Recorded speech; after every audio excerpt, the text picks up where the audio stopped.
Pakai aplikasi GoPay, dompet andalan gamers. Banyak damage-nya. Ada cashback hingga 20.000 buat upgrade skin baru. Aplikasi ringan gak makan memori. HP lemot bisa victory. Top up langsung dalam game tanpa hambatan. Ikutan selebrasi MPL di aplikasi GoPay. Menambah total hadiah ratusan juta. Bonus stage, gratis 100 kali transfer kemana aja. Beli pulsa harga termurah, scan QRIS dengan mudah. Download sebelum mengabarkan.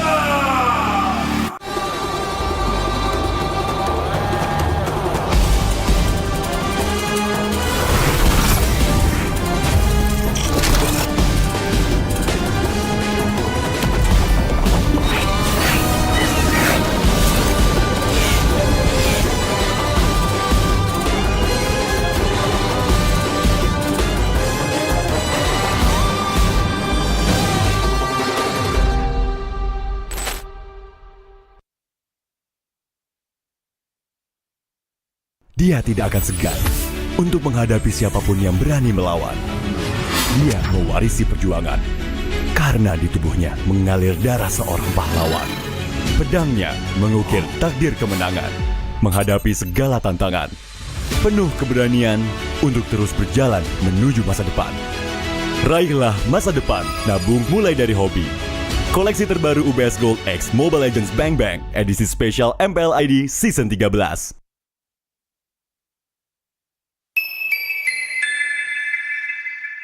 Kita adalah pejuang yang melangkah dengan penuh keyakinan, menghadapi dunia tanpa keraguan, karena hidup adalah arena pertarungan.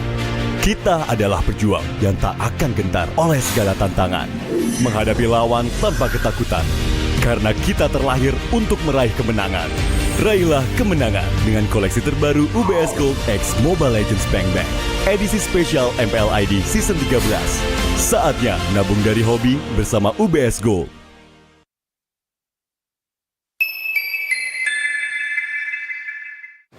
Main Mobile Legends memang seru. Mabar sama temen makin epic. Apalagi kalau double kill. Tropicana Double Crunch, es krim karamel dengan lapisan coklat yang tebal. Crunchy-nya double. Main bareng, makan bareng Tropicana Double Crunch. Double crunchy level dewa. Rasa ini Gatot kacau. Ih, tombe basah. Bro, move on ke Head and Shoulders. 100% pede, ketombe basah dan gatal Wiped out. dapetin edisi baru Gatot kaca di minimarket terdekat. Head and Shoulders. Ini Gatot, ini kaca. Mas Gatot, benerin kaca.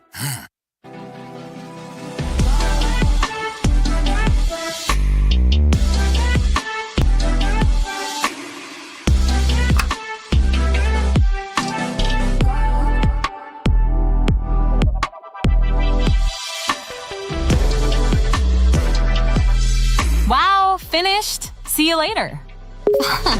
Time to go. Okay.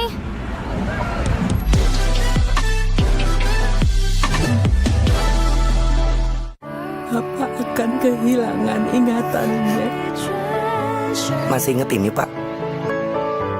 Sekecil apapun perhatian adalah kekuatan. Hidupkan momen kebersamaan. IndiHome. First blood.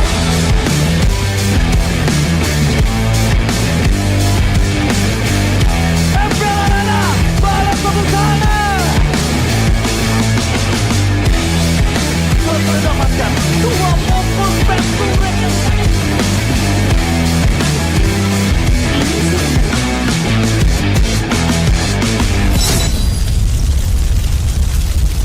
Pengen belanja banyak barang kebutuhan tapi malas keluar rumah.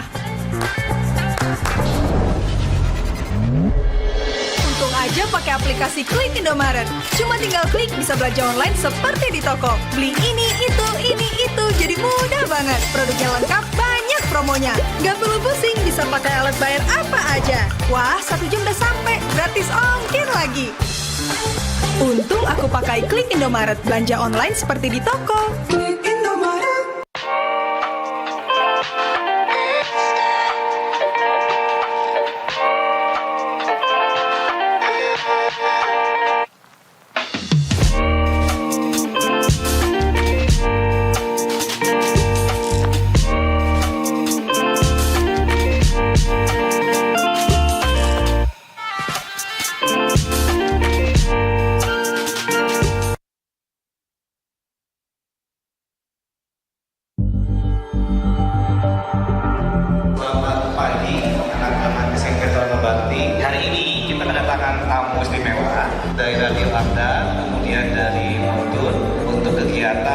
olahraga startup elektronik atau e-sport, Mobile Legends. Maka itu dan terus jadi sebenarnya sekarang tuh dunia e-sport tuh teman-teman udah berbeda dari kayak mungkin kayak 10 tahun atau 15 di Indonesia sudah berkembang pesat sekali. Bisa kita lihat dari kalau dulu itu sport itu belum menjadi olahraga yang berprestasi. MPL Indonesia.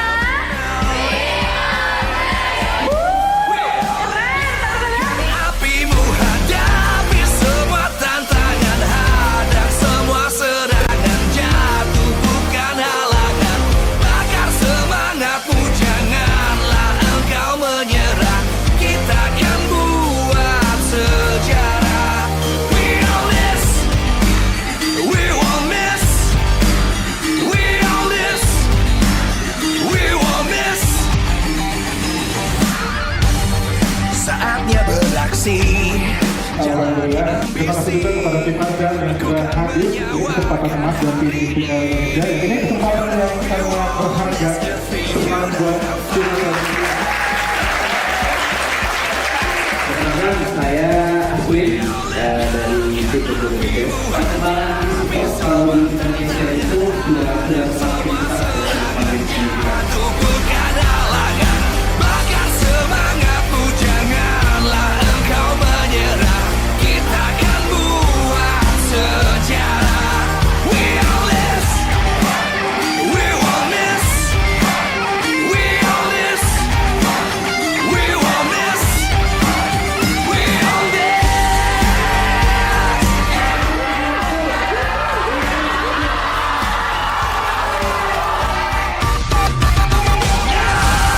Apimu hadapi semua tantangan, hadang semua.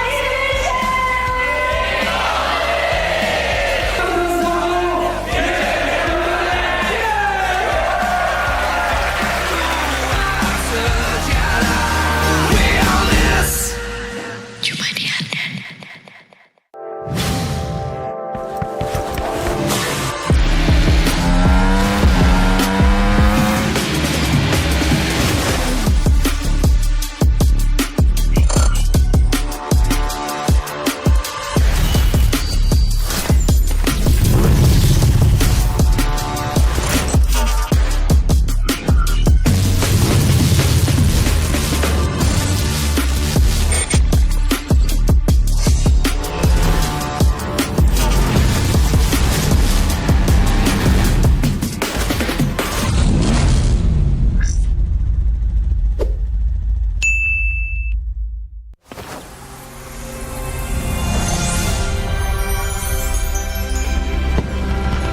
The show's back on track!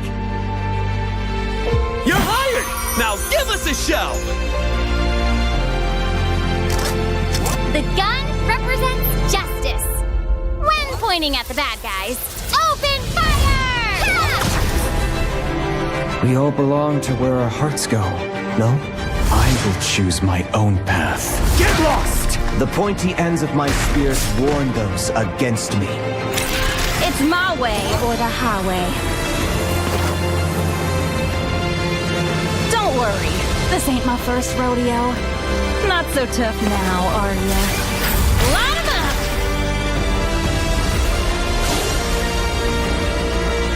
CC and Yo-Yo, ready to set the stage on fire! Was it you who called me back? Shh, be careful of what you wish for. Grant me your strength. Tears!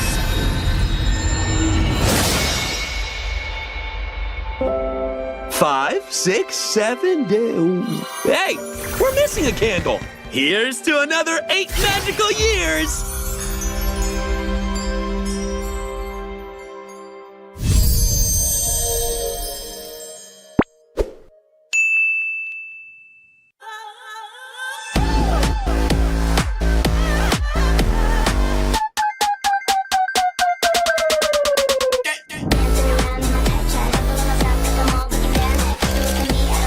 Like that.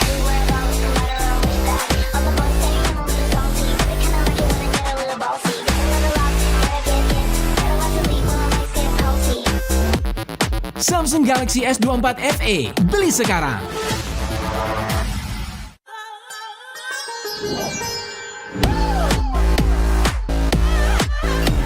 Halo, aku mau reservasi untuk besok jam 11 करना चाहती हूँ। कितने लोगों के लिए table चाहिए? Satu orang aja. सिर्फ एक यात्री के लिए। ये आपको ऑर्डर है।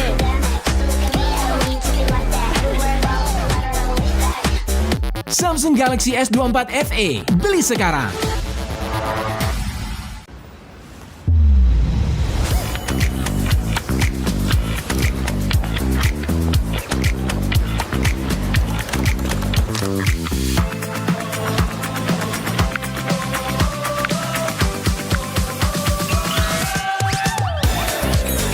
Yeah, I'm worth it. Worth it like that.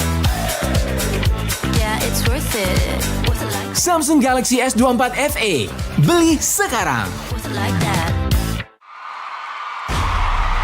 Dirasa anak muda selalu punya banyak cerita, karena bersama Good Day duniamu banyak rasa. Asik dan asik, idenya fantastik, romantis buat kamu ngehits. Oh Good Day yang bikin hidup berwarna, karena hidup banyak rasa. Pakai aplikasi GoPay, dompet andalan gamers. Banyak damage-nya. Ada cashback hingga 20.000 buat upgrade skin baru. Aplikasi ringan gak makan memori. HP lemot bisa victory. Top up langsung dalam game tanpa hambatan. Ikutan selebrasi MPL di aplikasi GoPay, menambah total hadiah ratusan juta. Bonus stage, gratis 100 kali transfer kemana aja. Beli pulsa harga termurah, scan QRIS dengan mudah. Download sebelum mabarkan.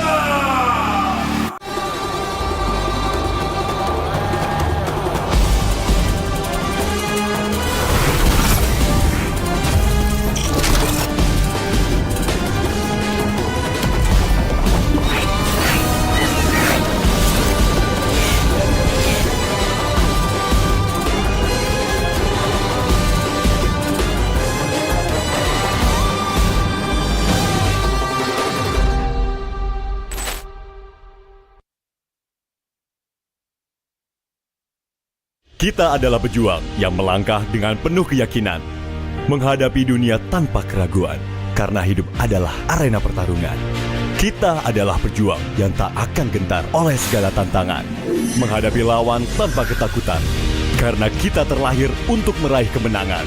Raihlah kemenangan dengan koleksi terbaru UBS Gold X Mobile Legends Bang Bang, edisi spesial MPL ID Season 13. Saatnya nabung dari hobi bersama UBS Gold.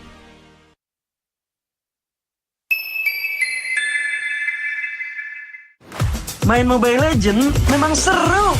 Mabar sama temen makin epic. Apalagi kalau double kill.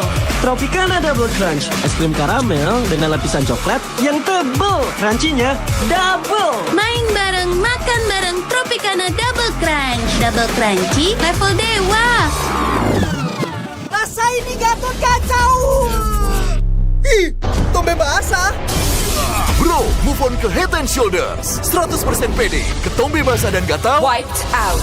dapetin edisi baru Gatot kaca di minimarket terdekat. Head and Shoulders. Ini Gatot, ini kaca. Mas Gatot, benerin kaca.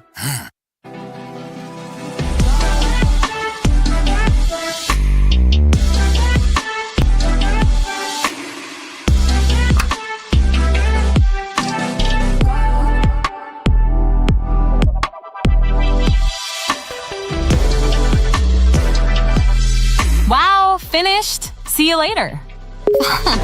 Time to go. Okay.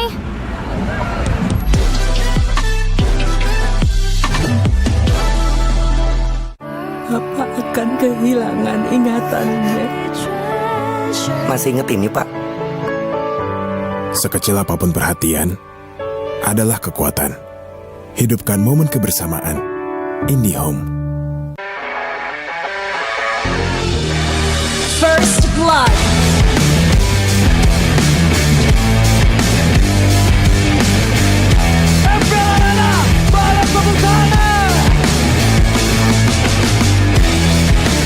Dapatkan 2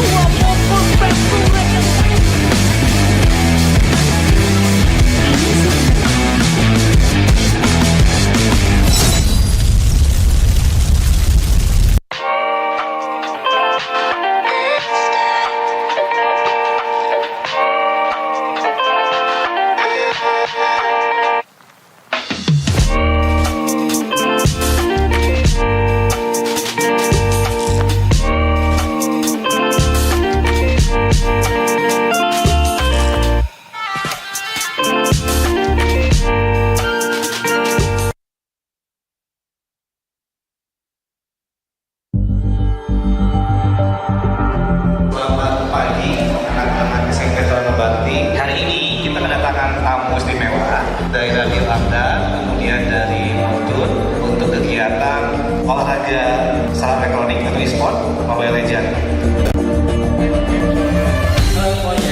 Maka itu dan terus jadi sebenarnya sekarang tuh dunia e-sport tuh teman-teman udah berbeda dari kayak mungkin kayak 10 tahun atau 15 di Indonesia sudah berkembang pesat sekali.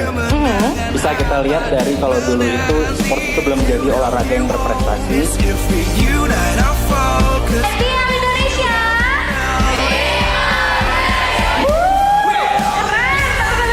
Apimu hadapi semua tantangan, hadang semua serangan, jatuh bukan halangan, bakar semangatmu, janganlah engkau menyerah, kita akan buat sejarah. We all this, we won't miss, we all this, we won't miss. Saatnya beraksi.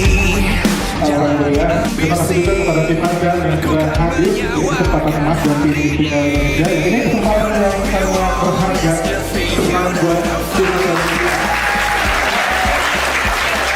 Perkenalkan, saya Aswin dari tim Indonesia. Perkembangan e-sport Indonesia itu sudah semakin besar.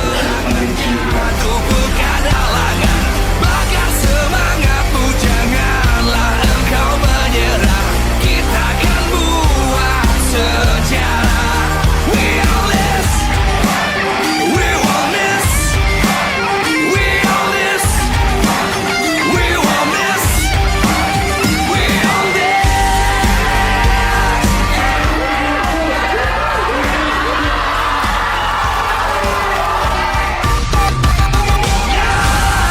Apimu hadapi semua tantangan, hadang semua.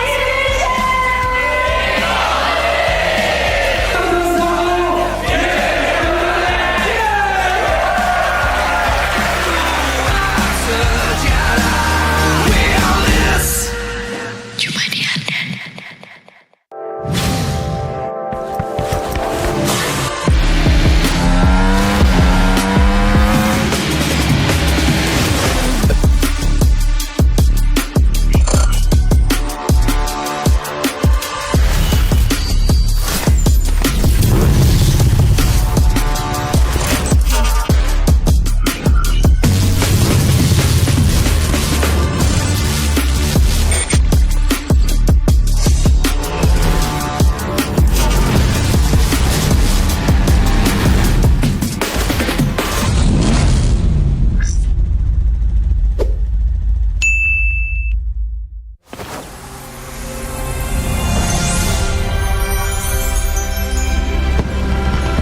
The show's back on track!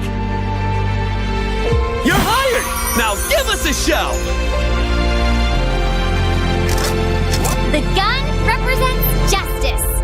When pointing at the bad guys, open fire! Ha! We all belong to where our hearts go, no?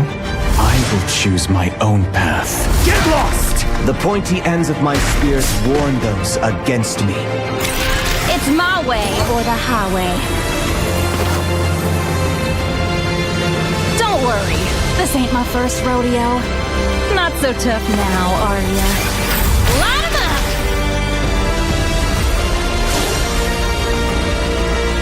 Cece and Yo-Yo, ready to set the stage on fire! Was it you who called me back? Shh, be careful of what you wish for. Grant me your strength. Pierce!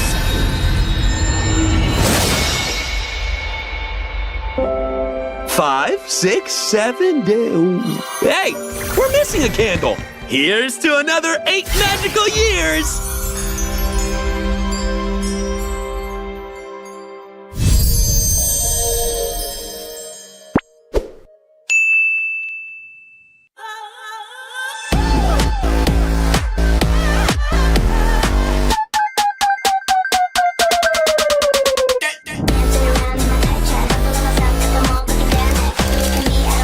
Like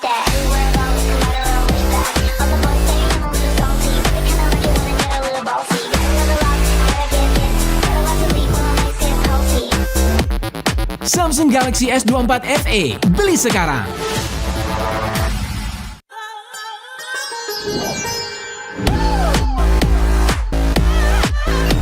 Halo, aku mau reservasi untuk besok jam 11 करना चाहती हूँ। कितने लोगों के लिए table चाहिए? Satu orang aja. सिर्फ एक यात्री के लिए। ये आपका ऑर्डर है।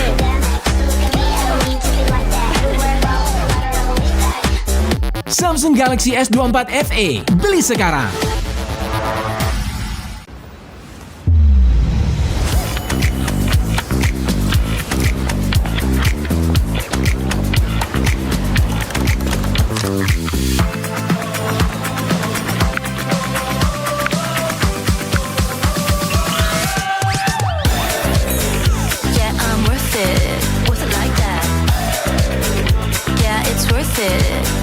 Samsung Galaxy S24 FE. Beli sekarang. Dirasa anak muda selalu punya banyak cerita, karena bersama Good Day duniamu banyak rasa, asik dan asik, idenya fantastik, romantis buat kamu ngehits. Oh Good Day yang bikin hidup berwarna, karena hidup banyak rasa. Pakai aplikasi GoPay, dompet andalan gamers. Banyak damage-nya. Ada cashback hingga 20.000 buat upgrade skin baru. Keseringan gak makan memori, HP lemot bisa victory. top up langsung dalam game tanpa hambatan. Ikutan selebrasi MPL di aplikasi GoPay, menambah total hadiah ratusan juta. Bonus stage, gratis 100 kali transfer kemana aja. Beli pulsa harga termurah, scan QRIS dengan mudah. Download sebelum mabarkan.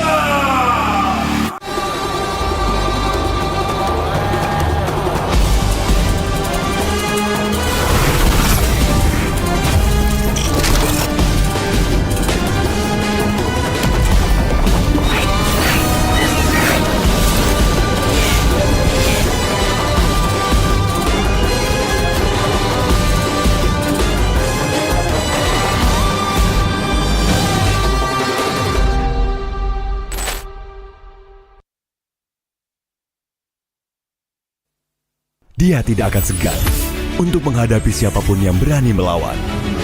Dia mewarisi perjuangan karena di tubuhnya mengalir darah seorang pahlawan. Pedangnya mengukir takdir kemenangan, menghadapi segala tantangan. Penuh keberanian untuk terus berjalan menuju masa depan. Raihlah masa depan, nabung mulai dari hobi. Koleksi terbaru UBS Gold X Mobile Legends Bang Bang edisi spesial MPL ID Season 13.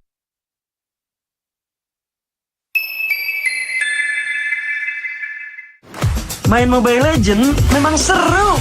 Mabar sama teman makin epic. Apalagi kalau double kill.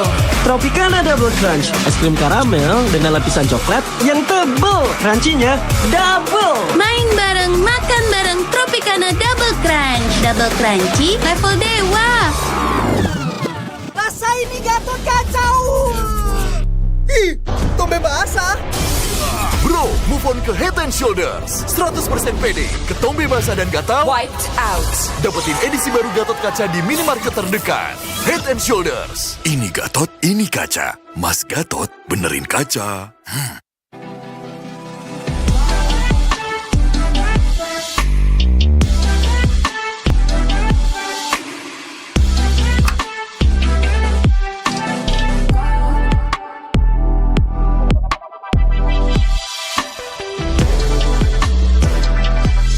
Wow, finished. See you later. Time to go. Okay.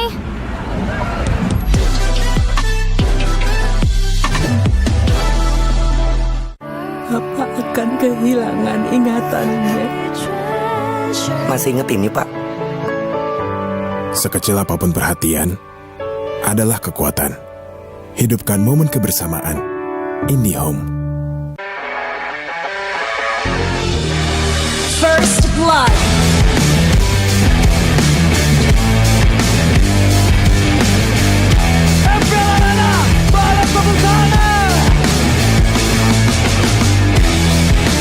Mendapatkan 20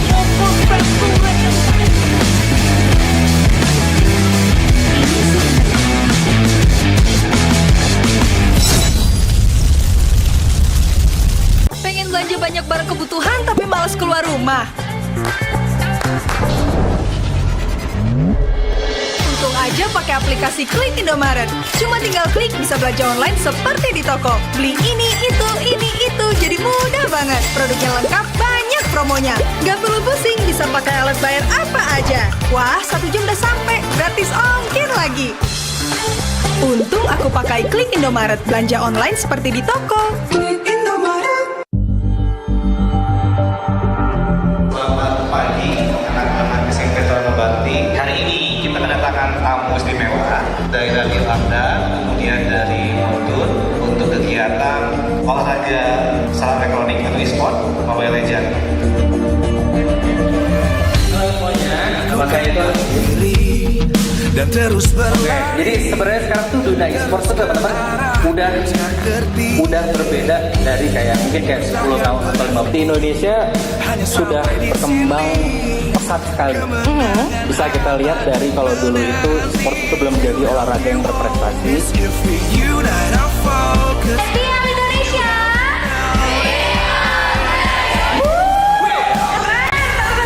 Apimu hadapi semua tantangan, hadap semua serangan, jatuh bukan halangan.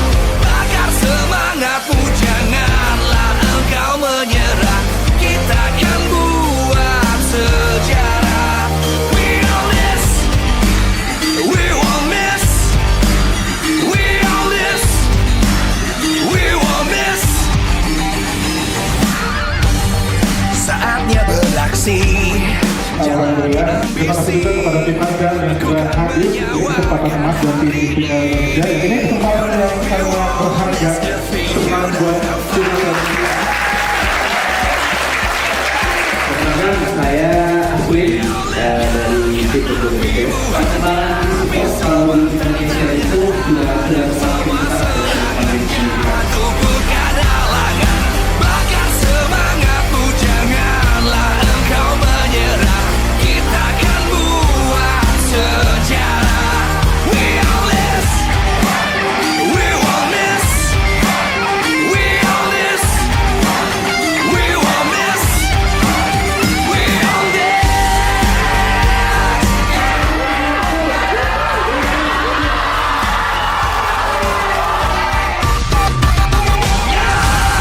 Apimu hadapi semua tantangan, hadap semua.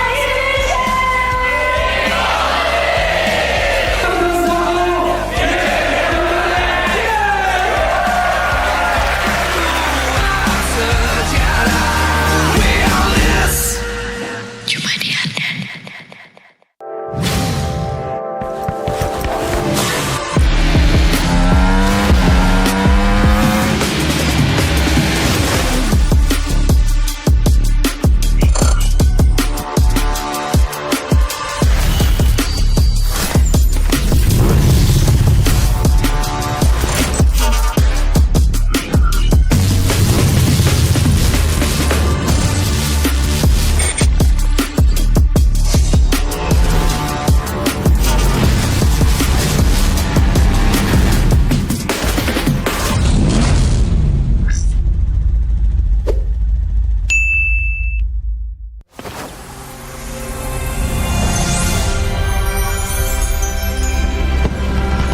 The show's back on track! You're hired! Now give us a show! The gun represents justice. When pointing at the bad guys, open fire! We all belong to where our hearts go, no? I will choose my own path. Get lost! The pointy ends of my spears warn those against me. It's my way or the highway. Don't worry, this ain't my first rodeo. Not so tough now, are ya? Light 'em up!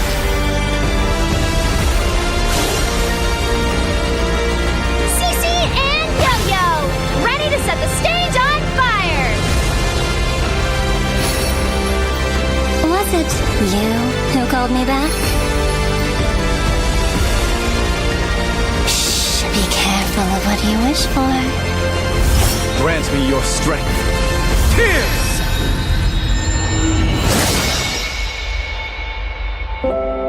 5, 6, 7 days. Hey, we're missing a candle. Here's to another 8 magical years.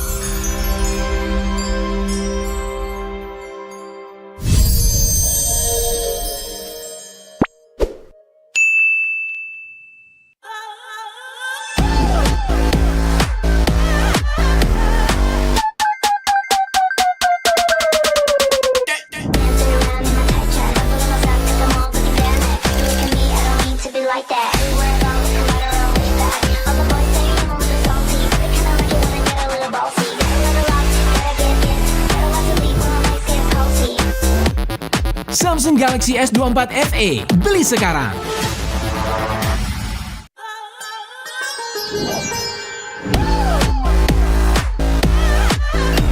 Halo, aku mau reservasi untuk besok jam 11 करना चाहती हूँ। कितने लोगों के लिए table चाहिए? 1 orang aja. सिर्फ एक व्याकली के लिए।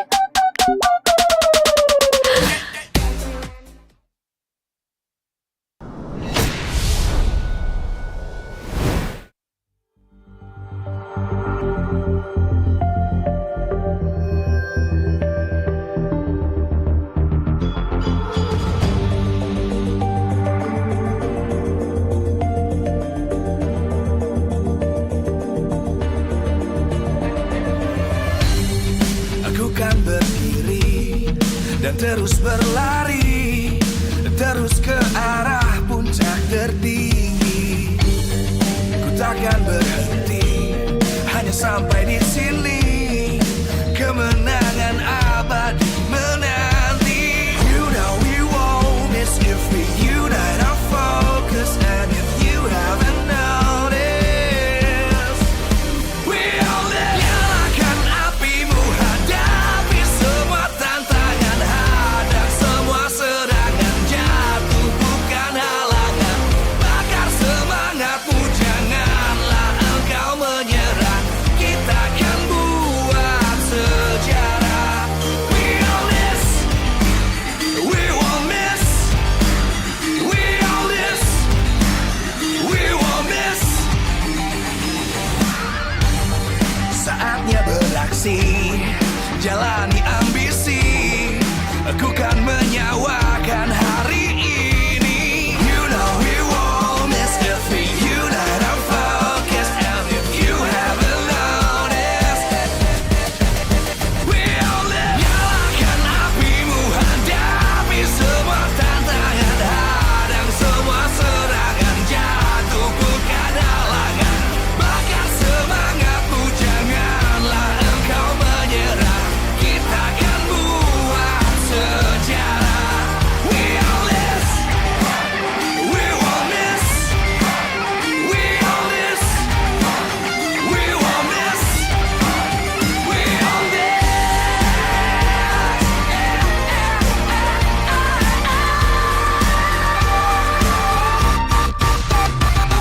Nyalakan apimu, hadapi semua tantangan. Hadang semua serangan, jatuh bukan halangan. Bakar semangatmu, janganlah engkau menyerah. Kita akan buat sejarah. We all this.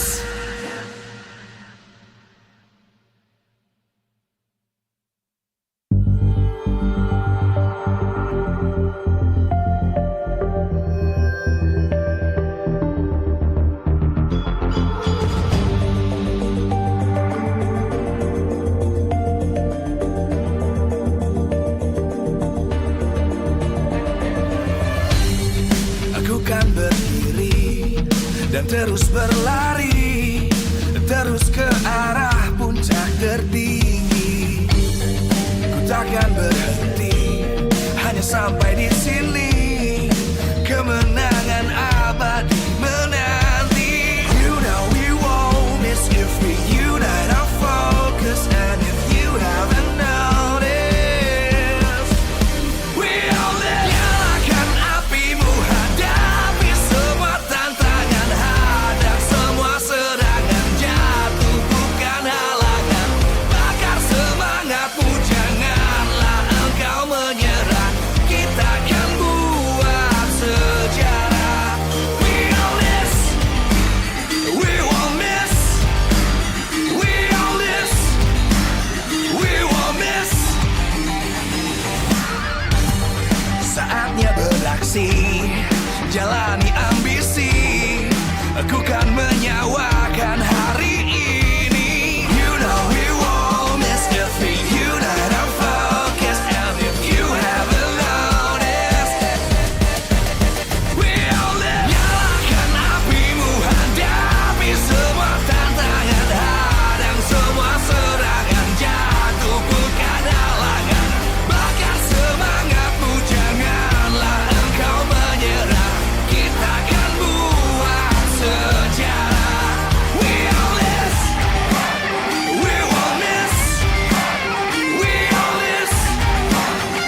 dan terus berlari, terus ke arah puncak tertinggi.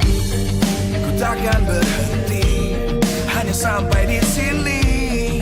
Kemenangan abadi menanti. You know we won't miss if we unite our focus. And if you haven't noticed, we all live. Nyalakan apimu, hadapi semua tantangan, hadang semua serangan, jatuh bukan halangan. Bakar semangatmu, janganlah engkau menyerah. Kita akan buat sejarah. We all this, we won't miss. We all this, we won't miss. Saatnya beraksi, jalani ambisi.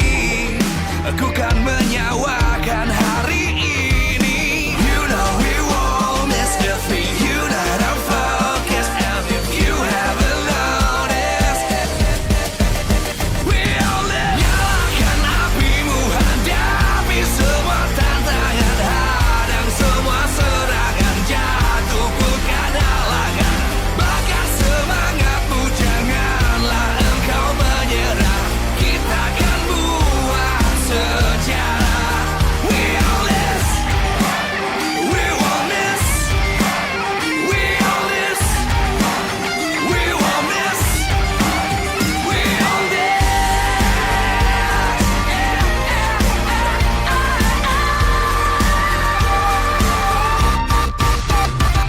Nyalakan apimu, hadapi semua tantangan, hadang semua serangan, jatuh bukan halangan. Bakar semangatmu, janganlah engkau menyerah. Kita akan buat sejarah. We all this.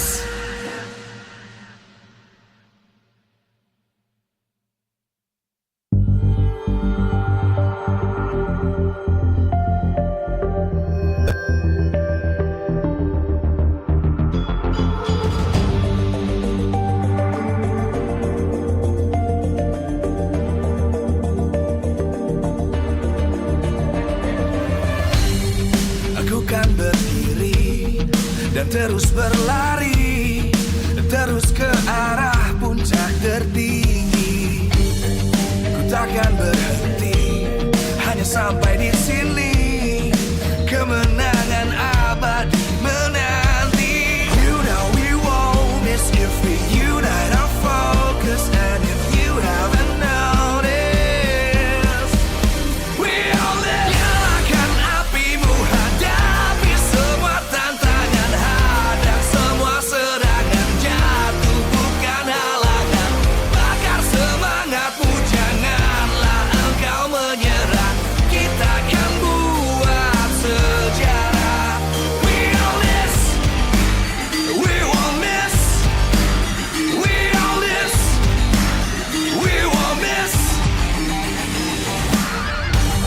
Saatnya beraksi, jalani ambisi. Aku kan menyawakan hari ini. You know we won't miss if we unite our focus. And if you haven't noticed, we all live. Nyalakan apimu, hadapi semua tantangan, hadang semua serangan, jatuh bukan halangan. Bakar semangatmu, janganlah engkau menyerah. Kita akan buat sejarah.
dan terus berlari, terus ke arah puncak tertinggi. Ku takkan berhenti, hanya sampai di sini. Kemenangan abadi menanti. You know we won't miss if we unite our focus. And if you haven't noticed, we all live. Nyalakan apimu, hadapi semua tantangan, hadang semua serangan, jatuh bukan halangan. Bakar semangatmu, janganlah engkau menyerah. Kita akan buat sejarah. We all this, we won't miss. We all this, we won't miss. Saatnya beraksi, jalani ambisi. Aku kan menyawakan hari ini. You know we won't miss if we unite our focus. And if you haven't noticed, we all live. Nyalakan apimu, hadapi semua tantangan, hadang semua serangan, jatuh bukan halangan. Bakar semangatmu, janganlah engkau menyerah. Kita akan buat sejarah. We all this, we won't miss. We all this, we won't miss. We all this.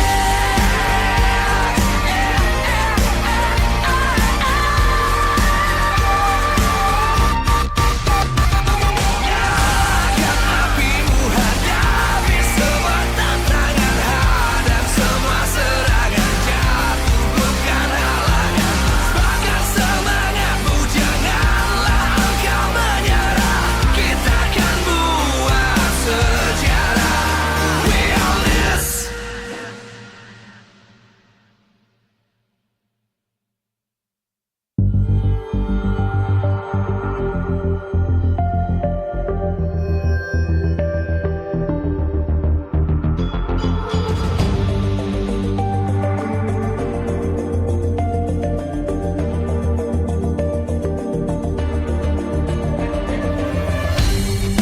Aku kan berdiri dan terus berlari, terus ke arah puncak tertinggi.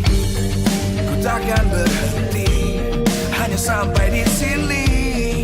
Kemenangan abadi menanti. You know we won't miss if we unite our focus. And if you haven't noticed, we all live. Nyalakan apimu, hadapi semua tantangan, hadang semua serangan, jatuh bukan halangan. Bakar semangatmu, janganlah engkau menyerah. Kita akan buat sejarah. We all this, we won't miss. We all this, we won't miss. Saatnya beraksi, jalani ambisi. Aku kan menyawakan hari ini. You know we won't miss if we unite our focus. And if you haven't noticed, we all live. Nyalakan apimu, hadapi semua tantangan, hadang semua serangan, jatuh bukan halangan. Bakar semangatmu, janganlah engkau menyerah. Kita akan buat sejarah.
dan terus berlari, terus ke arah puncak tertinggi. Ku takkan berhenti, hanya sampai di sini. Kemenangan abadi menanti. You know we won't miss if we unite our focus. And if you haven't noticed, we all live. Nyalakan apimu, hadapi semua tantangan, hadang semua serangan, jatuh bukan halangan. Bakar semangatmu, janganlah engkau menyerah. Kita akan buat sejarah. We all this, we won't miss. We all this, we won't miss. Saatnya beraksi, jalani ambisi.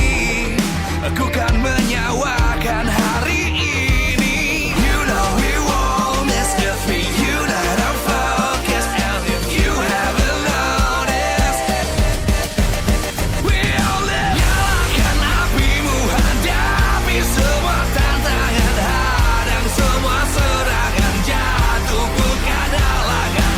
Bakar semangatmu, janganlah engkau menyerah. Kita akan buat sejarah. We all this, we won't miss. We all this, we won't miss. We all this.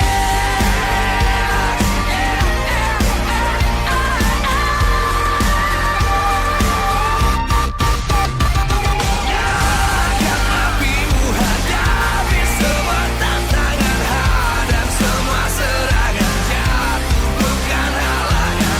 Bakar semangatmu, janganlah engkau menyerah. Kita akan buat sejarah. We all this.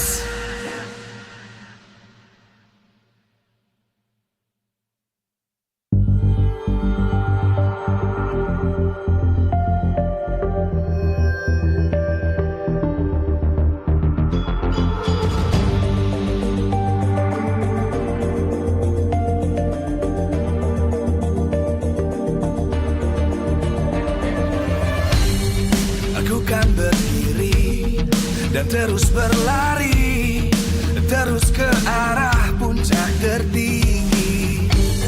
Ku takkan berhenti, hanya sampai di sini. Kemenangan abadi menanti. You know we won't miss if we unite our focus. And if you haven't noticed, we all live. Nyalakan apimu, hadapi semua tantangan, hadang semua serangan, jatuh bukan halangan. Bakar semangatmu, janganlah engkau menyerah. Kita akan buat sejarah. We all this, we won't miss. We all this, we won't miss. Saatnya beraksi, jalani ambisi. Aku kan menyawakan hari ini. You know we won't miss if we unite our focus. And if you haven't noticed, we all live. Nyalakan apimu, hadapi semua tantangan, hadang semua serangan, jatuh bukan halangan. Bakar semangatmu, janganlah engkau menyerah. Kita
dan terus berlari, terus ke arah puncak tertinggi. Ku takkan berhenti, hanya sampai di sini. Kemenangan abadi menanti. You know we won't miss if we unite our focus. And if you haven't noticed, we all live. Nyalakan apimu, hadapi semua tantangan, hadang semua serangan, jatuh bukan halangan. Bakar semangatmu, janganlah engkau menyerah. Kita akan buat sejarah. We all this, we won't miss. We all this, we won't miss. Saatnya beraksi, jalani ambisi. Aku kan menyawakan hari ini. You know we won't miss if we unite our focus. And if you haven't noticed, we all live. Nyalakan apimu, hadapi semua tantangan, hadang semua serangan, jatuh bukan halangan. Bakar semangatmu, janganlah engkau menyerah. Kita akan buat sejarah. We all this, we won't miss. We all this, we won't miss. We all this.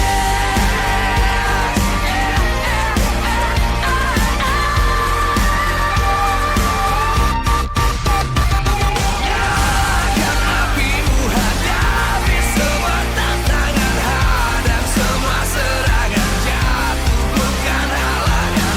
Bakar semangatmu, janganlah engkau menyerah. Kita akan buat sejarah. We all this.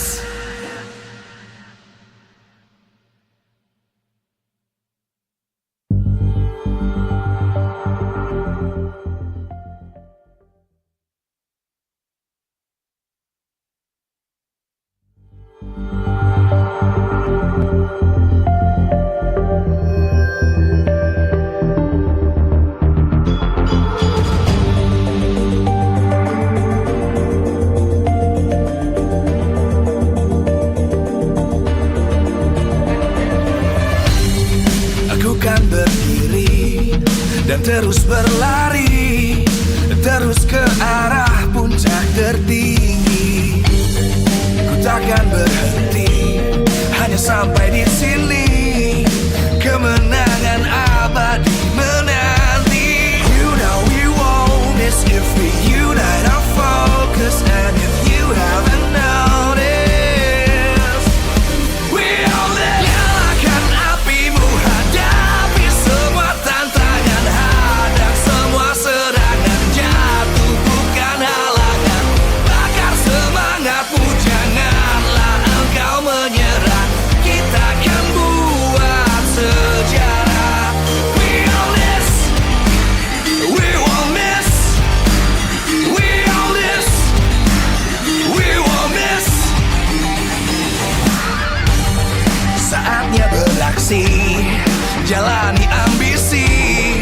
Aku kan menyawakan hari ini. You know we won't miss if we unite our focus. And if you haven't noticed, we all live. Nyalakan apimu, hadapi semua tantangan, hadang semua serangan, jatuh bukan halangan. Bakar semangatmu, janganlah engkau menyerah. Kita akan buat sejarah.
terus berlari, terus ke arah puncak tertinggi. Ku takkan berhenti, hanya sampai di sini. Kemenangan abadi menanti. You know we won't miss if we unite our focus. And if you haven't noticed, we all live. Nyalakan apimu, hadapi semua tantangan, hadang semua serangan, jatuh bukan halangan. Bakar semangatmu, janganlah engkau menyerah.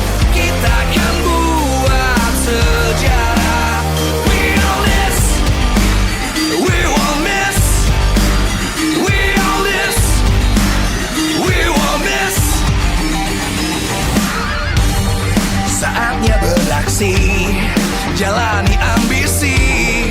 Aku kan menyawakan hari ini. You know we won't miss if we unite our focus. And if you haven't noticed, we all live. Nyalakan apimu, hadapi semua tantangan, hadang semua serangan, jatuh bukan halangan.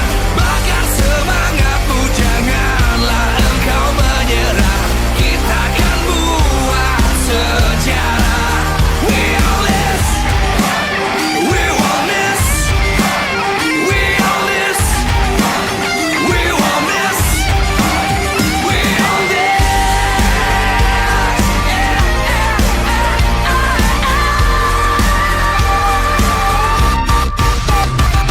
Nyalakan apimu, hadapi semua tantangan, hadang semua serangan, jatuh bukan halangan. Bakar semangatmu, janganlah engkau menyerah. Kita akan buat sejarah. We all this.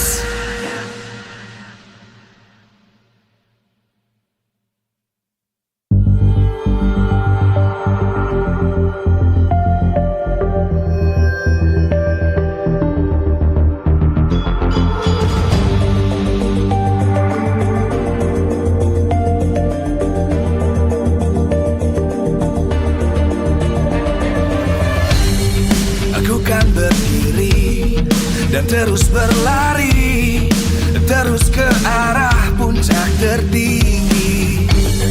Ku takkan berhenti, hanya sampai di sini.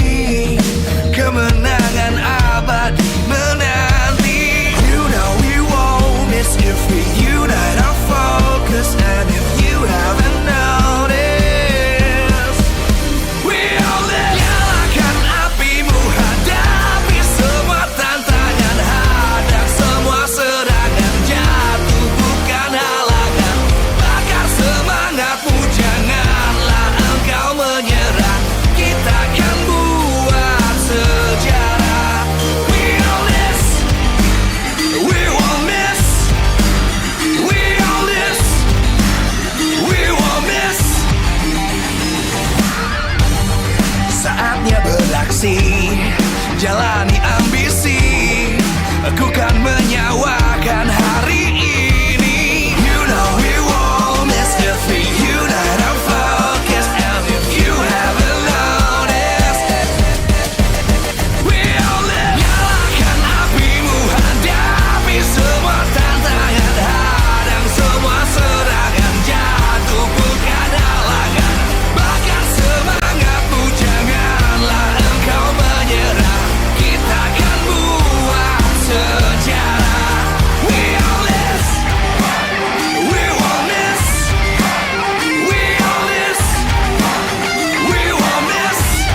dan terus berlari, terus ke arah puncak tertinggi.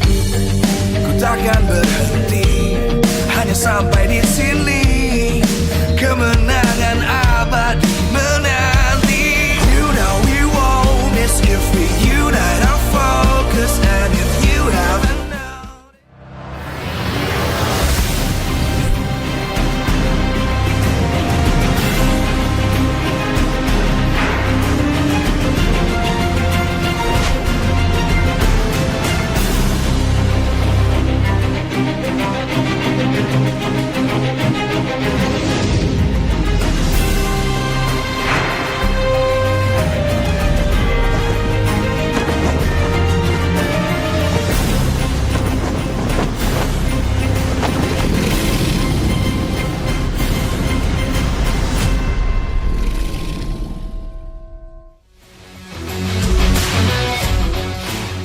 Live from El Dorado Dome, Bandung. MPL Season 14 Playoffs, powered by Moonton.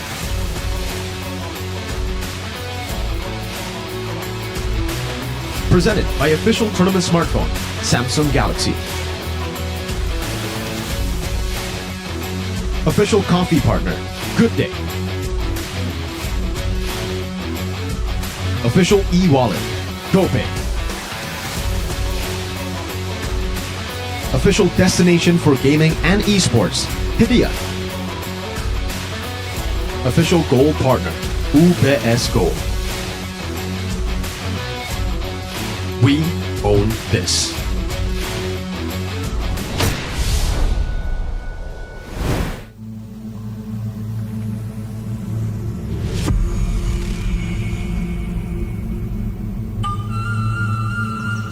Sampurasun. Wilujeng Sumping di MPL Indonesia Season 14 babak playoff di Bandung. Katanya Bandung tercipta saat Tuhan sedang tersenyum. Nyatanya di sini Bandung akan jadi saksi dari decak kagum karena genderang perang telah berdentum. 6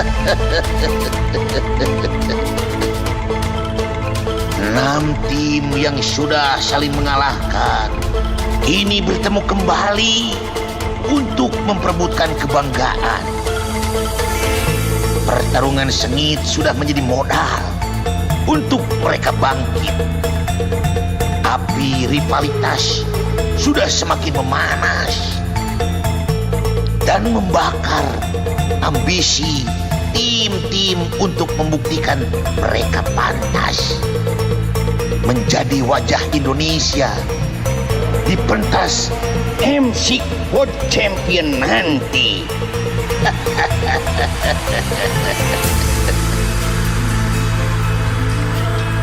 Pesan Aki, kita memang boleh untuk menengok ke belakang, tetapi jangan sampai membuat kita terhalang.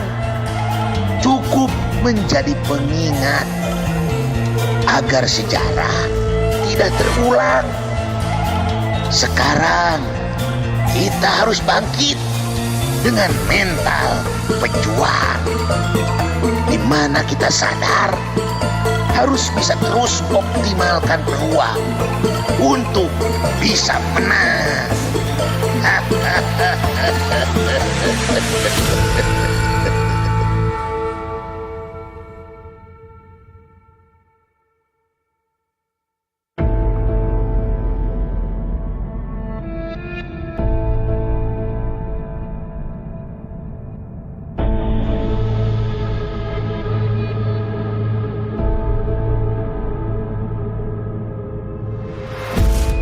MSC 2019, M1 sejarah kita dimulai. Hingga sekarang, kita terbuai. Setelahnya Alter Ego, RRQ Hoshi, Bigetron Alpha, Geek Farm, bahkan hingga Fnatic Onyx telah membuktikan bahwa mengukir sejarah itu sulit. Hasilnya, selalu sejarah diungkit, tapi nihil usaha untuk bangkit. Jika tanpa MSC 2019, tanpa M1, apa sejarah kita telah usai sebelum dimulai? Lantas, bagaimana cara agar kebanggaan bisa kembali kita tuai? Raja di lokal, tapi di internasional selalu gagal. Apa panggung global akan selalu jadi tempat kita untuk menyesal? Sampai kapan kita nyaman jadi pecundang? Sudah berapa lama ini berulang-ulang? Tidakkah kita rindu untuk jadi pemenang? Kapan kita sadar kalau kita sudah tidak sejajar? Kita menganggap region kita besar, tetapi bayangan kekalahan tidak pernah terhindar. Selalu menjanjikan babak baru, tapi berujung babak belur. Berapa kali kalah lagi yang dibutuhkan untuk kita sadar? Kita sudah tidak sejajar. Kita sudah harus kembali belajar agar kita bisa mengejar untuk jadi pemenang, untuk kembali menjadi besar.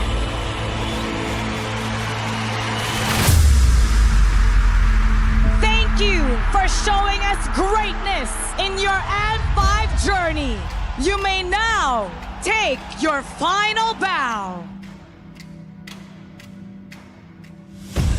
Tidak ada tim Indonesia untuk melaju ke babak selanjutnya. Oh no, my god. Tamparan kembali terjadi untuk tim Indonesia kita. Memang ya namanya kompetisi pasti ada menang dan kalah. Udah nggak ada lagi alasan kita patch, gameplay, meta, apapun itu kita harus terima karena kita udah bukan jadi region terbaik lagi.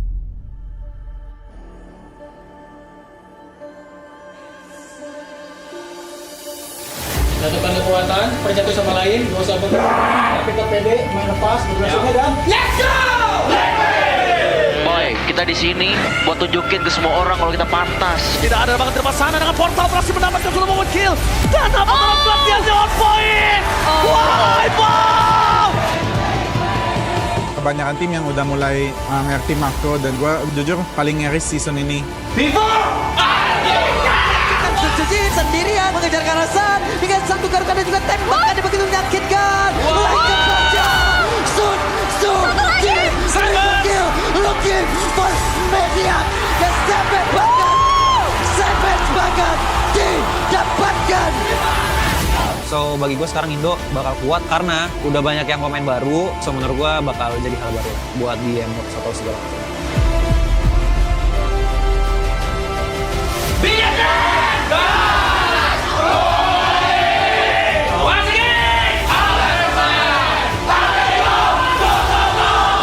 Proyek pembangunan untuk landasan pertama mereka sudah sukses. Regenerasi adalah kunci. Gue cuma berharap semoga 6 tim yang hadir di playoff ngasih improvement semuanya. Tapi kalau misalkan cuma sampai di situ, takutnya mungkin regen-regen lain tuh udah mempelajari kita. Semoga tim-tim Indo bisa back on track lah, biar nanti optimisme gue ini bisa tersalurkan dengan hasil mereka di internasional.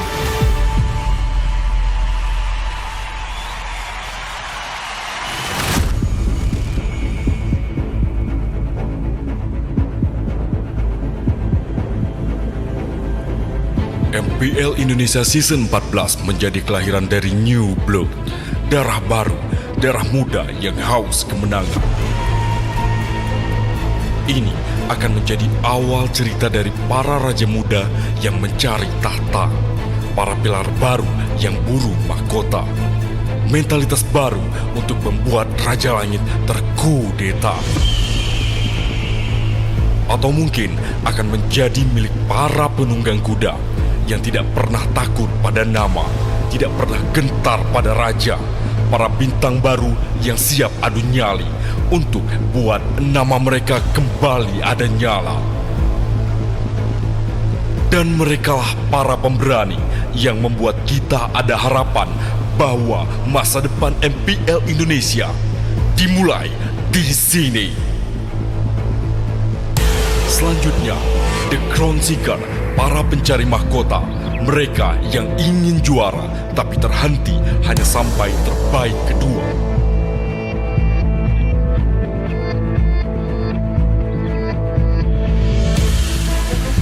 Sang robot merah harus buktikan transformasi bukan untuk sensasi, tapi untuk mendapatkan konsistensi. Mereka harus membuktikan Super Era 2.0 kini siap untuk beraksi. Selanjutnya, tim yang menang kalah jadi lumrah, stabilitas jadi hal mewah. Mereka seperti tim yang belum tuntas dalam berbenah. Namun, mereka jugalah tim yang selalu bisa melihat celah untuk tiap musimnya bisa mencetak sejarah.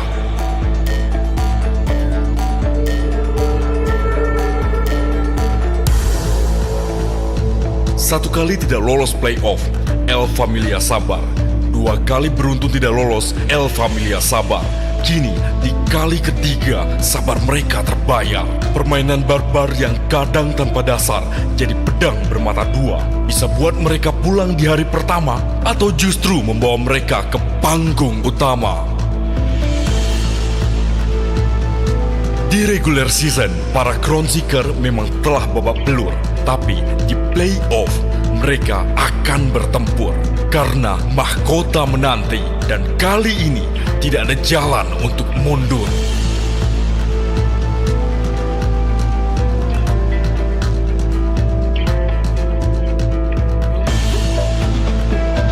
Dan yang terakhir, sang forfeit champion memulai playoff dari posisi yang berat. Asumsi menjadi debat, katanya era mereka sudah lewat. Banyak yang merasa sang Raja Langit terlalu banyak bertarung, membuat line up yang tidak terasa utuh. Tapi yang orang juga harus tahu bahwa Raja juga bisa jatuh. Namun, sebagaimanapun Raja jatuh, langit tidak akan runtuh. Karena pada akhirnya justru mereka bangkit dan tumbuh. Kini mereka mencari cincin yang kelima dari peringkat kelima. Itulah jalan yang akan mereka tempuh.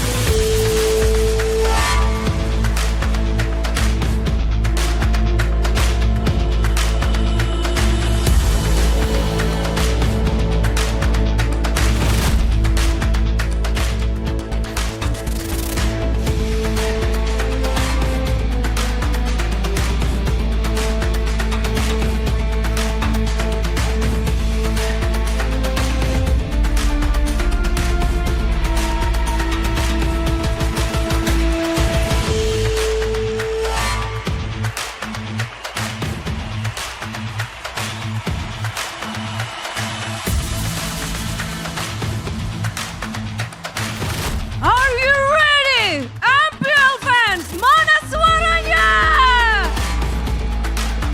Perjalanan MPL Indonesia Season 14 sudah menuju akhir. Dan ini akan menjadi jalan menuju takdir. Di hadapan kita ada sebuah kotak. Sebuah simbol untuk babak baru di mana sejarah akan kembali dicetak. Super fans, silakan maju dan melakukan peletakan bendera pusaka Indonesia dan tiket M6 World Championship, di mana hanya akan 2 tim saja yang akan berhak. Kotak ini hanya bisa dibuka dengan 6 kunci yang diletakkan bersamaan. Kunci-kunci ini akan menjadi milik dari 6 tim yang bertahan dan akan dijaga dengan kebanggaan. Nantinya, tim yang kalah harus menyerahkan kunci mereka pada tim pemenang. Lalu, pemenang akan menempatkan satu persatu kunci di kotak sebagai perlambang.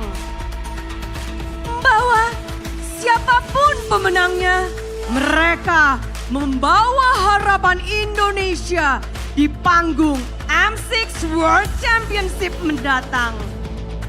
Dan dengan ini, siapapun yang akan bertahan atau Siapapun yang akan pulang, harapan tidak akan terbuang.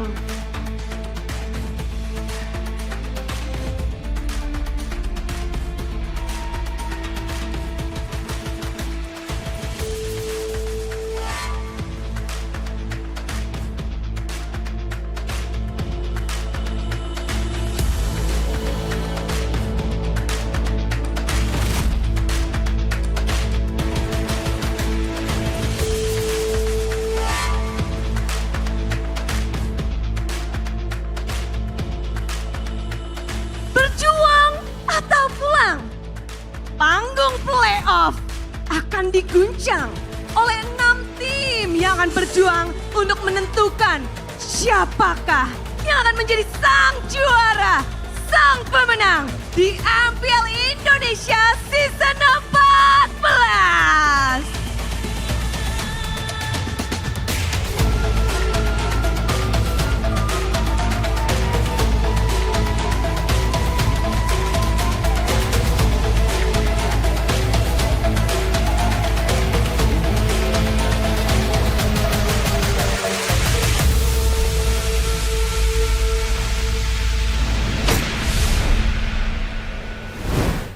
The world is set ablaze as we approach the biggest stage in MPL ID.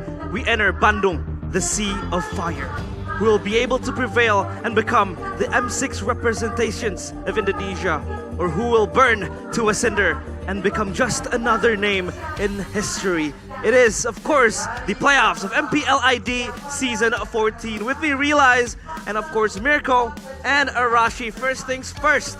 How are you guys feeling today? I mean, did you see that opening? Realize, Woo! that Fire! That was fire. That was insane.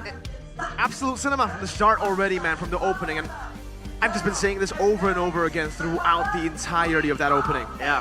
I'm hype. I'm hype. They've got me pumping already, man. My heart's already pumping, and you know exactly why. This first match is a match that a lot of people predicted to go one way. But as we saw from even MPL Philippines, the first match was a big shocker. Yes. We can draw kind of a line. For Ultra Ego, of course, a lot of people doubting them at this stage of the game. Their backs against the wall. Even, you know, not much of them, or rather much people believe in them. Even with that 0% claims left and right, will they be able to prove themselves? For Bigatron Alpha, it's about not choking in playoffs. So I think, Arashi, today, both of these teams, they want to prove something to the fans.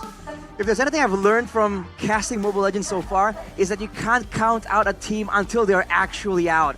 Man, the moment you let your guard down, that's where the magic happens. And I think for Season 14, with the track record of just crazy, unpredictable results, this is the season for upsets to absolutely happen. And today, just take a look at the playoffs bracket. Like Mirko mentioned, the first match today has a lot of stakes for him personally, but for a lot of people as well. It will determine how the rest of the brackets shape up for the playoff stage.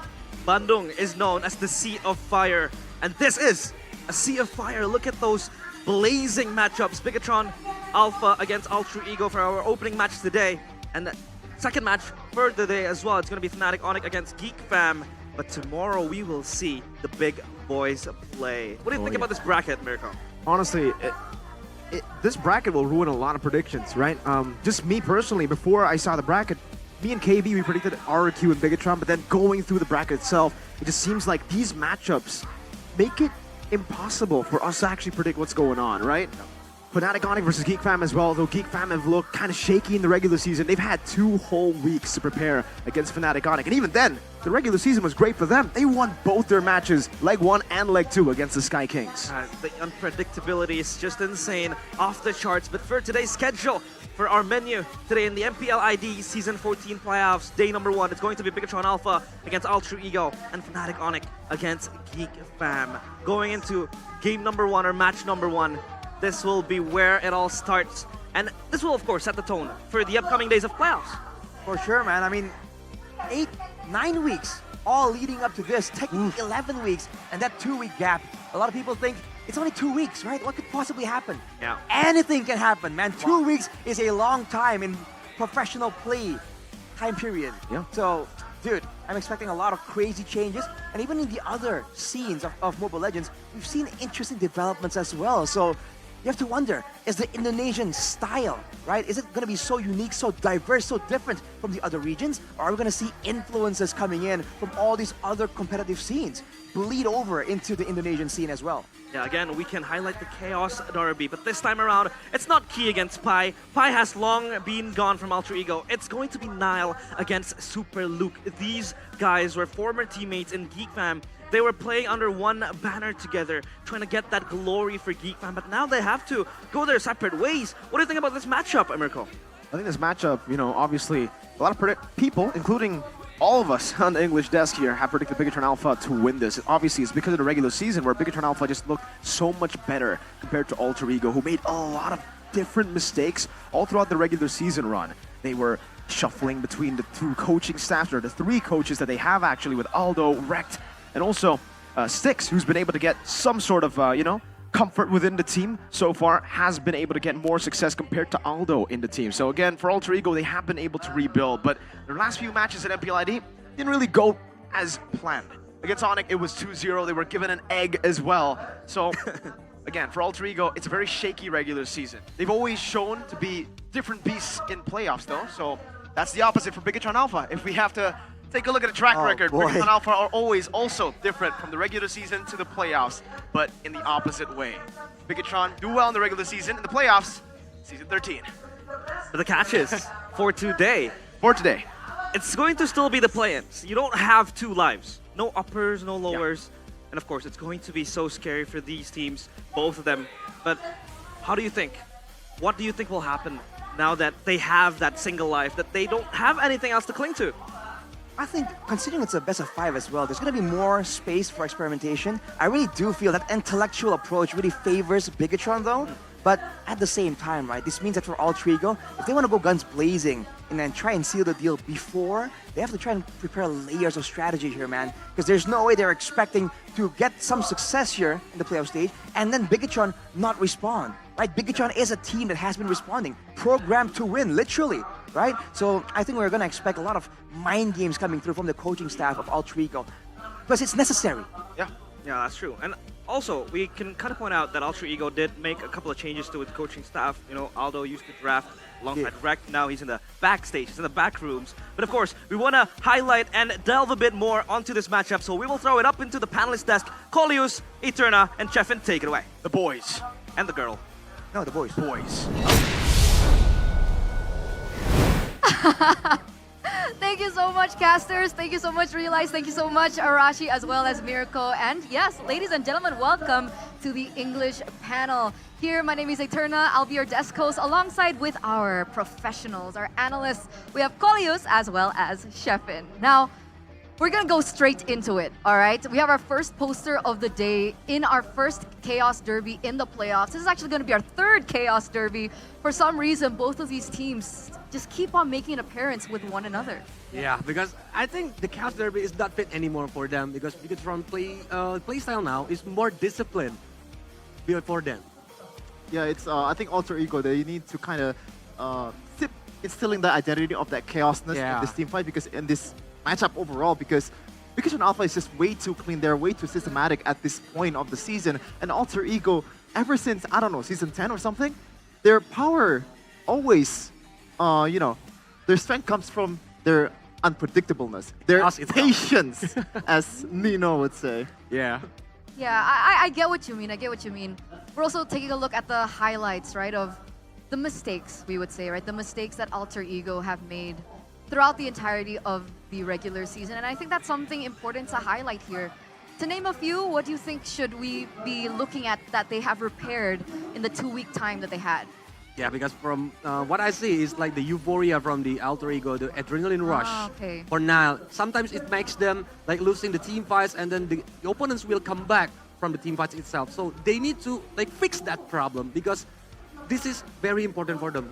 If they lose, they're gonna go home. There's a big question here though, because Nile is known for assassins, right? As we're looking in MPL PH playoffs, they are, hovering towards Suyo, the Alphas. Ling and Fanny are usually always banned, and Nile, I don't think Bigatron Alpha will have them or like give them the opportunity to use those heroes, considering what happened in that game against Supercat. 7 solo kills, that is crazy, by the way. And I'm afraid, I think Vanny will not be like being picked by them because it's always getting banned by both of them. Yeah, I agree. I mean, if up until this point, Alter Ego still stick with the gameplay that they are Nile-centric, I think it will be a problem. Especially now, coming into the playoffs, a lot of these teams will highlight this kid, right? And honestly, at this point, Nile has so much to prove as well. Because people are saying that Alter Ego came into the playoffs just because of luck. We remember how they were able to make it, right? Including me. Including you? Yeah. Okay. I have the bold statement for the Alter Ego because their gameplay on the regular season is like having a very big gap with the other team. And now I want to make another bold statement. Okay, let's hear it. Let's hear it. About Heist. Oh, okay. In my personal opinion, Heist is the worst gold laner. Oh man. Oh man. From all the teams that goes to the playoff. Donnie's gonna be crying right now. I do not know if that's a hot take or not, because when you're looking at it, CW, Chidera, Skylar, and Shiki, these guys are absolute monsters. As this guy right here, Turna. This guy is also a monster himself, right? We have Luke up on screen, and people are saying that he's got to be one of the main anchors in a Bigatron Alpha right now. It used to be El Momento being key, right? This is something that we did mention, that we did talk about. So let's underline that a little bit more. Yeah, because they cannot to depend on Luke. They need to use Key as the enabler or even like the initiator during the team fights. Oh, I don't know about that, man. I think it can go both ways because Key, I know that Matilda is gonna get banned, but when you look at MPL PH, the Rafaelas, who's kind of disengaged heroes, are still very prone in this meta, and I think Key will do a good job utilizing that. And man, Owen and Key is just a tough matchup because Key, we know that he can play both ways. He can play the passive game and aggressive game as good as everybody. But this guy right here, also the same as Key. I think what we want to highlight here is more so about the mentality, right? Which is why this quote coming in from Beloyski is really important. Mentality is very important. In my opinion, in the playoffs, the regular season standings no longer matter. So every team must prepare both their gameplay and mentality. The reason why we're highlighting this quote coming in from Beloyski is the mentality, the mental game for both of these teams, it's so important. Yeah, I right? completely agree. Bigatron Alpha, for the past few seasons, always able to make it to the playoffs. They're the only team, one of the only teams, that consistently make it to the playoffs. But they never win. Exactly, they never win. So, big question about their mentality, especially last season. And, of course, self-explanatory, Alter Ego and their mentality. You mentioned it, Colius, earlier on, overhype, over zealousness when it comes down to the gameplay. So mentality is a big topic, and especially now that we're going into the playoffs, it might be a different ballgame. But with Kaya right now, I think he's the old veteran from Bigatron. I think he needs to bring up the mood for the other players because he already feel this scene a long time ago. It's already 5 years since he debuted on MPL. So he debuted season 5, right, if I'm not mistaken. He's been through a lot, man. Different teammates, different opponents. They have brands back then. They have Ripo, even like one of the prominent Malaysian player in Indonesia. You can see here, oh my god, look at that. They are so enthusiastic. Look at the mask. But and that's the thing, right? Because ironically, when we're talking about veterans, technically, Nino is the veteran in Alter Ego. I mean, once upon a time, he was the baby of Alter Ego, and you know, I don't know if it's unfortunate for him or not, but he's the one that now has to step up and be that anchor for his team. And if we're taking a look at the regular season, what do you think how do you think he did with the sabar and the comms? Is that okay? I think first of all, for the calls itself, it looks like that Nino is rushing the calls or he's not patient. That's why he called the patient for the others. El Sabar. But for Nino itself, since he is changing his role from the gold lane to XP lane, now he needs to prove it. He goes to the playoff, but how about this stage? Because it's really important. He needs to as a big brother, he needs to bring the others to let's go win this match, because if we lose, we're gonna go home. What do you think? I think I have a different take on the Sabar thing. Okay. I think it's just the boys ranking together, playing together. It's just the boys thing, man. They're just hyping each other up, and that's the Alter Ego way. Now, of course, that overzealousness needs to go away, especially when you look at objectively one of the worst plays of the season. Nino just going in the mid lane with a Chow against Onyx. That is, I don't know what's going on in his mind, but he needs to tone it down a little bit, pump the brakes, and just be a bit more calmer, because right now he is the big brother, as Coleus would say. Yeah, he's in a team full of rookies, right? Essentially. Owen, Roundel, Heis, new to the team. Yeah. They're from the MPL. That's why I think it's a very big stakes for both of the teams right now. They're gonna meet each other with best of 5. Like no chance to have any mistakes. And the mentality is really important, because whoever won the first game, I think it will give them mental boost and can bring it until maybe the game 5. So momentum. Momentum. Momentum is going to be very important. Yeah. What about like the history of Bigatron Alpha? Are they a team that really relies on that momentum too? I would say so. I think Bigatron Alpha, when they have the momentum, they can pretty much crush their opponents. But there have been times where they absolutely choked the match. Yep. A lot of examples against Geek Fam in Season 12, I believe. They were almost reverse sweeping them. But in game number 5, it's just, what happened? And even against Alter Ego too in Season 11, I believe, when Uril was still there and the whole team is just, it's still Chaos Derby. It's the Super Ken debut in the playoffs. They were not playing their A game. So, but to be fair, they're still rookies. Super Ken, still a baby. It's not super back then. Not super. Yeah, right just now Ken. he's actually super. He's just Ken. Are you Barbie? You know, just Ken, Barbie? Yeah. It's okay, guys, never mind. But I get it. I like that you mentioned that, right? Because both of these teams have a long-driven history between them. You mentioned Season 11, but if you go way back to Season 8, it was actually Alter Ego that was the team to knock out Bigatron Alpha on the first day as well. So it's exactly the same scenario. And now fast forward to Season 9, it was Bigatron that knocked out Alter Ego from the first day of playoffs. And then in Season 11, like you mentioned, Alter Ego was the ones to say, you know, goodbye, Bigatron Alpha, no hope for, you know, the playoffs once again. So will we be seeing kind of the exact same story today? I mean, it's been a back and forth, right? So it's Alter Ego, Bigatron, Alter Ego. Is it going to be Bigatron today? I would say so. But, you know, if Alter Ego managed to take game number 1, I think that is a huge mental boost, first of all, to Alter Ego, and also a huge mental disruptor to Bigatron Alpha, because they realize that right now they are the better team. They're supposed to win this one by a landslide for a lot of people out there, and I think that's what they're trying to do. But if they lose the first game, that is like, what happened? Like, what did we do wrong? Right. But be careful. Sometimes confidence is good, but overconfidence can kill you. And I think that was the problem for Bigatron Alpha last season, right? Yeah. Okay. And you know a lot of insider information, Coleus, so I'm gonna, you know, pick your brain just a little bit here. We've been hearing that Bigatron Alpha has actually now a mental coach. Do you think that the mental coach has helped Bigatron Alpha in their gameplay so far? Obviously. Okay. Because for the role of mental coach, it can help to mood boost them.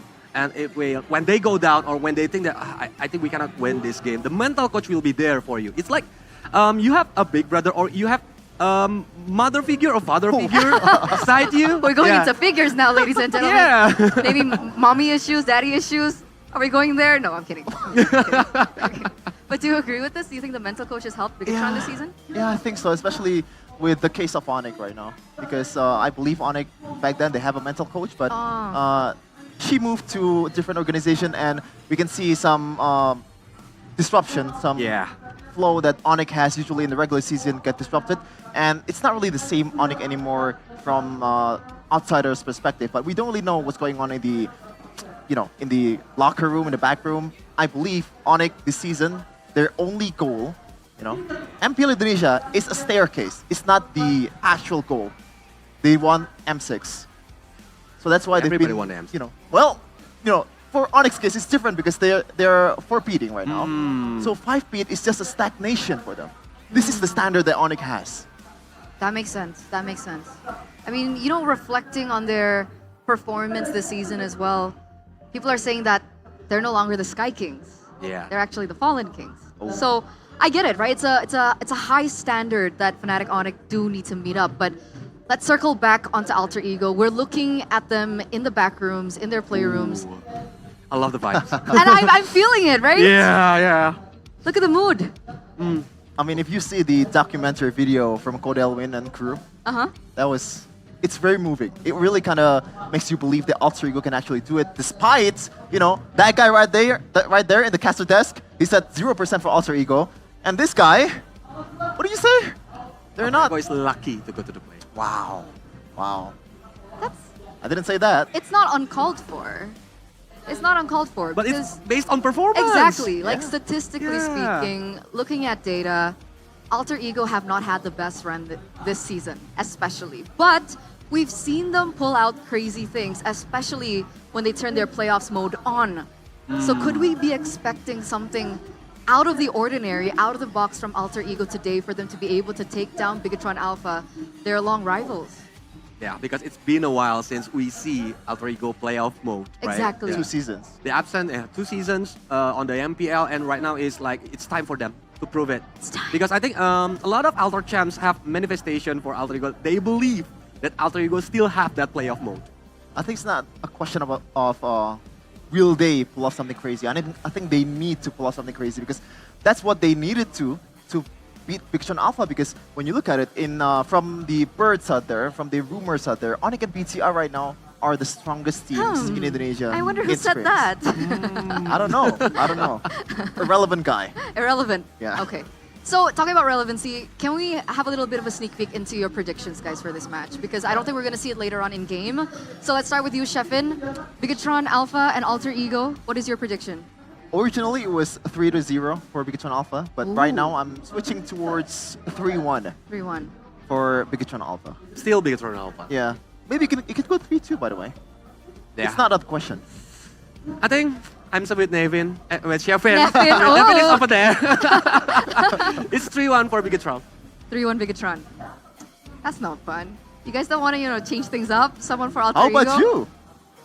Same prediction, 3-1 Bigatron. Oh, Miracle with a smile. Yeah. We don't. I don't actually want Bigatron to win though. But it's based on the regular just to feel season like data. a little bit of a right? frown. We're professionals. Oh yeah, sorry, forgot. I can't wait to see the surprise actually from the Alter Ego. I think they need to shut all of our mouth. Oh yeah, I like that. Prove the entire world wrong because I don't think any talent or caster in MPL predicted Alter Ego. Papulong?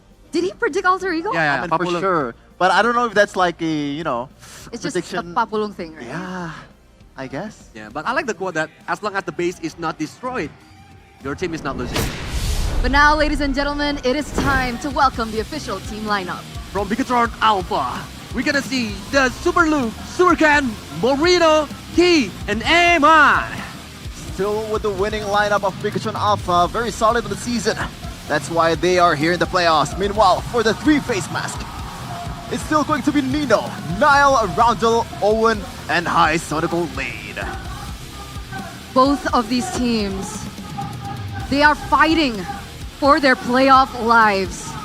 But ladies and gentlemen, here in El Dorado, Bandung, only one team can move forward. Divided by rivalry, joined together by destiny. For the 3rd time of the season, let's welcome both of the teams. Let's welcome the Red Robots, Bigatron Alpha, and the 3-face masks Alter Ego back onto the stage for another round of the Chaos Derby. It's going to be a treat. It's going to be an absolute pleasure to watch this match. As a fan, as a caster, this is going to be really fun. The chaotic derby is no more. This time, systematic gameplay wins. Because the stage is on, and now we are looking at the coach, Coach REKT. It is his debut season as the coach, and now he's bringing Alter Ego to the playoff. And can he prove? Because he already win the M series at M1. Can he bring Alter Ego to the glory? That's the big question. So much pressure on his shoulders right now. We don't see Coach Aldo as well on stage. He's actually with Styx, alongside with Wura and Theo Nile from the side of Bigatron Alpha. And this is where the chess match begins. I think it's going to be very important to highlight the shift in meta from what we were accustomed to, especially during the regular season. We saw MPL PH, I think that was the last official tournament that we saw on a professional scale, and the differences in picks that we saw. So let's circle back onto that. Let's circle back onto heroes that might come out and heroes that we thought were meta before, but are no longer used. I think first of all, Suyo, the new hero, it's gonna be high priority today. Because like it have high mobility, high burst damage, even like if he got the snowballing on the early game, he can carry the team. For sure, and there's gonna be a lot of emphasis towards flex picks. The Edith, the Khalid for some people out there, the Benedettas, well, not really. But you know, this is the rival showdown of both of these players, man. Nile and Luke Eterna, two guys that happen in the same team together right now. They're gonna be battling it out in the El Dorado Dome. They were teammates before, they play on the M series before, and now they're gonna face each other. And if I'm not mistaken, there was a little bit of drama going in between. You know, we're not gonna get into it into detail, but we saw the fire on the stage, especially the early portion of the regular season. And I don't know if they've sorted things out, but this is one of the showdowns of the season, I would say, right? Luke versus Nile, Beloyski versus Nile as well. Right. Bandung is Lautan Api, Sea of Blaze. We're gonna see the fire from both of them. Who's gonna win on this match? We'll go to the next stage.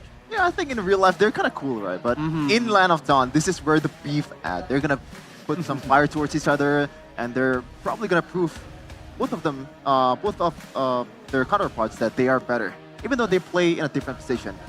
As we're gonna take a look at the head-to-head. So let's take a look at this. Let's compare this. But remember, this is before the changes hit, right? This is the data that we saw overall from the regular season of Season 14. But for you, Kolius, does anything stand out in particular that we should be looking at? First of all, Chip is really OP. I think both of them will not release Chip for them. And don't forget, with this new, I think, updates for the playoff, I see the Luoyi and Suksin is really important for the mid lane.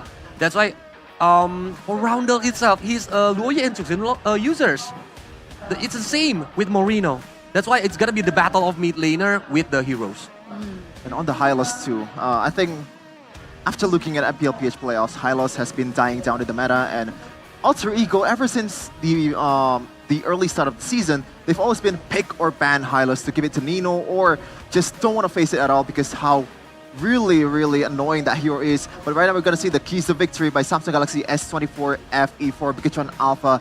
First of all, give Luke an enabler hero as the playmaker, and Atlas could be a good choice for Key. So kind of goes both ways, as Colis would say. The two playmakers on the team can give them the benefit of having ways to approach the team fight in different ways. But I'm not really mad if Key ended up on heroes like a Mathilda or a Viola in the end. And now case to victory by Samsung Galaxy S24 FE for Alter Ego, maximize highest potential as the carry and force Super Ken into an assassin duel against Nile. I think I agree with both of it, because assassin duel will be much better for both of them, because both of the jungle right now are the best assassin user.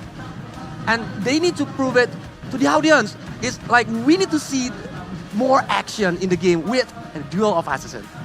So with that being said, now with the comings of Suyo, do you think the Assassins are still a priority pick? I mean, we saw Alpha and Suyo being one of the top priority junglers in the Philippines.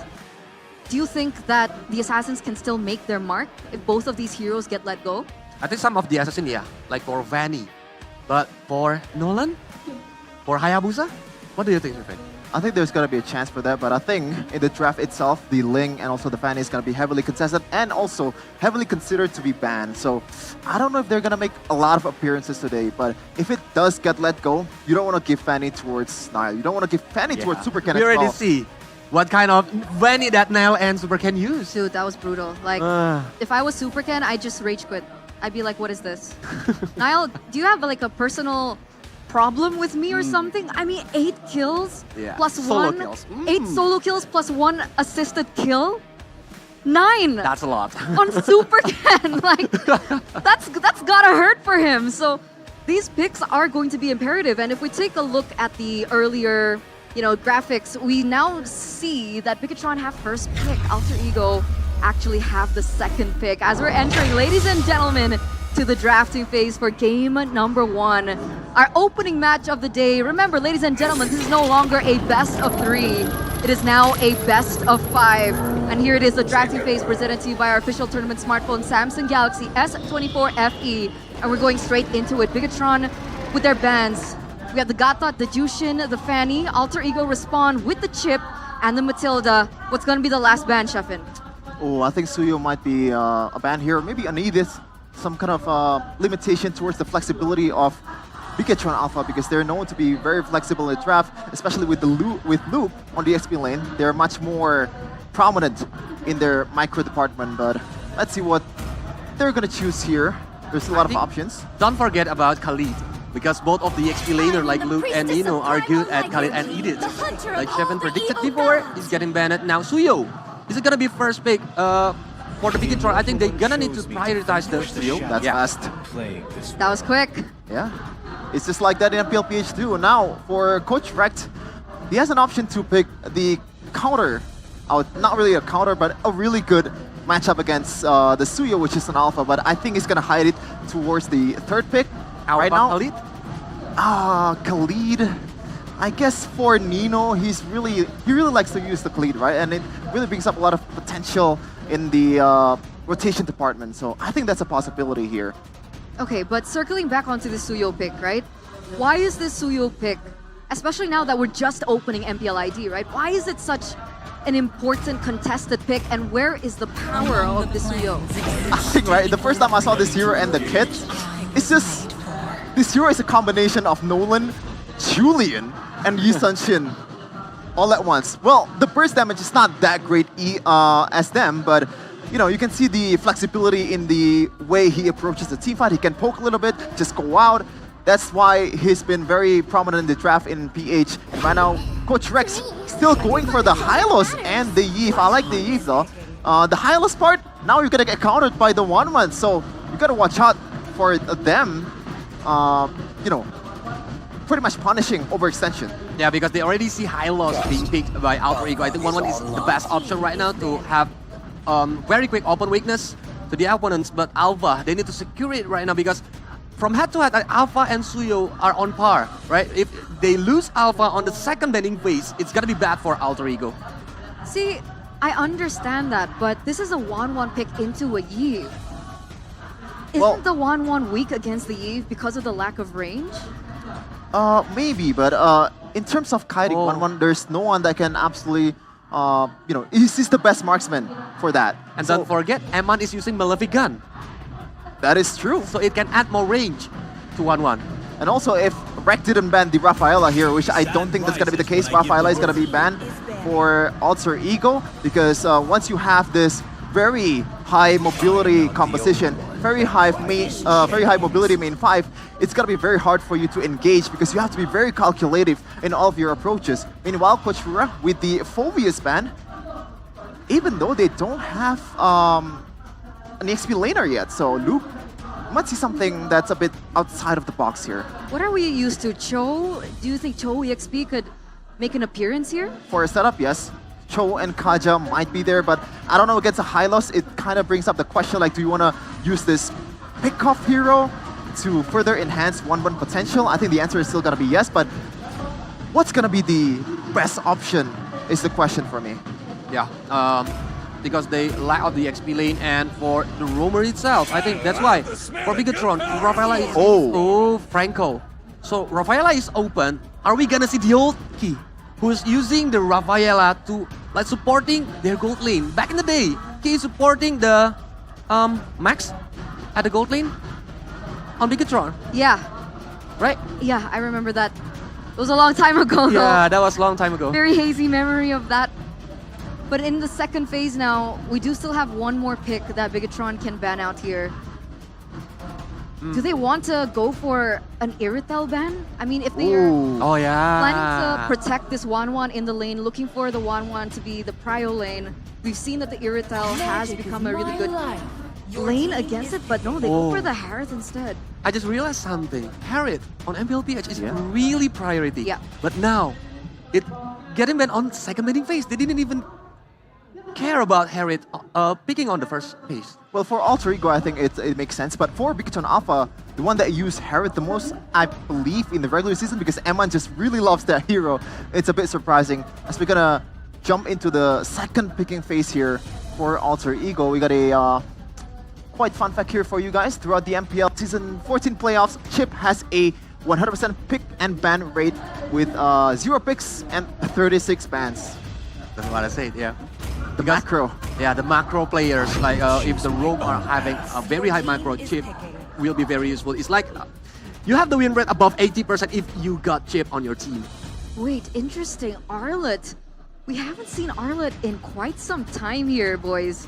Why do you think the Arlet makes an appearance here for Alter Ego? They need a setup to bring back down some of the members of Bigatron Alpha towards the real-world manipulation. And especially against a 1-1, that is a tough test. And I think Arlet, with his range and also his CC, can do a good job at that. You have to really time it with the quote-unquote purify that 1-1 has. So are we looking at Arlet EXP? Yes, Hylos Roam? Still flex, still flex. I think it's still gonna be Arlet EXP, to be honest. Okay. But Nino loves to use Hylos, but Tigreal and Cho. I mean, we were talking about the Atlas. If we're talking about El Momento, then key on the Tigreal. That's a hero that really fits his identity. Yeah, because it's have the same playstyle like Atlas before, using the implosion to initiate the team fights. I think it's gonna be important for Bigatron so they don't depend too much on Luke. So Ki now can have the momentum. What was the last pick? It was Moskov, yeah.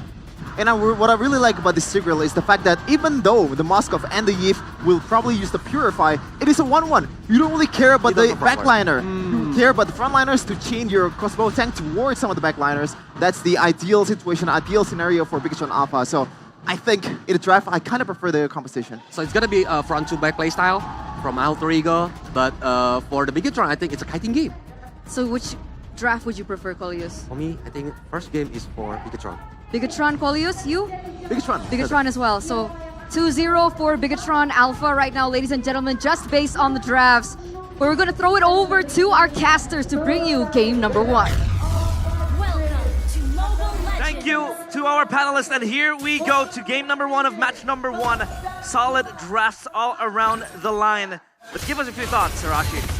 Well, game number 1 already shaping up to be quite interesting. You're already seeing the 2 purifiers as expected from Alter Ego.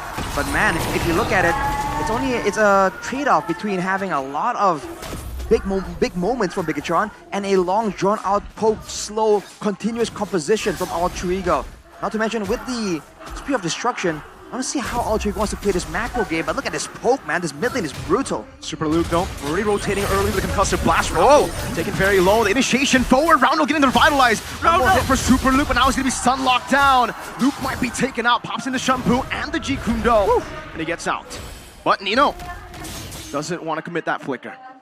Already using the revitalize very early on, though. Owen will have it as a playmaking tool for quite a while. Look at Nile, though, abusing the alpha pick. Now gonna be chased down. Moreno walking forward. Nile barely getting on. And Mon walking forward as well. Nile getting spotted. Mon very low, still able to survive. The Highs goes in forward, gets a kill. That's a Spear of Misery to lock him down and pin him down. Key with a shove back. Highs, great purify. Super Ken unable to get the execute. Owen throwing down against Key, but will be under the turret. Super Ken looking for the snipe onto Highs. Will be forced to back away from this wave. Oh, the aggressiveness early on in the game. I mean, Nile is so strong with the alpha. Level 4 already. Sieging, or rather invading that purple buff. And Aman had to die in the process, but High still survives. Aman might look for Owen here. Yeah, poking him down, and look at the timing, Arashi. Why did he do that? The turtle spawning in, that's why. The right moment here to just exert all that pressure. Alter Ego definitely wants to try and go for this, especially with the alpha presence, but with all the big ultimates available to Bigatron, they might be forced to let it go.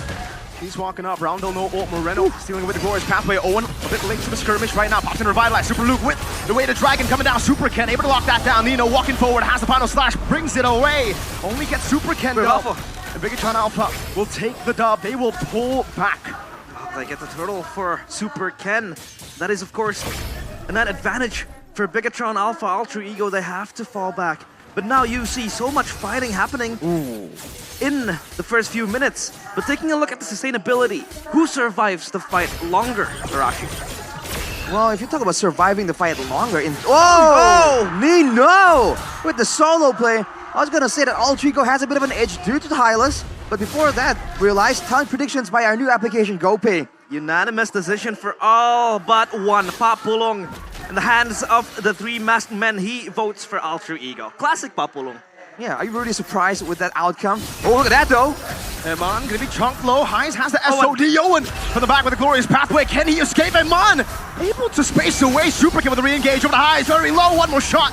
Good implosion to lock him down. Crossbow attack is ready, but Super Ken just getting rid of all of them in the back line. Pops in forward with the blink. Now the Spear of Alpha over again, but Moreno has rotated faster, and Super Ken will get that elimination. Oh my goodness. The rotation is so solid from Bigatron Alpha. They might look for a dive. Real world manipulation. Moreno tanking it up now with a full dive. It's another execute for Super Ken. Oh boy, we keep talking about Suyo and how it's so good when you're snowballing. Super Ken definitely getting all the value. Wait, the Dragon with pinned down. Nino able to use the Vengeance. Another lockdown over. Super Luke still escaping. Final slash. Great one. Shunpu. Luke gets out. Away from the SOD. Super Luke with the fleet footwork. And this is what Cho gives you. It gives you that mobility. It gives you the advantage to just jump into the backline and kick someone into straight into the bearing arms of Bigatron Alpha. Is this Cho pick that strong in this game? I think it's useful when you're trying to contest pressure. With the Cho taking away so much attention, it opens up the possibilities for Key to come in unexpected as well. Even with the Purifies, it's still gonna be a very valuable resource burnt out. But look at Moreno getting jumped on. Locked in a bit. Able to dash away. Bigatron Alpha with control. Glorious pathway by Owen. Super Luke, look at his own Nile. Bigatron, give the control over for now. Alter Ego will take control. Super Luke, though, still in the flanks. Over to Nile, that's an implosion. And a way to Dragon locking him down, but there's no one there to follow it up. Now with the Spear of Alpha over to Key, now with the final splash as well. Nile securing it. Nino. That's Vengeance over. Nino with the chase. Now one more shot. Super Ken shut down by Nino. Oh my goodness, that is an important kill towards Super Ken. He was snowballing, but he was cut off by Nino. And that is also what the Arlet offers to you, Super Luke. He will be just fine. Just the aggression, the crowd control too. Bigatron, they kind of stacked the crowd control from the way of the Dragon along with the implosion. They should have staggered it a bit more and ensured that Super Ken can get the guaranteed retribution. But Nile was hit by both almost at the same time. Now with the glowing one secured for Roundel, skipping the Enchanted Talisman, going for the Demon Shoes to ensure he has enough mana for these fights. It's gonna slow down the regeneration, the survivability from Bigatron. But for now, Alter Ego has to keep a watchful eye for the big moments from Bigatron, the big engages. That is still definitely a big possibility. Yeah, this is what Alter Ego wants to do. They want to keep on going towards the backline of Bigatron Alpha. They have that crash potential, that collapse potential in the hands of Owen. With the glorious pathway, he will open it up, and Eman might be the next victim. RWM used up already. The zone Eman away. Super Luke will walk forward, trying to go for the pick, but the turret will be taken away by Alter Ego. That's a zoning play from Alter Ego, initially using the glorious pathway and then the real manipulation not to do damage. Just to zone people away so that Highs can get those free hits on the turrets. Very intelligent game plan. But by the way, Moreno went for a first item, Starlium. That's a unique take I haven't seen in quite a while at least. Yeah. Definitely giving him a lot more damage, a lot more ways to burst people down. And it seems like for Bigatron, again, it's about getting that big one moment, which is why the Way of the Dragon has been such a respected tool by Alter Ego, right? They're avoiding any chance of Luke making the plays happen because they know that they are lacking when it comes to those insane one-shot potential. But is that what's going to be the main goal of Valentina? Because mostly, if we talk about Valentina, yes, she does deal a lot of damage, but she's mostly the enabler. Going for the first Starlium site might be an egoistical move from Moreno, do you think? Gives him a lot of pure true damage as well with the Starlium, so in a way, it works well against Owen. It's going to be stacking a lot of those defensive stats. Right now, look at this, Super Luke already zoning. Going to the back, finding it, way to Dragon lock them down as well. Super Ken will be able to lock that down. Now the real world inflation answer with another real world inflation. Nino with a flicker forward implosion! El Momento finding 3! Roundel taken out. Owen has been isolated from the team. Moskov though, take a look at Highs. Will get another turret to trade it for the 3 members that he lost. We talk about the new man on the block, the enabler Super Ken. But still, El Momento looms in the darkness and comes out on top as the frontliner of Bigatron Alpha.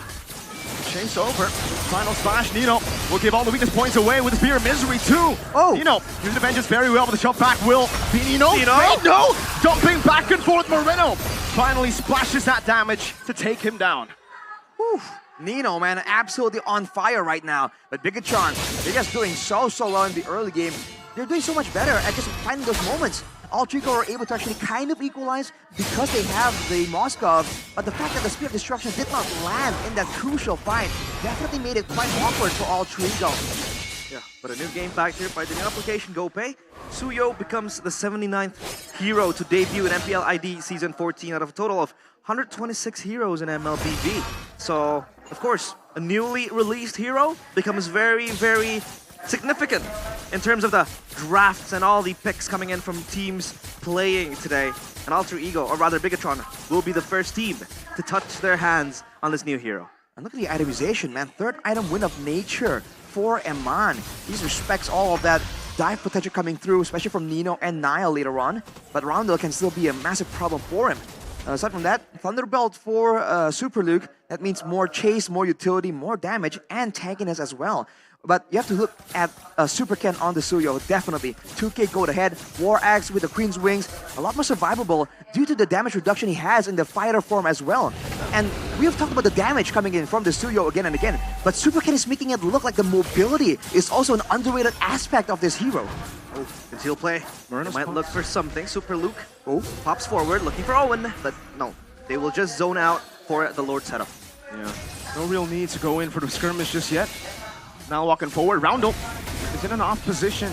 Super Luke walking forward, the Dragon as well. This should be a free take, and it will be.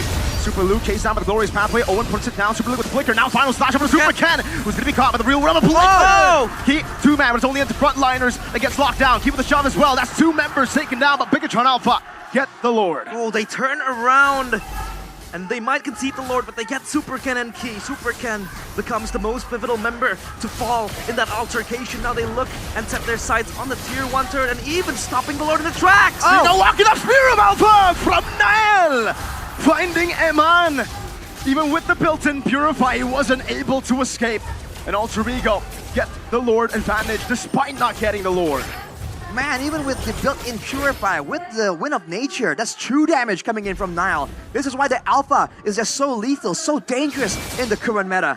Bigatron, since there's a bit of miscalculation there, even in the Lord fight, they got the Lord, they were able to exit, and there seems to be some attempts to try and make plays happen there still. Bigatron need to respect it, man. All Trigo, they definitely still have weight to throw around here at 10 minutes. This is where the mid-game power spikes usually really hit hard for these big fighters. And with the Alpha in the roster for Alter Ego, Bigatron need to find ways to deal with him. If they're gonna use a lot of these big utility tools, like the Way of the Dragon, like the Implosion, you know, to set up, then there's nothing left to protect the backline from this diving Alpha. That is something they have to try and take into consideration, especially after that outcome. Yeah, brute force breastplate completed by Niall as well. Just giving him that extra defense when he wants to dive towards Bigatron Alpha. But Bigatron Alpha still has their ace card, their ace in the hole, which is Moreno with the IMU. Whenever you think Alter Ego might be able to just zone out and start the execute, start the engage first, there will always be Moreno hiding in the shadows, might steal a huge RWM or maybe like a Glorious Pathway or even Spear of Alpha, but then again, he has the conceit of diving into the backline of Alter Ego. Now for Bigatron Alpha, how do they want to traverse the situation?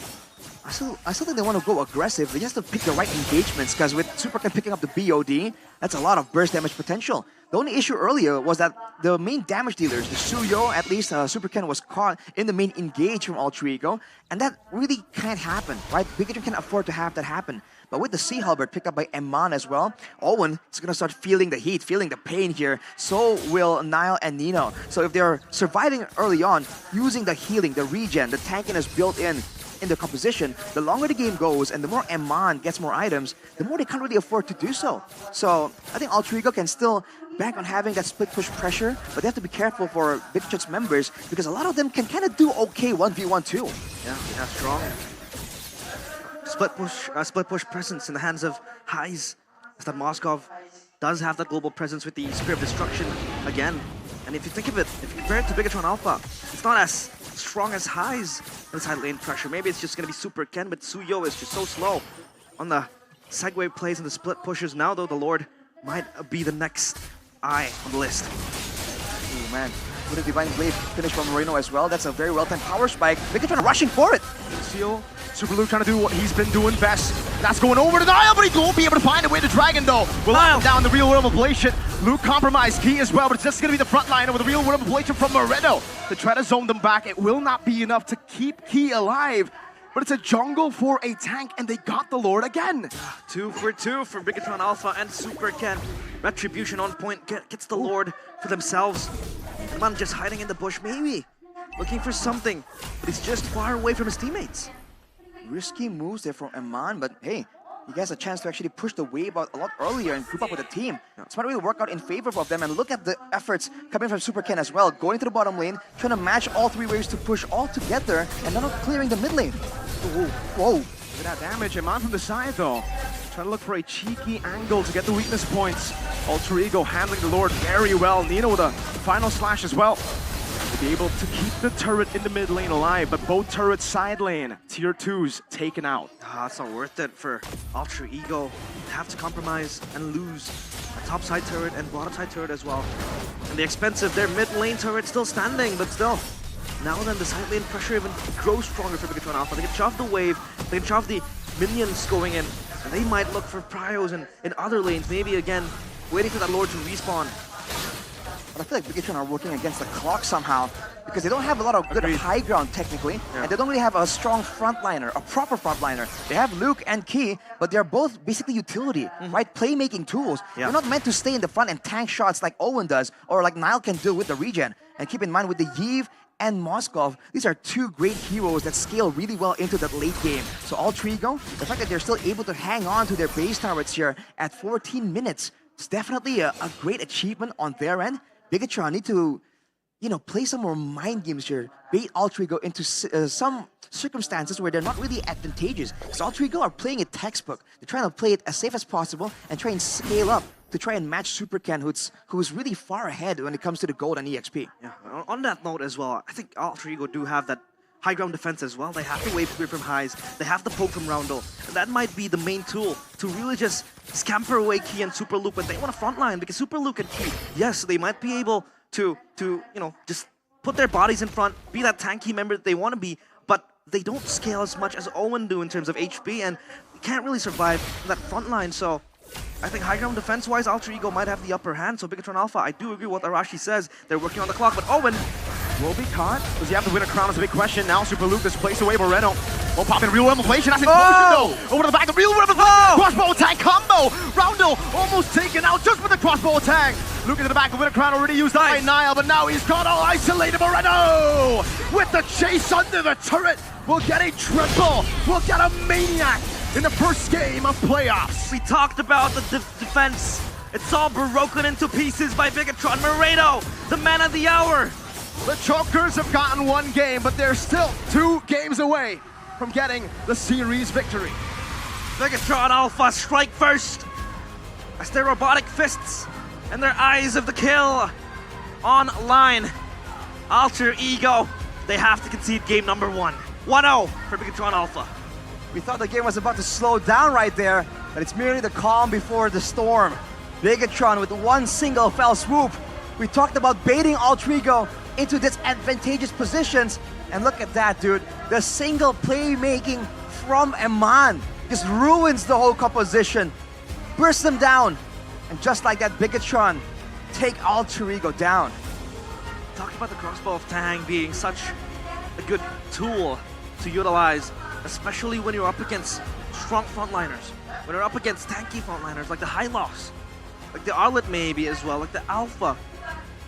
But we talked about how it is also so versatile, or rather so susceptible in the late game, because you can buy Immortality, you can buy the winner crown.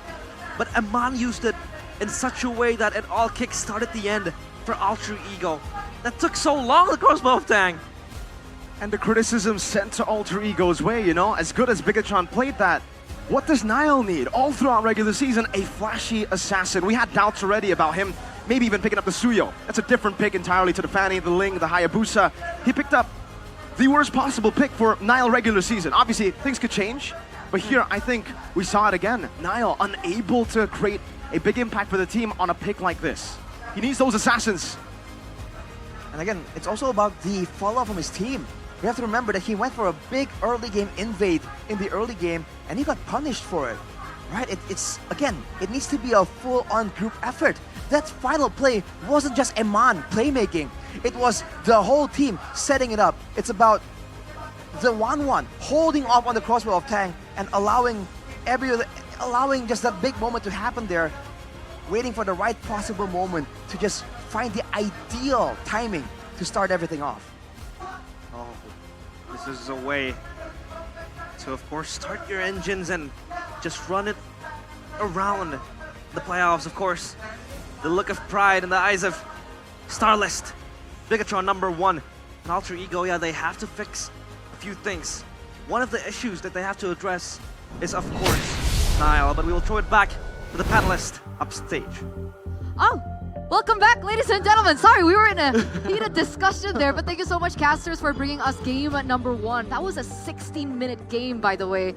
And what we were discussing earlier was Moreno, Maniac on a Valentina. This is a mid lane pick that we don't see too often, especially with the changes in the meta. And yet he's able to bring back his signature hero from, I think, 2 seasons ago and pull that, a Maniac, in the final minutes of the game. He set the standard really high with a Maniac on the first game, Shepard. Yeah, right? Coming out with a bang. And also the real-world manipulation copy also works as a setup as well, because you have a Tigreal, you have this kind of heroes on the other side, which is Hylos and also Eve. When they actually pull the trigger, that's where Bigatron Alpha is playing their game. That's why I think at that very last moment where Owen is opening the bushes at the middle of the map, I think that shouldn't have happened, because you're right, at that time, you're just giving to Bigatron the opportunity to actually punish that. Like Arashi mentioned before, they don't have any enabler. So when Owen wants to open the map, no one can follow up Owen with a good CC. So what's the purpose? Yeah, what's the purpose? Okay, so you think it was like a draft disconnect coming in from the team, or was it just execution from Alter Ego? Both of them. Okay, we're gonna take a look at the highlights alongside our discussion here. Is there maybe a moment that you guys want to point out? Yeah. I think over the course of the game, it's just the objective battle in the turtles. It's always Super Luke on behind Nile, just kicking them because he's not going to be able to use the retribution. I think Super Luke is one of the guys that needs to be shouted out, even though I think the MVP is going to be different. So yeah, I think it is just super tough when you're up against a Chao that knows what to do when the moment calls. And this is the MVP of the game. Let's see. Oh, there you go. It's Moreno, player of the game, ladies and gentlemen, presented to you by the official tournament smartphone Samsung Galaxy S24 FE. Let's talk about this Valentina Brave Smite emblem, Starlium Scythe. Kolios, what is going on? So, you need to use the Starlium Scythe as like having this foul fam and reducing the cooldown. And of course, the effect of the Arcane Shade will be really painful with the Starlium Scythe. So you can play with the basic attack. Yeah, especially when you have 2 frontliners from Alter Ego's side, which is really hard to poke down when you have that basic attack enhanced towards the magic power. It becomes a weapon for Moreno. And also the Brave Smite against a Yve, I think it's serves the purpose of laning, because laning against a Yve is a very hard job to do, as we're going to take a look at the highlights earlier. And so far, shout out to Eman too, man. He played the lane quite perfectly, even though he's getting ganked a lot of times. He didn't die quite a lot. Yeah, this one is when Super Low Eyes is only for Heist or even Nile. That's why he always kick the most important players from Bigatron, and the others gonna follow up. But I think Key with Tigreal, I didn't see a good follow up from his team. Is it because of they are quite disconnected on the early game? I think it's only happened on that particular moment because Key knows what to do when the Purifiers are there, and actually he learned from that turtle fight, the second turtle fight, that he's getting zoned by the Hylos and also Nino on the Arlet, so he picked his target a bit more carefully, and this is the, the nail in the coffin for Alter Ego. It's just a really good decision from Key to camp out the bush, and Moreno is just being Moreno, man. Absolutely insane. Under turret, he did give a shutdown over, but I mean, at that point, it was completely worth it. That was a wiped out by Moreno.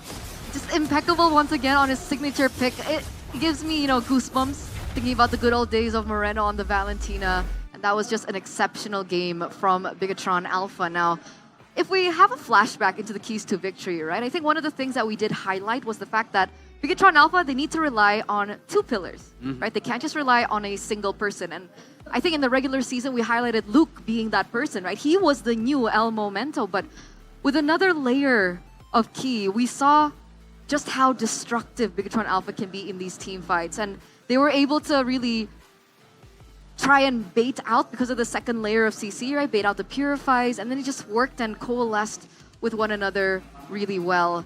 15 minutes, I think it was a 16-minute game. Was it 15 minutes? 15 minutes, 9 seconds. 15 minutes and 9 seconds. Yeah, and Bigatron is doing their homework very well during this 2 weeks break. That's why they make Key another pillar for Bigatron, and that's why we see that Key always try to like wasting the opponent's Purify before Super Luke can resources baiting. Make the momentum. Let's talk about Eman though. On Pull Yourself Together, because he has Inspire, he knows that in a composition where you pick a Chow on the EXP lane, you're sacrificing a lot of potential damage that EXP lane has, and now you're forced to be much more threat in a very short cooldowns over time. So that's why he's using that Pull Yourself Together to be able to enhance the capabilities of Bigatron Alpha on multiple team fights. So I really like the choice there from Eman as we're going to take a look at the gold distribution of both of these mid laners, Turtle and Lord. Night and day, Coleus. I believe it's only one turtle towards Alter Ego in the second turtle, and other than that, it's just Moreno benefiting off the team fights from Bigatron Alpha. Almost perfect turtle for Bigatron, but looking for the turrets, I think it's really small because he's only focusing to damaging the opponents when the others like Eman is like doing his job to aim for the turrets.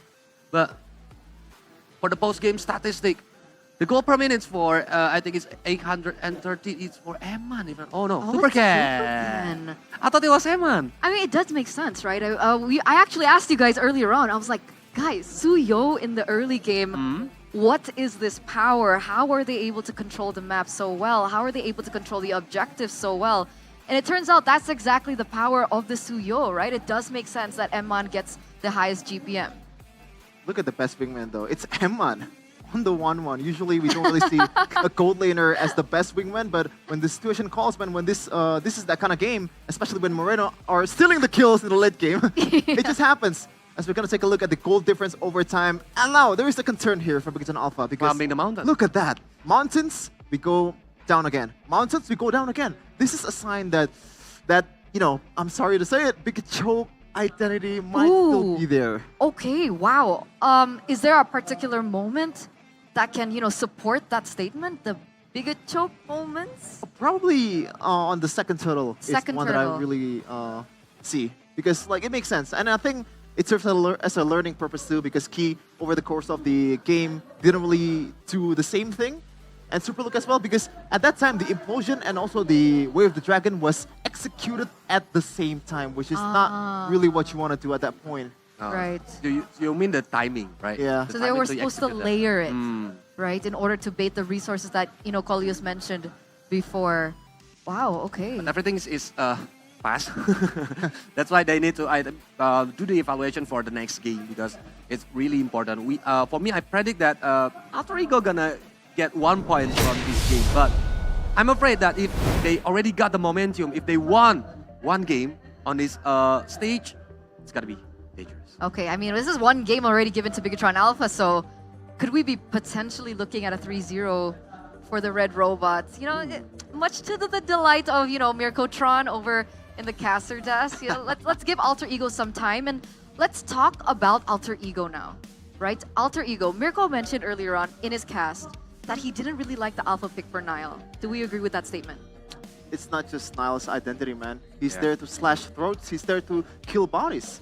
He's not there to be utility. He's not there to enhance the capabilities of the team when it's a team fight. He's there to kill. Give them the fanning, give them the lane, but unfortunately it got banned. But the problem is, like, for head-to-head against Suyo, I think the best option right now is Alpha.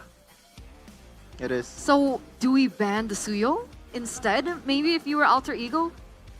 I believe Alter Ego... Do they take first pick instead and take the Suyo for themselves? Yeah, I think first pick would be the idea here because Alter Ego, I believe, right now has a better win percentage on the first pick as well.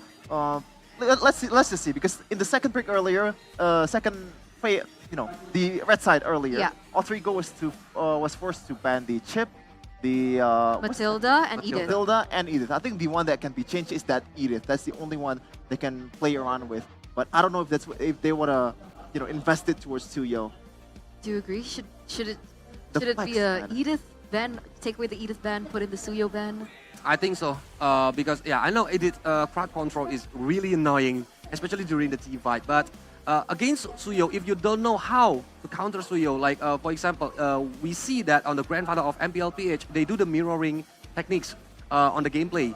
So when Suyo is going to go for the turtle, the other jungler is go for annihilate all the creep on the opponent's side. That's why they need to do some mirroring movement. So then, even if Alter Ego want to let the Suyo go once again, they need to be able to be a lot more disciplined in their macro play, maybe? I guess. All right. I mean, we'll let them catch a break. We'll also, think about it. Because, ladies and gentlemen, we are going to throw it over to our host. So we'll see you soon.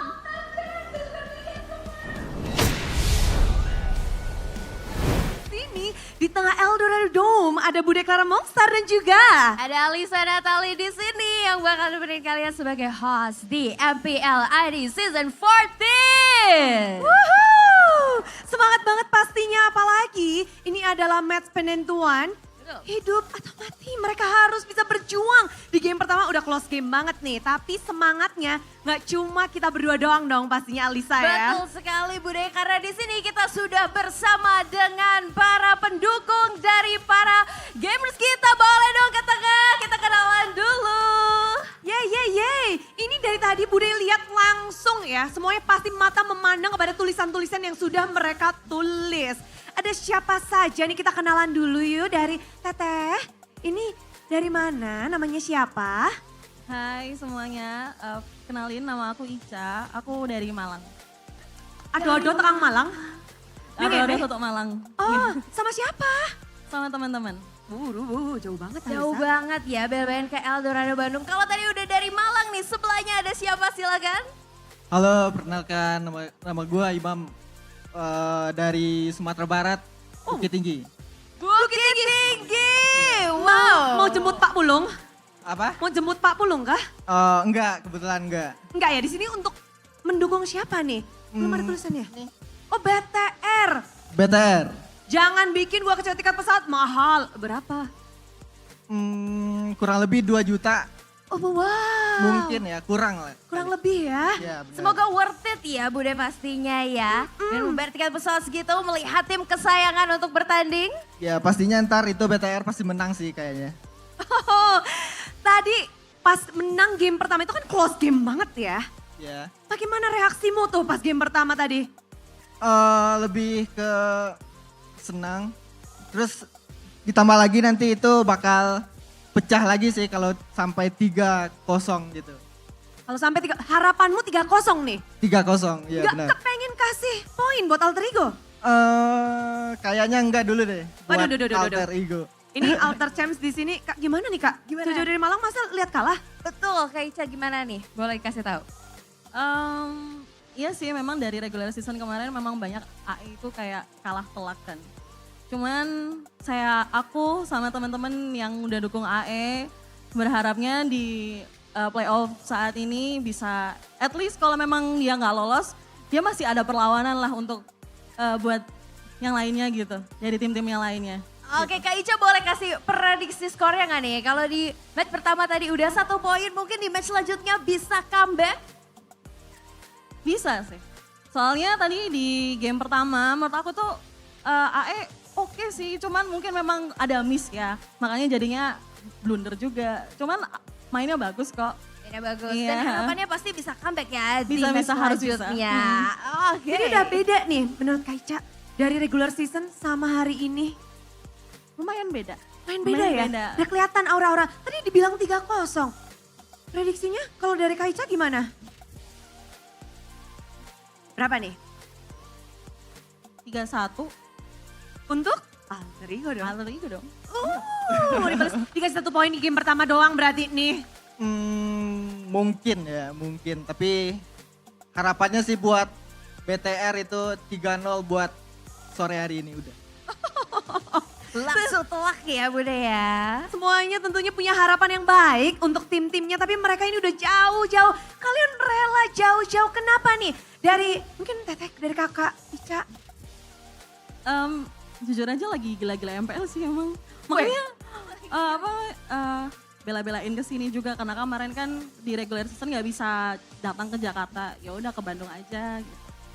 Bandung aja, pokoknya memang lagi menggandrungi banget nih. Dan Alter Ego adalah tim favorit, langsung gas ae. Iya benar. Gas ae. Dari Bang? Mas Imam jauh-jauh nih. Apa? Rela jauh-jauh kenapa? Oh, itu sekalian buat liburan sih sekarang. Oh liburan, refreshing Bude nyampe ke Bandung ini ya dan nonton tim kesayangan. Yes, dua-duanya punya tim favorit. Kita pun pasti banyak banget yang ada di kolom komentar, yang ada di Eldorado berharap timnya akan mendapatkan kemenangan. Namun tentunya semua itu hanya bisa dibuktikan dari kedua tim yang beradu. Kita akan melanjutkan permainan kita di game kedua. Siapa yang akan mendapatkan poin? Apakah Alter Ego atau Bigatron Alpha? So panelists, monggo.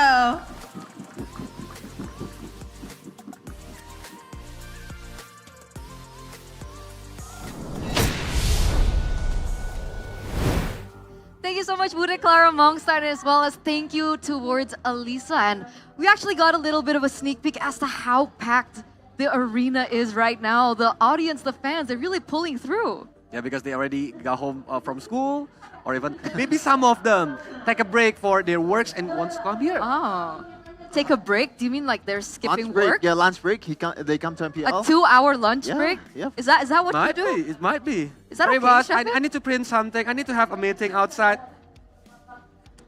I didn't teach that. 2 hours That lunch break. That's not me, guys. That's not me. But anyway, match one, game number 2 is coming real soon. And we did talk a little bit more about, what Alter Ego can improve, but specifically speaking now, is there anything in terms of their execution that needs to be sharpened? I think in the early game, right, just now, they picked the Hylas, right? They picked the Hylas towards a 1-1. Why are you putting so much emphasis on the gold lane? Because you don't have a set. It's going to be super tough for you to actually use the Hylas potential in the early game to be able to shut down the 1-1 early on. And there is a lot of potential for it to get overturned because they have a Tigreal, they have a Chow as well. So it's going to be hard. But Eterna. So let's ask you guys, what did you guys think? Like, we asked Sheffin, we asked Colius, but what about you guys? How do you think that Alter Ego can bounce back for game number 2? And drumroll please. Give Nile an assassin. Okay, 75%. 75% give Nile. We did talk about that. Let's see the next one. 17%. Watch out for Luke zoning. Okay, he was on the show earlier on. 8%. What's that? Give Owen an initiator hero. But yeah, like we say on the key to victories before, I think the battle of assassin is really important if Alter Ego and Gigatron want to have like a comfort zone team fight or even a comfort zone game. I think I like the third one more because even in the regular season, as I said earlier, every time there's a Hylas, early in the season for Alter Ego, it's always pick or ban, pick or ban. Why not just pick an actual set hero for Hylas to be able to thrive, for your jungler to be able to thrive? But on the second point though, I don't know if that's gonna be possible if Luke's on Chow, man. Okay, wait a second, right? Let's go back to that third point. Owen. Yeah. You want Owen to be given an initiator hero. Yep. Let's talk about what heroes, right? Because honestly, his performance on the Jawhead was so lackluster for me. Well, Jawhead itself is kind of in a weird situation right now. I think Edith would be the most ideal target for Owen. The thing about the Chow is the difference between Bigatron Alpha and also Alter Ego. The Chow for Bigatron Alpha is possible to be flexed. Now, if you want to give the flex towards Alter Ego on the Chow, you're going to give a Chow towards Nino. Nino? Possibly. No, like the flex. The potential of the flex. Right, which is possible. So you can which already is guess. not good for me. I mean, Nino was known to be a Cho player, Yep. despite it being in the gold lane. I He don't was know, a man. Back in the day. He was like Kabuki, right? That was Nino and Kabuki's thing. Like season 7, season 8, Cho, Kabuki, gold lane side. Yuzong, Kabuki, as well as with Nino too in the gold lane. Yeah, with Benedetta, of course. Yes. Yeah, that's why I want to mention something about Benedetta. I think we already see that Benedetta tank is being picked on MPLBH, right? So maybe Nino can use Benedetta tank instead of the not enabler hero. Do you like that? A Benedetta in the EXP lane? I think it can be somehow it serves a purpose as a Gatot Kaca replacement. Because Gatot Kaca has a lot of sustainability, has a lot of mobility on the upper of Guardian as well, has a bit of set, which Benedetta kinda has on the Electro Final Blow, even though she uses Revitalize. But I don't know if that's gonna be an ideal pick for Alter Ego, man. Because on Alpha, they can play the disengage game really, really well as anybody in MPL Indonesia. I think it's a cheese pick for them if they want to use it. So speaking of picks, now in game number 2, it's actually Bigatron on second pick. So Alter Ego have actually chosen Makes sense. first pick. How will this change the drafting phase for Alter Ego especially? I think first of all, Vanny will get him banned again on the second game. But for Suyo, this is the question. Are Bigatron gonna let the Suyo goes? That might be possible. So right now, the question for Bigatron Alpha is, do they wanna, what's gonna be the third ban? I think it's still gonna be, wait, Chip, right? Chip. Chip on Alter Ego. They might actually let it go. Even though, to be honest, if a team is really good, okay, actually ban it. Calm down. I know you were excited. I saw the excitement in your face, Sheffin, but Chip does get banned here from Bigatron as we enter the drafting phase for game number 2, presented to you by the official tournament smartphone Samsung Galaxy S24 FE. And there it is. That's the change. All right, Suyo being banned out. Fanny's taken away from from Niall. And now Alter Ego go with the Harith, Matilda, and the Jushin. First pick for Alter Ego. Predictions. Edith, for me. Yeah, Edith too. But it can be possible if they want to use the other tanky heroes like Gatot Kaca. Gatot Kaca is still open right now. Wait, yeah, Gatot would be better, I think. It's much more... Gatot for Owen. It's still a flex. It is comfortable hero. Wait, do they want to go for a Ling and save the Gatot/Edith pick on the second phase? Because I feel like because on Alpha, they don't want to use the Edith and Gatot right away because that kind of eliminates the flex potential. Oh no! Wait a minute. Oh no. Alpha first pick? What kind of strategy that they want to play? Because in the first game, Niall Alpha is not have a good time.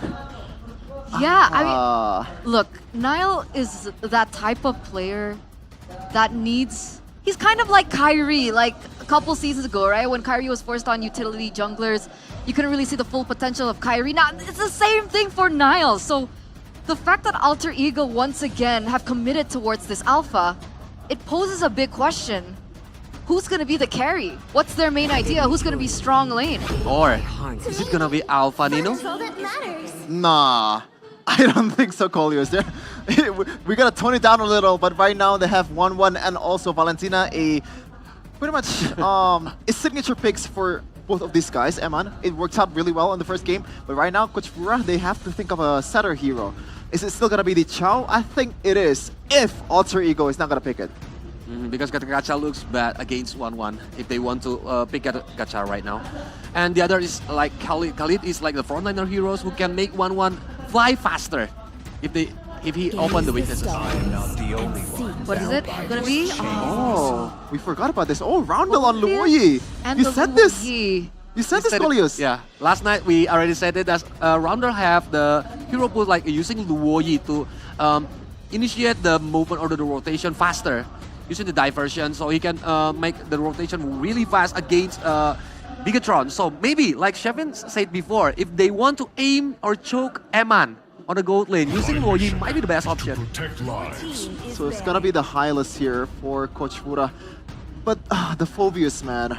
This is not the good old Phobius that can counter 1-1.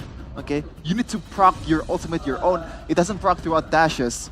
So, in a way, you're kind of giving away a crossbow attack to Eman if you jump in. And on top of that, like that would still be forgivable had Alter Ego been able to pick up the Matilda. But with the Matilda off the board, this feels like Alter Ego are going for a composition that's very all-in. Yeah. Go big or go home, all-in or nothing. Hence why they picked the Hylas to further enhance the disengage potential. And also, if they want to take it the aggressive way, Glorious Pathway. And I think Alter Ego for Heist, he's gonna using like a high ground heroes, like for example maybe Clint or Layla. Oh, really? Where is this information coming from? He said Alpha Who's the bird? EXP earlier on. I got inside. We didn't know until it getting picked by Alter Ego. I mean, guys, Coleus, he has his connection, so let's not count that out, that possibility out just yet. But let's see what's on the table. We see an export being banned by Alter Ego. Why did they ban the export here? It's because Super Ken is known to use the export jungler a lot, and against an alpha, against a Phobius, it kind of serves as a counter. The slows, the true damage is gonna be really hard for them to counter. And right now, they're banning the heroes that can. Wow, those are two cheesy picks for Super Ken, and they banned both. Interesting. Yeah, but another Tigreal for T. I think so. There's another initiator for Bigatron, but Luke using Hylos. So the playstyle of Luke will be different from the first game, because on the first game he's using Cho, who can initiate or go to the backline, but now he's using Hylos, the sandbag in the front line. And I want to ask about this Hylos, right? Because we haven't really seen this be popular, especially in MPL PH. Why are we still using the Hylos? What factor does it serve? Ooh. First of all, it's Alter Ego. Wait, no, it's Bigatron Alpha, right? Alter Ego in game 1, and now they pick it up for Bigatron in game 2. Well, in this case, against a Phobius, it is a good lane against a Phobius. You can survive a lot, and right now, I think it's... Oh! They're not going to go for a carry. I thought they were going to go for a carry, but it's going to be a Moskov and a Ruby. So good setup to combo it with a diversion also. A lot of utility as well. The last pick, Nolan on Super Ken. I thought Kari was the best option for Heist if they want to use it, because they have two frontline, Tigreal and Hylos. It can be easily melted by Kari on the late game, but now using Moskov, I think they want to play like for the long lane, so they can secure the long lane. Does Moskov win in the lane against a 1-1? Well, in the first game, he didn't. I don't know if that's the case of Eman being better than Heist, but I think it's more of a skill matchup on that note. Okay, so if we had to choose which draft before we get into the game, we'll start with you, Coleus. Okay, Bigatron. Bigatron for me. Bigatron Alpha for Coleus. What about you, Shefin? The Tigreal on key is just way too much, man. I think I'm taking Bigatron. All right, two Bigatrons once again, ladies and gentlemen. And remember, momentum is going to be very important for both Bigatron and Alter Ego. If Alter Ego can't take it back, this might be disastrous. But, ladies and gentlemen, let's throw it over to our casters to bring you game number 2. To Mobile Legends. Will Bigatron Alpha inch even further to or will they be able to defend that 1-1 for Alter Ego? Is that a revitalized Phobius I spy on the side of Alter Ego? I mean, throughout the drafting phase, we were so confused. We thought the Gatot Kacha was definitely going to show up earlier, but again, a lot of plans here, a lot of mind games from both teams. That's a revitalized though, with two Purifies, Alter Ego, with all the respect towards Bigatron Alpha. Yeah, so much respect from the damage coming in, and he needs the sustainability to really win out against the Hylos. Now mid trio again, Owen Roundel might be in trouble. Wow, Purify baited out early, Super Ken with the cooldown boots. The emblems though, Arashi, anything in particular? Oh, the agility, oh, hang on a minute, Owen. This might be a flicker bait. Nope, Moreno walking forward again, just clears the wave. All right, looking at the emblems, agility and tenacity for Key allows him to roam around, which is why earlier, the fact that level 1 or level 2 even, you can just shove someone out of position so early on is just so valuable. High is going for full defense, knowing that there's so much burst damage, so much aggression coming in from Bigatron, wanting to make sure that he can have enough time to stay alive, to kind of play the drawn-out fight. Because again, with two fighters, you're the ones who want to fight to actually go the distance and allow the backline members to actually do their jobs. So we'll have to wait and see, man. Alter Ego, they're going with a very defensive approach, even though in theory, with the low Yi, they want to be the ones aggressing here. Yeah, Owen in defense, Owen looking for a full Nile, Swerve Alpha. Key flickers out of that big flicker, bursted or wasted here for the side of BTR. Yeah, look at the items. Previously, two warrior boots coming in from the Luo Yi, Roundel and also Highs. They need that physical defense, that bit physical defense to really just rile and deal with Bigatron Alpha's physical burst. The Feel Like Turtle getting for free for Nile. As the pressure coming in from the jungle, from the EXP and the mid lane on the top side of the map, it's definitely too risky. Moreno tries to try and rotate around, get something. Oh, look at this though. A little bit of a skirmish over. Super Ken trying to go for a little bit of flank. It's going to be him pinned down Owen with a flicker, and Super Ken will be compromised. First blood over to Heist. Good proactive play with a diversion up top towards the purple buff. they corral and take down Super Ken. That is a huge kill towards Highs. Definitely an interesting play right there. It's the right idea, right? They go into the jungle of Bigatron, and when they don't find Super Ken, they're like, okay, where could this guy be, right? This guy that wants to always be active on this side of the map. Maybe he's in our jungle, and they do spot him and chase him down. Look at this, Owen being targeted, but the Ruby, man, it's a pesky matchup when you're a Tigreal trying to find ways to be effective against a Ruby, right? That's the one advantage that Alter Ego kind of has to try and deny all these divers, you know, maybe delaying them a bit with that Donut Woke kick. Roundel very low. This might be an assassination. Roundel way too overextended. I think Owen had info that Super Ken was in that bush. Yeah, he met with the key down bottom of the river. And now even for Iman, he's gonna walk up towards mid, looking to pressure this, get that prio on mid, and prepare themselves for a turtle coming in 40 seconds. And Highs will just clear down a bottom. 3 players stacking, stolen diversion. They're gonna make a flank play right here. Uh-oh. Might actually read in perfectly into Niall's pathing. They're maneuvering bottom lane. They finally, I think they see him. Oh, Niall spotted. No flicker. Oh, Glorious Pathway coming down now. Oh no, he hit the wall! The worst possible. Spear of Alpha happening here with Revitalize as well. Now the implosion to lock Owen down. A brilliant play. Secure them prio on the turtle. A mini blunder there from the defensive Spear of Alpha, but Highs next on the chopping block. Yes, Purify, but I don't think you can Purify damage. They're just gonna all-in him under the turret. Crossbow attack, unnecessary. They won't even go for the turtle. They're just gonna go for the gold underneath that turret. Luke taking a whole lot of damage. Iman still has the crossbow attack. Now Key brought back again. Iman in the midst of it all needs one more weakness point, but will not be able to find it. Big blunder from inside of Bigatron Alpha as Alter Ego take the advantage back. Oh, they took that fight and now they lose all control over the turtle, man. Alter Ego with a bit of a win. Man, good things come to those who wait, and Alter Ego, surprisingly, is looking like the more patient team as Nino walks up. Oh, with I'm Offended flicker combo. Super Luke on the Glorious Pathway. Spear of Alpha to lock him down. To take that kill, Moreno steals the diversion away.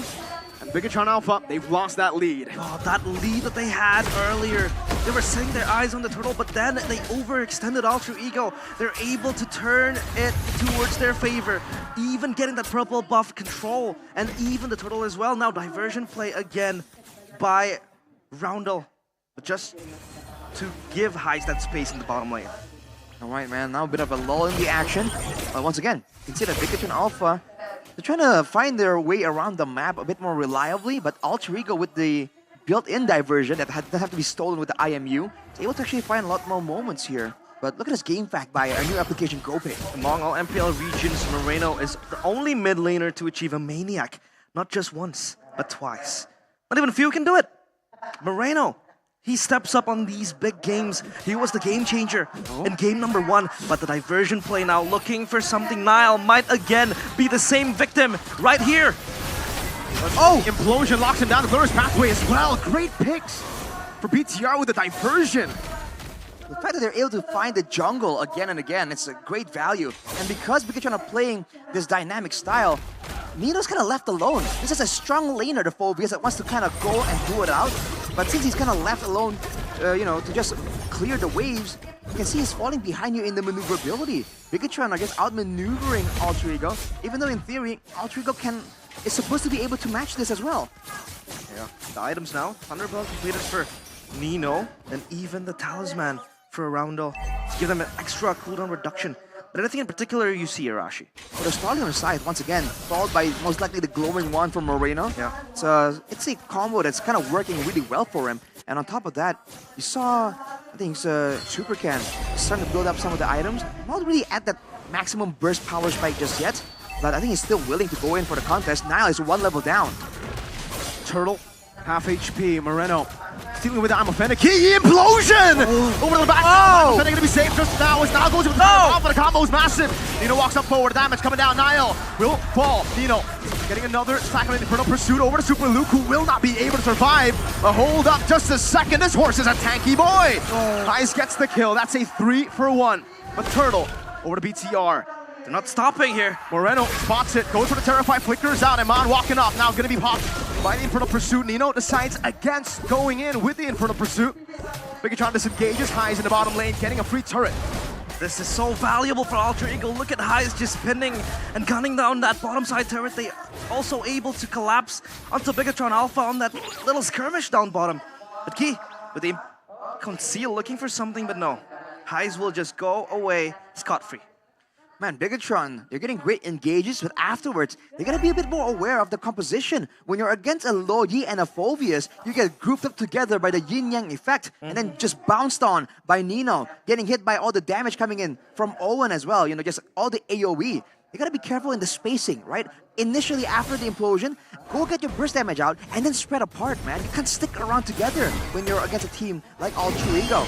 Looking at the player head-to-head here between Nile and Superken, one of the highlighted matchups, Superken definitely still has the edge, using that mobility and using the fact that Bigatron has been again and again using the diversion to target Nile in the jungle, right? Slowing down his farming speed. So even though in theory, the Nolan and the Alpha has the same clear speed, Bigatron is getting an advantage there in the jungle department, but that can only last for so long. I mean, Nile has already caught up. Yeah, glowing one completed by Moreno, and if you take a look at Nino, he has 6 assists out of 7 kills that Alter Ego has. Nino has been present for most of the 6 times they fought. Now Super Luke might be the one to open the bush, but he might be caught. I'm offended, used up already. Nino will go for Infernal Pursuit. Super Luke passing Revitalize. Moreno goes for a little bit of poke. Lord Pry over to BTR. Superken dealing with the wave in the mid lane. But take a look at Highs. Busy, always on this Moskov. Always on the split push, always on the segue play, looking to just open up the side lanes. And Eman will be the one to catch it. And this is the way they will distract Bigatron Alpha, who really responds to this to this Moskov. But Owen flickers, Spear of Alpha. Already used up. Key now with the implosion as well. Bursting it down. Owen, wow. Didn't expect him to disappear like that. Bigatron's got burst. They will work on the Lord though, Nino. This is free. Back off. This is free. For Bigatron Alpha, Alter Ego, they don't have anything to do with this. But Moskov will be up top, looking to get the turret. No, not even the turret. They get the Lord. And Bigatron Alpha, they grab everything they have. Man, that's so good, man. The burst onto Owen. Like we said, the Ruby as well is a utility type of hero. She isn't really inherently tanky. And Eman, with that advantage, picks up the Wind of Nature. Still won't help him against Nino. Against Nile as well with the true damage, but it's definitely a great addition there when it comes down to those tricky outplay moments, considering how close Eman has been playing. He's been right next, up close and personal to the members of Alter Ego. Now with the Lord on their side, can they actually go for something here? Lord's pathway to the diversion as well. Oh! Implosion from Key! Finding to be great Purify, Spear of Alpha, baited out. Key getting the shove on the 3 now. Superken walking forward to Fracture Nile. Very low. Will not be taken down. Now Eman walks forward, looking for all the weakness points. Will be able to find it. Eman gets the Inspire, but luckily, that's a winner crown. Nino low again with the assassination on the Fracture. Oof. Man, once the winner crown gets used up, they can't defend. Eman, wrong side of the base, pops into the nature, gets out of the base. Risky plays from BTR.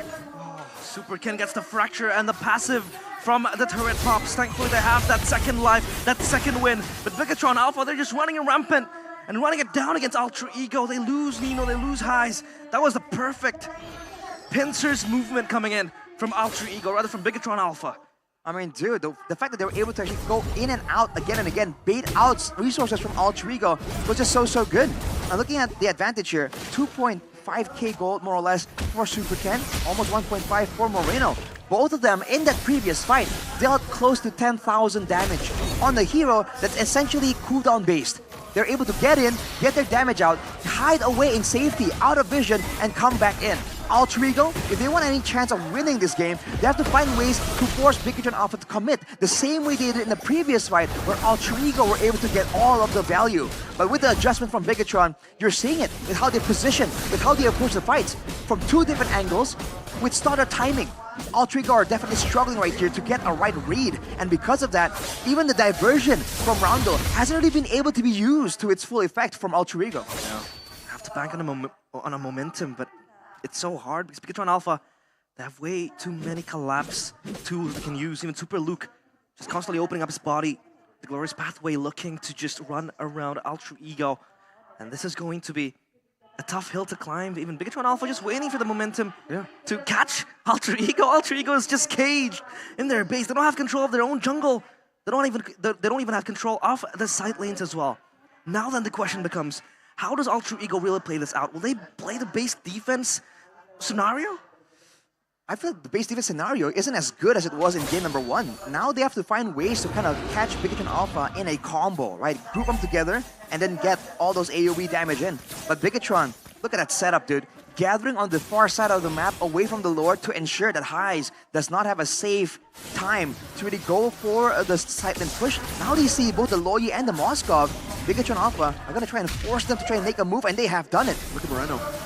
He spotted the diversion. Spotted Moskov now in the mid lane, clearing out the wave. Bigatron Alpha with the Prio Key.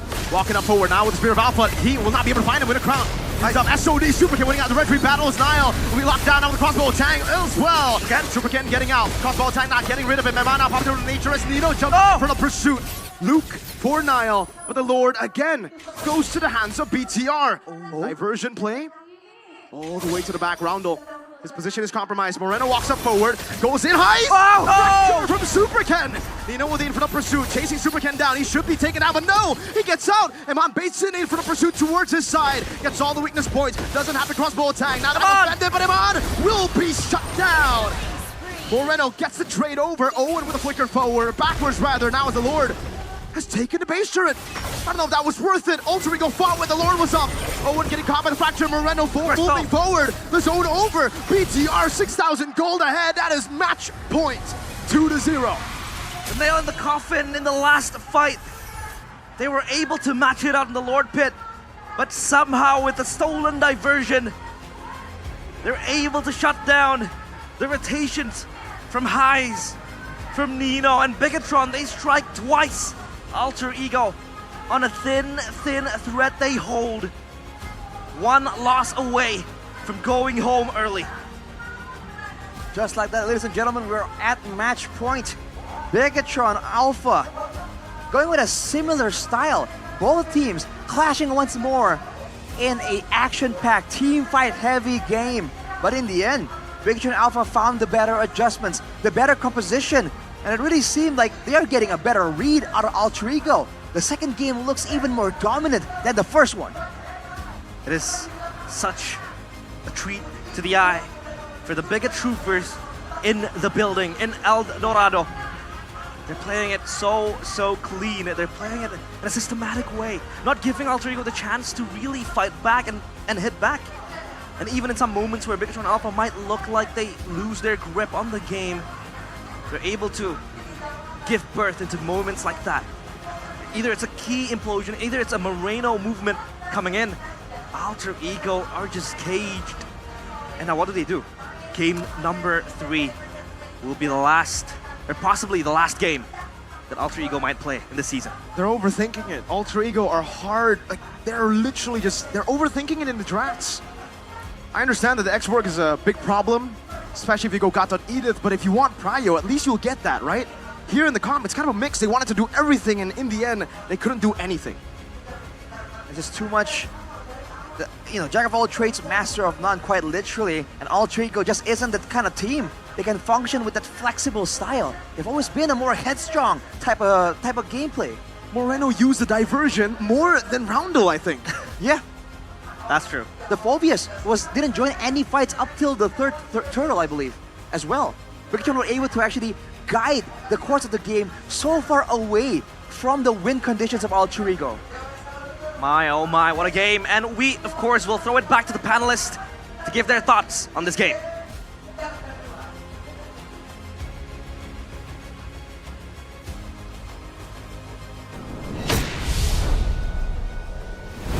Thank you so much, casters, for game number 2. And we're at match point 2-0 for Bigatron Alpha right now in our third Chaos Derby of the season.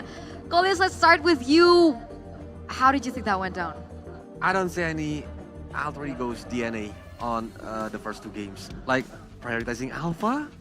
Again, with Nile, one of the best assassin user, I don't know what is on their mind. I mean, technically, before we get to you, Chef, and technically, with their alpha pick, they were able to get the early game prio, right? We saw the fast rotations that they had, especially with the Luoyi in the mid lane.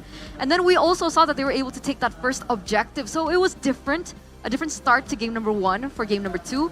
But do you agree with this still? Alpha still a problem? I think right now, yes, they have to change gears. They have to change the whole plan, man, because Alpha first pick for Nile is just not it for me, at least.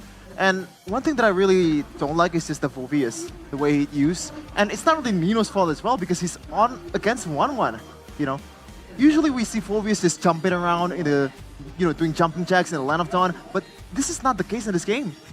His capabilities is very limited. The fact that he used Winter Crown on second item is already very worrying, and it makes sense. All right, now on the Phobius, we didn't see a Phobius Vengeance, we didn't see a Phobius Flicker, we actually saw a Phobius Revitalize. Was that a problem to Nino's gameplay, or Nah, maybe... what was wrong with that? Yeah, when Phobius is using the Infernal Pursuit and then one using the Crossbow of Tank, I think he can immune some of the Crossbow of Tank damage, right? But he needs to make the Demonic's Eyes, the passive from Phobius is connected to the others. But during team fights, I think Bigatron already knows that they didn't want to get close to the Phobius, so one can get all the full damage. I think one of my main problems too is the way Alter Ego executed team fights. The fact they have Luo Yi, okay? And they got Luo Yi by Valentina. That is worrying. And Bigatron Alpha so far, they have been the more practical team. They have been the more flexible team in their approach in a team fight. And MVP, Eterna, who are you guessing? It's no question. Absolutely no question. We're going to see a back-to-back MVP here, ladies and gentlemen. Player of the game presented to you by the official tournament smartphone Samsung Galaxy S24 FE. Against the Yi, no problem. Against the Luo Yi, no problem. This Valentina is now a problem for Alter Ego. Still with a very similar kit, right? We see the Brave Smite once again. And in terms of itemization, it was also very similar. But what really stood out to us especially was those diversion plays. That was the make it or break it moment for Alter Ego, in my opinion. Yeah, Moreno stole the show. This show is for Roundel to using the diversion for Luo Yi to make the rotation, but now he's always using the IMU. Yeah, unfortunately too for Alter Ego, the way they handled the diversions is not that great either. We can see one instance now, this is it. Nile, the Spirit of Alpha, kind of stuck the wall. And the other one, when Moreno used the diversion, it was quite well telegraphed, I think. It was a solid 3 seconds before Nile was getting ganked. And at that point, I think it is just... how do you counter it? Even when the diversion play... Yeah, this one. He didn't see the... 3 seconds. Conceal. And I think he didn't have the Spirit of Alpha. That is why he's a bit caught off guard. But it's so interesting, right? Because even in the drafting phase, you mentioned, Colius, Roundel, Luo Yi. This is a power pick. For Roundel. Yeah, but it's interesting as well because even Mirko mentioned, I think the amount of times that Roundel used the diversion was much less than the amount of times that Moreno used the diversion. Because Moreno is always stealing using IMU and always looking for where Nile is. Looking. Man, the way that Bigatron Alpha takes the team fight is just so good to watch because it's not just one layer of team fight that they're bringing. When the implosion is gone, they still want to pump on the gas. The diversion is still there. Even when the crossbow tank is already neutered by the Winter Crown from Nino. Super Kent is coming in right out of nowhere. Really, really great pincer movements coming in from Super Ken. There were so many moments that they were able to just eliminate Highs altogether, right? He was rendered completely useless on the Moskov. But it was a 14-minute game, ladies and gentlemen, for game number 2. In terms of emblems, did anything stand out that affected the course of the game? Highs. Basic common emblem, Firmness, Tenacity, and the Quantum Charge are... He's too afraid to getting picked off by the opponents. It's too much defensive emblems on Highs, so where's the damage? I think his plan is just to bang on the late game and his wave clear. Compared to Bigatron Alpha, the wave clear is kind of lackluster when you think about it. And, he's kind of relying on his late game potential, but he didn't quite get there at that point because Bigatron Alpha is just way too clean with it. As we kind of take a look at the exact statistics here, the total department, just as regular season, Bigatron Alpha leads the league in turtles taken. Alter Ego is nowhere near the top 5, so it just... wait, is that a turtle? Okay, I misread that. It's a Lord, right? The second one. My bad. So yeah, 2 Lords for Bigatron Alpha, so the objective game was heavily favored towards them because they have a really good setup towards the Tigreal and also a way to zone out the members of Alter Ego in that Hylas. Yeah, Luke's play his role very well as the Sundeck to go in front of them and make it baiting for the other skills. And because Luke is already building the bleed armor, I think it's gonna be hard for Highs if he wants to poking the Luke. So yeah, it was much too difficult for Alter Ego. I don't know. What do we think about this? Is it a draft issue? Is it the execution that's still not on par? Well, we're gonna take a look at the statistics first. However, ladies and gentlemen, and the GPM once again goes to Super Ken, but this time he's not an assassin, he's on Nolan. Yep, using Nolan, I think he have the high mobility. That's why he can collect the gold easily and collecting like 162 gold per minute. Yeah, it is quite a good stat to see here.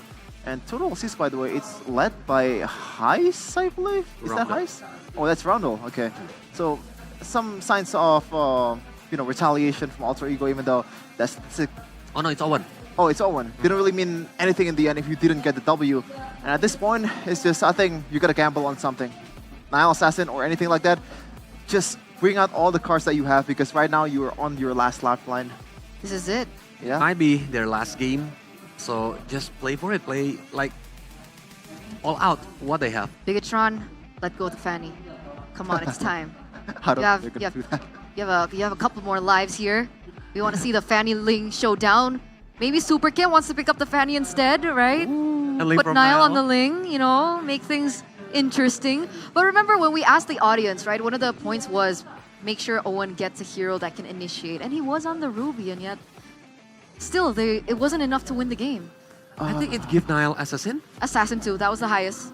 That was the So highest. maybe that's the answer? Maybe, but I think at that game, I think Owen kind of serves the purpose as a way to appeal to, because over the course of the game, Key was able to get some good implosions, right? And the cancels coming in from Rondel and also Owen was actually really good. I didn't really expect them to execute a team fight while Nile is actually getting locked down by the T-Girl, but unfortunately, man, Bigatron Alpha is just, I think, way more experienced than Alter Ego at this point. And that's even considering the fact that Bigatron still made errors in their game. Right? We saw it was very glaring in game number 2. Eman, very interesting. Out of all the players, by the way, it's the PH one. I'm sorry, Filipinos. I'm not taking any offense towards the Filipinos. I'm not involved but in usually, this is a compliment, alright? Because Filipinos are known to be disciplined. But Eman at that time, 3 times, I think. You know, in the bottom lane, he took the short route and getting punished. On the opponent's base. On the opponent's base, it's just the unnecessary moves needs to go away. Maybe it's because he didn't get gifted something. What do you mean? I'm talking about this. Happy birthday, by the way, Chefin. Oh my god. I hope you like it. I hope so he much. likes it. Oh my god. While you unbox it and show, you have to unbox it. Oh, okay. Show the audience. You know, it's still It's yours. mine. It's mine. It is. But you know, show them what we got you, right, Kolius? Because we're gonna talk about the device that he's holding in his hand right now. Because did you know, ladies and gentlemen, there's something new from the Samsung Galaxy S24 family lineup, and that's the phone that he's holding onto right now, the Galaxy S24 FE. So for those of you who are looking for a phone with flagship performance but a budget-friendly price, the Galaxy S24 FE is the perfect choice because, Kolius, tell us the price. It's only around 9 million. Wait, no IDR. way. Only 9 million IDR. It's below 10 million. Exactly. With those specs. How nice does it feel in your hand right now? Oh, it feels nice. Because remember, this phone has the AI photo assist feature. So when you take selfies, Chefin, you can look even more Sigma. Ooh. Yeah, like that. Maybe? I guess that's amusing. But ladies and gentlemen, there is more because for all MPL viewers, you guys can get a free 25-watt travel adapter, a 200k IDR Google Play voucher, and a free permanent MLBB skin when you buy it on Samsung.com/ID using the promo code Galaxy S24 FEX. MPL. So hurry up because this promo only lasts up until October 31st. That's Halloween. October 31st, That's Halloween, guys. So you have until Halloween to make it yours. Luckily, Chefin already has it as a present. And you can get an additional discount of 500,000 IDR for your first purchase on the Samsung Shop app. Wow. Basically 8.5? Yeah. For S24. Yes. That is... You get the AI features, you get the amazing, camera quality, the hertz, the refresh rate. I mean, it's used for MPL, right? Battery. That's true. Maybe super. I'm blanking out. Super Eman. Super Eman. Super Eman. I have to say super. Super Eman wasn't holding what you're holding right now. right now. I think you stole his. Did you? Is that actually his? Might be, I don't know. You're the one who gave it to me. Yeah. Did you stole it? Maybe I did steal it. Wow. Hey, Turner is a thief? It's okay. Sheffen's more important to me. Whoa. Oh. Funny, I didn't say that. Okay, I I'm didn't not... mean that Okay, in okay, a okay, okay. romantic way. Okay, okay. But Sorry. anyway, yeah, get yours now, ladies and gentlemen. Let's move on to the game No. number 3 though. No, I can't. What? I can't. I don't want to say goodbye. If you look outside, Alter ego. it's heavy rain outside. Even the sky is crying. Oh, that's why we're wearing black, by the way, guys. Uh-huh. You guys are wondering why are the panelists all wearing black? It's because we're in mourning for the two teams that we have to say goodbye to today. Yeah, we're mourning for Onyx and also Geek, Alter Ego. Do you say geek? No, Alter Ego and Onyx. Oh, really? Yeah. Not geek? Yeah, for He sure. said geek, right? Guys, he said geek, right? No, Alter Ego and Onyx. You can clip Alter it. Ego and Onyx. You can clip it and tag it to Sheffin. I mean, I thought he was a fan. But let's take a look at the top 5 turret secures. We have 5 players up on the board here. Turret secures Doming at 137, Super Marco at 134, Kalura at 108. We have Eman slipping through here in the top 5 at 84, as well as Zing on 81. But it's all Philippines, right? That's true. Why is it Filipinos. Hey, to be fair, their playoffs just ended and we kind of lack matches. Oh, yeah. That's probably the case. We Okay. have 9 teams now. Do they have 9 or 8? I don't know. I forgot to. I have to ask Mirko. Mirko, how many teams do MPL PH have? 8? Okay. Well, there you go. 8 teams. Thank you, Mirko. But I just Always love, there. I love the playoffs right now, man. Because like, usually over the last few seasons, we gotta have to delude ourselves that Onyx not gonna win, but they won eventually. Right now, we have actual contenders here in MPL Indonesia Season 14. I agree. You didn't mean it's Git Fang, right? Yeah, for sure. I don't think so.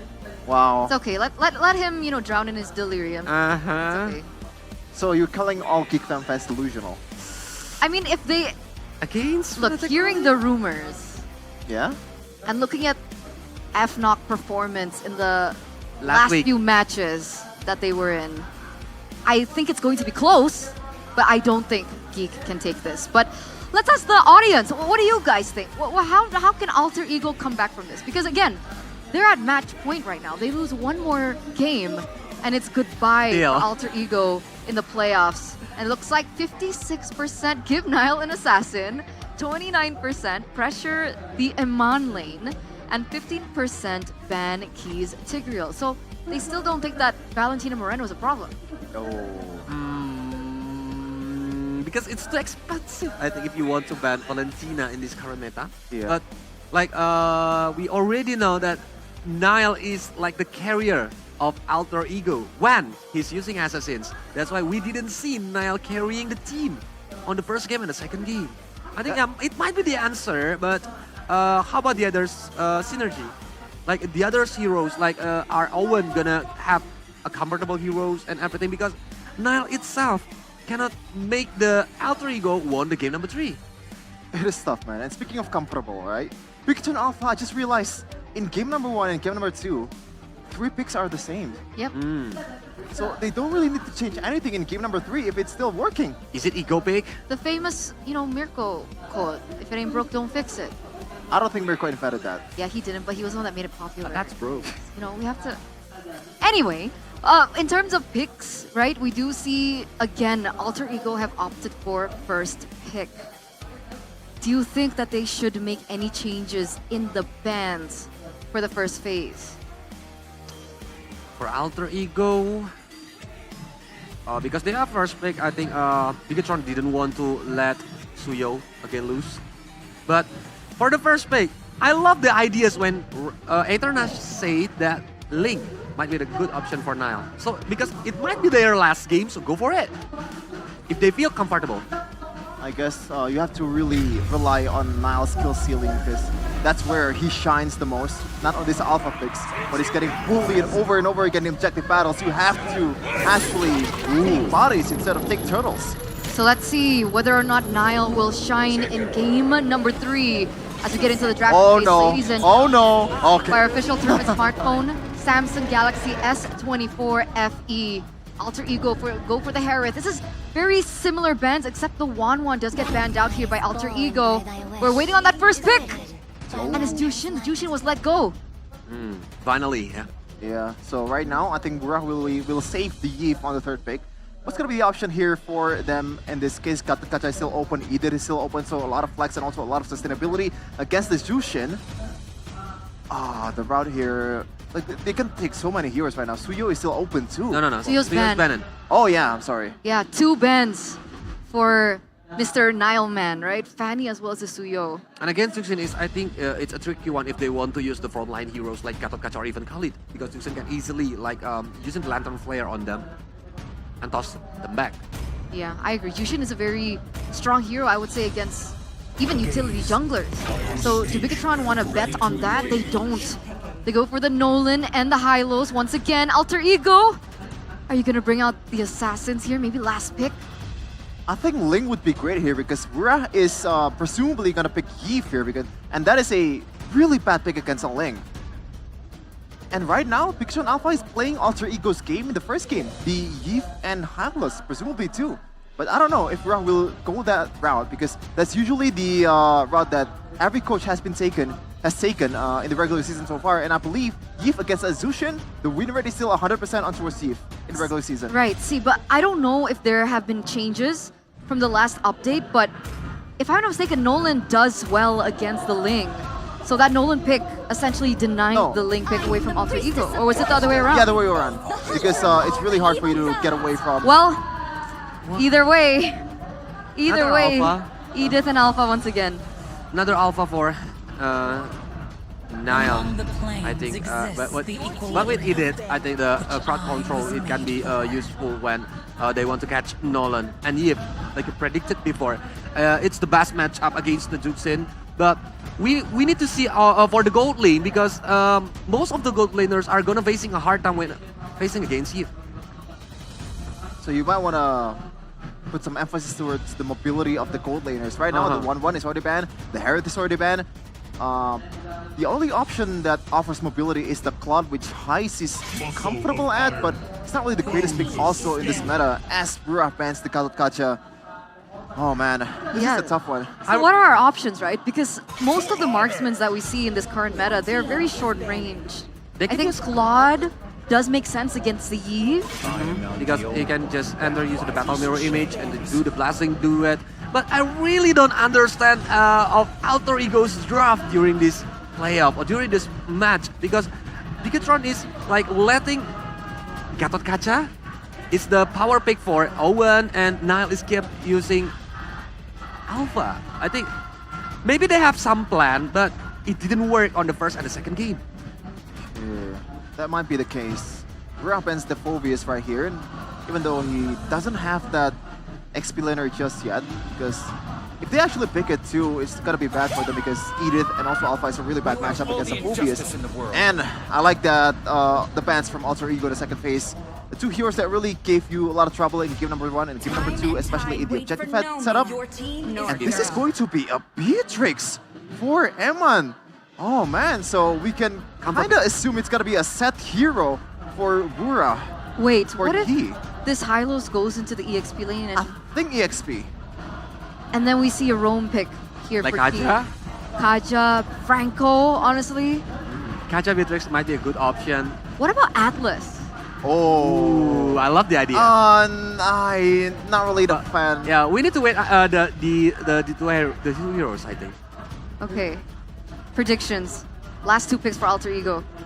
So right now they need a gold laner and also roam/EXP laner that can kind of dive towards the Eve and also the Beatrix. Oh man! Hey, Benedettanino. It comes out! The type. Yeah. We were talking about it. Benedettanino and Clint for high ground heroes, but like obviously dependent on Edith. What do you think, Shivan? Oh man, I'm still this Clint, man. I know it's good in the lane against Beatrix. It's good against anyone.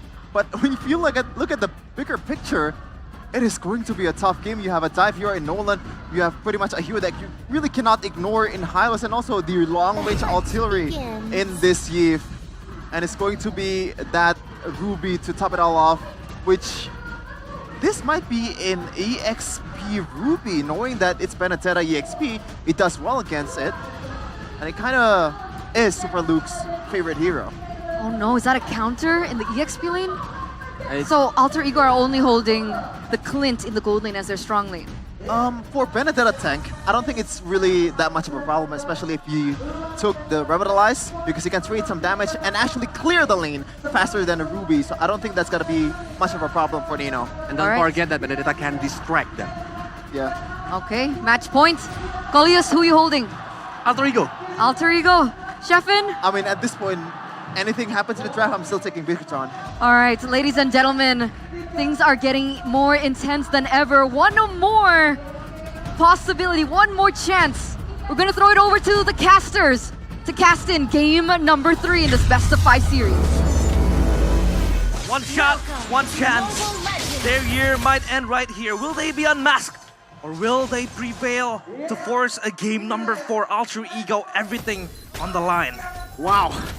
Man, we were assuming a lot of picks would be coming through there. The Atlas, good mention over. I thought for sure, after seeing the Clint, they baited Heiss into picking someone that can't go for the Purify. We were all screaming, Atlas, Atlas, Atlas! No, we won't get the Atlas. Keep on the horse. Something we are actually not used to seeing in the regular season. Yeah, interesting picks as well. Nino with the signature, Benedetta. But this time around, the build, I think, will be much more defensive like we saw from MPL SG in the hands of Diablo. Not the emblems though, Arashi. What do you think about this? Master Assassin for both gold laners. They definitely want to go toe-to-toe there. And on the side of the junglers, it's going to be the Season Hunter. It's going to be Impure Rage for the Alpha as well. Extra bit of damage, good mana in the jungle, because you want to spam all those spells. And look at the tenacities from the side of Alter Ego, man. Especially having the Sushin in the mid lane. They want to make sure that they have weakness, but look at that reaction! The flicker reaction time, more of a prediction actually, you know? And so for the Edith. Nile though, getting a lot of prio, everybody rotating mid. Yeah, mid is the main focal point, the epicentrum of everything. Both these teams in the first few minutes of the game. And now, Beatrix against Clint. What do you think about this lane? Beatrix against Clint? Yeah, Clint definitely has a more trade advantage, but Beatrix has a lot more ways to kind of change the lane dynamic. Switch up your weapons, go for poke, go for a quick wave clear. And when it comes down to it, there's still an option for Bigotron to just allow that lane to just get cleared again and again. And that way the Clint can't really abuse that strong early game to try and shut down Eman. The mid lane though is where you have to keep your eyes on, because this is the Chushin that's been so oppressive, especially after the changes, right? No mana cost on that Lantern Flare, and using that, Alter Ego definitely having a bit more prio here. Way more prio. Key would just take a bit of damage, pops in Revitalize, Spear of Alpha, they're all the combo down. Key taken down, first blood over to Nino. Super Luke looking for a play. I'm offended. Whoa! Weird interaction with the I'm offended dash. Yeah. But Super Ken is staying busy. We'll use a Retribution to go for the steal on the purple buff. And you will get it. Owen, looking for the chase, just gets poked by Heiss. Yeah, Super Ken counter jungles, get something out of nothing, thankfully though. But for Alter Ego, they have the advantages on both sides, the kills and the total as well. Bigotron Alpha, they are on the pounce though. They're not looking to stop down the aggression. It's kind of played slow here. As long as Bigotron don't commit and go into the range of the Tsushin, they can keep just poking and harassing, right? That's the advantage they have right here with all the slows, especially the combo coming in with the Glover's Pathway and the slows from the Void Crystals of the Eve.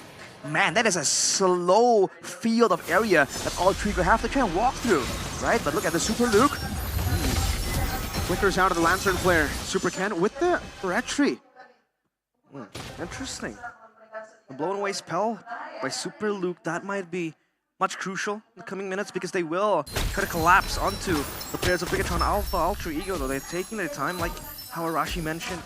They really, really want to be able to scale slowly into the game. But again, on the way bot side though, Super Luke. No flicker for Luke. And Nile might go for the Spear of Alpha, actually does get it. Super Luke in the midst of it all, caught Nile. Picks up the kill, a good gank over from Alter Ego. Way too much damage coming through. The early game true damage coming in from the Alpha, man. Even when the Sushin, in theory, is just all utility based, not too much damage, having an Alpha allows you to output all that damage. But you have to be careful, man. Super Ken is keeping up on curve, actually having an EXP advantage against Nile on the Alpha. So the backliners need to be very careful. Rondo is on a safe kind of... Oh, hang on a minute. Nino opens it up. Might be forced to use Revitalize here. Okay. Use the final blow. That's already a big resource. No final blow.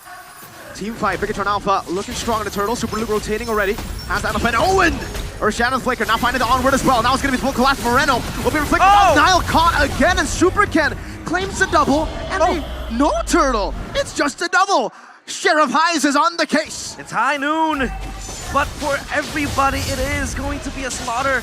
Nino looking for the 1v1 towards Super Luke, but he won't be able to get anything because Super Luke is just way too sustainable in that mid lane. A lot of damage coming from High still, but there's going to be all the covered gold taken by Bigatron. Unfortunately for Bigatron, they're unable to get anything in the middle of the map because of the wave clear coming in from the Benedetta. This tank build, a revitalized Benedetta, is definitely a nice pick. You know, it's quite flexible, but Super Ken? Oh, they might be too early. Nope. Oh! Beacon Super Ken taken out. Roundel with the Crimson Beacon, able to just go in there and get him. A lot of good chase for Alter Ego, man. This is the problem. Bigatron Alpha now against spammable, overwhelming crowd control. They kind of have to play it a bit safer here, especially with Moreno being on a Yve as well. He's not the same mobile, dangerous kind of mid laner that he was like on the Valentina. Now it's Nino that's being flashy, being in and out. So with Nile being on the Alpha, can Nino pick up the slack and use all that mobility and flashiness to try and get something? Looking at the items, have to see he's completed 4 highs, so definitely a lot of burst damage potential. But with the BOD completed, Eman will be doing a lot of burst damage. And if Alter Ego don't space out properly in the fights, a big Bandit's Rage or Nibiru's Passion is going to shred through the whole roster. Yeah, thankfully enough for... Oh, Owen is able to just pop in and go his pathway. Yeah, Owen locked down. Super Lou with I'm offended as well. Owen getting caught by the fractured key. Will lose his life too. It's a 1-for-1. Both roamers falling down. This is the main premise of picking up the Clint is just to cut through the front lines, to cut through the tankiness of Bigatron Alpha. And it will scale pretty scarily come to the late game, don't you think? I mean, scaling is definitely there. For the side of both teams technically, but look at the mid lane, man. The control for full pressure. Roundel! Lethal Ignition tick. Roundel able to regen in time. Super Ken a level lead over Nile, and without the mid laner, Bigatron might just take the skirmish. Nile actually reset the turtle. Will give Bigatron a bit more control. Owen has the flicker, can go for the Earth Shadow flicker combo. Iman rotating already towards the turtle. They want to buy time here and allow Moreno to poke everyone down. That could be a valid option for Bigatron. You don't really have to rush this. Now that Rondo is back though, definitely a different dynamic here. And look at Nino already setting up. I'm offended. Bandit's Rage. Owen deleted before he can do anything. Nino in the back line. Spirit of Alpha connecting. Super Ken running away now. That's the eye for an eye over to Super Ken, who's able to dodge away. That's a free turtle over to Nile. Rondo pushing some damage. Super Luke. Lantern Flare barely on and picks him up to throw him to the guns of Sheriff Highs. Alter Ego will not go down without a fight. Perfect execution. Nino in the backline being the executioner, just zoning out Super Ken. And this Benedetta might be the key to really stopping that pressure from Bigatron Alpha. But Alter Ego, all in all, a solid lineup. They're doing great at a 1.5k gold lead, but they have to try and set their targets on the structures right here. Take out a lot of it as early as possible, because Bigatron, that late game high ground damage is absolutely there, and they have a strong front line that can't really be ignored, that can't really be skipped over, right? Nino can maybe dash towards the back line, but that's about it. So they have to try and use all of this advantage to leverage all that to try and go into the jungle, to try and take down these turrets early on here before Bigatron gets some more items that can allow them to wave clear a lot more efficiently. And the question is, what do you think about the siege coming in from Alter Ego, Arashi? Do you think it'll be effective coming into the base later on? It really isn't that good, honestly. The Sushin doesn't really do a lot of, doesn't have a lot of range, doesn't have a lot of damage as well, right? With the Lantern Flare just taking down slowly but surely. The Clint is the only thing that they have at their disposal to help with the poke, to help taking down the turrets. But look at this trade coming from Bigatron. The Beatrix damage. Power of the Bennett. Yeah, Nino will just be there to catch the wave, and Super Luke and Iman will just force their way back. And Alter Ego, they might be able to just open up their eyes and look for cross-map plays maybe, because their bottom side turret all going to be broken down. The top wave is pushing now, and Super Ken will be there to get it. Let's remember that now the max HP for Key actually scales better in the late game, technically compared to the early game. So he has kind of leveraged this situation as well, right? Find ways to kind of use more of the utility as of for now, in order to like not be the main front line that can just tank everything. Because Roundel now picks up that Sky Piercer, and that's a lot of ways for him to proc that that Sky Piercer due to the spammable nature of the Tushin. The Lord setting their sights on this. Ultra Ego might be playing a dangerous game. Bigatron Alpha also eyeing for this Lord, and Nino in the backline just will be the flanker. Owen getting the onward down, Nile wins it out. Super Ken running away. Owen gonna be gunned down by the Meter's passion, but the real world ablation catches them in the back. Heis was caught, soloed, isolated from the rest of the team. And it's a 3-for-0. A 3-for-1 snipe over. Iman not finding it. The Lord feels so bland for Ultra Ego. They lost 3 members, 2 of them core members. And Bigatron Alpha, they fight back, they bite back. Nino looking for something. Nino still able to escape. Super Ken gets to purple though, and this will be a 3 turret in the mid lane. This Lord advantage is for Bigatron Alpha. It's only the first Lord as well, so Bigatron Alpha can easily clear out the waves, clear out this Lord as well. And they're actually gonna get a lot more value from this situation. But Super Luke pushing it over to Roundel. Owen with the onward as well. This should be Super Luke dying. Roundel gets the Sky Piercer stack. A bit too far out alone without the damage from his team to kind of help him out. And looking at the situation like right here, Bigatron Alpha, I think they're at that point where they can clear very, very easily, man. Especially with the Wishing Lantern completed for Moreno as well. Even the frontliners, all these fighters that are giving Ultra Ego so much fighting power, staying power, gonna be a lot more vulnerable with that max HP damage. You see they're already taking from Moreno. Yeah, and Zeusson will of course be the main zoning tool for Ultra Ego to make their way. Heis almost gets assassinated. And Owen will be there to peel for him, but look at Nino doing light work up top, looking to just chop down the turrets slowly but surely. But Super Luke will be there to respond, and now Ultra Ego, at least they're able to tone down the pressure, and they have the tight lane pressure constantly on the hunt to just threaten Bigatron Alpha and their objectives. Another big issue for Ultra Ego is how do they deal with the burst damage coming in from Iman. Super Ken just waiting around, finding an opportunity to jump onto Roundel or Heis. So for Ultra Ego, if they jump on anyone except for anyone but Iman, then Iman can just stay in the back and just gun all of these fighters down in the front line. So they have to try to find a way to either send Nino to the back maybe to distract him and stop the channels of those ultimates, or, you know, just jump on him outright. Eye for an eye from Nino. That's a turret tier 1 up top for BTR. Yeah, almost close. Nino almost got himself killed, but he's all fine. It's a Benedetta, after all, has that mobility to just rack up the damage and want the crowd control towards the backside. When the nature now for Heis, is this protection enough for him from the burst? It's going to help a lot against Super Ken in particular, and he is one of the only big burst damage sources. And technically, in the midst of a big fight, it can also help him survive against something like a Nibiru's Passion or Bennett's Rage. So it's a great pickup for the Clint, definitely. But again, Ultra Ego's problems are still the same, right? They don't really have a crazy strong front line. They have the Edith, but the Edith is going to be transitioning to a bit more of a damage dealer, especially when he pops that Primal Wrath. So Bigatron have the more solid front-to-back composition, and they have more range to play around with right now with the Renner, as well as the poke coming in from Moreno. So you can see Owen is going to be struggling so much here. Ultra Ego are going to be forced to make a move desperately. Look at that, onward, coming down. Nile winning on the retreat battle, but gets caught in the top spot. Now Roundel about to be assassinated. He finding the pick off Nino in the midst of it all, finding the final blow to get keyed out. Moreno with the poke. Owen, can he survive? That's a lot of damage. Real world manipulation from Moreno. The snipe not connecting, but now Heis forward. Looking for the kills, but now with the nature, can he do it? Gunning him down slowly but surely. But Super Ken does too much. They overwhelm Ultra Ego with damage. But remember, Nile got the Lord. Nino, looking for the purple buff. It will be taken by Super Ken. No solo kill here. Heis is insanely aggressive. Flickers forward for the kill. But thankfully, Nino was there to sustain him a lot longer with the Revitalize. But again, that is insane. 3 for 3. But with 3 members down, Ultra Ego, they already lose out in the high ground department. And now they don't really have ways to use this Lord either. Super Ken though, gets out with that movement there, but Nino is definitely on the hunt. Roundel. Super Ken, might go for a steal. Fracture, lethal ignition ticking. No, he has the regen. He gets out, but he's very low. Oh, that was so close. Super Ken looking to get the second bite of the cherry with that movement, but thankfully Roundel is still able to survive.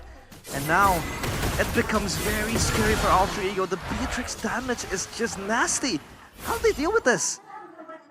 He's just trying to find a way to get onto him. Otherwise, there's no really way for them to really out-damage the Beatrix. Even when the Clint is at full items, he'll have a lot of burst, but once the skills are down, once he can't really trigger the passive any longer, it's gonna be a lot more difficult. Whereas Eman, if he's on the Nibiru, he's gonna be just shooting away, gatling away, doing all sorts of damage to the backline.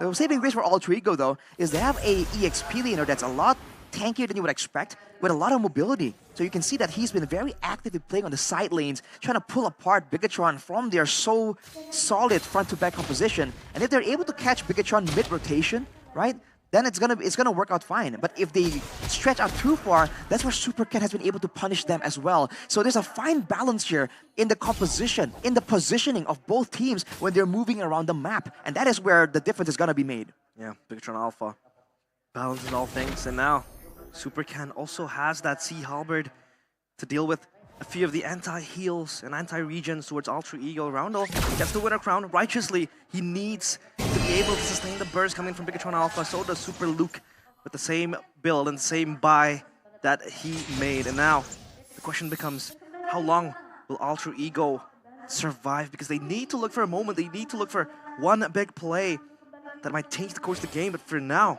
Bigatron Alpha is the one who's dictating the whole game. They have more control because they do have the Hylas, right? The strong frontline difference. The fact that Alter Ego, if they really want to take out the Hylas, they definitely can. But with the Radiant Armor, Dominance Ice, with the Revitalize available as well, it's going to take a bit too much time. And that allows Bigatron, if they're in the right position, to capitalize. With a Demon Hunter Sword, the Owen. They go on to Super Luke now with what? Again with the winner crown as well. Moreno now with the real mobilization. It's going to be caught in the Nibiru's passion. Nino as well. Great, I'm offended to get Roundel. Engaged there, and Man with nature.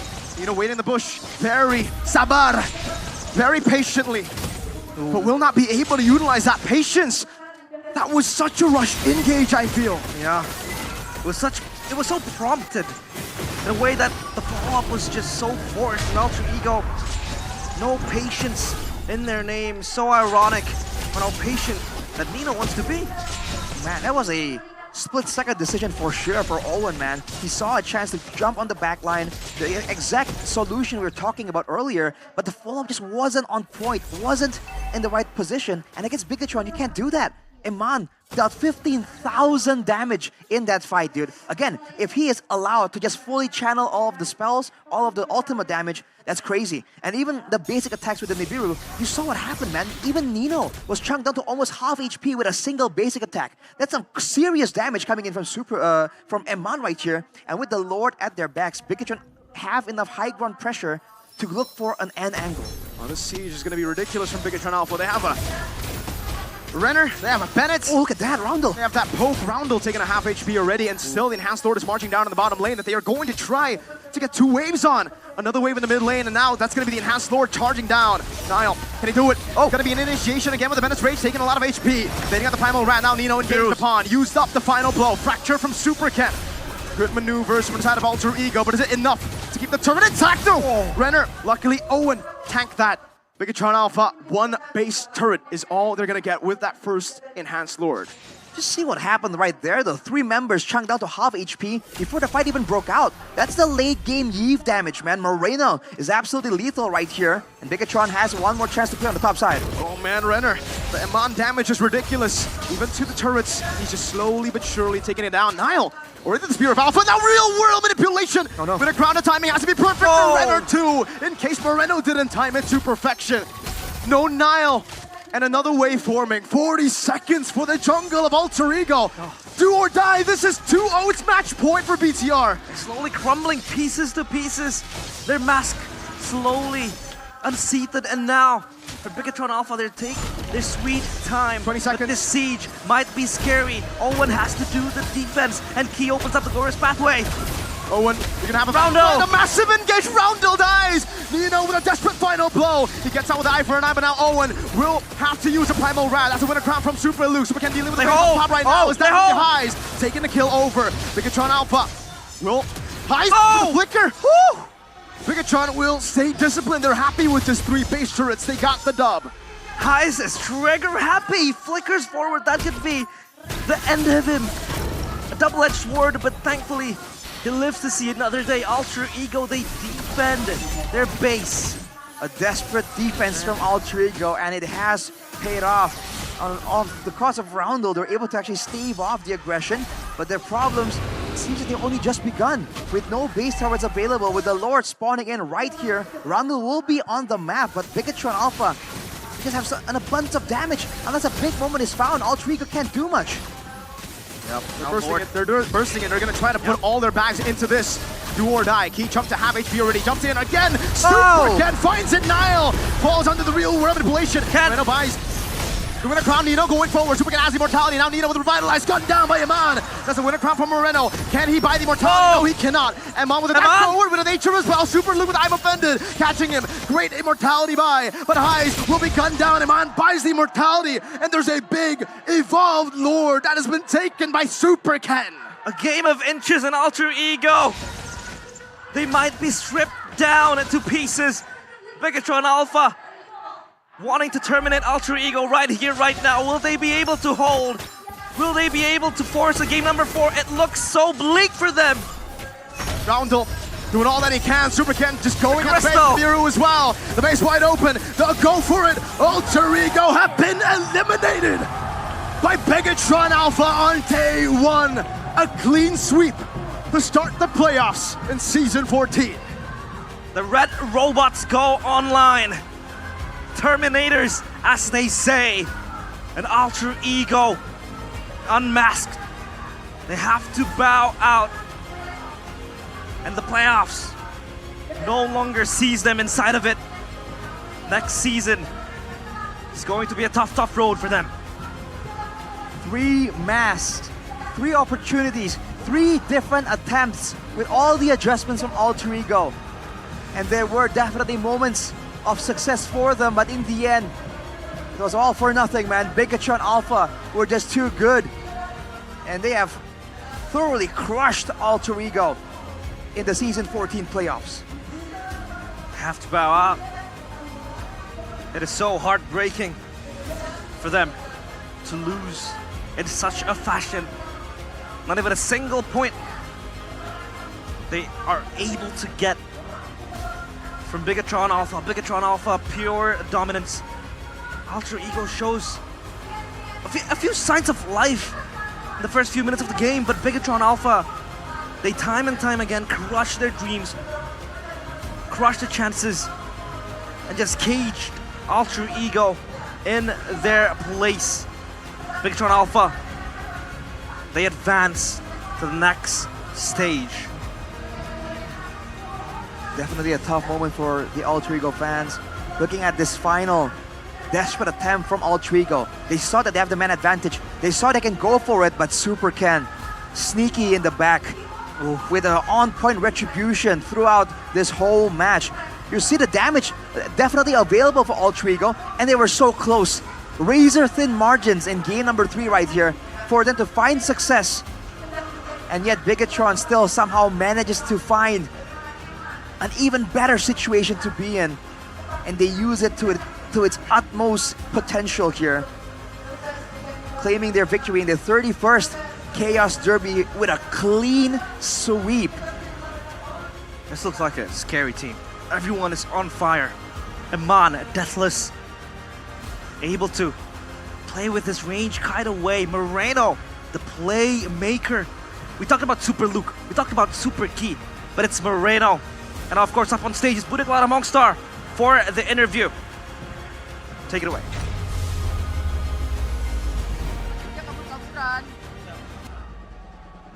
Alter Ego telah berjuang. Mereka memberikan yang mereka miliki. Namun apa daya, impian mereka harus terkubur.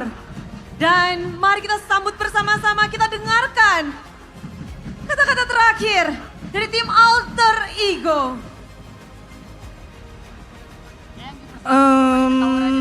Apa ya?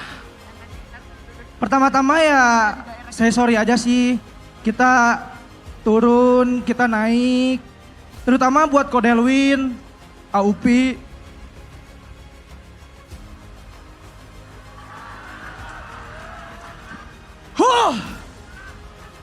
Terutama buat Kodelwin. Gue gak bisa sih nahan air mata gue buat Kodelwin. Berat banget. Gue berani ngomong gini gara-gara gue ngerasa jelek aja sih di Alter Ego. Sorry kok, gue ngecewain lo lagi. Makasih semua yang udah nonton. Gue yakin kalian gak bakal capek juga buat ngedukung kita. Cuman ya kitanya aja sih yang gak tahu diri. Kitanya yang ya kayak gitulah. Walaupun kita kerja keras tapi hasilnya kayak gini ya. Gak tahu sih harus ngomong apa ya. Mungkin caranya kita harus lebih keras kali ya. Yang pasti makasih buat yang udah support keluarga, pasangan, itu pun ataupun itu. Makasih semuanya. Gak ada kata-kata lain selain maaf sama makasih. Makasih guys. Perjalanan mereka memang telah usai. Impian menjadi juara dunia telah terkubur. Dan kita akan melihat bagaimana Alter Ego akan terus berjuang untuk comeback stronger. Kali ini kunci dari Alter Ego harus mereka serahkan kepada sang pemenang dari match hari ini. Bigetron Alpha, mereka akan mendapatkan kunci dari Alter Ego yang gagal mereka defense. Inilah dia, dan sekali lagi beri tepuk tangan untuk Alter Ego. The final last bow sudah mereka berikan. Dan perjuangan memang usai, tapi tidak untuk Bigetron Alpha. Karena mereka berhasil mendapatkan kemenangan 3-0. Kemenangan mutlak, Bigetron bersambutlah Bigetron Alpha. 3-0 begitu cepat dari Bigetron Alpha sendiri. Mindset apa nih yang kalian bawa untuk playoff kali ini? Apa? Mindset apa? Paling kita ini sih kayak gimana Dut? Kasih tau Dut. Enjoy playoffnya aja, maksudnya nggak usah dibawa pressure lah. Kita main kayak biasa aja, kayak di scrim. Serius? Ini nggak biasa banget. Moreno hari ini ngedapetin mania keduanya. Weh, satu-satunya mid laner dari seluruh region di season ini yang ngedapetin maniak Moreno.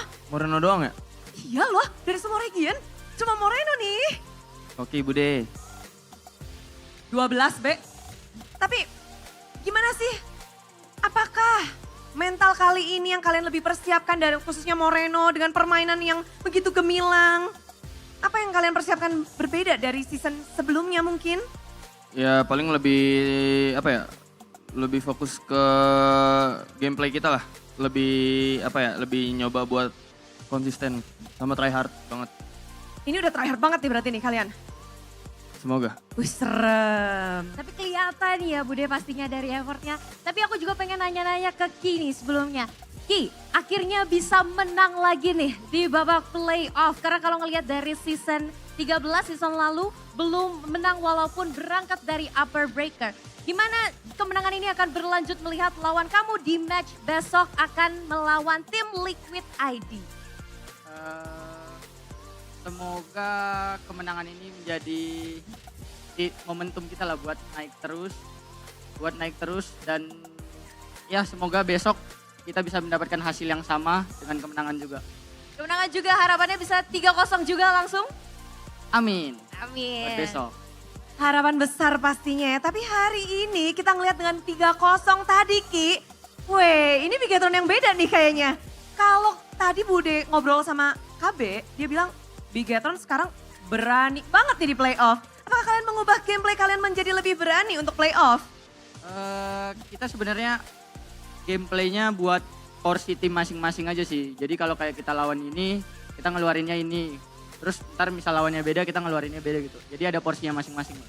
Oke, gaya permainan Bigetron berarti bisa berubah-ubah nih ya? Ya, fleksibel. Fleksibel. Dan kalau untuk Alter Ego sendiri berarti kunci kemenangan kalian di babak playoff ini apa? Beda nggak sama pada saat regular? Kunci kemenangannya mungkin kita nyari momentumnya dari regular season kemarin. Terus sama pas progress buat menjelang ke playoff kita try hard banget lah. Dan kita nggak mau ngulangin yang kayak season lalu nggak ada menang di playoff kan. Oh, berkaca dari season lalu. Betul, belajar dari sebelumnya ya. Oke, mungkin kita sekarang bertanya kepada Super Look terlebih dahulu nih. Mana fansnya? Boleh dong kita dengar suaranya dari Biget Troopers. Oke, kalau dari Look sendiri gimana nih terkait dengan match kali ini, terutama dengan langsung masuk 3-0 nih? Seru sih, derby STM kan. JBSF seru. Dan pastinya gimana nih harapannya untuk match besok hari bertemu dengan tim Liquid ID? Ya semoga hasilnya sama lah, menang juga. Menang juga ya pastinya ya. Tapi menang hari ini 3-0 apakah sesuai dengan yang lu bilang mau pegangin Nile-nya? Itu kamu lakuin nggak tadi? Tadi kayaknya dia makan coklat 3 kali. Waduh, Kepegang sih harusnya. kepegang ya? Iya. Itu dari kalian sendiri hari ini melihat hasil 3-0 mutlak. Apakah kalian mengharapkan adanya perlawanan? Kamu kecewa gak sih Nile gak memberikan atau mendapatkan 1 poin pun? Kirain dia bakal main assassin, Bude. Ternyata Alpha 3 game. Dan respon kalian? Gak expect juga sih dia bakal main Alpha terus. Happy atau kalian lebih panik karena ini belum pernah kita ngeliat 3 game Alpha terus? Happy dong, 3-0. Happy 3-0. Dan mungkin kalau masalah Alpha yang bisa menjawab adalah Ken, Super Ken. Wah, responmu hari ini melawan Nile dengan Alpha 3 kalinya. Gimana dari Super Ken ngelihat hal ini? Kecewa sih soalnya assassin dia nggak keluar. Kamu mengharapkan battle, kamu ingin redemption, ingin balas dendam akan match terakhirmu? Iya yang di solo kill berkali-kali itu, cuman tadi mau rematch tapi dia gak pakai assassin lagi. Wah, dan nggak akan terjadi lagi nih karena Nile sudah tiada. Season depan. Season depan ditunggu berarti. Ngelihat dari hasil hari ini 3-0 dari Super Ken sendiri. Bagaimana sih Super Ken akan mempersiapkan diri lawan Nile? Udah. Nextnya, jungler berikutnya adalah satu player yang benar-benar kayak lagi rising banget. Ada Favian yang akan kamu hadapi. Bagaimana kamu melihat next battle ini? Sama aja sih sama match hari ini, cuman mungkin kita bakal lebih try hard lagi buat match selanjutnya. Jadi memang harus bersiap dan Eman, this win 3-0 for you, 3-0 sudah kamu dapatkan. Dan di Bandung ini melihat crowd yang sebanyak ini, Eman, do you have anything to say for this win?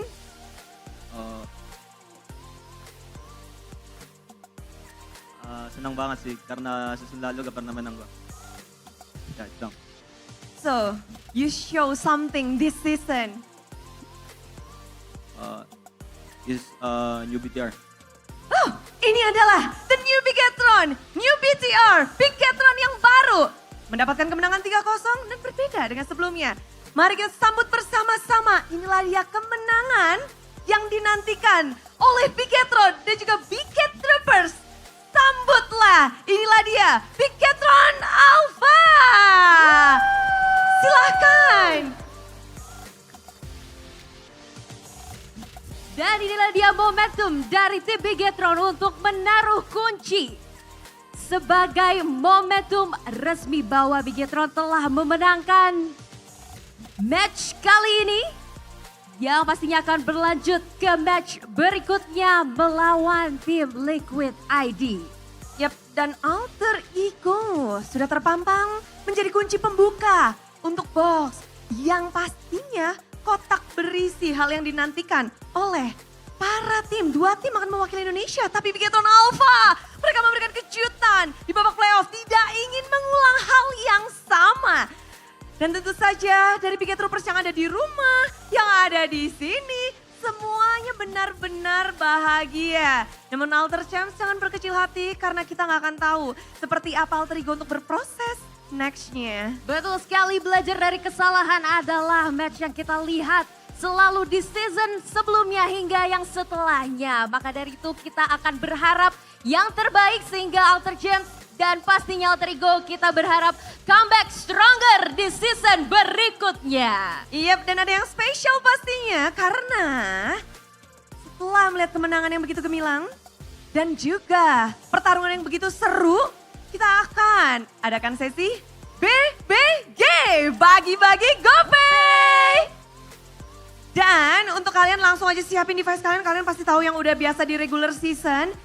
Langsung aja ini dia caranya untuk nge-redeem, untuk ngedapetin GoPay. Betul sekali Bude, dan di match kali ini akan ada bagi-bagi GoPay Coins dengan total 50 juta GoPay Coins untuk teman-teman yang pastinya beruntung.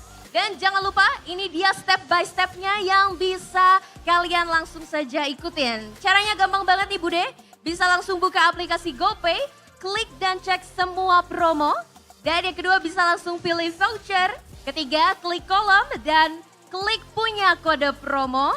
Masukkan kode promo dan klik tukar dan pastinya GoPay Coins akan otomatis diterima nih Bude. Asik, jadi cepat-cepat dia dapat nanti kodenya akan kita buka bersama-sama. Siapkan device kalian, ada jutaan GoPay Coins yang akan dibagikan. So, pastikan jempol kalian cepet, jungler-jungler nih biasa pencet ready cepet nih ya. Siapkan jempol kalian, ready? Ready, langsung saja inilah dia kode BBG yang akan bisa kalian redeem. Langsung saja bisa kalian masukkan top up gratis D14MONDS. Langsung saja ini dia kode redeem yang bisa langsung ditukarkan dengan GoPay Coins yang akan otomatis langsung diterima nih Bude. Betul, jadi jangan sampai ya biasanya tuh pada suka satu jadi I atau apa, jangan sampai salah. Semua hurufnya harus benar dan tepat. Dan juga harus cepat juga. Karena cepet-cepetan, siapa cepat dia dapat. Jadi boleh langsung aja dimasukin sekali lagi. Top up gratis Day 1 4MONDS. Oke, sudah selesai di-redeem? Yeay, seneng banget ya pastinya. Betul sekali. Melihat rupanya setelah semuanya bahagia ngedapetin GoPay, kita juga akan berbagi karena bisa mendapatkan ilmu lebih banyak dengan kemenangan yang sebenarnya itu close game banget tadi. Betul. Saling balas-membalas, early game Alter Ego menang namun pada akhirnya Bigetron lah yang bisa mendapatkan kemenangan. Betul sekali Bude, melihat permainan ini pastinya kita akan lebih semangat lagi dan optimis lagi melihat tim-tim berikutnya juga yang akan bermain di game selanjutnya. Sebelum itu kita akan mendengarkan bagaimana panelis nge-breakdown dari hasil ini. Langsung saja panelis, monggo.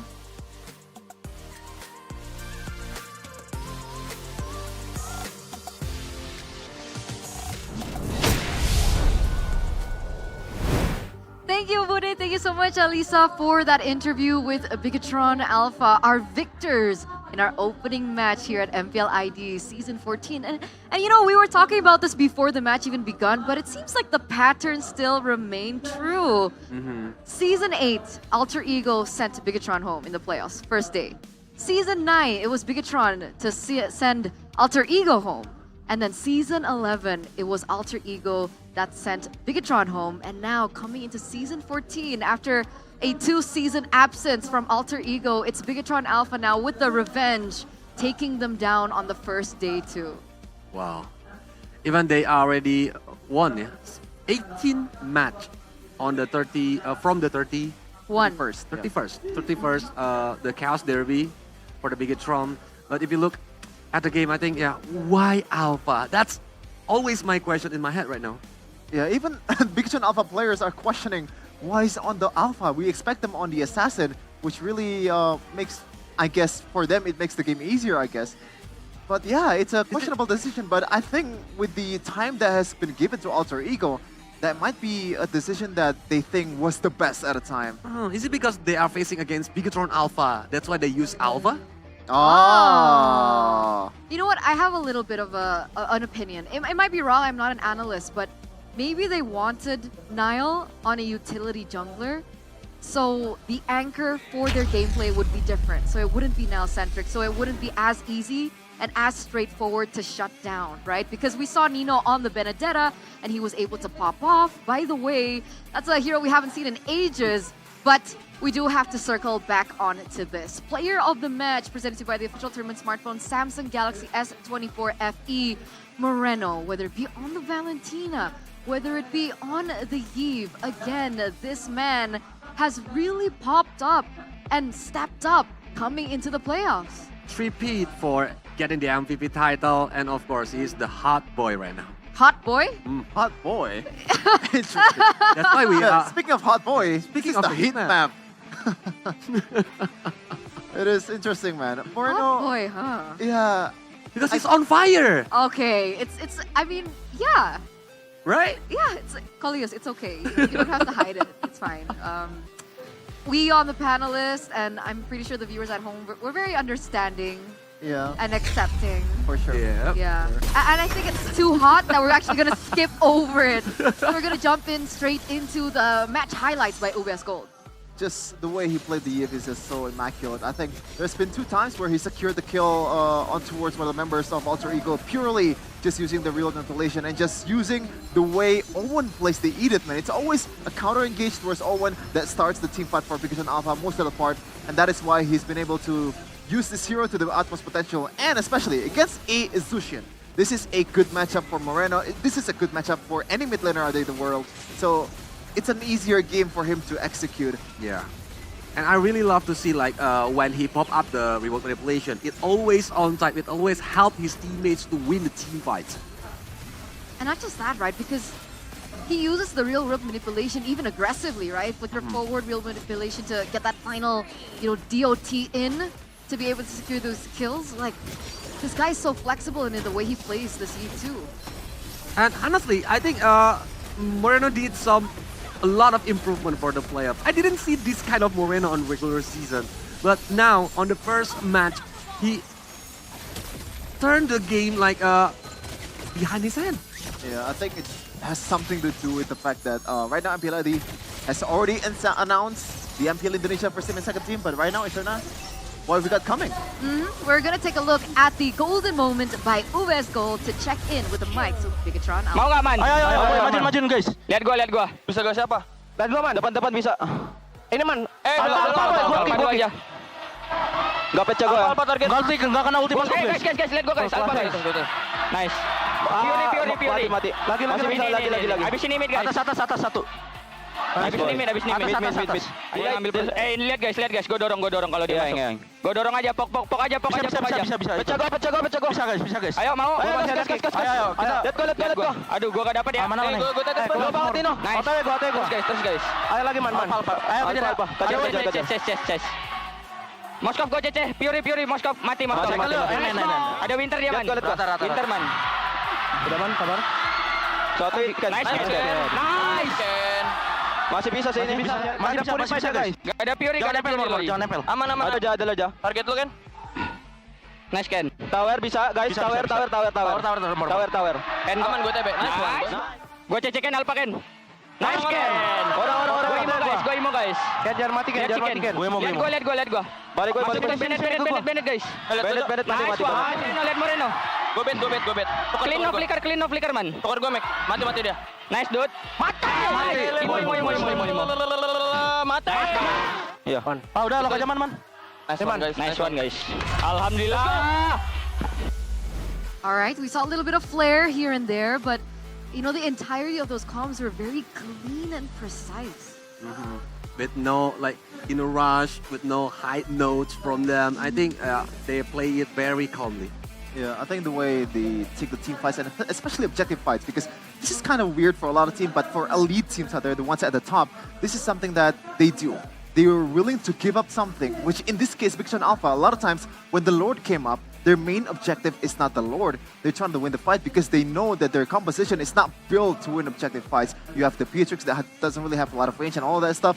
You have the Hylas that doesn't really offer a lot of stunts towards the opposing jungler. And that is why a lot of times you see Bigatron Alpha are willing to take the 50-50s because first of all, you have the chance to actually take the Lord with Super Ken. I mean, the last occasion of the Lord, Super Ken actually stole it from Nile, and also the fact that they're very confidently can punish Nile when he got to the Lord Pit, because the only way that Nile can go in with this is with the Spirit of Alpha. So I really like what they're doing with the objective game. And like I mentioned before, they only depend on the card control from the Edith, and this one is the gold distribution from both of them. It's one-sided for Moreno because he already got a lot of minions, even the jungle creep. Huh? It makes sense, right? Because jungle creep. Jungle creep. I mean, he's it's a when total. For example, Super Ken is taking it, then he's in the vicinity. He is in a way taking the jungle creep's gold. As we're gonna take a look at the deeper dive into the stat once again, Super Ken being the rich guy, 892 gold per minute, or some really good stuff from Superken, to be honest. As a jungler, by the way, 3 times in a row. Yeah. It's just like Moreno, MVP 3 times in a row. This is very consistent. Yeah, for sure. Usually it's Amon, by the way, from Bigatron Alpha, but Moreno and Superken, man, they've really stepped up their A game. I mean, I guess this is Bigatron playoffs mode now. There's still a lot of caveat though that needs to be addressed. But overall, against Alter Ego, this is a very good performance. As you can see here, the gold difference over time, over the course of the game, it's Alter Ego actually dominating the game until Supercan got a bit more aggressive towards Rondel, especially. That way, Rondel can really own the bushes, can really own the map, and also actually use the Lantern to zone away some of the members of Bigatron Alpha, because Supercan is always there. The punish is always immediate, instant, because the burst from Eman is also insanity. And also, the fact that Yves is also on the other side is a trouble. It's always helping them with the real-world manipulation. So that's why Alter Ego goes snorkeling. Yeah. For the gold difference. It really boils down to, I think, power spikes, right? I think there was a moment that Bigatron Alpha, they're like, all right, okay, we're ready now for these team fights. And the team fights at the end of the game was very difficult, I would say, for Alter Ego to control. So they had a window of opportunity, I would say, for Alter Ego, but they couldn't close the game, and things just got quite tricky for them. But it was close. I thought that we would have gotten a game 4. That part, when Owen actually flicker forward or shatter on onward towards one of the members of BTR, imagine if it wasn't Alpha. Imagine if it was a Ling. The follow-up will be immediate. It's gonna be a different story, yeah. In the vicinity. It's so unfortunate. It's so unfortunate. Like, I hope we get some insight as to why they stuck with the Alpha, 3 games in a row when it didn't work out for them at all. And first pick. First pick as well. Blue side. Blue side too. Is the Alpha is really that priority? I don't know. Let's see what the audience has to say about this. Aziza. All right, come back stronger, BTR. Huh? BTR? You've done your best for the team. Take a break. It's good for your mental health, mind, and body. GG Alter Ego, GG maybe. BTR. Or are they saying like, I don't know. Sarcasm? Maybe just...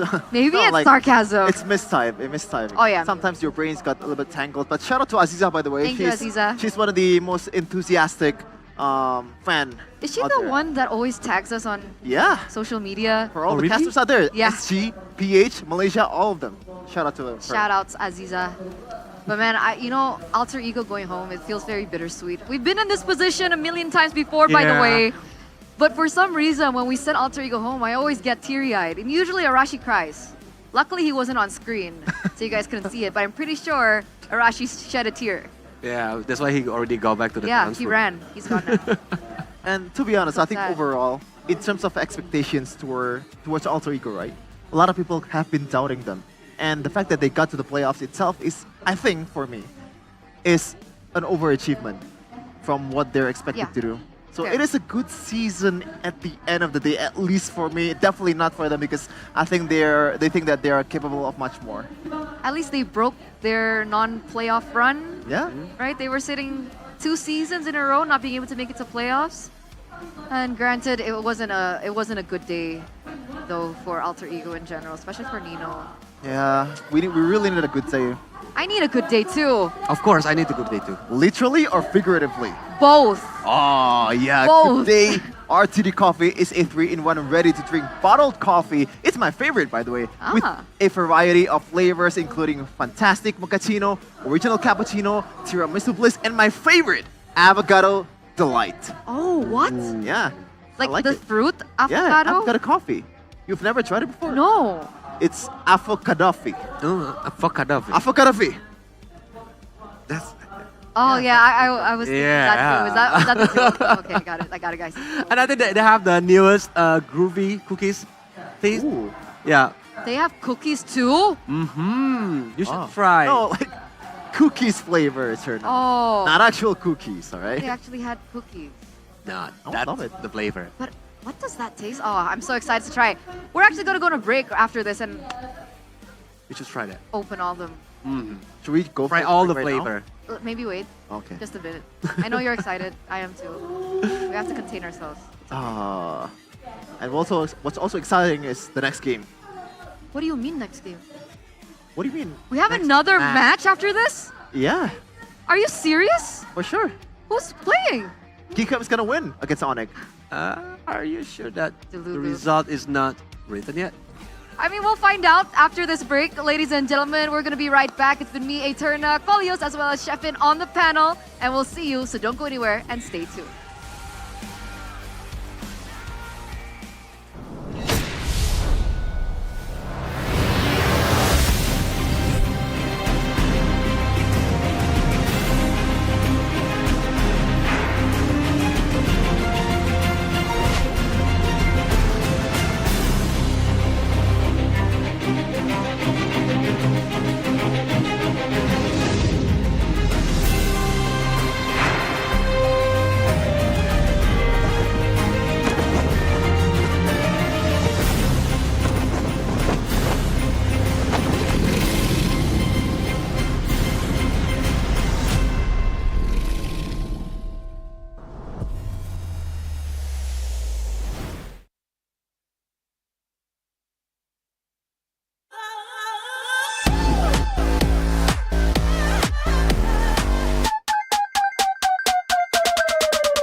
Samsung Galaxy S24 FE, beli sekarang.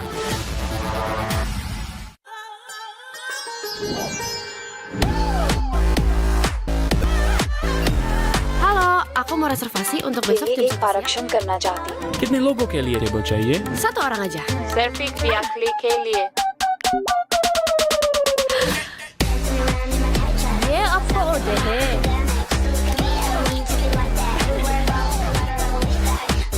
Samsung Galaxy S24 FE, beli sekarang.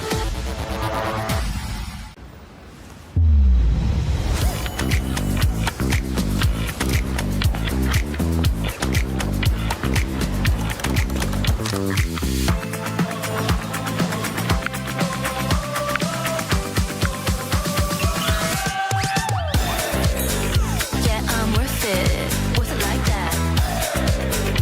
Yeah, it's worth it. Worth it like Samsung Galaxy S24 FE, beli sekarang. like that. Ini rasa anak muda selalu punya banyak cerita karena bersama Good Day duniamu banyak rasa asik dan asik idenya fantastik romantis buat kamu ngehits oh Good Day yang bikin hidup berwarna karena hidup banyak rasa. Pakai aplikasi GoPay, dompet andalan gamers. Banyak damage-nya. Ada cashback hingga 20.000 buat upgrade skin baru. Aplikasi ringan gak makan memori. HP lemot bisa victory. Top up langsung dalam game tanpa hambatan. Ikutan selebrasi MPL di aplikasi GoPay. Menambah total hadiah ratusan juta. Bonus stage.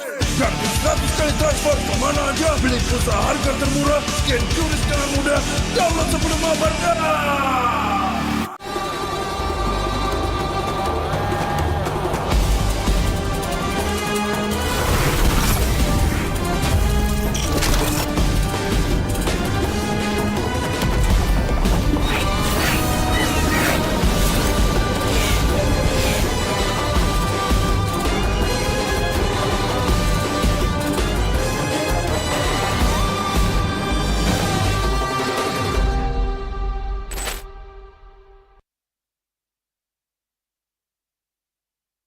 Dia tidak akan segan untuk menghadapi siapapun yang berani melawan. Dia mewarisi perjuangan karena di tubuhnya mengalir darah seorang pahlawan. Pedangnya mengukir takdir kemenangan, menghadapi segala tantangan. Penuh keberanian untuk terus berjalan menuju masa depan. Raihlah masa depan, nabung mulai dari hobi. Koleksi terbaru UBS Gold X Mobile Legends Bang Bang, edisi spesial MPL ID Season 13.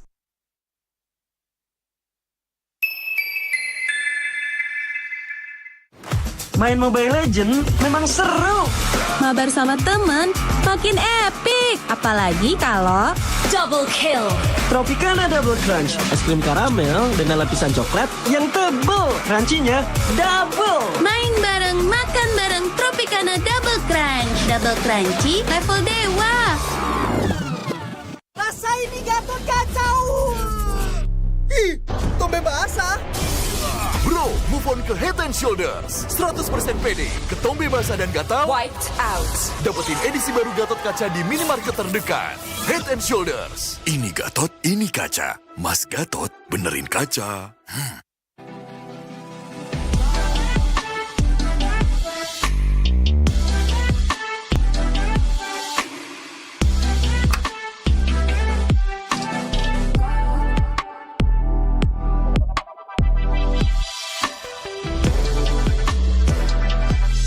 Wow, finished. See you later. Time to go. Okay.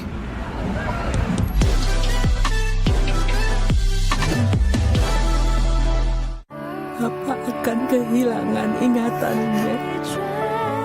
Masih inget ini, Pak? Sekecil apapun perhatian adalah kekuatan. Hidupkan momen kebersamaan. IndiHome. First blood.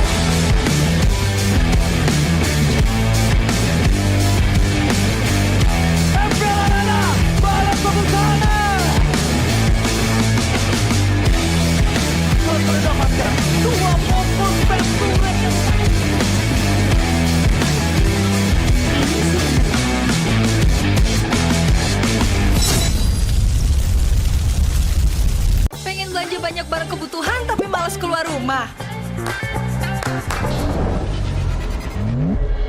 Untung aja pakai aplikasi Klik Indomaret.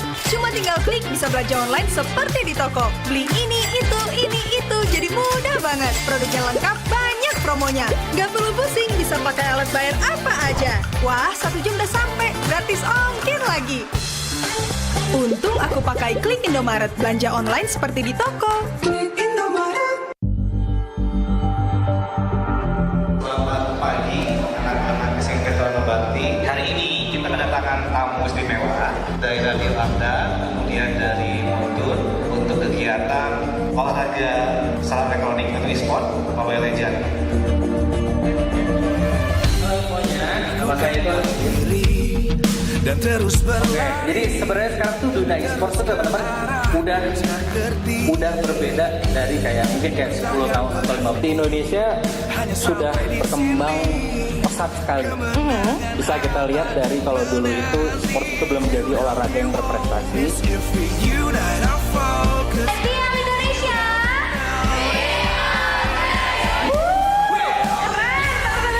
Apimu hadapi semua tantangan, hadang semua serangan, jatuh bukan halangan.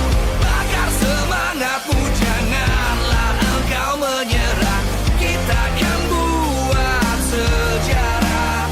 We all this, we won't miss. We all this, we won't miss. Saatnya beraksi. Alhamdulillah, terima kasih juga kepada tim Anda yang sudah hadir di kesempatan emas dan tim MPL Indonesia. Ini kesempatan yang sangat berharga. Semangat buat tim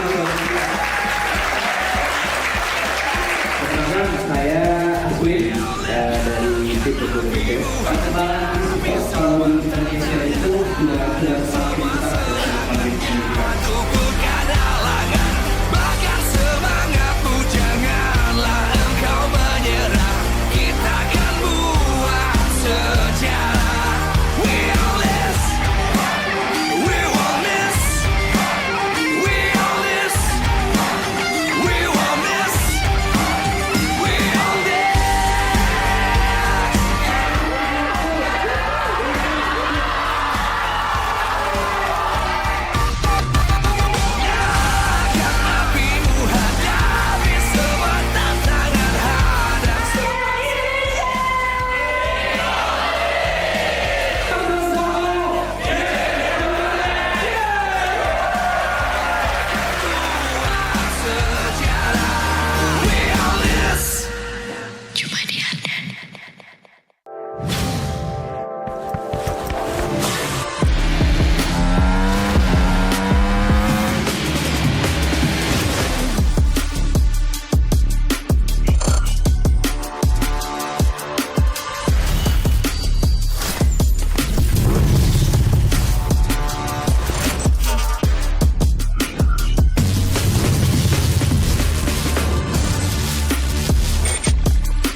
The show's back on track. You're hired. Now give us a show. The gun represents justice. When pointing at the bad guys, open fire! We all belong to where our hearts go, no? I will choose my own path. Get lost! The pointy ends of my spears warn those against me. It's my way or the highway. Don't worry, this ain't my first rodeo. Not so tough now, are ya? Line 'em up!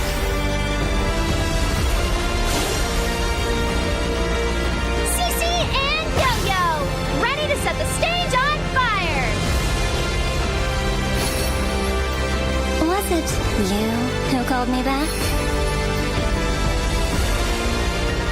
Shh, be careful of what you wish for. Grant me your strength. Tears!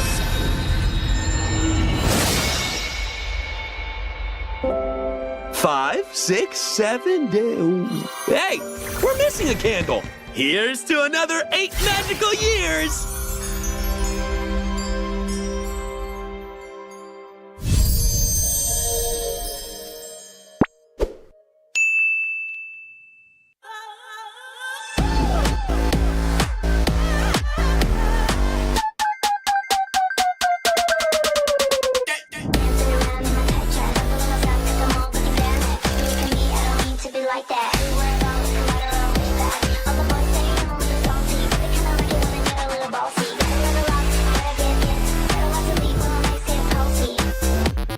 Samsung Galaxy S24 FE, beli sekarang.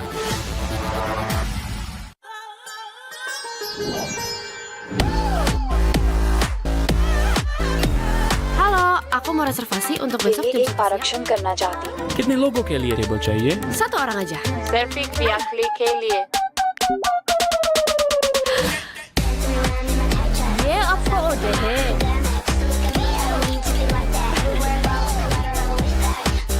Samsung Galaxy S24 FE, beli sekarang.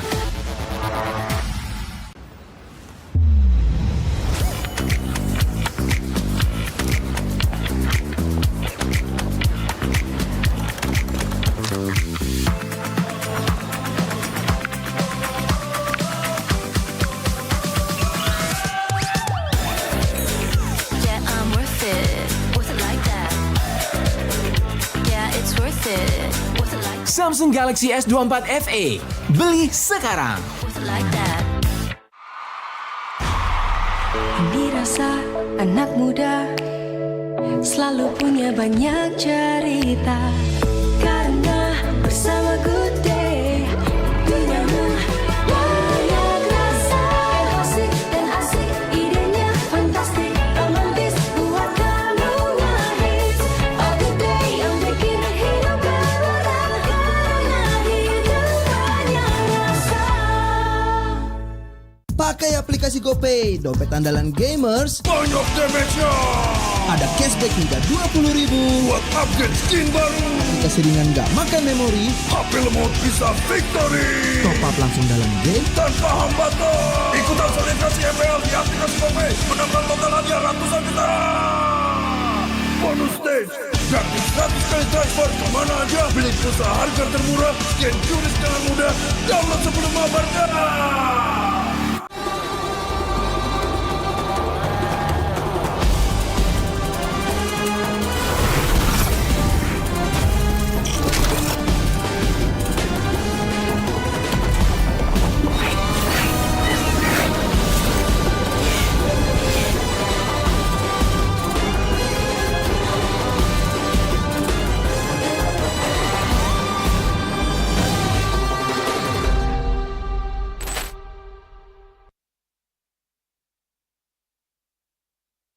Kita adalah pejuang yang melangkah dengan penuh keyakinan, menghadapi dunia tanpa keraguan, karena hidup adalah arena pertarungan.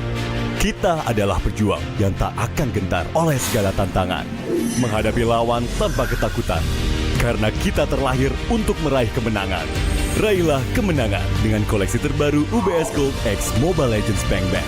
Edisi spesial MPL ID Season 13. Saatnya nabung dari hobi bersama UBS Gold.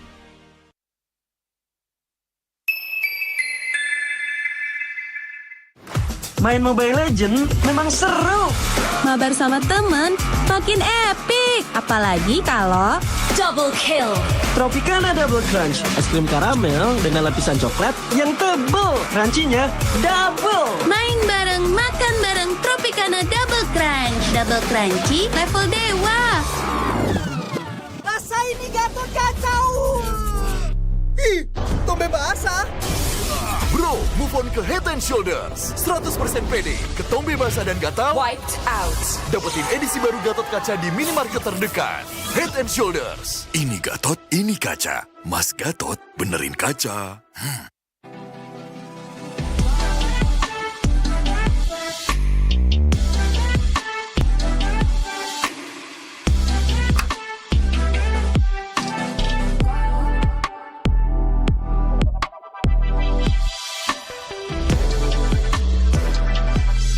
Wow, finished. See you later. Time to go. Okay.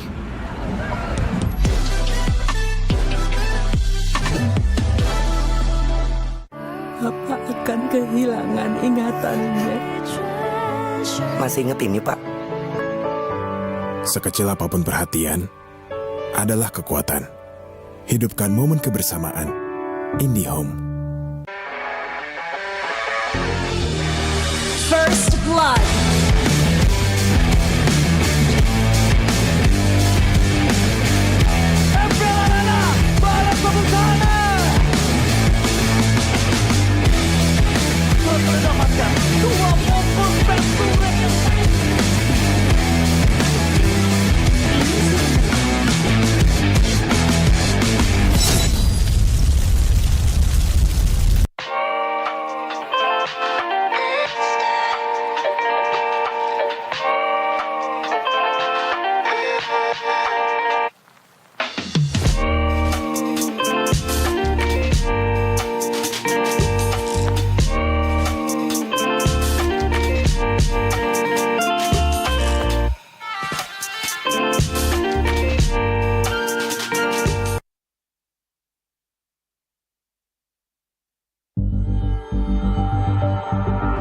Selamat pagi anak-anak SMP Bakti. Hari ini kita kedatangan tamu istimewa dari Radio Abda, kemudian dari Montun untuk kegiatan olahraga salah elektronik atau e-sport Mobile Legends. Semuanya, maka itu dan terus jadi sebenarnya sekarang tuh dunia e-sport tuh teman-teman udah berbeda dari kayak mungkin kayak 10 tahun atau 15 di Indonesia sudah berkembang pesat sekali. Bisa kita lihat dari kalau dulu itu sport itu belum menjadi olahraga yang berprestasi. MPL Indonesia.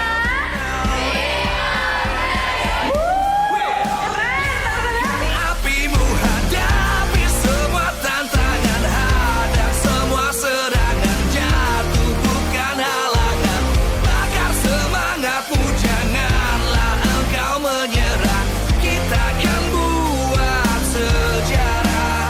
We all this, we won't miss, we all this, we won't miss. Saatnya beraksi. Alhamdulillah, terima kasih juga kepada tim Anda yang sudah hadir di kesempatan emas dan tim MPL Indonesia. Ini kesempatan yang sangat berharga terutama buat tim Indonesia. Perkenalkan, saya Aswin dari tim Indonesia. Perkembangan e-sport kalau di Indonesia itu sudah semakin besar. Bukan halangan, bakar semangatmu, janganlah engkau menyerah, kita akan buat sejarah. We all this, we won't miss, we all this, we won't miss, we all this.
show's back on track! You're hired! Now give us a show! The gun represents justice. When pointing at the bad guys, open fire! We all belong to where our hearts go, no? I will choose my own path. Get lost! The pointy ends of my spears warn those against me.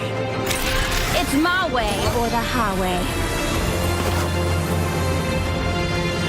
Don't worry, this ain't my first rodeo.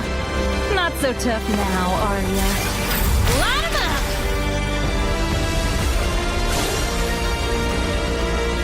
CC and Yo-Yo, ready to set the stage on fire! Was it you who called me back? Shh, be careful of what you wish for. Grant me your strength. Tears!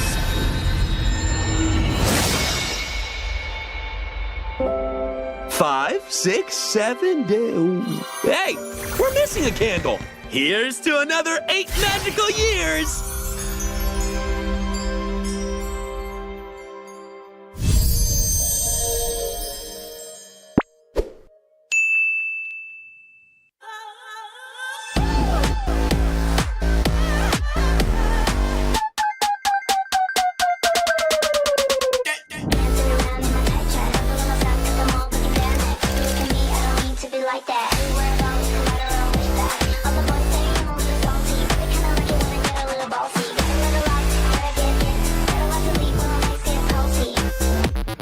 Samsung Galaxy S24 FE, beli sekarang.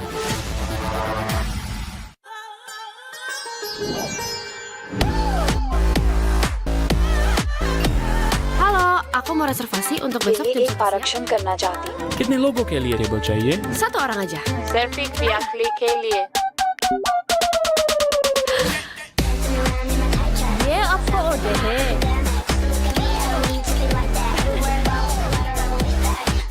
Samsung Galaxy S24 FE, beli sekarang.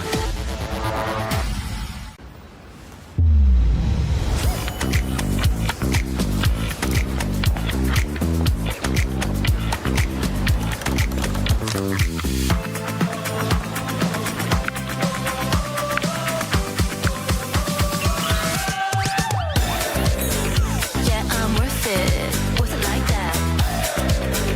Yeah, it's worth it. Worth it like Samsung Galaxy S24 FE, beli sekarang. worth it like that.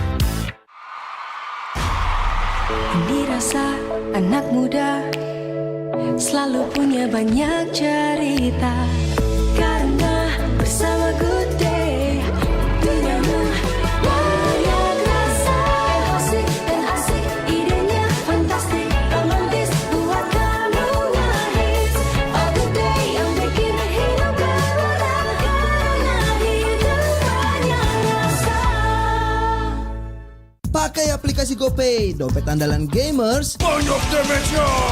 Ada cashback hingga 20.000 buat upgrade skin baru. aplikasi ringan gak makan memori. HP lemot bisa victory. Top up langsung dalam game tanpa hambatan. Ikutan selebrasi MPL di aplikasi GoPay. Menambah total hadiah ratusan juta.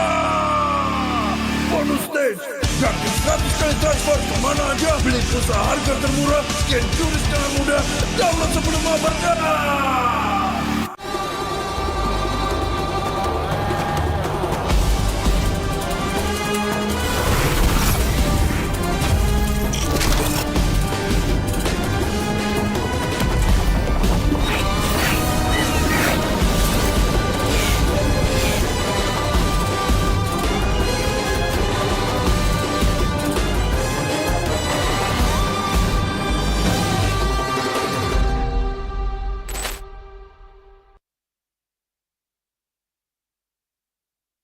Dia tidak akan segan untuk menghadapi siapapun yang berani melawan. Dia mewarisi perjuangan karena di tubuhnya mengalir darah seorang pahlawan. Pedangnya mengukir takdir kemenangan, menghadapi segala tantangan. Penuh keberanian untuk terus berjalan menuju masa depan. Raihlah masa depan, nabung mulai dari hobi.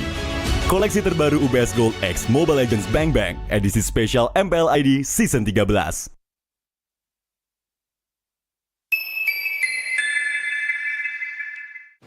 Main Mobile Legends memang seru. Mabar sama temen makin epic. Apalagi kalau double kill. Tropicana Double Crunch, es krim karamel dengan lapisan coklat yang tebal. Crunchy-nya double. Main bareng, makan bareng Tropicana Double Crunch. Double crunchy level dewa. Rasa ini Gatot kacau. Ih, tombe basah. Bro, move on ke Head and Shoulders. 100% pede, ketombe basah dan gatal Wiped out. dapetin edisi baru Gatot Kaca di minimarket terdekat. Head and Shoulders. Ini Gatot, ini kaca. Mas Gatot, benerin kaca.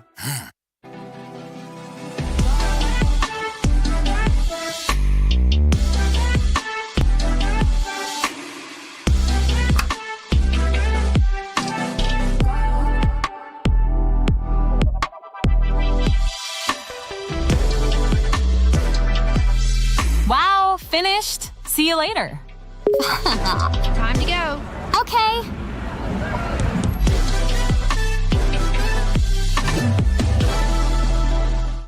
Apa akan kehilangan ingatannya? Masih inget ini, Pak? Sekecil apapun perhatian adalah kekuatan. Hidupkan momen kebersamaan. IndiHome. First blood.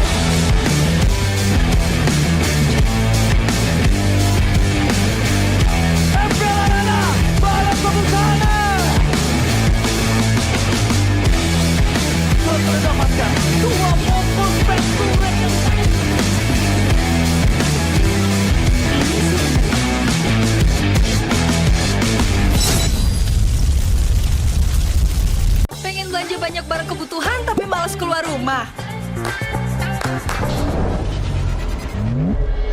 Untung aja pakai aplikasi Klik Indomaret. Cuma tinggal klik bisa belanja online seperti di toko. Beli ini, itu. Jadi mudah banget. Produknya lengkap, banyak promonya. Gak perlu pusing, bisa pakai alat bayar apa aja. Wah, 1 jam udah sampai. Gratis ongkir lagi.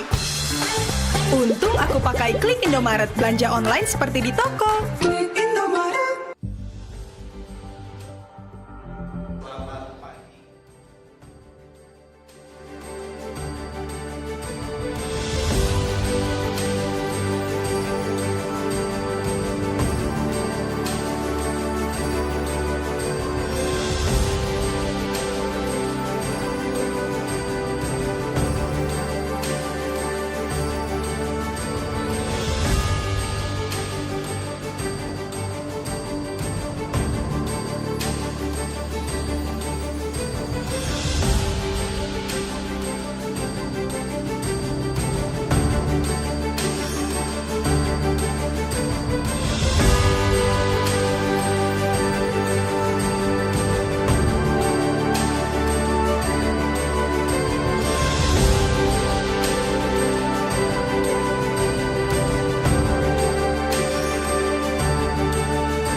selamat datang di acara yang tentunya dinantikan di season 14. Apalagi kalau bukan MPL Indonesia season 14 Award Season.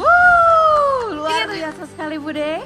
Betul, karena ini adalah awarding yang dinantikan di season ke-14, di mana regular season sudah berakhir dan pastinya kita semua di sini sudah tak sabar untuk menyaksikan secara langsung bagaimana momen penganugerahan adalah momen yang dinantikan karena kita melihat bahwa apresiasi dibutuhkan kepada individu yang telah terlibat di MPL Indonesia season 14 dan juga MLBP pastinya.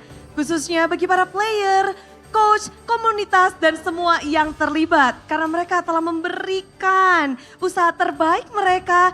Dan musim ini, musim yang begitu spesial. Dalam beberapa saat lagi, kita akan mengumumkan siapa yang menjadi pemenang di setiap kategori. Dan pastinya perjuangan tidak hanya datang dari para player, coaching staff juga menjadi kekuatan bagi tim untuk terus melakukan yang terbaik. Dan para player tidak hanya bermain dengan baik saja, tapi pastinya racikan strategi dan dorongan motivasi dari para coaching staff juga berpengaruh sangat besar akan kemenangan dari para tim. Ya, betul sekali. Semuanya benar-benar menantikan dan pastinya yang pertama mungkin kita bakal langsung aja ya Lisa ya. Betul sekali, karena di season 14 ini akan ada awards dari mana banyaknya coach yang mampu mengeluarkan potensi terbaik dari setiap playernya. Sebelumnya, kita akan cari tahu siapa coaching staff terbaik season ini. Dan langsung saja mari kita sambut Bapak Benny Hamdani selaku General Manager Loyalty and Digital Brand Communication Telkomsel, serta Bapak Erwin Tandra Seragi selaku General Manager Consumer Business Region Jawa Barat Telkomsel.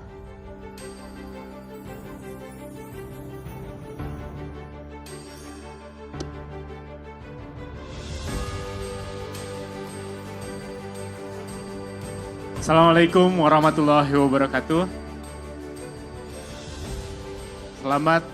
Kami ingin sampaikan selamat kepada Best Coaching of the Season. Luar biasa atas dedikasinya. Dan pada kesempatan kali ini Telkomsel selalu mendukung perkembangan e-sport di Indonesia. Dan Telkomsel juga hari ini hadir dengan Dunia Games sebagai one-stop ekosistem yang coba terus mendukung perkembangan e-sport, salah satunya di Mobile Legends. Dan kita akan terus berkomitmen untuk mendukung MPL terus berlangsung di Indonesia. Kami ucapkan selamat kepada seluruh MLBB player, gitu ya, khususnya para pemenang, untuk terus berprestasi, membawa nama baik Indonesia baik di level nasional maupun internasional. Dan Telkomsel berkomitmen untuk terus mendukung MPL Indonesia dari komunitas level grassroots gitu ya, melalui platform Dunia Games WIB, Dunia Games Waktu Indonesia Bermain, dan Dunia Games Laga. Sekali lagi selamat buat para pemenang. Demikian, Assalamualaikum warahmatullahi wabarakatuh. Yap, dan terima kasih sekali untuk sambutannya dan juga tentu saja sekarang kita akan mengapresiasi para coach di season ini. Dan kami akan membacakan nominasi Coaching Team of the Season by Telkomsel. Dan nominasinya adalah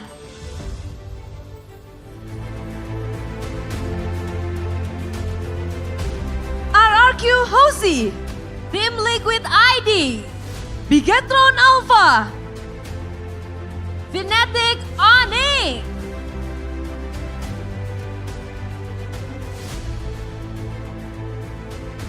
Dan pemenang Coaching Teams of the Season by Telkomsel adalah RRQ Hosi. Dan mari langsung saja kita sambut ke atas panggung coaching staff dari tim RRQ Hosi yang memang benar-benar menunjukkan kapabilitasnya. Membawa RRQ di regular season sampai di pucuk menjadi juara di regular season dan mendapatkan upper bracket. Dan ini adalah season pertama mereka di RRQ, mereka sudah bisa memberikan hal yang terbaik. Betul sekali dan dengan bangga kita ucapkan juga selamat untuk RRQ Hoshi yang sudah berhasil memenangkan Coaching Team of the Season. Dan ini dia tim dari RRQ Hoshi menerima penghargaan dan piagam dari MPL Indonesia. Dengan trofi Vital Console di tangan dan juga Giant Check yang sudah mereka dapatkan. Tentu saja ini akan memotivasi bagi coaching staff untuk bisa memberikan yang terbaik. Apalagi ini adalah babak playoff. Dan abadikan momen ini semuanya. Terima kasih kepada para VIP. Boleh kembali ke tempatnya karena kita akan mendengarkan sepatah dua patah kata bahkan satu paragraf juga boleh. Silahkan Coach Cute dan juga NMN boleh satu patah dua patah kata. Cek. Ya, selamat siang Bandung semuanya. Terima kasih untuk terutama untuk MPL yang udah memberikan penghargaan, memvoting kita lah berdua RRQ Hoshi untuk mendapatkan ya di season 14 best coaching staff gitu loh. Setelah itu tapi kita nggak lupa juga lah kayak penghargaan ini udah pasti bukan hanya kayak kerja keras kita berdua gitu loh. Semuanya didukung dari, ya udah jelas dari player, semua yang ada di RRQ, manajemen, manajer, semuanya bekerja sama gitu loh. Kayak kita, mendapatkan ya hasil ini nggak mudah. Dan juga jangan lupa kita masih harus tetap berjuang, acara ini playoff sampai harus final kita tetap mendapatkan tujuan kita gitu loh. Terus terakhir, gak lupa untuk ya keluarga semua dan Kingdom untuk support-supportnya yang tetap memberikan kita masukan dan saran sehingga kita bisa konsisten. Terima kasih. Sekali lagi selamat untuk coaching staff dari RRQ Hoshi. Menjadi tim yang hebat tentu bukan hanya sekedar player saja tapi semua yang turut mendukung. Apalagi coaching staff. Itu sangat-sangat berpengaruh, meracik gameplay dan menyatukan anak-anak menjadi satu. Betul sekali dan pastinya ini semua tidak terlepas dari dukungan baik secara strategi maupun mental juga pastinya terhadap tim RRQ Hoshi. Sekali lagi selamat untuk RRQ Hoshi yang sudah berhasil memenangkan Coaching Team of the Season. Vital Console, namun selanjutnya tentu saja pada penasaran karena ini akan menjadi satu hal yang dinantikan karena kategori berikutnya akan ada Dream Team of the Season by Good Day. Dan kalau melihat bagaimana permainan mereka dari regular season, banyak sekali kejutan-kejutan yang dihadirkan. Dan kita juga melihat bagaimana MPL Indonesia ingin mewujudkan seluruh keinginan para super fans. Dan ingin melihat seperti apa sebenarnya line up Dream Team para super fans yang dirasakan menjadi tim sempurna di MPL Indonesia. Dan sebelum kita cari tahu siapa yang akan menjadi Dream Team of the Season by Good Day, kita akan panggilkan terlebih dahulu Bapak Dana Putra selaku representatif dari Good Day. Kepada Pak Dedi Napitupulu selaku representasi dari Good Day, kami undang dan silahkan Pak.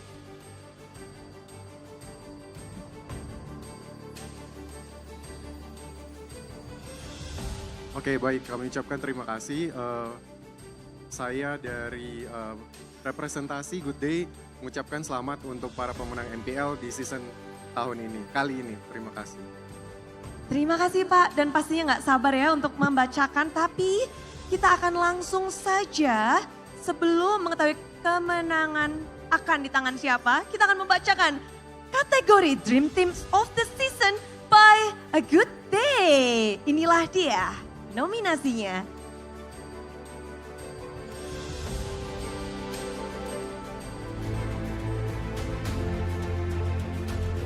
Eman BTR, Benetikonik Cewek, RRQ Skylar, AE Hais, ABL Matt, DLID Erosinki, Gikadera, Dewa Zura, Ivos Natko. selanjutnya nominasi of the season Untuk jungler. kategori jungler, nominasi jelas.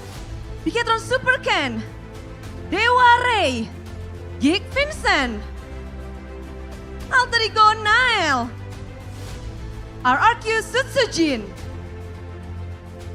Evos Annabelle,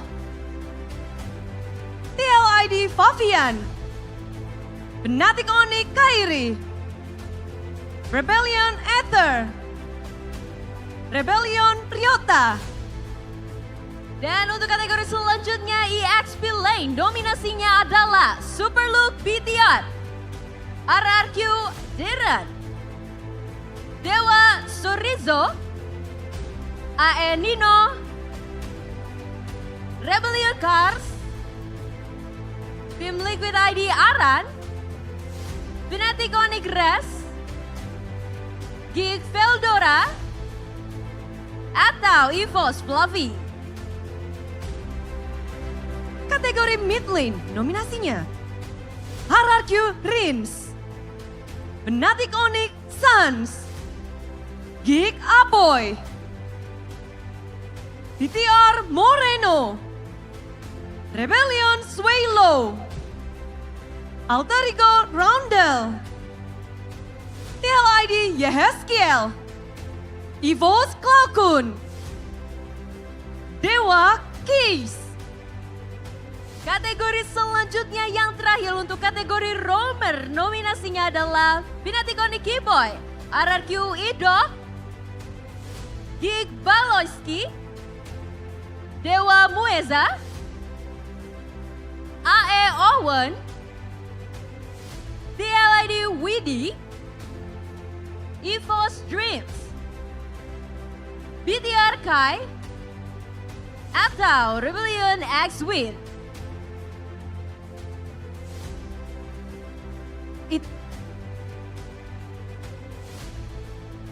Dan pemenang Dream Team of the Season by Good Day adalah God Laner RRQ Skylar,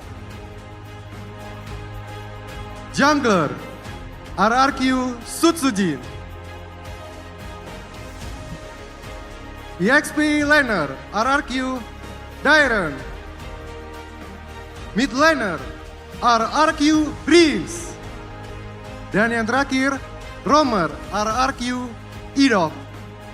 Dan kami ucapkan selamat untuk para pemenang yang sudah berhasil memenangkan Dream Team of the Season. Kami persilakan untuk menerima penghargaan dan piagam pastinya dari MPL Indonesia. Mereka adalah yang terbaik dari setiap lane-nya dan rupanya Dream Team dari MPL Indonesia Season 11 adalah semua player dari tim RRQ. Mereka memang datang dari regular season, mereka menjadi nomor 1 dan menunjukkan betapa kuatnya mereka di setiap lane masing-masing. Memberikan dampak yang positif dan gameplay yang begitu apik menjadi daya tarik bagi RRQ Hoshi. Semua pemain benar-benar bisa mendapatkan apresiasi hari ini. Dan kita akan mengabadikan momen. Bapak Dedi boleh, dan inilah dia kemenangan Dream Team by Good Day. Terima kasih kepada Bapak Didi Nabi Tupulu. Perwakilan dari Good Day sudah berkenan berada di atas panggung. Kami persilakan untuk kembali dan saatnya kita mendengarkan sepatah dua patah kata dari tiap playernya. Dari God Laner Dream Team kita, Skylar. Baik. Halo, tes. Yang pertama terima kasih juga buat keluarga yang udah support Stellar walaupun ya lagi ngedown gimana dia tetap support ya. Thank you juga buat pasangan yang selalu support juga gimana ya sama di saat ya lagi bad mood ya selalu balikin mood saya lah.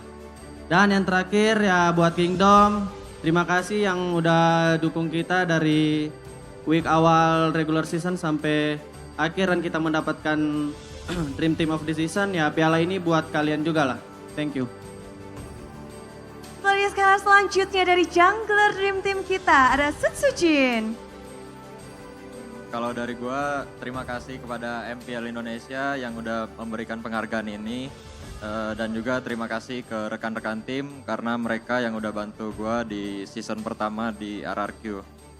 Dan terima kasih kepada manajemen, coaching staff juga karena mereka yang percaya gue untuk main di season ini. Terima kasih ke keluarga dan juga Kingdom karena mereka lah yang menyemangatin gue buat main di tiap matchnya. Terima kasih. Selamat, dan selanjutnya kita akan mendengarkan sepatah dua patah kata dari pemenang EXP lain kita, ada RRQ Dairan. Pertama-tama alhamdulillah terima kasih buat semua yang udah support aku sampai mendapatkan award ini. Ya terutama keluarga, coaching staff, tim, Pak AP dan Kingdom, pacar juga. Ya terima kasih telah mempercayai aku. Thank you. Baik, dan selanjutnya kita akan mendengarkan dari mid lane kita, RRQ Rins. Alhamdulillah, pertama-tama saya ucapkan terima kasih buat keluarga saya yang ada di Aceh. Dan buat coaching staff yang telah mempercayain saya buat main. Terus terima kasih buat Kingdom juga yang selalu support kita. Ya, terima kasih. Dan last but not least, kita dengarkan dari roadmap kita, ada RRQ Idok. Alhamdulillah, yang pertama-tama saya ucapkan makasih buat keluarga yang terus support saya. Buat Kingdom juga yang selalu support kami dari week awal sampai sekarang. Juga manajemen dan coaching staff yang percayain saya lah di sini. Makasih. Dan mari kita sambut sekali lagi Dream Team by Good Day. Sekali lagi beri tepuk tangan dan terima kasih tim RRQ. Congratulations. Langsung diborong satu tim dan ini bisa menjadi sebuah pemicu juga bagi para player-player yang melihat bahwa menjadi yang terbaik butuh banyak proses dan butuh banyak usaha. Dan banyak pula yang terjadi, kita melihat ada kegagalan, ada keberhasilan yang dialami di panggung internasional pun menjadi pembelajaran bagi seluruh player, seluruh tim untuk berkembang menjadi lebih baik. Pastinya kemauan keras serta dukungan dari para teammates, coaching staff, dan super fans mampu menjadikan setiap player berkembang menjadi player yang lebih kuat lagi. Dan pastinya bisa membawa mereka sampai di titik kesuksesan saat ini.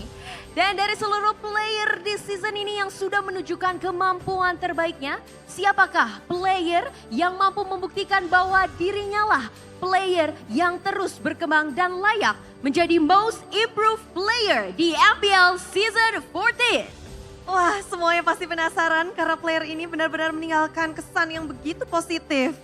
Betul sekali, dan langsung saja tanpa berlama-lama lagi sebelum kita cari tahu siapa nominasinya, kita akan undang terlebih dahulu Ibu Marta Saraswati selaku perwakilan dari UBS Gold untuk naik ke atas panggung.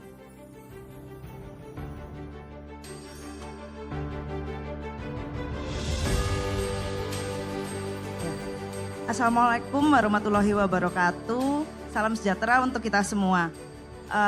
Di sini saya mengucapkan selamat untuk semua yang sudah menang. Kemudian dengan semangat 24K ini besar harapan dari UBS Gold agar semua player tidak hanya skillnya saja yang semakin berkembang, tapi semua aspek juga semakin berkembang. Kemudian untuk seluruh aspek juga dari Mobile Legends dan MPL juga semakin berkembang dan nantinya dapat membawa nama harum Indonesia. Sekian dari saya. Wassalamualaikum warahmatullahi wabarakatuh. Yap, terima kasih buat sambutannya. Namun kita akan juga menantikan bersama-sama siapakah sang pemenangnya. Jadi langsung saja kita panggilkan, kita bacakan nominasi Most Improved Player by UBS Gold.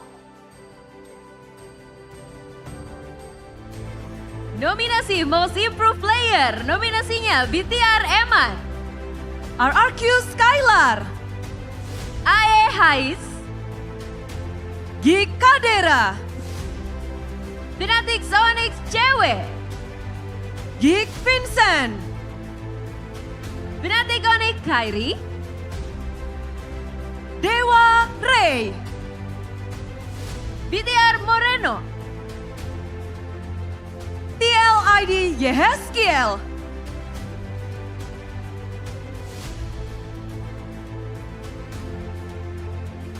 Dan pemenang untuk kategori Most Improved Player by UBS Gold adalah Yehezkiel dari tim Liquid ID. Yehezkiel, mid laner dari tim Liquid ID.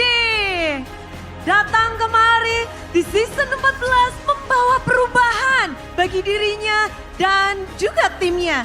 Menjadi upper bracket pula, bisa dibilang itu adalah tanda bahwa Yehezkiel memberikan perubahan yang begitu positif. Dan tentu saja dia akan banyak mendapatkan hadiah. Ada UBS Benedetta Box di tangan dari Yehezkiel. Dan tentu saja piagam penghargaan. Kita abadikan momen ini bersama. Dan sebagai most improved player dari tim yang lagi benar-benar naik pula. Inilah dia Yehezkiel, sang mid laner yang diam-diam tapi memukau. Baik, terima kasih kepada Ibu Marta Saraswati untuk perwakilan dari UBS Gold. Dan kami persilakan kepada Yehezkiel dari tim Liquid ID untuk memberikan speech.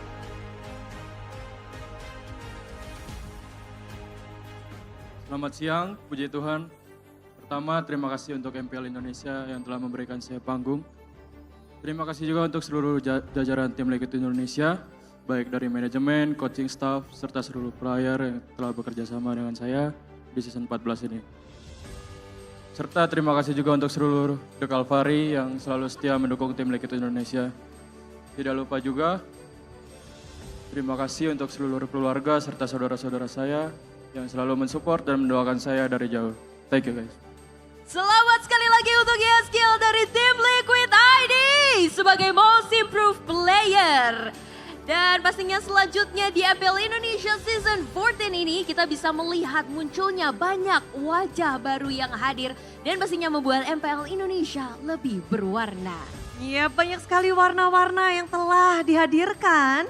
Dan kalau kita lihat, bahkan player baru membuat regenerasi yang terus berlanjut.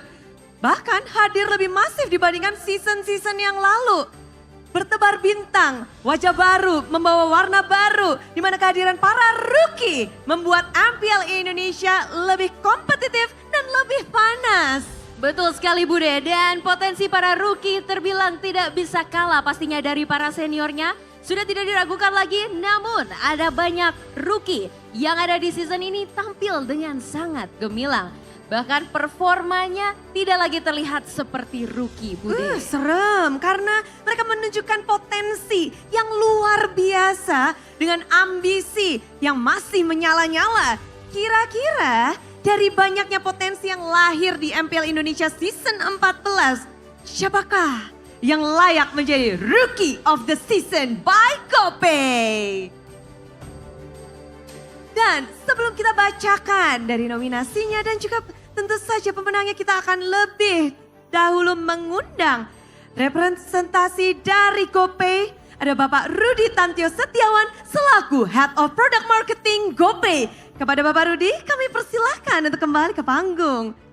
Berseason-season GoPay terus mendukung, silahkan Pak. Iya, thank you Bude. Pertama-tama saya ingin mengucapkan terima kasih kepada Mobile Legends dan Muntun untuk GoPay bisa mempersembahkan award Rookie of the Season MPL Season 14 ini. Ya, tanpa mengurangi rasa hormat kepada para pemain senior yang sudah terlebih dahulu berlaga di MPL. Seperti tadi Bude juga sudah mengatakan, nuansa di Season 14 ini benar-benar tentang regenerasi. Tentang rookie muda yang berani, yang berkolaborasi dengan para seniornya gitu ya. Dan kita lihat dari statistik mereka yang luar biasa, mereka nggak cuma menjadi Rookie of the Week, tapi juga menjadi Player of the Week. Dan kita lihat bagaimana ketatnya persaingan dari Rookie of the Season di season kali ini sungguh luar biasa dan menegangkan gitu ya. Nah, setelah kita melihat performa mereka yang luar biasa, ya yakin ini menjadi sebuah prestasi yang luar biasa bagi para rookie ini. Tapi nggak cukup untuk menjadi prestasi. Bagaimana mengubah prestasi menjadi reputasi, itu yang paling penting. Dan saya rasa di sini cuma ada satu kata kunci yang bisa mengubah prestasi menjadi reputasi, yaitu konsistensi. Sama seperti aplikasi baru GoPay yang selalu konsisten memberikan harga yang selalu murah bagi para teman-teman gamers dan terus menjadi dompet andalan para gamers. Kita ada pulsa, paket data yang selalu murah, juga bayar tagihan. Juga GoPay baru saja meluncurkan GoPay Games, sebuah web top up bagi teman-teman gamers untuk bisa selalu top up. Dan kami sedang ada promo merayakan MPL Playoff kali ini dengan memberikan gratis diamond sampai dengan 59 diamond. Ya, juga GoPay secara konsisten terus menjadi naik level bareng GoPay. Bagaimana GoPay juga mendukung para talenta muda negeri ini untuk terus berkompetisi.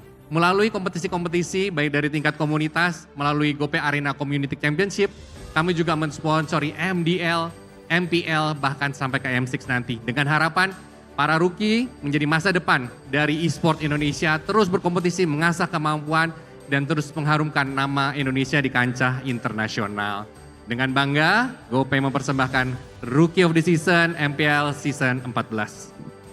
Prestasi menjadi reputasi dan pastinya itu semua karena konsistensi. Terima kasih Bapak Rudi Tantio Setiawan selaku representasi dari GoPay. Dan sekarang kita akan membacakan nominasi untuk kategori Rookie of the Season by GoPay. Dan inilah nominasinya.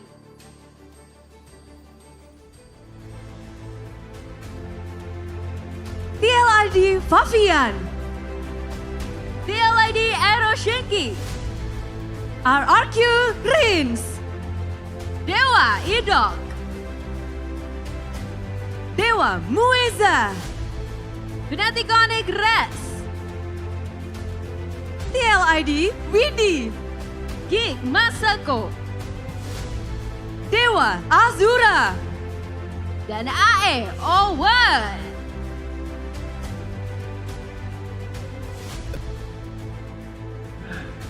Rookie of the Season MPL ID Season 14 by GoPay adalah Favian dari tim Liquid ID. Favian, The Risk Boy, Mewing Boy, semuanya disabet dan bahkan Rookie of the Season by GoPay berhasil didapatkan, menorehkan banyak sekali prestasi di season pertamanya. Season 14 menjadi taman bermain untuk Favian. Dia berhasil mengeksplor dan membawa timnya bahkan sampai ke upper bracket. Betul sekali dan ini dia sesuai yang kita bacakan di awal bahwa Rookie of the Season adalah teman-teman yang pastinya bisa menunjukkan kiprahnya. Dan pastinya prestasi ini kita harapkan bisa terus konsisten untuk menjadi reputasi terbaik bagi Favian. Mendapatkan giant check dari GoPay dan juga tentunya apresiasi terbaik. Terima kasih Bapak Rudi Tantio Setiawan. Dan sekarang saatnya kita mendengarkan kata-kata dari Favian. Dek. Ya pertama-tama mungkin aku mau ngucapin syukur alhamdulillah bisa dapetin penghargaan ini. Terus juga terima kasih juga buat keluarga yang selalu kasih dukungan dan support. Doa juga pastinya. Terus juga mau terima kasih sama coaching staff dan manajemen atas kerjasamanya. Dan terakhir paling The Cavalrys yang udah dukung dari awal regular season sampai sekarang. Thank you. Luar biasa sekali Favian. Congratulations once again. Masuk dari minggu yang kedua dan pada akhirnya terus menorehkan prestasi dan juga konsistensi tentunya. Dan membuat sejarah baru tentu untuk Liquid pula. Dan pertama kalinya juga kita ngelihat mereka di upper bracket. Betul sekali dan yang tidak kalah luar biasanya adalah player yang pastinya bisa terus-menerus memberikan penampilan maksimal di setiap matchnya. Dan membawa tim mereka untuk menjadi lebih baik di setiap pertandingannya. Benar dan selanjutnya kita akan membacakan nominasi untuk Regular Season MVP by Samsung. Sebelum itu kita akan persilahkan terlebih dahulu perwakilan dari Samsung. Ada Bapak Fauzan Alfa Andros selaku e-sport sponsorship manager dari Munton Indonesia untuk mewakilkan dari Samsung untuk naik ke atas panggung. Kita akan juga setelah ini langsung membacakan nominasi dan pemenangnya akan dibacakan oleh Pak Fauzan. Jadi kita akan membacakan nominasi untuk ini. Dan nominasi untuk regular season MVP by Samsung, nominasinya adalah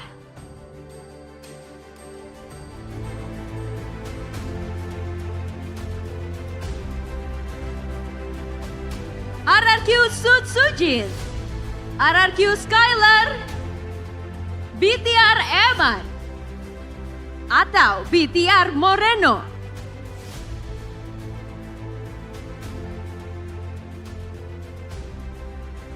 Dan pemenang kategori regular season MVP by Samsung adalah Favian dari tim Liquid ID. Favian back to back ke panggung. Tentu saja benar-benar membawa impact dampak yang begitu membekas bagi para semua MPL fans. Dan juga dari Favian sendiri di regular season kita nggak bisa lupa performa Favian. Inilah dia hadiah yang didapatkan oleh Favian, yaitu 1 unit Samsung Galaxy dan juga pastinya piagam penghargaan dari MPL Indonesia Season 14. Kita akan mengabadikan momen ini, banyak sekali hadiah di tangan Favian. Tentu saja karena kerja keras, dedikasi, dan keberanian Favian untuk menunjukkan dirinya di season 14. Terima kasih kepada Bapak Fauzan, boleh kembali ke tempatnya. Dan kami persilahkan untuk Favian dari tim Liquid ID. Lagi-lagi kita akan mendengarkan speech kemenangan dari Favian.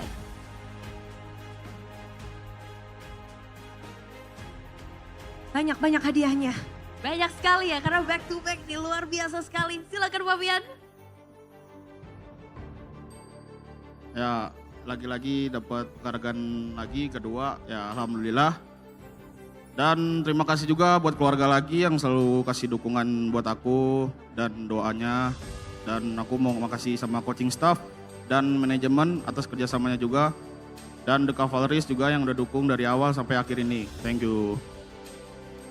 Yap, dan itulah dia Favian mendapatkan 5 kali Rookie of the Week, 2 kali Player of the Week, semuanya disabet menjadikannya layak untuk mendapatkan gelar sebagai regular season MVP by Samsung. Luar biasa sekali Favian. Boleh kita berikan tepuk tangan untuk Favian dari tim Liquid ID yang telah memenangkan banyak sekali penghargaan luar biasa. Dan benar-benar kita melihat bahwa apresiasi telah diberikan bagi para player-player, coaching staff semuanya. Dan terima kasih bagi kalian semua tentunya. Sobat-sobat Mobile Legends di luar sana yang ada di sini juga yang telah bergabung untuk menyaksikan acara award season 14. Dan pastinya kami ingin mengucapkan selamat sekali lagi kepada para pemenang yang telah menerima penghargaan hari ini. Dan pastinya prestasi kalian menjadi sumber inspirasi bagi seluruh komunitas e-sports di Indonesia. Benar, tak lupa juga kami ingin mengucapkan terima kasih kepada seluruh player, pelatih, manajer tim, content creator, komunitas, sponsor, dan tentu saja penggemar yang telah membuat MPL Indonesia Season 14 menjadi yang terbaik hingga saat ini. Kalian adalah tulang punggung komunitas e-sports kami. Dan pastinya semoga penghargaan ini bisa memacu semangat kalian untuk terus berjuang, berkembang, dan menjadikan dunia e-sports Indonesia semakin besar dan kuat. Tapi jangan lupa karena setelah acara ini masih ada match yang seru antara Geek Fam yang akan berhadapan dengan sang 4P Champions yang masih mengejar cincin kelimanya Fnatic Oni. Wah, semuanya pasti gak sabar. Jadi sekarang di sini Bude izin pamit undur diri bersama dengan Alisa. Dan dengan ini MPL Indonesia Season 14 Awards kami tutup. Sampai jumpa lagi di musim berikutnya yang akan lebih hebat. Terima kasih dan sampai jumpa. MPL Indonesia Season 14 Awards. We own this!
Samsung Galaxy S24 FE. Beli sekarang.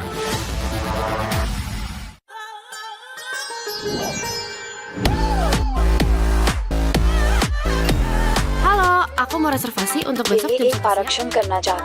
कितने लोगों के लिए table चाहिए? Satu orang aja. Serving व्याख्यान के लिए ये आपको order है.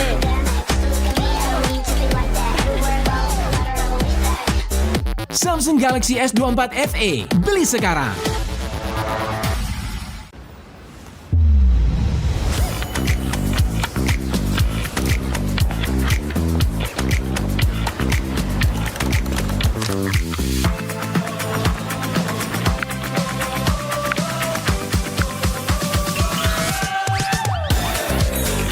Yeah, I'm worth it. Worth it like that. Yeah, it's worth it. Worth it like Samsung Galaxy S24 FE. Beli sekarang. worth it like that. Ini rasa anak muda selalu punya banyak cerita. Karena bersama Good Day duniamu banyak rasa asik dan asik, idenya fantastik, romantis buat kamu ngehits. Oh Good Day yang bikin hidup berwarna, karena hidup banyak rasa. Apartemen murah, di aplikasi GoPay. Pulsa murah, di aplikasi GoPay. Walau yang lain terus berubah, GoPay konsisten, kasih yang pasti murah. Bayar tagihan murah, di aplikasi GoPay. Gratis transfer, 100 kali per bulan. Ikut selebrasi MPL pasti dapat hadiah. Download aplikasi GoPay baru, nggak pakai lama. Dompet andalan gamers banyak damage-nya.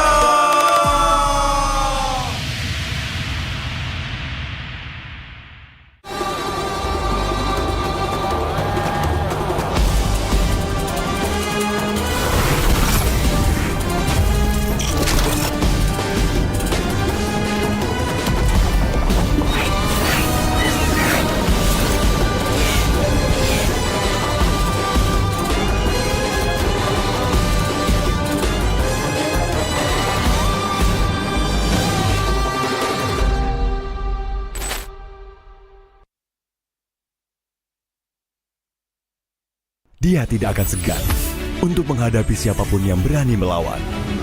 Dia mewarisi perjuangan karena di tubuhnya mengalir darah seorang pahlawan. Pedangnya mengukir takdir kemenangan, menghadapi segala tantangan. Penuh keberanian untuk terus berjalan menuju masa depan. Raihlah masa depan, nabung mulai dari hobi. Koleksi terbaru UBS Gold X Mobile Legends Bang Bang, edisi spesial MPL ID Season 13.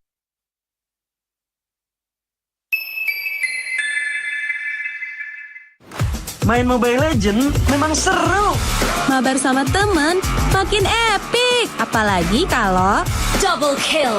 Tropicana Double Crunch, es krim karamel dengan lapisan coklat yang tebal. Crunchy-nya double. Main bareng, makan bareng Tropicana Double Crunch. Double crunchy level dewa. Rasa ini Gatot kacau.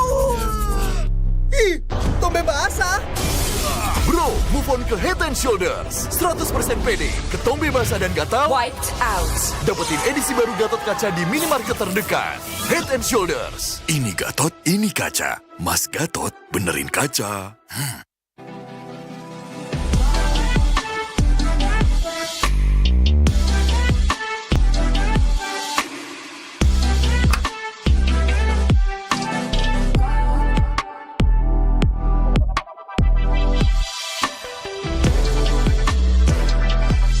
Wow, finished. See you later. Time to go. Okay.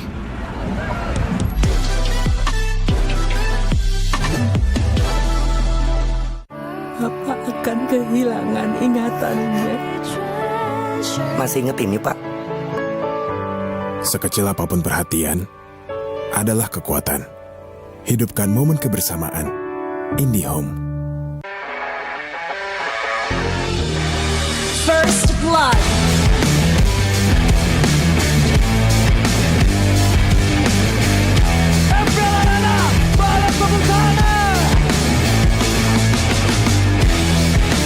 Mendapatkan 2 momen penturet yang sangat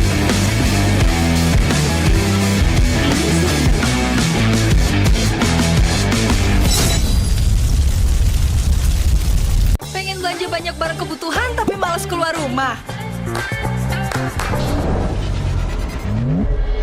Untung aja pakai aplikasi Klik Indomaret. Cuma tinggal klik bisa belanja online seperti di toko. Beli ini, itu, jadi mudah banget. Produknya lengkap, banyak promonya. Gak perlu pusing, bisa pakai alat bayar apa aja. Wah, 1 jam udah sampai, gratis ongkir lagi. Untung aku pakai Klik Indomaret, belanja online seperti di toko. Klik Indomaret. Selamat pagi, anak-anak SMP Taruna Bakti. Hari ini kita kedatangan tamu istimewa dari Radio Anda, kemudian dari Montun untuk kegiatan olahraga salam elektronik atau e-sport Mobile Legends. Semuanya, nama saya itu dan terus jadi sebenarnya sekarang tuh dunia e-sport tuh teman-teman udah berbeda dari mungkin 10 tahun atau 15 tahun. Di Indonesia sudah berkembang pesat sekali. Bisa kita lihat dari kalau dulu itu e-sport itu belum menjadi olahraga yang berprestasi. MPL Indonesia.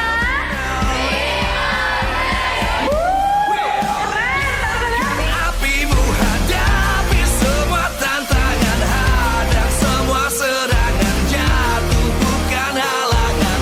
Bakar semangatmu, janganlah engkau menyerah.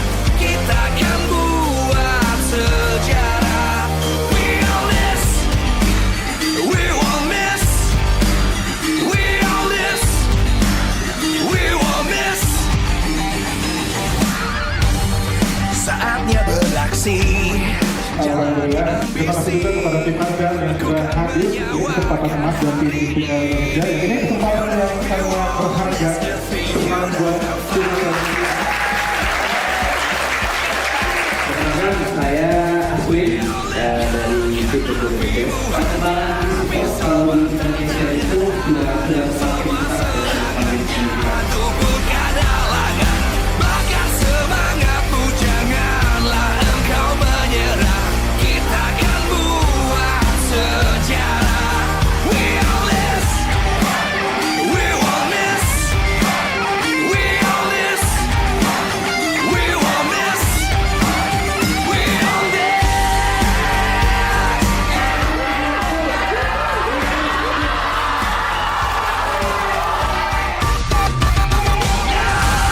Apimu hadapi semua tantangan, hadang semua.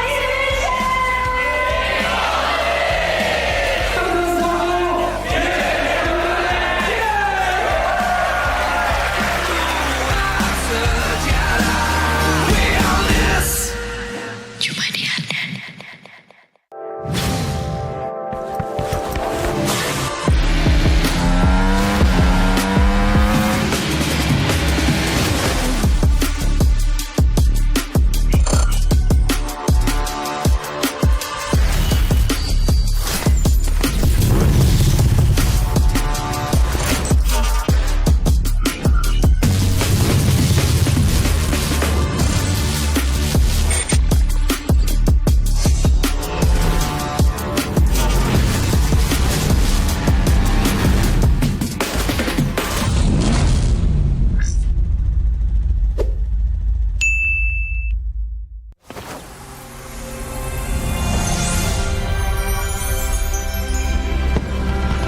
The show's back on track.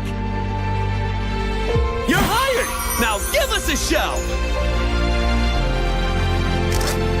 The gun represents justice. When pointing at the bad guys, open fire! We all belong to where our hearts go, no? I will choose my own path. Get lost. The pointy ends of my spears warn those against me. It's my way or the highway. Don't worry, this ain't my first rodeo. Not so tough now, are ya? Line 'em up!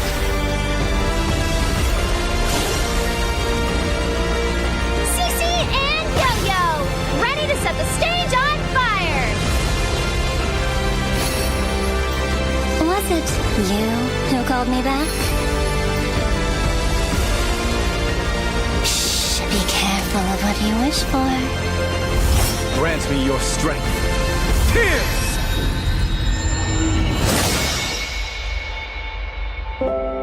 5, 6, 7. Hey, we're missing a candle. Here's to another 8 magical years.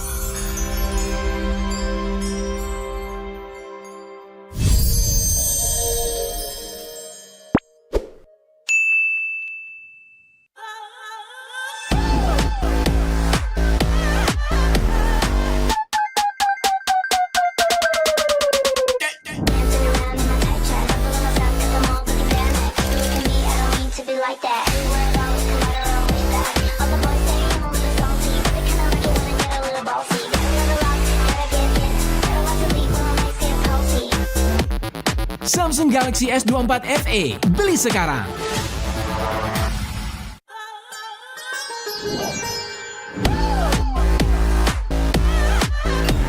Halo, aku mau reservasi untuk besok jam 11 करना चाहती हूँ। कितने लोगों के लिए table चाहिए? 1 orang aja.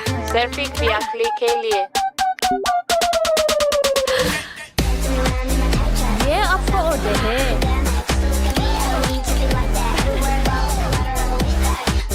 Samsung Galaxy S24 FE, beli sekarang.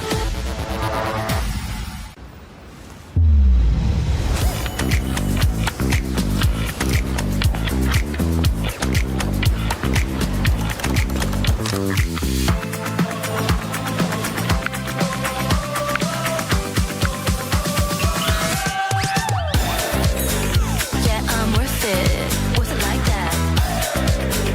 Yeah, it's worth it. Worth it like Samsung Galaxy S24 FE, beli sekarang. like that. Dirasa anak muda selalu punya banyak cerita, karena bersama Good Day duniamu banyak rasa, asik dan asik, idenya fantastik, romantis buat kamu ngehits. Oh Good Day yang bikin hidup berwarna, karena hidup banyak rasa. Apartemen murah di aplikasi GoPay, pulsa murah di aplikasi GoPay. Walau yang lain terus berubah, GoPay konsisten, kasihnya pasti murah. Bayar tagihan murah di aplikasi GoPay, gratis transfer 100 kali per bulan. Ikut selebrasi MPL pasti dapat hadiah. Download aplikasi GoPay baru, nggak pakai lama. Dompet andalan gamers banyak damage-nya.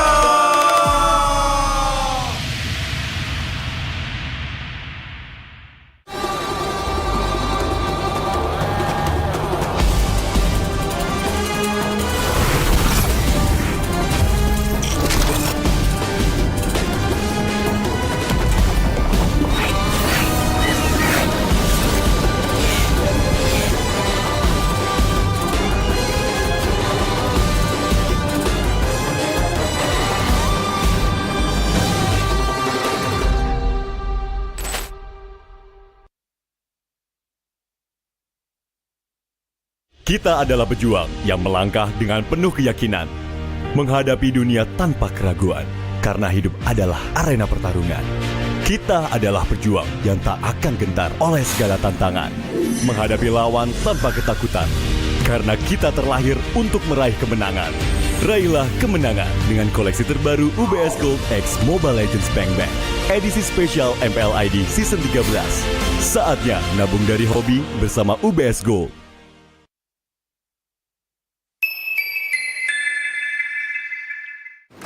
Main Mobile Legends memang seru. Mabar sama temen makin epic. Apalagi kalau double kill.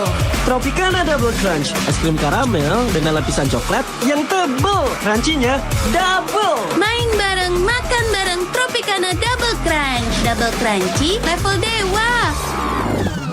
Rasa ini Gatot kacau. Ih, tombe basah. Bro, move on ke Head and Shoulders. 100% pede, ketombe basah dan gatal Wiped out. dapetin edisi baru Gatot kaca di minimarket terdekat. Head and Shoulders. Ini Gatot, ini kaca. Mas Gatot, benerin kaca.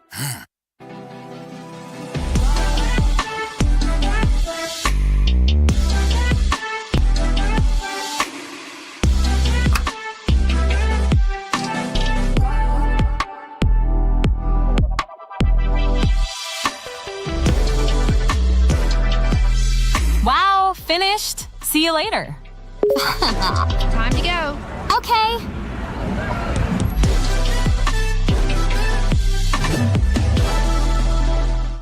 Papa akan kehilangan ingatannya.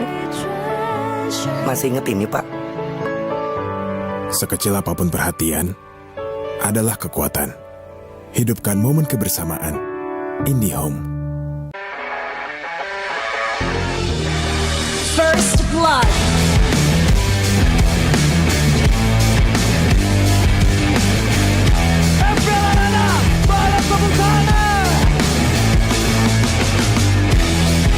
Mendapatkan 2 pompon pentulen yang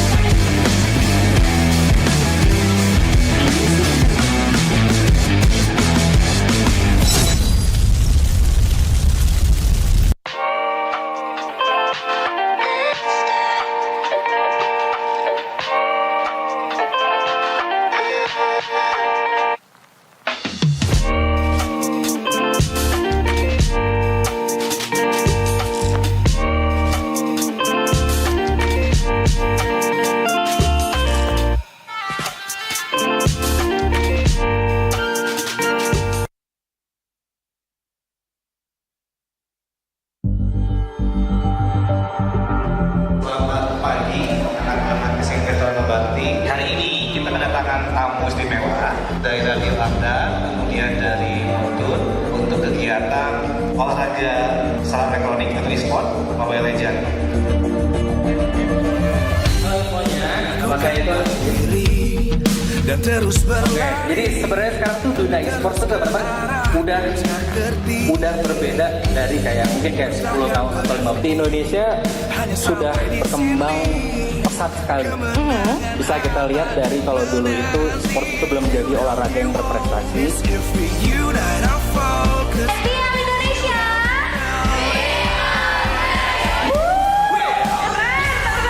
Apimu hadapi semua tantangan, hadap semua serangan, jatuh bukan halangan, bakar semangatmu, janganlah engkau menyerah, kita akan buat sejarah. We all this, we won't miss, we all this, we won't miss. Saatnya beraksi. Alhamdulillah, terima kasih juga kepada tim Anda yang sudah hadir di kesempatan emas dan tim MPL Indonesia. Ini kesempatan yang sangat berharga, kesempatan buat tim Perkenalkan, saya Aswin dari tim Indonesia. Perkembangan e-sport Indonesia itu sudah semakin besar. Bakar semangatmu, janganlah engkau menyerah, kita akan buat sejarah.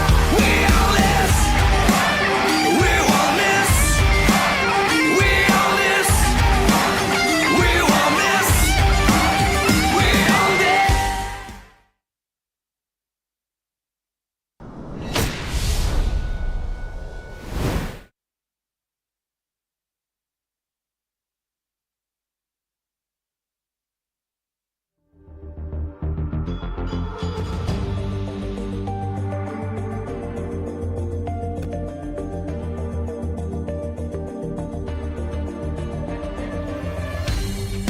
Aku kan berdiri dan terus berlari, terus ke arah puncak tertinggi.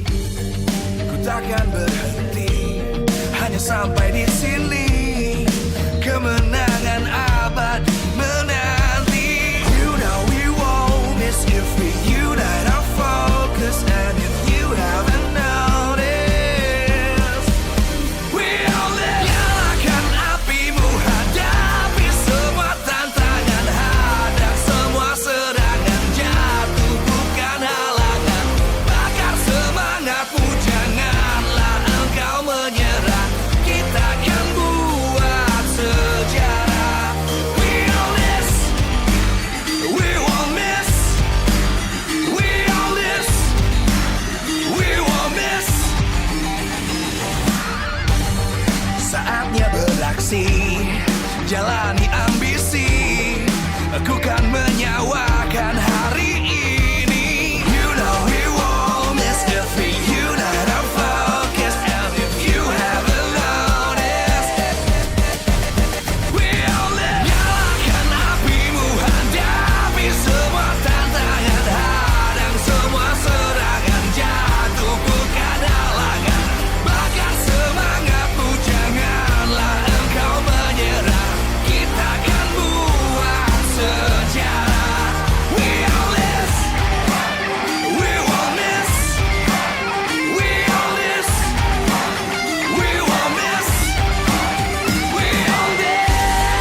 terus berlari, terus ke arah puncak tertinggi. Ku takkan berhenti, hanya sampai di sini. Kemenangan abadi menanti. You know we won't miss if we unite our focus. And if you haven't noticed, we all live. Nyalakan apimu, hadapi semua tantangan, hadang semua serangan, jatuh bukan halangan. Bakar semangatmu, janganlah engkau menyerah. Kita akan buat sejarah. We all this, we won't miss. We all this, we won't miss. Saatnya beraksi, jalani ambisi. Aku kan menyawakan hari ini. You know we won't miss if we unite our focus. And if you haven't noticed, we all live. Nyalakan apimu, hadapi semua tantangan, hadang semua serangan, jatuh bukan halangan. Bakar semangatmu, janganlah engkau menyerah. Kita akan buat sejarah. We all this, we won't miss. We all this, we won't miss. We all this.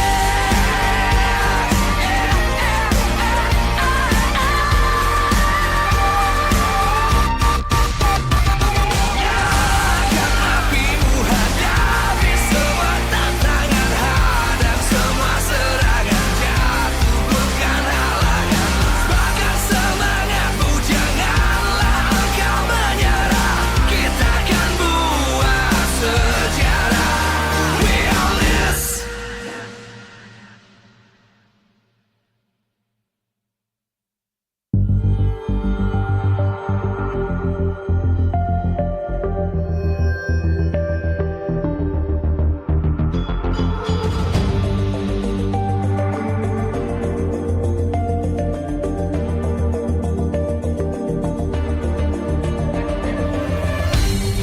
Aku kan berdiri dan terus berlari, terus ke arah puncak tertinggi.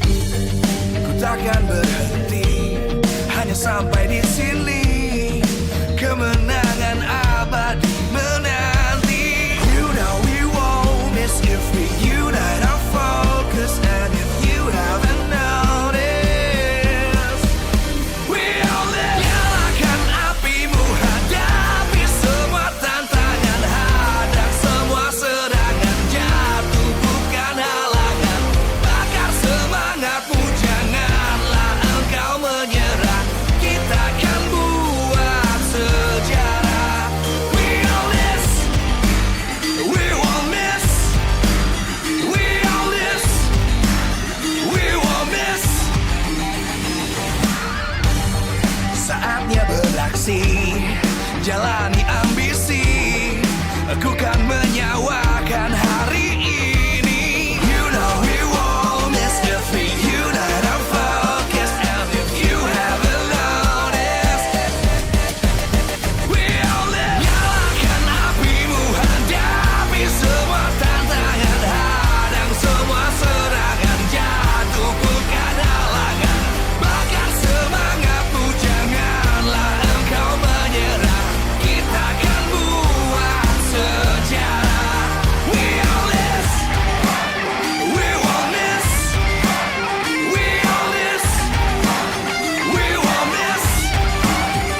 takkan berhenti hanya sampai di sini.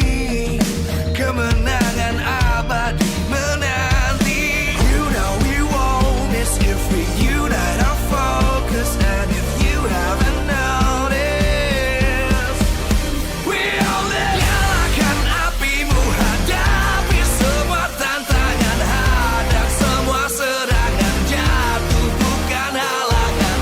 Bakar semangatmu, janganlah engkau menyerah. Kita akan buat sejarah. We all this, we won't miss. We all this, we won't miss. Saatnya beraksi, jalani ambisi.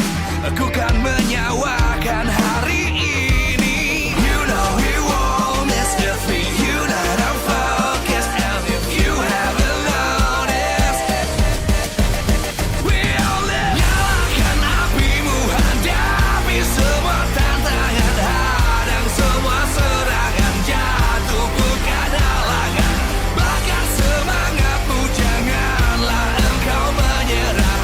Kita akan buat sejarah. We all this, we won't miss. We all this, we won't miss. We all this.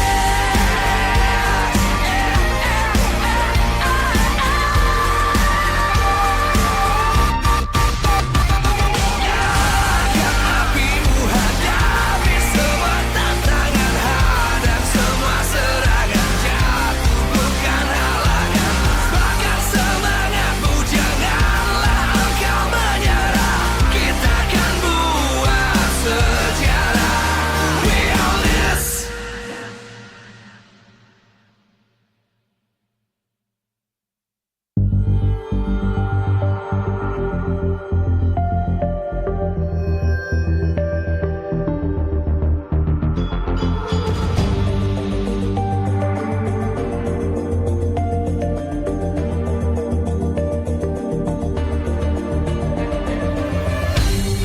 Aku kan berdiri dan terus berlari, terus ke arah puncak tertinggi. Ku takkan berhenti hanya sampai di sini. Kemenangan abadi menanti. You know we won't miss if we unite our focus. And if you haven't noticed, we all live. Nyalakan apimu, hadapi semua tantangan, hadang semua serangan, jatuh bukan halangan. Bakar semangatmu, janganlah engkau menyerah. Kita akan buat sejarah. We all this, we won't miss. We all this, we won't miss.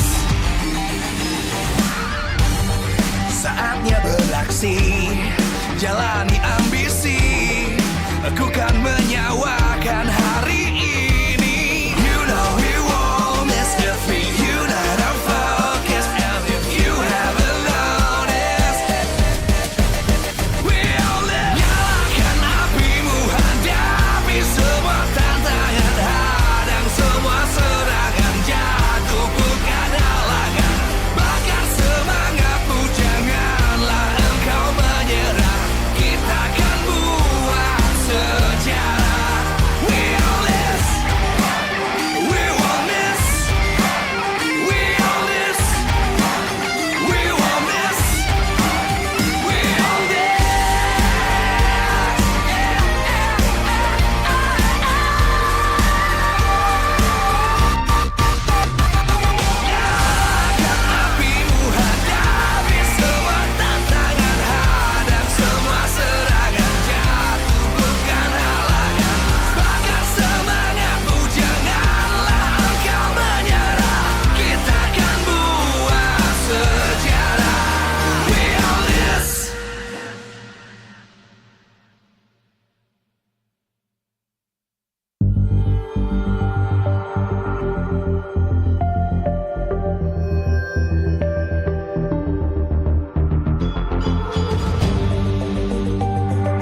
terus berlari, terus ke arah puncak tertinggi.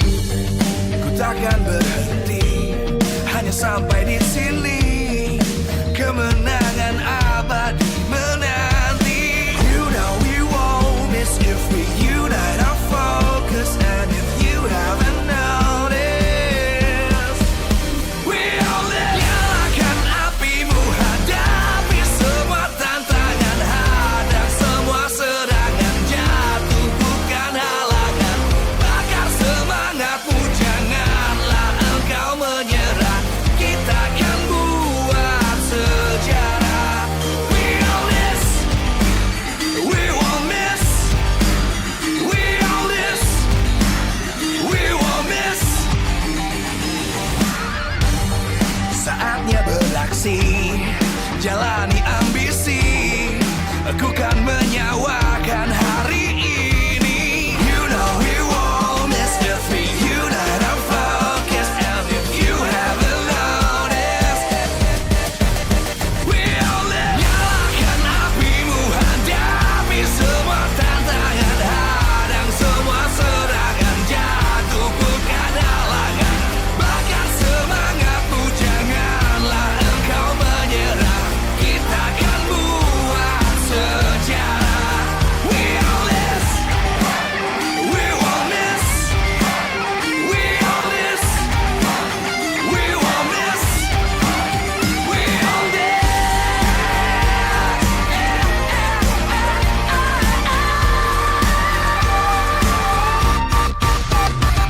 Nyalakan apimu, hadapi semua tantangan, hadang semua serangan, jatuh bukan halangan. Bakar semangatmu, janganlah engkau menyerah. Kita akan buat sejarah. We all this.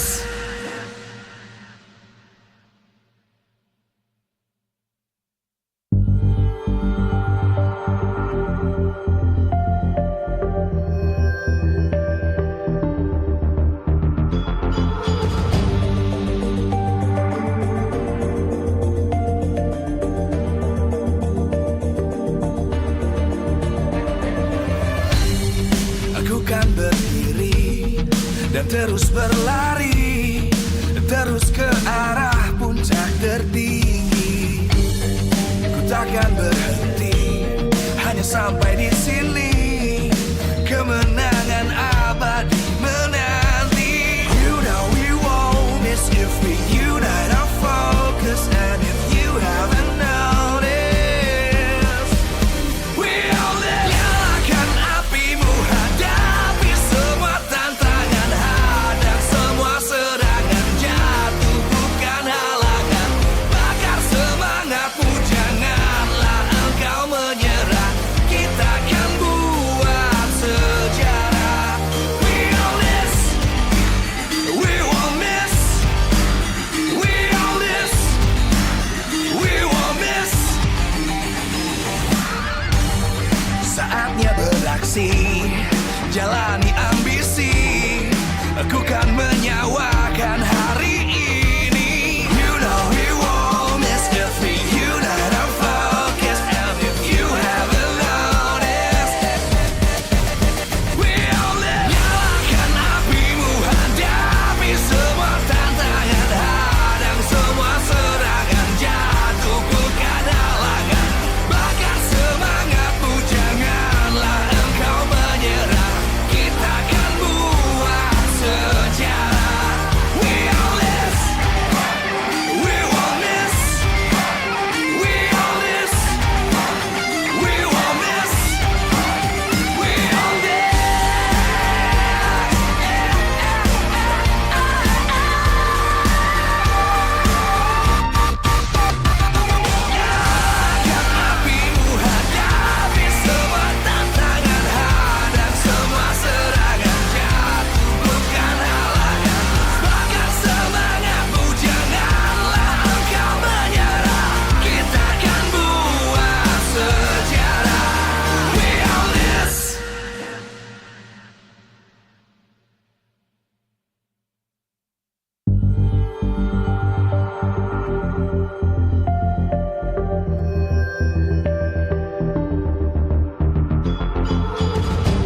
dan terus berlari, terus ke arah puncak tertinggi. Ku takkan berhenti, hanya sampai di sini. Kemenangan abadi menanti. You know we won't miss if we unite our focus. And if you haven't noticed, we all live. Nyalakan apimu, hadapi semua tantangan, hadang semua serangan, jatuh bukan halangan. Bakar semangatmu, janganlah engkau menyerah. Kita akan buat sejarah. We all this, we won't miss. We all this, we won't miss. Saatnya beraksi, jalani ambisi. Aku kan menyawakan hari ini. You know we won't miss if we unite our focus. And if you haven't noticed, we all live. Nyalakan apimu, hadapi semua tantangan, hadang semua serangan, jatuh bukan halangan. Bakar semangatmu, janganlah engkau menyerah. Kita akan buat sejarah.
dan terus berlari, terus ke arah puncak tertinggi. Ku takkan berhenti, hanya sampai di sini.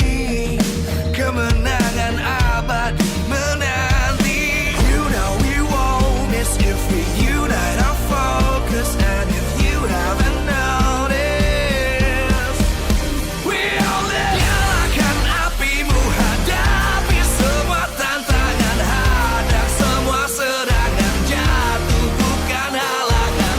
Bakar semangatmu, janganlah engkau menyerah. Kita akan buat sejarah. We all this, we won't miss. We all this, we won't miss. Saatnya beraksi, jalani ambisi. Aku kan menyawakan hari ini. You know we won't miss if we unite our focus. And if you haven't noticed, we all live. Nyalakan apimu, hadapi semua tantangan, hadang semua serangan, jatuh bukan halangan. Bakar semangatmu, janganlah engkau menyerah. Kita akan buat sejarah. We all this, we won't miss. We all this, we won't miss. We all this.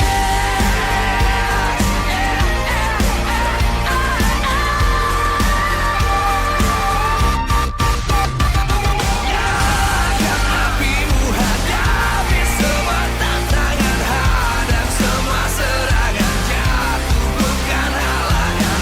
Bakar semangatmu, janganlah engkau menyerah. Kita akan buat sejarah. We all this.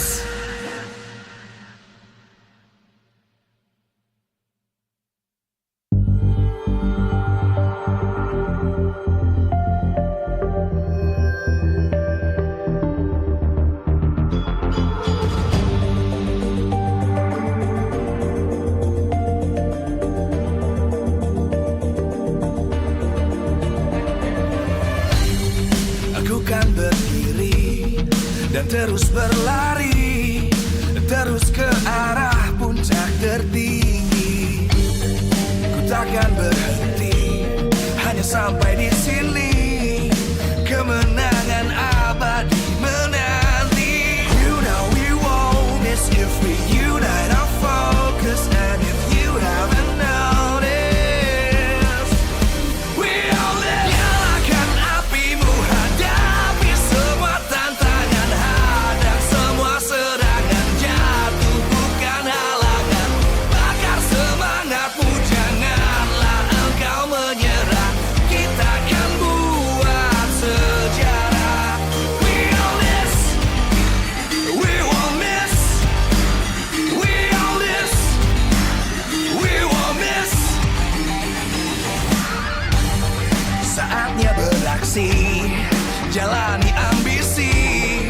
Aku kan menyawakan hari ini. You know we won't miss if we unite our focus. And if you haven't noticed, we all live. Nyalakan apimu, hadapi semua tantangan, hadang semua serangan, jatuh bukan halangan. Bakar semangatmu, janganlah engkau menyerah. Kita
terus berlari, terus ke arah puncak tertinggi. Ku takkan berhenti, hanya sampai di sini. Kemenangan abadi menanti. You know we won't miss if we unite our focus. And if you haven't noticed, we all live. Nyalakan apimu, hadapi semua tantangan, hadang semua serangan, jatuh bukan halangan. Bakar semangatmu, janganlah engkau menyerah. Kita akan buat sejarah. We all this, we won't miss. We all this, we won't miss. Saatnya beraksi, jalani ambisi. Aku kan menyawakan hari ini. You know we won't miss if we unite our focus. And if you haven't noticed, we all live. Nyalakan apimu, hadapi semua tantangan, hadang semua serangan, jatuh bukan halangan. Bakar semangatmu, janganlah engkau menyerah. Kita akan buat sejarah. We all this, we won't miss. We all this, we won't miss. We all this.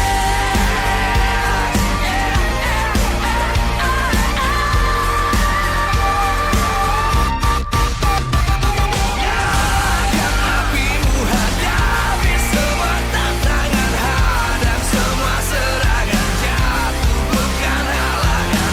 Bakar semangatmu, janganlah engkau menyerah. Kita akan buat sejarah. We all this.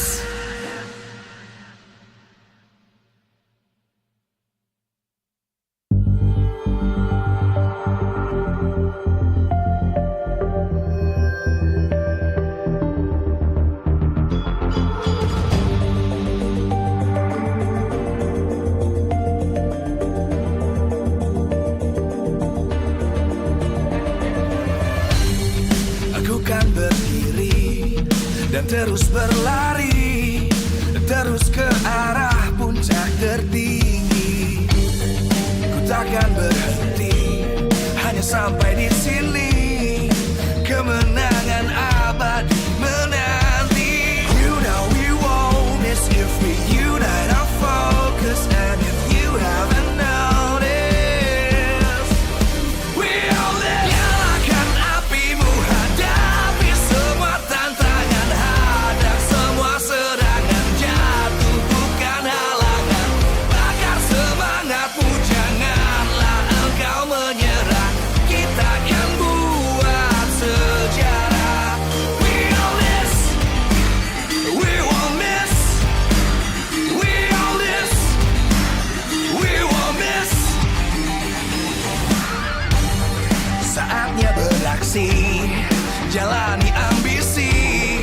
Aku kan menyawakan hari ini. You know we won't miss if we unite our focus. And if you haven't noticed, we all live. Nyalakan apimu, hadapi semua tantangan, hadang semua serangan, jatuh bukan halangan. Bakar semangatmu, janganlah engkau menyerah. Kita akan buat sejarah.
Aku kan berdiri dan terus berlari, terus ke arah puncak tertinggi. Ku takkan berhenti, hanya sampai di sini. Kemenangan abadi menanti. You know we won't miss if we unite our focus. And if you haven't noticed, we all live. Nyalakan apimu, hadapi semua tantangan, hadang semua serangan, jatuh bukan halangan. Bakar semangatmu, janganlah engkau menyerah. Kita akan buat sejarah. We all this, we won't miss. We all this, we won't miss. Saatnya beraksi, jalani ambisi. Aku kan menyawakan hari ini. You know we won't miss if we unite our focus. And if you haven't noticed, we all live. Nyalakan apimu, hadapi semua tantangan, hadang semua serangan, jatuh bukan halangan. Bakar semangatmu, janganlah engkau menyerah.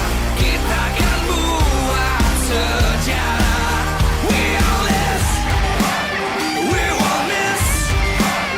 We all this, we won't miss. We all this.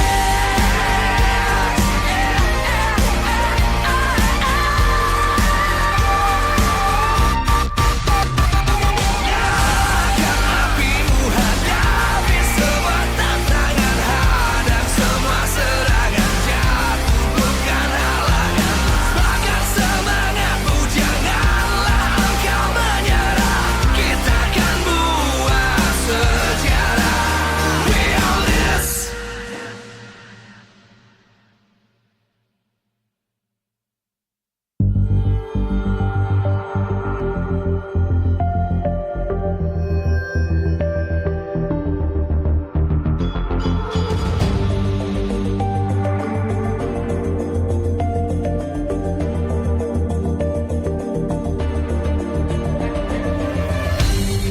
Aku kan berdiri dan terus berlari, terus ke arah puncak tertinggi. Ku takkan berhenti, hanya sampai di sini. Kemenangan abadi menanti. You know we won't miss if we unite our focus. And if you haven't noticed, we all live. Nyalakan apimu, hadapi semua tantangan, hadang semua serangan, jatuh bukan halangan. Bakar semangatmu, janganlah engkau menyerah. Kita akan buat sejarah. We all this, we won't miss. We all this, we won't miss. Saatnya beraksi, jalani ambisi. Aku kan menyawakan hari ini. You know we won't miss if we unite our focus. And if you haven't noticed, we all live. Nyalakan apimu, hadapi semua tantangan, hadang semua serangan, jatuh bukan halangan. Bakar semangatmu, janganlah engkau menyerah. Kita akan buat sejarah.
terus berlari, terus ke arah puncak tertinggi.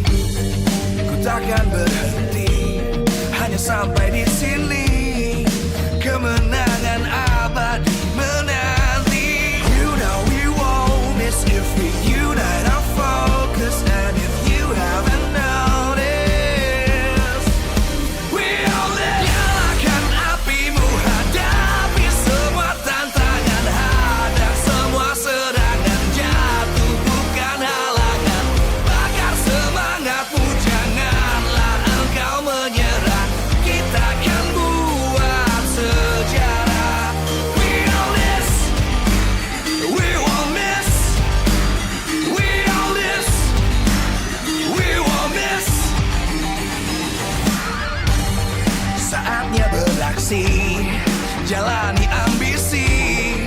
Aku kan menyawakan hari ini. You know we won't miss if we unite our focus. And if you haven't noticed, we'll nyalakan apimu, hadapi semua tantangan, hadang semua serangan, jatuh bukan halangan, bakar semangatmu, janganlah engkau menyerah.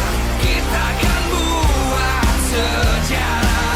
We all this, we won't miss. We all this, we won't miss. We all this.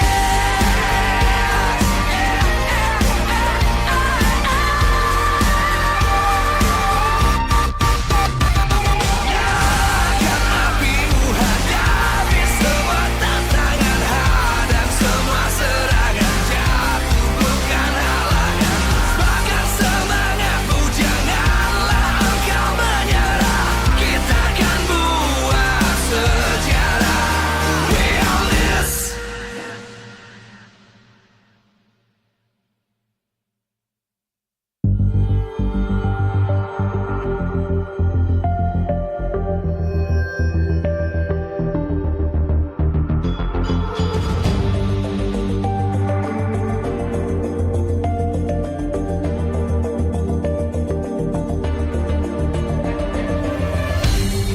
Aku kan berdiri dan terus berlari, terus ke arah puncak tertinggi. Ku takkan berhenti, hanya sampai di sini.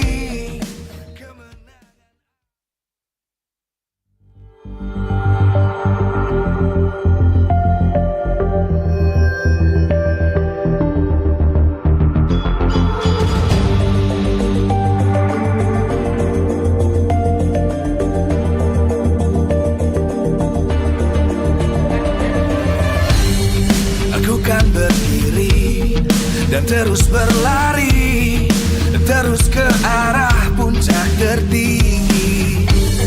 Ku takkan berhenti, hanya sampai di sini. Kemenangan abadi menanti. You know we won't miss if we unite our focus. And if you haven't noticed, we'll nyalakan apimu, hadapi semua tantangan, hadang semua serangan, jatuh bukan halangan, bakar semangatmu, janganlah engkau menyerah.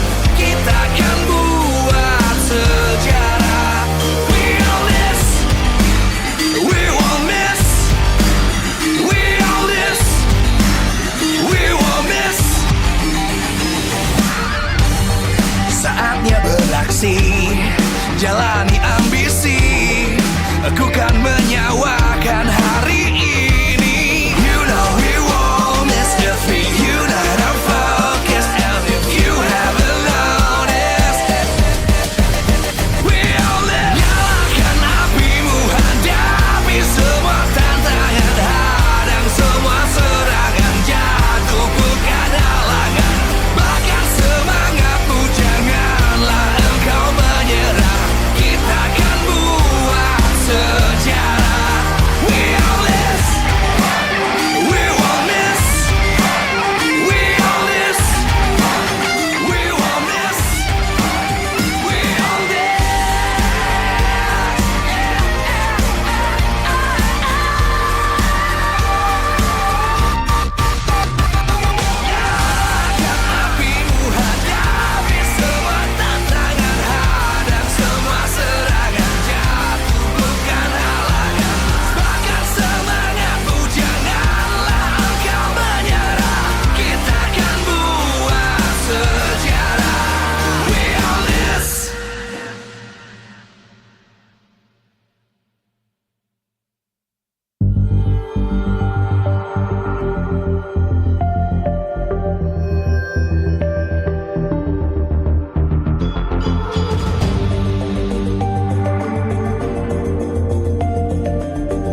dan terus berlari, terus ke arah puncak tertinggi. Ku takkan berhenti, hanya sampai di sini. Kemenangan abadi menanti. You know we won't miss if we unite our focus. And if you haven't noticed, we all live. Nyalakan apimu, hadapi semua tantangan, hadang semua serangan, jatuh bukan halangan. Bakar semangatmu, janganlah engkau menyerah. Kita akan buat sejarah.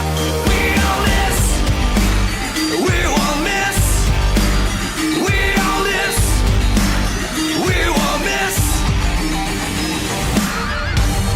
Saatnya beraksi, jalani ambisi.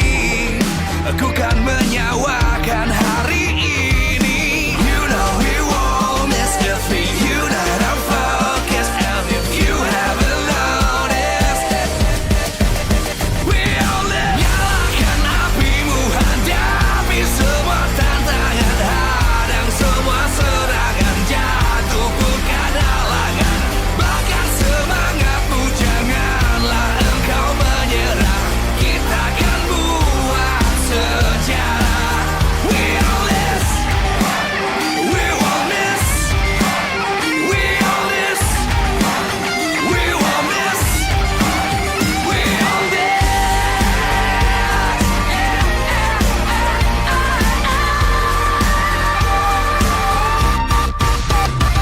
Nyalakan apimu, hadapi semua tantangan, hadang semua serangan, jatuh bukan halangan. Bakar semangatmu, janganlah engkau menyerah. Kita akan buat sejarah. We all this.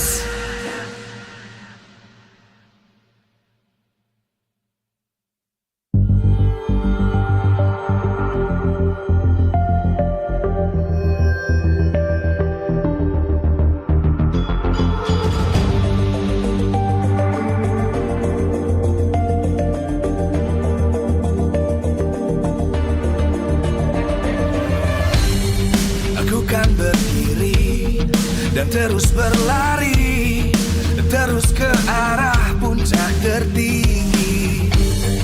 Ku takkan berhenti, hanya sampai di sini. Kemenangan abadi menanti. You know we won't miss if we unite our focus. And if you haven't noticed, we all live. Nyalakan apimu, hadapi semua tantangan, hadang semua serangan, jatuh bukan halangan. Bakar semangatmu, janganlah engkau menyerah. Kita akan buat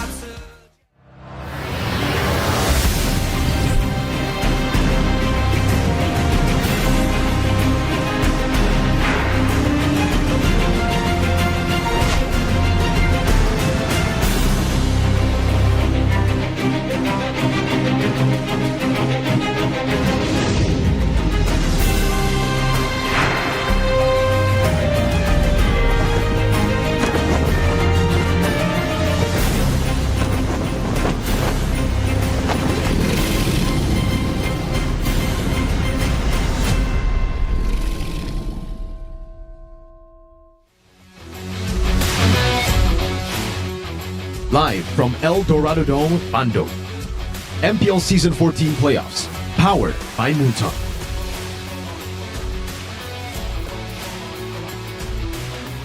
Presented by official tournament smartphone, Samsung Galaxy. Official coffee partner, Good Day. Official e-wallet, GoPay. Official destination for gaming and esports, Hidea. Official gold partner, UBS Gold. We own this.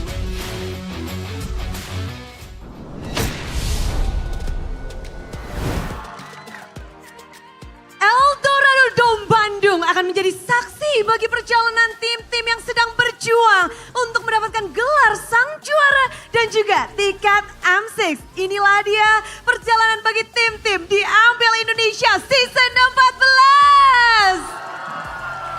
14. Dan pastinya satu tim sudah gugur dan masih ada satu tim tersisa yang harapannya harus terkubur. Antara Fnatic Onyx atau Geek Fam untuk bisa ke M6 World Championship. Benar, kita sudah melihat adanya tim yang gugur, namun kalau melihat dua tim ini adalah dua tim yang pernah mewakili Indonesia. Dua tim yang melangkah di M5 World Championship menjadi wakil Indonesia dan kali ini mereka harus beradu. Dan hanya ada satu slot saja untuk bisa membuka kesempatan mereka kembali mengharumkan nama Indonesia. Dan pastinya Bude, sebelum kita membahas lebih jauh mengenai pertemuan kedua tim yang pastinya sudah sangat kita nantikan, kita mau nyapa dulu nih super fans yang telah hadir di El Dorado Bandung. Mana suaranya? Woohoo! Sonic dan juga Geek Fam Unity sudah berkumpul, tapi tentu saja ini akan benar-benar kita diajak menjadi saksi. Mungkin perjalanan yang sangat menarik. Sebelum kita melihat perjalanannya, izinkan kami mengucapkan terima kasih kepada semua support yang kalian berikan dan juga support dari para sponsor dan partner. Karena MPL Indonesia Season 14 powered by Moonton, presented by official turnamen smartphone Samsung Galaxy. Dan pastinya our official coffee partner ada Good Day, official e-wallet ada GoPay, official destination for gaming and e-sport Media, official gold partner ada UBS Gold. Dan tak lupa juga kita punya partner in esports. Ada Campina, Head and Shoulders, Oraimo, Telkomsel, Dunia Games, IndiHome, dan juga WeDrink. Dan pastinya our suppliers ada Erigo, Klik Indomaret, Yummy Choice, Kilo Food, Popmart, RSP Helmet, Saturdays, and supported by PBSI. Yay, semuanya udah mendukung, apalagi kayak makin malam makin hangat. Karena mengingat kita tahu sendiri ini adalah mungkin kali pertama dari 7 season beruntun. Fnatic Onyx yang biasa di upper bracket, kali ini mereka harus berjuang dari play-in. Mana nih semangatnya dari para Sonic? Woo! Dan pastinya Bude, tapi peluang Geek ini juga gak kalah besar. Karena mengingat di regular season bahwa Fnatic Onyx tidak bisa menang satu game pun dari Geek Fam. Dan tentunya juga kita tahu bahwa Geek di mode playoff ini selalu bisa memperlihatkan perkembangan yang luar biasa. Bahkan di season 12 mereka berangkat ke M5 World Championship dari lower bracket. Begitu mengerikan pastinya, apalagi lagi-lagi mode playoff. Harus kita saksikan bersama-sama bagaimana perubahan terjadi. 2 minggu banyak sekali tentu saja gameplay. Lalu ditambah lagi kejutan apa yang akan mereka berikan. Mengingat di minggu-minggu sisa akhir season, Fnatic Onyx mereka terlihat makin kuat. Ditambah dengan Geek Fam, mereka masih benar-benar bisa meracik susunan baru. Dan khususnya kita menantikan Baloi akan bermain apa? Tentu saja, dan langsung saja Bude tanpa berlama-lama lagi, kita akan langsung lemparkan ke caster. Silakan caster.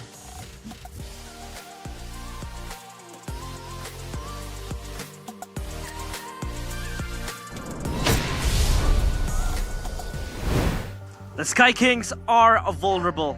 It hasn't been an easy season for them, and their throne is now jeopardized. They're looking to get that 5-peat, and that dream is still alive, but standing in front of them are the Kingslayers, Geek Fam. Welcome back to MPL ID Season 14 Playoffs. Day number 1, of course, match number 2 with me, Realize, Mirko, and Arashi. Of course, this is going to be yet another spicy matchup after we had to bid farewell to Alter Ego. That was a tough sight, man. Alter Ego, a team that's been there for so long. Players we've seen for a while. I mean, Nino getting teary. I felt teary myself, man. Can't hold it back. I can't imagine what will happen after this match, right? Whatever happens, these were the teams that were representing us just a while back. So it's gonna be a tough day for everyone for sure, but we gotta get it done. And that's why the first day is so eventful in the first place. I've been looking at it already, right? The fact that Alter Ego showed a lot of improvements already. I feel like Geek Fam will do the same. Actually, I think they're gonna try to break some of our expectations here. Most people predicted this match to go one way, just like match number 1, Fnatic Onic taking the game. Yeah. But Geek Fam have had 2 weeks, and with the emergence of Rafaela coming back, these healers in MPL Philippines, I feel like Geek Fam will definitely try to take a bit of inspiration from MPL Philippines, maybe bring that Rafaela in. And against Fnatic Onic, I'm not sure if the alpha utility-esque meta fits into Kyrie's playbook. That's the problem. That's the main question, right? But of course, in today's schedule, we have seen Bigatron Alpha able to take down Ultra Ego in a flawless 3-0. And now game number 2, or match number 2 rather, will see us look at who will yet step out of MPL ID Season 14 and that M6 ticket contention. Of course, it's Fnatic Onic and Geek Fam. Now, continuing to that patch you talked about, this patch might also benefit Vincent, because this guy is well known with his fighter, hero pool. He's well known for the Roger back in the days, and now Roger has been nerfed into that ultimate cooldown that has been slightly, increased. Now Suyo, now Alpha, new horizons opening up for Vincent. A lot of options possible for sure, but again, these are assumptions, right? We know that Vincent doesn't do as well with the assassins. It doesn't mean that he can operate the same way on these new heroes showing up. I mean, the Alpha definitely is a great possibility. The Suyo is a bit of a weird one, right? In a way, it's a mix of an assassin and a fighter. Yeah. Technically, Julian is in the same spot kind of, and Vincent can play that hero to a pretty good, decent level. So we have to wait and see what gets prioed here. Is it gonna be once more a prio into the jungle, or is it somewhere else? Because with the shift in the meta, right, the mid lane, the roaming position, there's so many different ways to actually prioritize in the drafting phase, and we saw even a bit of that just earlier in the first match, right? It wasn't always the jungler being prioritized. Yeah, and of course, the main topic of today, it is going to be very hurtful, because what Arashi mentioned is now in your very screens. Indonesia's 2 M5 representatives, they have to clash in the play-ins, and this means that we will not see, either one of these teams in M5, and that is going to be a bitter pill to swallow. For Onic, it has been, like how I said, a vulnerable season for them. It really has, losing to Rebellion, going on a 4-lose streak. Not a lot of people predicted this. Yikes. I don't think anyone predicted them to lose against Rebellion, but that's been the case, especially up against Geek Fam for some reason in the regular season, despite the fact that obviously in the playoffs here, most people have gone, and predicted Onic to win. They have not won a single match in the regular season against Geek Fam this season. It just seems like Geek Fam have had their number with Vincent, with Veldora, with Chidera. Doesn't even matter which lineup they deploy. They do really well, but that is also a big question that I gotta ask over to Geek Fam. Fnatic Onic, they were struggling with Lutpi. I think the first leg they were playing with Lutpi, second leg they played with Rez. But now we have their main lineup. What's Geek Fam's main lineup? That's true. I mean, sure, you still have that foundation in Baloyski, in Aboy. But of course, to answer all these questions, we will throw it up into the panelist desk. Eterna, Colius, and of course, Chefin. Take it away. Answer us. And we're gonna catch that. Thank you so much, casters. Thank you so much, Pais, Realize, Mirko, as well as Arashi. And ladies and gentlemen, once again, welcome back to the English panel. My name is Eterna, and I will be your desk host once again for this next match, alongside with Polius, as well as Chefin, as we get down into the nitty-gritty between our next match. Geek Fam and Fnatic Onic. Polius, talk us through it. Well, I'm really excited to see this match because it's a rematch for grand final of MPL Season 12. Both of them are the teams who are goes to the M5, but now one of them will go home. So we will see one new team if one of them goes to the grand final of MPL Season 14, the M6. That's it. And that's the global mission that both of these teams really want to get their hands on. They want a second chance, a second life coming into M6. Chefin, are you okay? I am very nervous, Eterna. I mean, you can see in the poster that we show right now, 22 wins against 3 wins.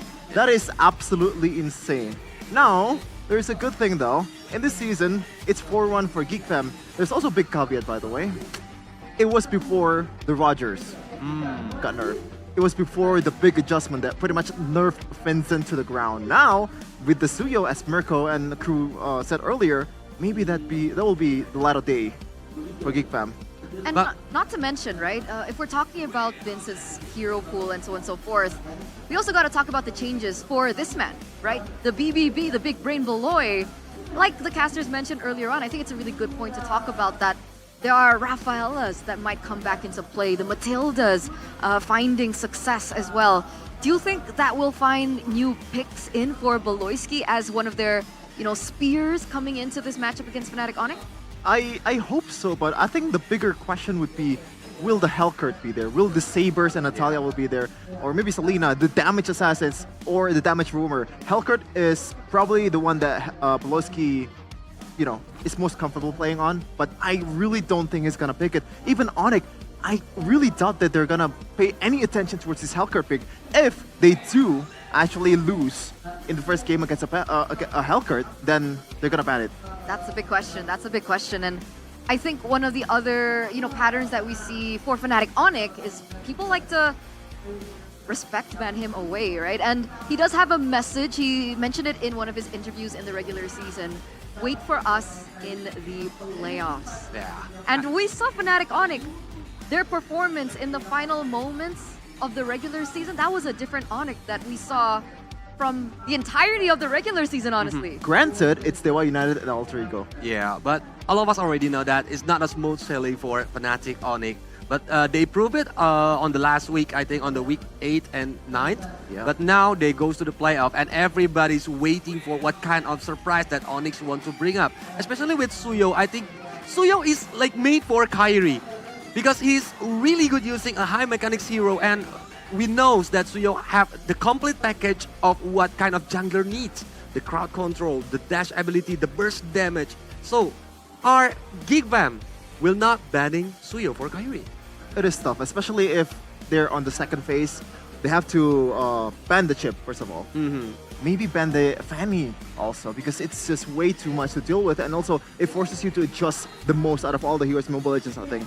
Now the third ban becomes even more, concerning. Matilda? Because Matilda, I guess, probably will be the best ban there. Even so, we're talking about some of the best players in Indonesia for a long time right now. Sans, Kairi, Keyboy, oh my goodness gracious. As we're gonna take a look at the highlights of what happened in the regular season, Eterna. Yeah, we also got to talk about, other than, of course, the advantages that both of these teams have, but also what happened in the regular season. What made the performance from the side of particularly Fnatic Onyx so shaky? And a lot of people are saying that it's due to their rookie. It's due to Rez. Now, Polius, do you agree that Rez is their weakest link? I'm not agree because when I see the momentum, I think the initiation from Rez is actually good if their teammates is following up Rez, but now they are in sync. Now they are ready for the playoff. That's why we already see on the week number 9 when they are facing against Alter Ego and Dewa. Rez and the others are really in sync. Okay, and we've seen a big rise in the Cho, right, for MPL PH, and I do believe that Rez was also one of the first ones to actually pick up the Cho in the EXP lane. A lot of criticism actually on that particular match when it seems like Coach Yeb really wanted to force out the Cho, but with the changes coming in from the regular season, do you think that could be a pick considered for Rez? I think it should be, First of all, Keyboy is an amazing Cho player, so the flex works wonders for Onyx. Probably the best in all of Indonesian teams right now for this Cho pick. Even so, like if Rez is not really comfortable enough on the Cho, they can actually kind of replace it with some of the heroes that he can play, like the lockdown heroes, like Barats. That's something that Rez usually likes to play and Coach Yep likes to draft. But I think at this point of the game, 2 weeks, a lot of preparation for Rez, and also he's way more comfortable on the stage than ever.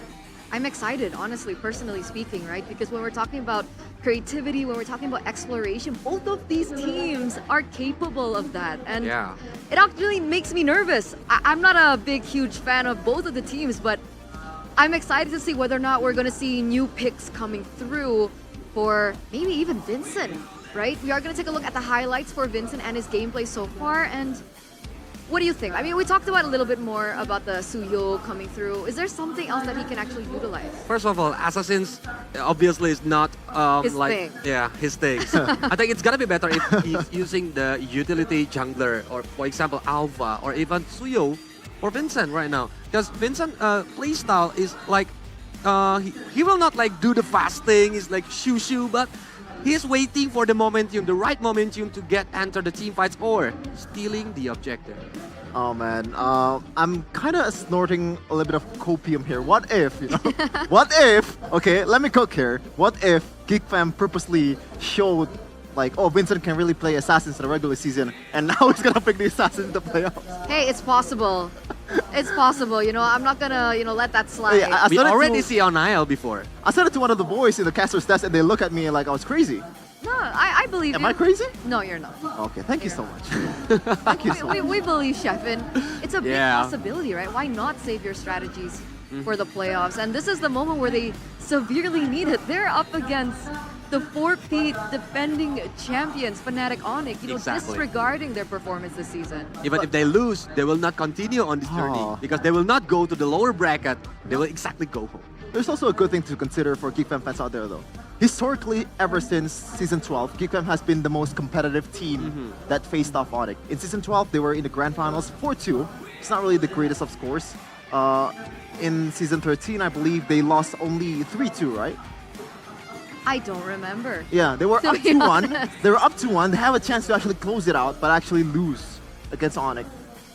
Okay, so you're feeling confident. Not really, to be honest. Where does Sheffin stand, guys? Hey, sometimes you just have to realize that, sometimes, you have to consider the objective facts. Okay, speaking of facts, we do have some facts coming in from Dora DSP on Geeks. Preparation for the playoffs. We might be more prepared for the playoffs too. So we also want to explore in terms of heroes, gameplay, but we also want to win. It's just that our focus is on exploring to prepare for the playoffs. That's the most important thing. Is this inching towards what you were mentioning earlier, Sheffin? It might be. I might be a clairvoyant. Oh. Ooh. Love that. So What do you can think, predict the Olius? future? But yeah, I think the preparation is really important for Geek Fam, especially they have 2 weeks break before, and it's a very short time to thinking about the strategy, what kind of improving their playstyle or even gameplay to be played on the playoff. So are we maybe hinting at a potential Ube strategy gameplay coming in from Geek Fam? I mean, it could be possible, right? Rafael and Matilda coming back into the mix. If I'm thinking about a Baloski playstyle, I think it's gonna be better if they want to play the Ube. Right? Rafaela and regarding that, Vincent is a utility jungler. Yeah, I think it might be possible, and it is possible in the hands of Pelosi and the crew, especially considering that Feldora has been progressing really well over the course of the season, and I think he's used to play this damage dealer, EXP laner. One of them is Benedetta, right? Benedetta can play the far lane really well with the addition of the Revitalize and also the Concussive Blast. The wave clear is going to be crazy, and they're going to be able to handle their long lane quite well. And speaking of long lane, Chatera is also one of the most prominent users of Moskov in MPL Indonesia. And I think Geek Fam so far in the season, they've been picking Moskov the most out of all the teams, so you gotta, maybe pay attention to that if you're Onyx. Wait, So your guess is Kadera and Exactly. Feldora is are you who's saying gonna play? that's the lineup? I think so. No, first of all, Gops and Masako. Now, I'm not belittling their performance in the regular season. They were actually pretty decent for a rookie. Vivian is just way too crazy with the standards. But you gotta consider the experience, the airtime that they have in the playoffs. They've been here much longer than these guys are. And they're more ready. I guess that makes sense. I mean, regular season to playoffs is also already a different ball game. Imagine if they had to represent Indonesia at M6. I think one of the things that we also need to highlight is the coaches, right? I mean, so far there have been a lot of people that are saying, what's up with Yeb's draft so far? It seems like he's very instinctual. Is there something that we can actually pinpoint from this stat that we see on screen? Don't forget that Coach Yep loves to do some kind of trial and error on the regular season. I think that's why we already see the most big unplanned heroes like the Harriet, the Varamis for them. Maybe it's gonna be good if they want to having some trial and error and do it on the playoff, because it will not have any chances anymore if they lose on this match. Yeah, I think in the regular season, just a lot of experimentational, is that right? Draft from Yep.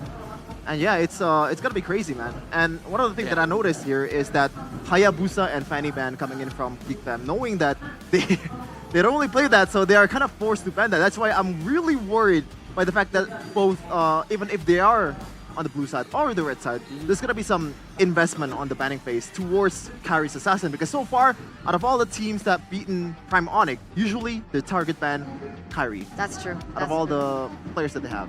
So do you think that Fnatic Onyx might revert back to second pick once again? You know, that is a special comfort coming in from Fnatic Onyx. But ladies and gentlemen, here it is, the official team lineup for both of the teams. Fnatic Onyx, Rest, Kyrie, Sans, Keyboy, stay away! For Geek Fam, the King Slayers is still with the winning lineup. Veldora, Vincent, Aboy, Tadera, and BBB. Big Brain Veloski. Wow, it's a very interesting matchup because both of them are gonna go. A battle once revered. A battle once anticipated for the upper brackets. But this time, both teams will have to fight tooth and nail from the bottom. Once friends on the international stage, now turned foe. Let's give a warm welcome for the battle of the ages. The Fallen Kings, Fnatic Onyx, and the King Slayers, Geek Fam. Oh man, you see what Tadera brought there? And I gotta say, now. You know, translate. It's a bit shameless, but you know what? The hustle is there. Respect the hustle, bro. And here it is, the brains of both teams. Also, Marshall Deneng onto the stage. Bluffzy, Dora DSP, Coach Rajayeva, also Coach Ari on the stage. We're gonna see what kind of recipe they bring to the table for tonight, because they lose, they're gonna go home. Even like we already seen what kind of battle they can give to us. On the regular season, Onyx always lose against Geek Fam, but now it's the playoff. And the fan says it's like Onyx model playoff. What kind of strategy and surprises that Coach Yeba and Bluffzy can bring? You can also look at Peloisky pumping his chest and throwing his finger in the air. He's wishing a good luck for himself, a prayer to the gods for him to be able to make this happen. A lot of people say this is gonna be an impossible task for Geek Fam, but they know the chances are there. They've done it before in the regular season. So we're gonna take a look at the rival showdown between these two players, these two buddies, ever since the Philippines. Onyx PH that right now is the winner of MPL PH Season 14. It's Kyrie and Beloisky. Man, oh man, there's two talents that flew to Indonesia, and their journey in Indonesia is nothing short of remarkable. Right now, they're looking to eliminate each other in this stage. They're one of the teammates before. They might be friends, but now in the line of dawn, they're gonna foes. face each other. Yeah. And with the average KDA of Kyrie 8.05, I think it's a very high KDA. If we are looking at the current meta, it's really hard to have a good KDA, especially the team fights is not always get a kill point. Usually you just want to wasting the opponent's resources and aim for the turret or the objective. Do you know a fact, Colius? The #1 KDA so far this season is Albert. So for all you Onyx fans out there, you know, if you wanna, nah, just kidding. I don't wanna spark something. I mean, I always get nervous when Shepard takes over the mic, but let's take a look at the keys to victory now from the Samsung Galaxy S24 FE for Fnatic Onyx. Follow up Rest as the playmaker for FNOC, and the trio mid needs to work together and regain their synergy. It's gonna be a really interesting debut for Rest, especially in the playoffs. We saw, you know, Luke P performing really well last season in the playoffs, and even revert to as one of the best performers out of all the veterans that Onyx Esports at the time, or Fnatic Onyx had. And now we're gonna take a look at the keys to victory by Samsung Galaxy S24 FE for Geek FM. Avoid experimenting with assassins, prioritize Vincent's fighter jungler. The second one, leverage Peloisky's creativity as the X factor in the playoffs. But it kinda goes both ways, doesn't it? the Helker, the Sabers, and Natalia. I don't think it's gonna be viable in this meta, man. It's just way too hard. There's too much cover. There's too much CC to deal with. And if you're actually using a damage roamer, it's a bit lackluster because you're not really farming in the end. So your items is gonna be very limited. My guess is I think on the first game, Onyx not gonna banning the Hellkite. But if Baloyski use it and they lose on the first game, so on the second game, I think Onyx will ban Hellkite. Yeah, this is interesting. Yeah, very interesting. 47% first pick for Onyx. And usually Raja Yeba is known to pick as the second picker if he has the authority to do so, because he likes to respond rather than initiate the draft. Which is why I think the win rate for Fnatic Onyx is so much better on red side. So the fact that now they're forced on first pick really poses the big question, what heroes can Geek Fam actually close out, and which heroes that Fnatic Onyx want to respect ban in the first phase? I think there's a lot of priority heroes right now, like Suyo, Alpha, Matilda, or even the Tuxin. That's why Onyx want to secure at least one power hero. Then they are responding what kind of heroes that the opponents pick. It's going to be tough for both of these teams, man, because there's just way too much factor. As you can see here in El Dorado Dome, it is a full house here in Bandung, the Sea of Fire. Man, oh man, I just love MPL playoffs. It is wild. The energy coming in from all of the audiences, the viewers. By the way, this is the first day. So imagine as the ball goes rolling, and imagine as we get into the later stage of the playoffs. This is outside, by the way, ladies and gentlemen. There's actually a watch party available for those of you who have not been able to secure those tickets. There's actually a free watch party outside that you guys can participate in. And even that is a full house. So with that, without any further ado, we're going into the drafting phase for game number 1 in match number 2 of day number 1 between Fnatic, Onyx, and Geek Fam. This is the drafting phase presented by the official tournament smartphone Samsung Galaxy S24 FE. And wow, there you go. What? Suyo opened up Fnatic Onyx with that first pick. Wait a minute, chip ban on the blue side. Yeah, because they are prioritizing Suyo. I think that's why they need to ban the chip on their last ban. But picking against Suyo for the Geek Fam, right now they have a lot of options to be picked.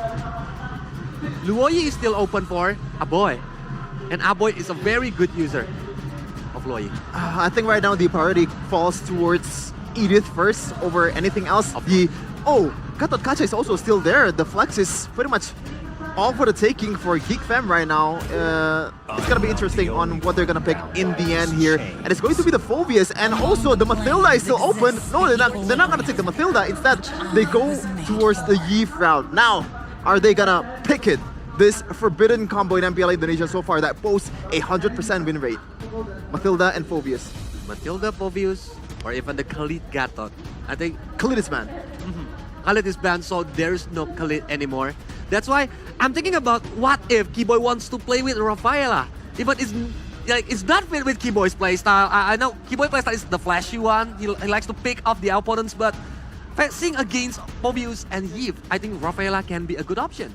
And also I wonder, because so far Sans has been the only mid laner out of all, or maybe Onyx overall is the only team that has picked Katira and found success in it. And against a Yeef, usually you wanna dive, right? But no, they're gonna go the Luoyi route, and also the Hylos, so no prioritization at all towards the Matilda. This is very interesting, Colius. What is going on?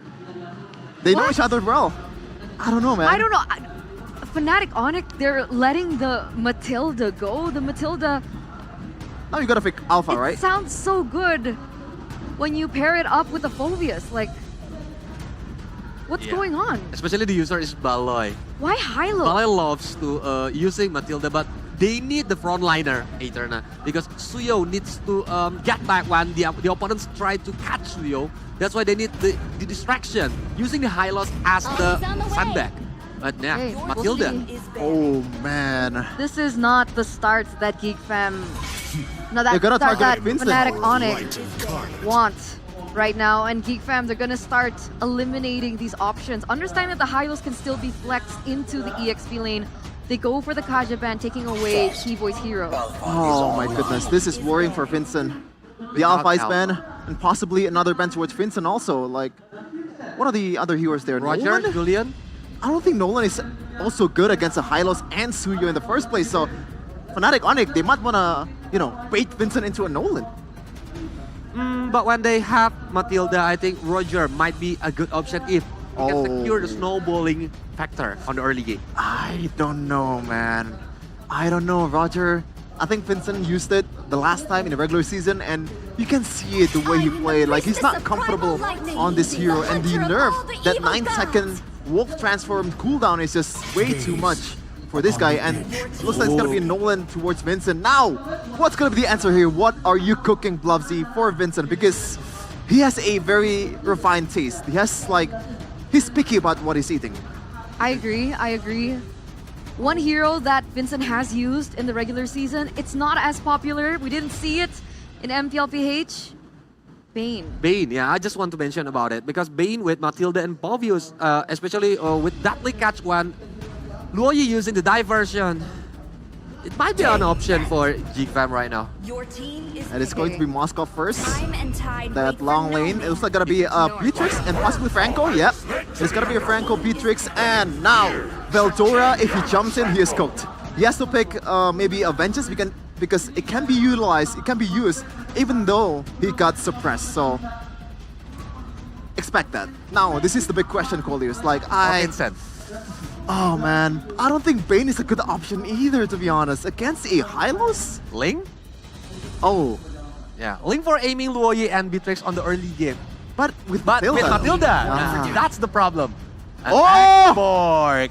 Is this it? There you go. Oh man. Is this the hidden strat that we've been waiting from the regular season? This is a...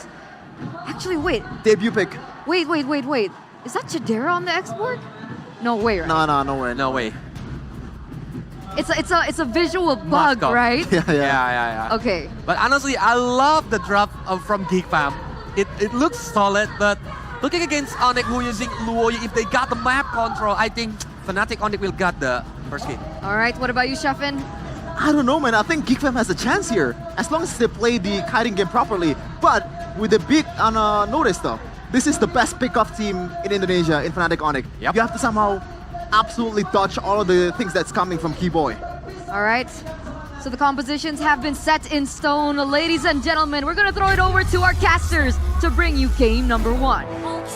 One life, one goal, and one chance to make it even further in the brackets. Welcome to Land of Dawn. Game number 1, it is GeekFam against Fnatic Onyx. Talk to me about the draft, Arashi. A surprising turn of events. We see Vincent finally on a fighter. That's great news for GeekFam. Amazing. On top of that, though, they got the Yves, high ground mage for a boy. That's great. They got the Matilda for Beloyski. They have a very solid draft right here. Even Chidera with a bit of a signature pick on the Moskov too. They have a great balance here in whatever they want to do. So they can play it safe, they can play it aggressive if they want to. The only real concern is that when Fnatic Onyx get some power spikes and go for those early game pickoffs. But aside from that, if GeekFam can kind of play it safe, they can make sure that Beloyski can save anyone getting jumped on. This could be a pretty good game for GeekFam.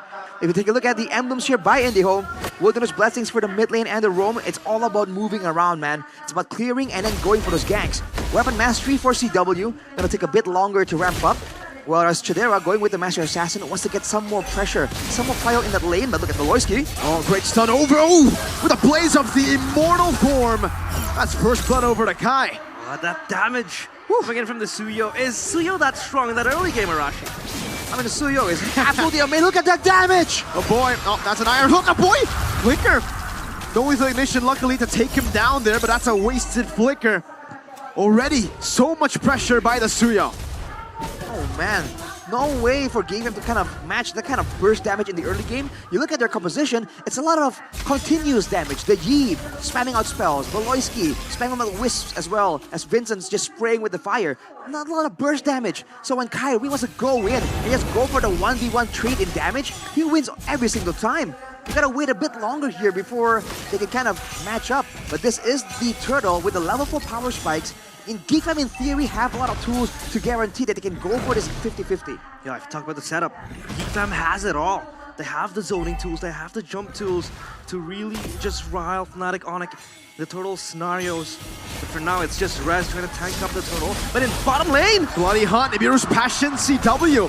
Finding the kill, now Rez all alone, isolated. Up to the Glorious Pathway, and Revitalize should be able to escape here as the chase won't be continued. Geek Fam will secure the neutral objective, but it does seem like for Fnatic Onic, they don't care about the neutral objective. They'll go straight for the purple buff. A hook missing there from Keyboy. Good yin-yang reaction. Oh, we're gonna be caught in Circling Eagle, now burned down to the ground by Vincent on the X-Borg, but he will lose the purple buff. Heck, he'll lose everything in the bottom side jungle.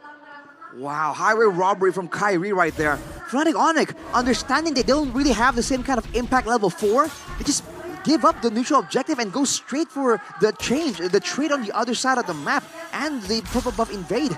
Looking at the talent predictions here by the new application GoPay. I mean, sure. Same old story. It's always going to be classic Papulong. PP. Only him with the Geek Fam donning that banner, but now Rez up top. Veldora and Vincent working in tandem to just win out the pressure. But Keyboy always on the move, always on the hunt. And Kyrie, in this moment in time, I feel like he is already strong enough to just get the fight. The hook misses towards a boy. Diversion. Ooh, they might not need the hook. A boy reads it out. Now Belorsky with the Circling Eagle and the real world manipulation. Kyrie to be able to dish out some damage, but that's going to be Keyboy locked down. Chadera with the SOD. Now the last insanity. It won't really connect onto anyone. Say goodbye to the Faraga armor. That's a shot down. A boy trying to survive. Kyrie goes in. A boy with a flicker out. Beltora walking forward. Unfortunately, unable to get the demonic force proc on anyone. No, it is a very, very close trade. The RWM opened up, but Loiski still able to even survive that long. A boy almost a victim. But again, they play chess here. It's a cooldown shoes for Kyrie as well. He's going all out here to get as much spam damage out as possible. Man, in the early game though, you can see the pressure through for Fnatic Onic, but Geek Fam, by abusing the Circling Eagle's crowd control immunity there, you saw Beloisky able to kind of surprisingly be durable, be hard to catch there, even though against the Franco, that's usually a scary proposition, especially with the Franco in the hands of Keyboy. This is not just a random roamer here, one of the best in Indonesia. Yeah, Turtle now again, just being ping-ponged around, and Kyrie has pile towards that diversion. From the backside, they can go for a engage. Unfortunate. Not able to connect there. In for the pursuit from Veldora. Now the retreat battle. It's Kai who wins it out. Rest still in the midst of it all. Tanking a whole lot of the damage. Now onto Vincent he goes. A Circling Eagle over. Bloody Hunt locks Veldora down. But he has the Infernal Pursuit and the guiding wind. No, it's not enough. He gets hooked back right into the battlefield and gunned down by Mr. CW. But Chadera will stay busy in the bottom lane. He will get a tier 1. Trades across the map. Turtle, a kill. And down bottom, Chadera is able to at least knock down the tier 1 turret. The pressure, unstoppable. Beloisky dancing with the devil. Not gonna dance that long, but SOD from Chadera finds Sans with the Spear of Misery, just pins him down on that wall. The passive save Gold Lane are finding moments of his own right here. This is a high-octane game that we're not expecting from Geek Fam. Look at Vincent though, 1v2. Gee. Ooh. W walking up already with the Renners. Pops the Faraga armor there from Vincent, and he's just everywhere now. Looking to back up the skirmishes, but now Fnatic Onic, they are indeed, the ones grabbing the tempo, but slowly but surely Geek Fam's always very quick on the response. You can take a look at how they are actively pouncing on every potential chance to jump the hook. Oh, Circling Eagle. Good cancel with the Circling Eagle. Veldora, unfortunately again, just barely out of range. It's just not enough. Enough for both teams. It's just waiting around, finding the right moment here to really strike. Keyboy definitely has the advantage though. Beloisky trying his best to kind of find info, but realistically, the only person that can kind of move forward and not get bursted down immediately is Vincent. Veldora is running the flicker, mind you, so he can make more plays happen, but he's no longer as durable, especially against the full burst of the Matrix. And look at Fnatic Onic's move. Beloisky walking forward very far away. Rez isolated, gets a stun down with the Glorious Pathway. A boy will be able to lock him down! Keyboy finding the angle, Sun's getting the yin-yang reaction! And Calvin Renata just taking all the kills! Bennett's rage, but in a much more traditional way. Triple kill, the AO is disgusting! Keyboy with an iron hook to catch a boy. That's 8-3. Only Mr. Vincent is left alive. What is he gonna do against the horse? Death Ball isn't stopping anytime soon. Vincent is stuck in a rock and a hard place. He is isolated, but backup will come from up top. Great move for Fnatic Onyx, man. They know that they don't really have the advantage when it comes to the neutral objectives. So why fight the neutral objectives? Keep going for the pressure when it's not up just yet. Catch him off guard with the iron hooks. This is exactly how you're supposed to beat this kind of composition. And look at Beloyski, man. Trying to find info, but it's a risky situation with Keyboy. Zoning everyone away. That's a free turtle for Fnatic Onyx. Keyboy is just up there, asserting his dominance. Not actively seeking for a hook. It's much more of a zone out play coming in from Keyboy as Rez sparks into Vincent. They're trying to invade this jungle, and Vincent does not have the comfort of his own home. It's just stolen away from Onyx, or rather Fnatic Onyx this time around. Rez looking to just pop the Gore's pathway. Oh, he just doesn't care. Parry from the side, gets the arrows out to Darrow low! Still able to escape with the help of the guiding wind, but my God, that's a lot of damage. Diversion for the flanks. Beloyski doesn't read it out. Costing the guiding wind. That's a stun over. Yinai reaction to the real world manipulation, locking him down as well. Rez isolated, has a vitalize. Last Insanity will blow him up. That's a sod that will not connect out to CW, but it's a free tier 2 up top for Fnatic Onyx. You can take a look at how the damage coming from Luoyi is just so disgusting. How does Geekfam deal with it? Almost. I mean, Geekfam, they just have to make sure they don't clump up. Keyboy taking a lot of damage with Vincent. Oh, CW with the flicker forward, and he gets the kill! No punishment! Geekfam can't do nothing against CW! Get out of my jungle, he says! He flickers forward with so much bravery and courage. The audacity to do that. It's definitely a lot of aggression coming in from Fnatic Onyx. Looking at the items though, even with the Flask of the Oasis here, Fnatic Onyx, they're able to get a lot of value, a lot of moments here. Geekfam, they're gonna really respect the composition. They're trying to group up together to avoid getting picked off, but because of that, they're getting comboed by the low E. They have to pick their poison and double down on it. And especially when the Iron Hook is down like this, they have to try and find ways to capitalize. But right now, they're waiting for the right moment to try and play around the neutral objective. This is the Lord after all. This is where the pressure is a lot higher on Fnatic Onyx to try and play that Lord dance that Geekfam are well known to do many times before, but with 5 seconds to go, with the lanes not really set up for Geekfam's success right here, it's looking quite dangerous. I like that point you made, Arashi. The fact that this draft coming from Fnatic Onyx is kind of like a contradictive draft for Geekfam to deal with. In one way, you don't want to clump up, but you have Luoyi over there. Oh wait, what Firaga armor? Beloyski with the guiding wind into his demise and CW just snipes him down! Right with the glorious pathway, setting him up to Dara. Caught him into diversion. Spear misery diversion from Sans. Keyboy gets a bloody hunt. Veldora gets gunned down again. Fnatic Onyx are stomping through Geekfam. They're not stopping anytime soon. A boy. Oh! The hook misses and a boy goes away scot-free. But that is damage done. And that is so much damage from Fnatic Onyx. The decisiveness for Fnatic Onyx to keep moving forward there is what's allowing them so much success. You can say it's because they're snowballing. It's because they've had better setup before the neutral objective. But the fact is, every single time they're moving forward, Geekfam with this competition can't stand there. They have to just move backwards again and again. And when they do, now they have to consider the possibility of a diversion behind them once more. All of these angles just cut off for Geekfam by Fnatic Onyx. Yeah. We don't want to clump up, but there's this Luoyi, always looking to just exert the damage. And Sans is finally back on track.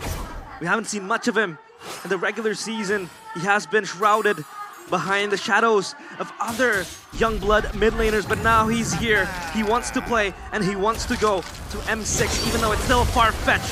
Oh, Yinai reaction finding two. Look at this time. Oh boy! Almost getting taken out of the board there. Vincent and Chidera should still be able to clear out this Lord. Rez taken to a quarter, but has so much regen in his kit. No base turret taken down. Still good high ground defense from Geekfam. Habayev, X-Korg, and the Moskov. Seems though that CW is still putting out as much pressure as he can. Always just putting the Bennett damage on these turrets. Yeah, they have the tools to really defend their base. They have Eve with the range of the poke. They also have Moskov for the wave clear. And then Vincent can just come in and come out with the Firaga armor. So Fnatic Onyx, they have to play it slow. They have to play it in a much more disciplined approach. Right now, though, for Geek Fam, Chidera has reached the 3-item power spike, so there's that to consider for Fnatic Onyx, but they keep going here. Last Insanity with the real inflation there. It's all of them pulled in. Certainly a big combo. CW forced to use it with an nature. Pops in the bench, Rachel door with a chase. SOD Chidera going all the way back onto Kyrie, pinning him down for Baloy to get a double. In an instance, it's a 4-0 for Geek Fam. In a blink of an eye, Fnatic Onyx evaporate in the middle of the fight. Geek Fam, the King Slayers, they bounce forwards. It's just Sans having to defend this. 1v5. We've seen this before, haven't we? But now against a full team. Sans gets through another. Sans finding 2 to defend the game as usual in Sans fashion. Wow. Aggressive moves for Geek Fam there to somehow try and go for the end. That was as desperate move as possible, but Fnatic Onyx, they have recovered. Now they're back on the map. The goal difference, though, has shrunk down from 10,000 to only 3,000. That's an SOD landing, but Chidera. No way. Okay, not possible. Don't press. For a second, Matt was in the game. For a second right there. But again, look at the potential for Geek Fam once they have their backs against the wall, right? In a way, they're in a desperate situation, but in a way, their backline is quite safe as well. That's a Starlium site picked up by Beloyski there. He is not going for any tankiness whatsoever. More damage, more utility technically. But again, if their backline can just reliably put out damage without being too concerned about the Franco, without being too concerned about the Suyo, or even the diversion on the backline, they can just keep outputting the damage. And they have reached a threshold at this point that they can out-damage the front to back, but they have to watch out for the pesky moves, the maneuvers here of Fnatic Onyx. Vincent is scaled. Take a look at the damage. He's already able to slowly but surely deal with the frontliners of Fnatic Onyx.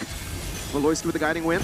The hold over, Infernal Pursuit not used up just yet. The Spear of Misery will pin him down. But they'll just bait out the Revitalize. Rez all alone, real world manipulation, and Vincent just takes him out with the fire.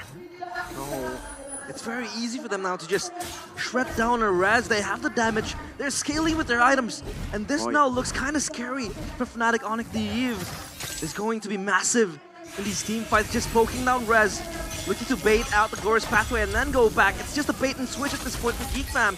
And for Veldora, he will be the second in line to just jump into the backline of Fnatic Onyx. Look at how zoned out they are from the pit. And Kyrie is looking for a flank angle. They're gonna go for it. Let's see what they do. Yang reaction over towards the boys. They're able to escape. He against Chidera. He goes back to the Nibiru in time. Geek Fam, the diversion. They're not gonna know what hit him. Sans in the back, going for a boy, going for the kill. A boy taken out. Vincent chased down by Kyrie on the Suyo. Another 4, a stun missing, and Fnatic Onyx will have to back away for now. They'll have another wave in the mid lane to try to end the game. It's just Vincent having to stare at the deadly corpses of his teammates. Fnatic Onyx, they want to reclaim their throne. They look to set their sights on the crystal. It's just Vincent having to hold this by himself. 1v5, last Insanity. Can he get the retribution? He bought him in so much time. He will finally be taken down. Chidera's going to be up again. He bought enough time with the diversion coming down though from Fnatic Onyx. He's going to go straight for the Lord. They piece out right out of there. Immediately to the Lord. Geek Fam trying to find a way to capitalize again on the over-aggression of Fnatic Onyx, but it won't be allowed at all. The goal difference now back to 7,000. Fnatic Onyx, after the minor setback, it was a major setback, but they made it look like a minor setback in the grand scheme of things. Now with the Lord at their backs, once again, their task is to crack open the base. This is Geek Fam, under the shot calling of Beloyski. They've been able to fend off a lot of different kinds of attempts to crack open the base. But now against Fnatic Onyx, there's just so many variables. Can they do it yet again? Great wave manipulation from the side of Geek Fam. Keyboy trying to go for a cheeky iron hook. There's one minion that wasn't cleared out though. Now Fnatic Onyx make their charge into the base. Kairu the snipe over to the Faraga armor. This time Vincent has the immortality. Lord of the mid lane dealt with. Now Veldora will be caught. Still having the help of the guiding wind. Vincent still dealing with the Lord. Lord has been dealt with. Many waves coming down. The base wide open. The real rebel blade will zone CWS. Kyrie will be isolated, but will still be able to blink out to safety. A boy picking up one. Cody into the back. CW going to be compromised. CW's pinned down by the Spear of Misery as he goes in for the win of nature. But CW gets the Bennett down onto Chidera with a flicker. This is a risky play, Chidera. Now with the blink again. Almost getting the massive play to turn the game around. But we have ourselves a game, folks. 2 for 1. This is still game number 1. Sheesh. So high-paced and Geek Fam. They're still able to hold the line. Fnatic Onyx, it seems like they're stuck in a cul-de-sac. trying to push into the base of Geek Fam. What's the main problem, Arashi? It's the lack of range, technically, and the way that they were operating, they go for pickoffs. But the fact that Wydoloski has been able to save whoever's getting jumped on again and again. Veldora got bloody hunted, and he was bursted down by the Bandit's Rage. But then Wydoloski comes in and saves him, right? With all the resources being spent to try and get Veldora out of the game, and he survived, right? He comes back in, along with all the AoE coming in from Aboy, from Chidera. They just have to make sure that the pickup attempt actually lands. And the thing is, Wydoloski is so good at foreseeing how these fights are going to go and just saving the right spell for the right moment. Again and again here, he's able to deny Fnatic Onyx play with a Circling Eagle just a couple of fights earlier, and even with the guiding winds at the right exact moment. That's what they have to try and deal with here. Fnatic Onyx have to find a way to not fight Geek Fam front to back. In theory, it should be right here when they're playing against the Lord in the Lord dances. If they can find a fight against Geek Fam here outside, when they can use a flank maneuver, when they can go for a diversion play, that could be their win condition. But I don't think Geek Fam will bite. They are known as one of the more patient teams in MPL ID. It's far easier for Fnatic Onyx to maneuver back when Geek Fam is coming towards them because they have so much control with the Luoyi, and then you have Rez. Could pop that pathway defensively. But then so far, Geek Fam, they have been very, very much defensive. They have been very, very patient on waiting for Fnatic Onyx to pull the trigger. Let's see. And it's going to be an important Lord for them. Geek Fam, will they defend or will they catch the bait? Well, Fnatic Onyx are first on to the Lord. They will reset, they will give them time. Moskov in the bottom lane still clearing out the wave, so this is great setup for Fnatic Onyx. Yeah, this is, you know, the good opportunity that Geek Fam has. They have the global presence, but look at this hook! Over to Veldora. Circling Eagle trying to cancel it. Veldora gets deleted before he can even do anything. Now do they fight? Real Rebel Blaze catching Sans. Oh, Cody not connecting. Sans very low. Pops it to conceal from Keyboy. Trying to survive. Wydoloski buying a little bit more time, trying to get an angle of attack. The minions. But take a look at the minion waves in the mid lane, crashing down into the base. A big forced error from the side of Fnatic Onyx into Geek Fam, but they have minion waves spawning in again. Diversion to bring Sans back into the Lord pits. Oh, Fnatic Onyx, they have so much cryo up top and mid, and Rez will open up the pathway. Kyrie with the stun, Aboy getting the dash. Now it's going to be Vincent, who's going to be caught in the midst of it all. Rez bursts it down, has the winner crown. That's going to be his passion, cancelled out by Wydoloski. Kyrie in the back. Going for Aboy, who has the flicker. Vincent still somehow surviving. Will lose his immortality though. Shot down by Kyrie in the arrow of the immortal form. Oh man, a massive back and forth right here. Both teams swapping the items out as well. Veldora now with the Winter Crown. Rez though is way too low. He's sticking around knowing how important this Lord is, but Geek Fam, they're still here to fight. They want to make sure they do get the moment they require. SOD into the front. Circling Eagle, two-man. They need to go for a big fight here. Rez, can he survive? Diversion. 1 HP gets out with a diversion. No! What? No, that was... The diversion was in place? Was it? Yeah, it was. Okay. Interesting result right there. Game of inches. Fnatic Onyx, unfazed, man. Low HP bars, ultimates down, it doesn't matter. They have confidence in their execution. Chidera picks up the rose gold right there, rounding out the full 6-item inventory slot. This might be the final fight right here. If one team comes out on top dominantly, let's say with a wipeout, this could be the final fight for either team. Now, marching towards the base, eyeing that crystal, and the Lord this time will accompany them. Geek Fam, they have to make yet another defense. That's the last insanity. Beautiful inflation used up as well. CW zoned away by Veldora. Oh! He will lose his flag to Sans with the Yang reaction. Chidera getting the pin down onto two members. The base is open. Sans wants to go for it. Lord taking very low. That's a stun over from Kai, and Fnatic Onyx gets it done in game number 1 after a back and forth.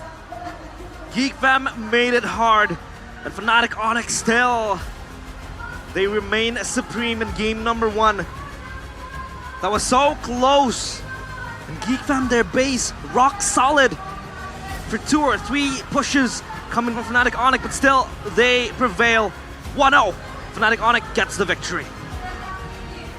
Man, that was such a close game, technically.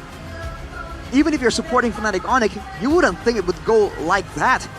Gold lead swinging from 10k down to 3k, down to 7, and then up back to 7k. It was really a back and forth effort because both teams understand this is the playoffs. There is no second life. The first game is so decisive, so important because it kind of sets the tone for the rest of the match. But for Geek Fam, even though it's a defeat, I think it's a bit of confidence as well. They were able to push Fnatic Onyx to dangerous territory right there, way further than a lot of people were willing to give them credit for. Yeah, there was a moment of concern for Fnatic Onyx. How Geek Fam, they were able to fight it front to back, just burst down. They're able to constantly just peel away from Fnatic Onyx and they deal the damage. Sure, it was very hard for them to traverse around the composition of Fnatic Onyx because they want to avoid the hooks, they want to avoid the individual pickoffs, but when you clump up, there's Sans with the Luo Yi, just consistently giving you the damage, the yin-yang combos, the diversion plays that have been so proactive from Sans. But at least Geek Fam, they're able to fight back and make it hard. Look at this moment here. Beloyski is trying to do the same thing. Circle around, be a nuisance, and get out. But the moment he was dashing out with the circling eagle backwards, Sans caught him with the yin-yang reaction. That kind of threw a wrench in all the plans for Geek Fam to survive that initial clash. Go back to the base, heal up, and move forward. That kind of forced them to all in right there. Yeah. What a performance here from Geek Fam as well.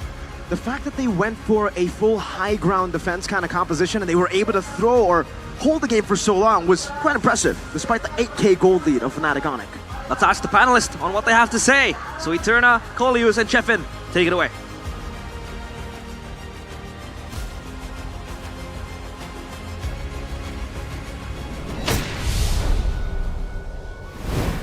Thank you so much, casters, for game number 1. What a way to start this best of 5 series. This is our longest game so far. It nearly hit that 21-minute mark.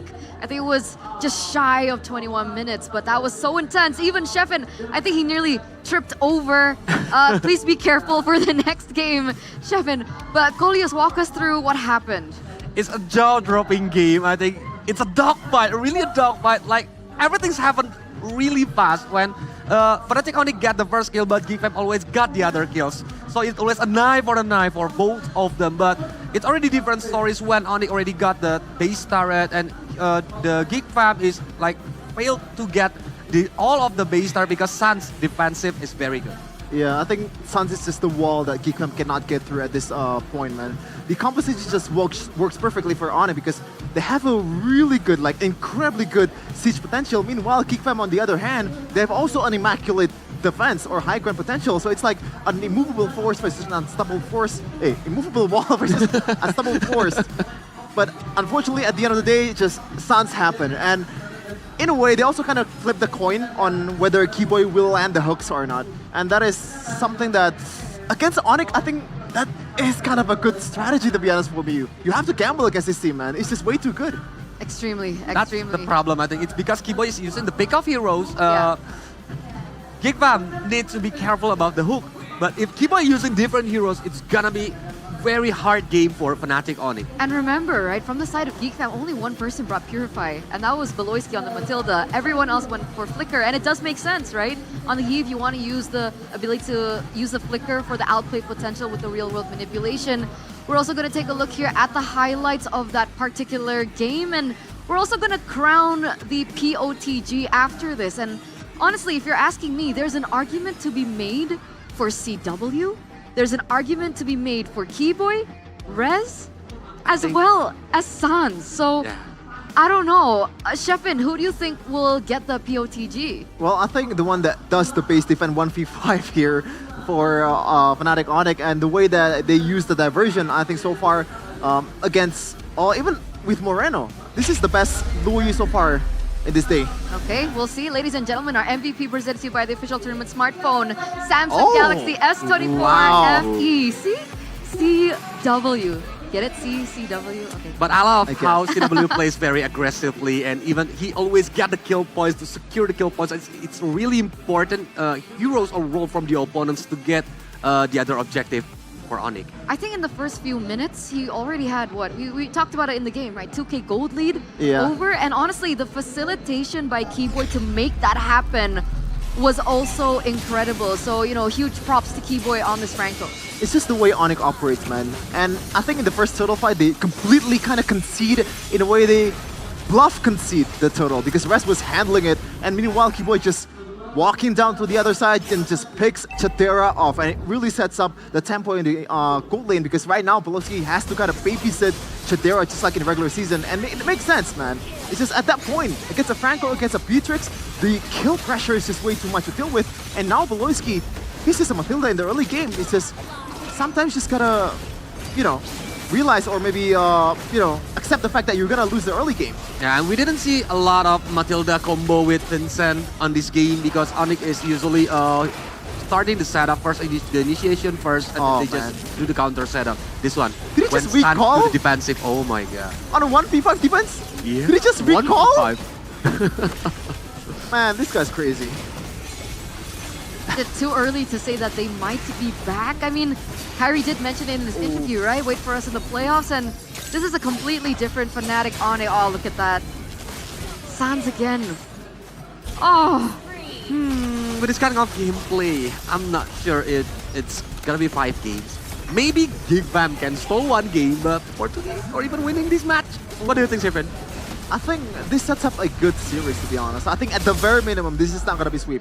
That thing I want to say I promise you, but I don't know about that. But yeah, this is, again, like a lot of people are just writing off GigFam right from the get-go before the series even begins, and now they're seeing this. This is a sign that GigFam has a fighting power. And remember, you know, for a lot of people out there, they kind of treat GigFam like they're playing an unfair Uno game. Onyx has all the +4s, and GigFam is forced to play with the numbers because you know, I'm sorry to say this, but Vincent is kind of a, compared to other junglers out there, he's a liability on this draft. I agree. I think the lack of hero pool and the lack of heroes that he can utilize does kind of make it a little bit easier to draft against GigFam, right? I guess the only person you'd have to be worried about would be Beloyski's hero pool, but other than that, take away all these utility junglers and it doesn't seem like Vincent is comfortable on it. What do you think about his performance on his debut export though? I think it's decent. Yeah, it's decent. I mean, to be honest, when you're playing an export, the skill ceiling is not that high. You're just spraying fire, and rinse and repeat. You're just mostly relying on your teammates to be able to finish what you started. That's the whole idea of export. So that's why, you know, it's decent. So the ideas of export is like making the opponents is teamfight 5 vs 5, and then burn them using the last insanity. But when they want to create that moment, Keyboy always kidnap one of his teammates. That's why they already split, and CW always looking for a good position. It's a hats off for CW for this game, I think. Yeah, I would agree. Also, props to Rez as well for making the space, right? The zoning that he was able to the sandbag execute. Oh, yeah, you're right. He's actually the sandbag here on the high-lows. 241k. Yeah, because even in the game, you mentioned the stats, right? How much damage CW was dealing as well. What, do you remember the number? It was like a 70k compared to 47. That's like nearly half. On 15 minutes. It's uncanny. It's uncanny. And Fnatic Onyx, they really were able to pinpoint the strengths of their draft. Yeah. They understood that their pickoff was really strong, and they understood that with the Beatrix in the gold lane, that power spike hit a lot quicker because of the BOD Malefic Roar power spike as compared to the Moskov, who possibly would need 3 to get to that power spike, right? And they were able to work around that, which is why Keyboy, for the most part in the early game, was with CW. That's why we need to think about like what Suns do too on this game. Yeah. I think with the diversion, with the duality, using the first skill and the second skill, it always annoyed GigFam when the team fights happens. I mean, Arashi mentioned it in the game earlier. It's a pick your poison. Because right now you're playing with Matilda, you're playing with an export. This is a composition that relies on you clumping up. Right. And what better way for you to punish that with the Luoyi? This is practically the best front-to-back mage there is right now against this composition. We didn't see it in the drafts, right? We're like, why not pick up the Matilda? Why not pick up the Matilda? But it turns out that Luoyi and Hylo's pick in that first phase was the cherry on top to an interesting and very intelligent draft. Yeah, it might be what Fnatic Onyx wants. Just pick the Matilda because we know how to counter it. Rajayeva, the pickoffs. And to be honest, Rajayeva is having a good time because these players, all right, you know, the skill ceiling, the skills that these players have is undoubtedly one of the best in Indonesia. So, a lot of times when you see this kind of draft that kind of don't really make sense in your head, it's more like Raja Yeba trusting his players to actually pull that off because, yeah, they can execute a lot of draft even though it's weird in a really good way. But one more thing. I think every movement that created by Res, the others are following him. So there is no more no sync with Res anymore. Something happened in the last few weeks for Fnatic Onyx, right? Because that chemistry and that synergy that we once kind of doubted, it feels like all of that has been checked up on the list. But, ladies and gentlemen, right now you're seeing on screen Gelora Juara. Wait, what does that say? Geek harus menang. Kalau kalah, aku jalan kaki ke Depok. Okay, translate that, Kolius. Geek must win. If they lose, he will walk to Depok. Oh, by the way, the translation to Gelora Juara is champion spirit. Oh, champion spirit. Yeah. Wow. Walk to Depok is so far, by the way. That's in Jakarta. I mean, it's nothing compared to the guy that came from Bukit Tinggi earlier. Look. Onyx, if you win, I'm gonna propose my girlfriend. You know what I just realized, Eterna? I'm happy that you guys are here with me in the desk because if it were like Arashi and Mirko, they would say like, Stefan in the building! That segment earlier. I was about to get to that. No. Now that you say that, now I have to be nice. Don't do that, yeah. Okay, but he said if Onyx wins, he's gonna propose to his girlfriend. Yeah. What if Geek wins? He's gonna break off. No. That's not what I meant. No. And, for you. I mean, that's how it works, right? Are you going to get married if Geek wins? No. What do you mean? Kind of boring. Who do I marry? You just choose, right? Like, who doesn't want to be with Sheffin, right, Golius? I think a lot of girls is queuing. They're queuing. For Sheffin They're love. lining up. They're lining up. Why do you assume I want to go? But he's a picky boy. I'm going to ignore that last statement by Sheffin. Yeah, moving on. Audience topic voting. So because Geek Fam were unable to secure game number 1, how can they win it back for game number 2? We're going to ask you guys, and the voting shows 45% win early pressure, 32% leverage Fnatic Onyx over commitments, and 23% cheese pick Beloyski. Now, Sheffin, we'll start with you. Do you agree with this result? I mean, the third part, I think they already did it for the most part because they have a really good late game composition that defends your base really, really well. But, oh man, the first one, bro. Like, I think you're asking a lot here. You're asking Geek Fam to win an early game against Kiwoy, against Sans, this kind of guys that's been in the league for so long and dominating Indonesia for the last 4 years. But on the current meta, I think most of the teams are looking for to win the early game. Because if you win the early game, it's gonna make the game more simple for you. But for Geek Fam against Fnatic Onyx, I think it's, like Sheffin said before, it's gonna be really hard. Here's the thing, right? Going back to Sheffin's point earlier on, if they want to win the early game, other than the fact, of course, Fnatic Onyx, they're amazing players. They were actually set up for success for the early game, right? They had the Suyo. We understand how much early game pressure the Suyo has, alongside with the Luo Yi. She's a mid lane bully. Obviously, they'd already have that mid prio. So, do you think that maybe if, let's say, early game is so important, then Geek Fam need to be given a draft that has a little bit more anchor in the early game? Go for Saber. Wow, that's absolutely but not that's a good what I was going for. Like, level 4. Yeah. For like a little bit. But at least he can just instant kill the CW on the gold lead Guys, if they want to do the mirroring stuff. Like, help me here. Stefan, help me. What do you need help with? Saber? Do you agree with Saber? It feels like wolves on the desk right now. Who's banning the Saber on the regular season against Geek Fam? I can't. I forget. Can you recall it? What? Who's banning the Saber against Geek Fam on the regular season? I think I saw it once. I don't know. Onyx? Maybe. I don't know who it is, but I think they're overthinking it too much as we're gonna go into the drafting phase.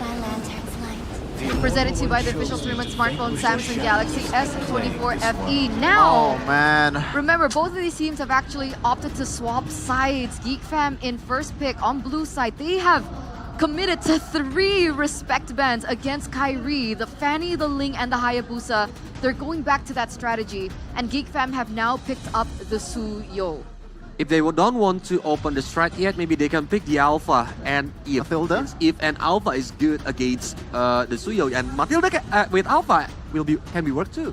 Yeah, especially if they, it kind of eliminates the Phobius potential coming in from Geek Fam, right? Because Veldora is also a really good Phobius user, so against an Alpha, it is really hard for you to play a Phobius. And now the answer is gonna be dun dun dun dun. I'm not the only one bound by Going to be a Phobius and also Nolan. So apparently we're frauds.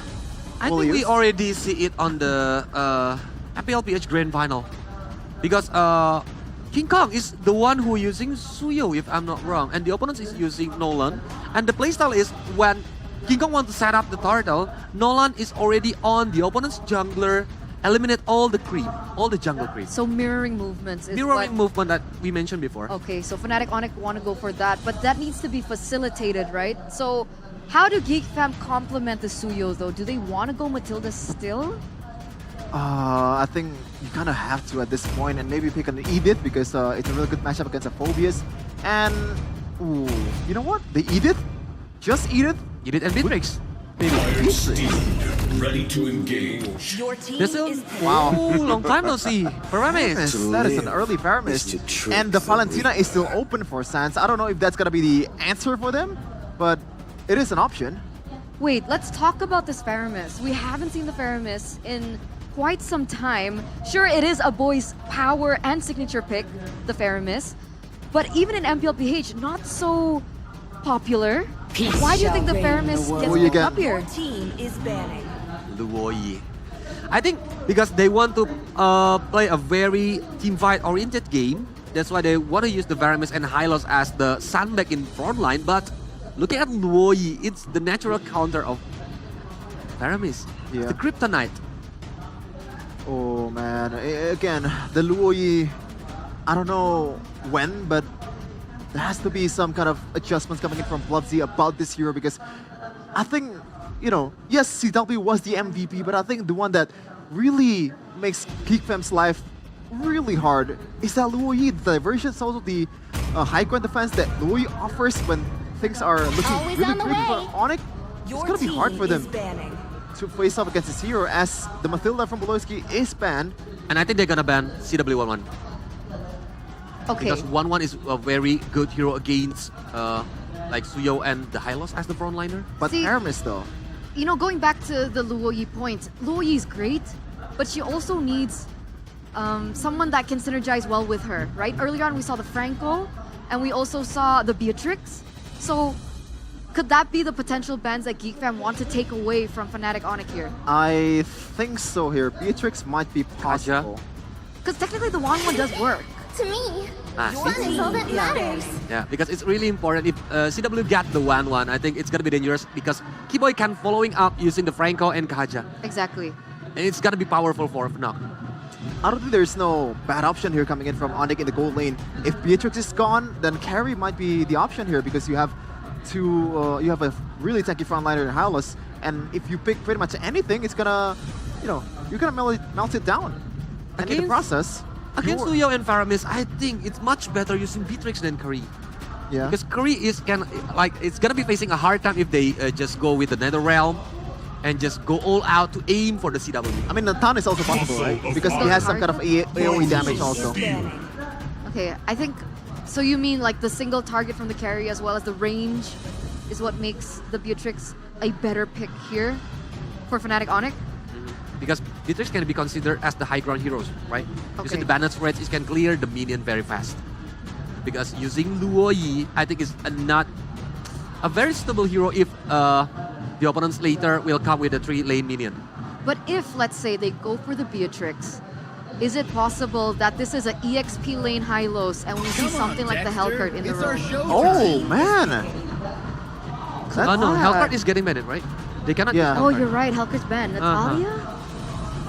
Nah. I mean, it's Beloski, so we don't really know what's on his mind. And usually, that's the Geek Fam way to win. Saber.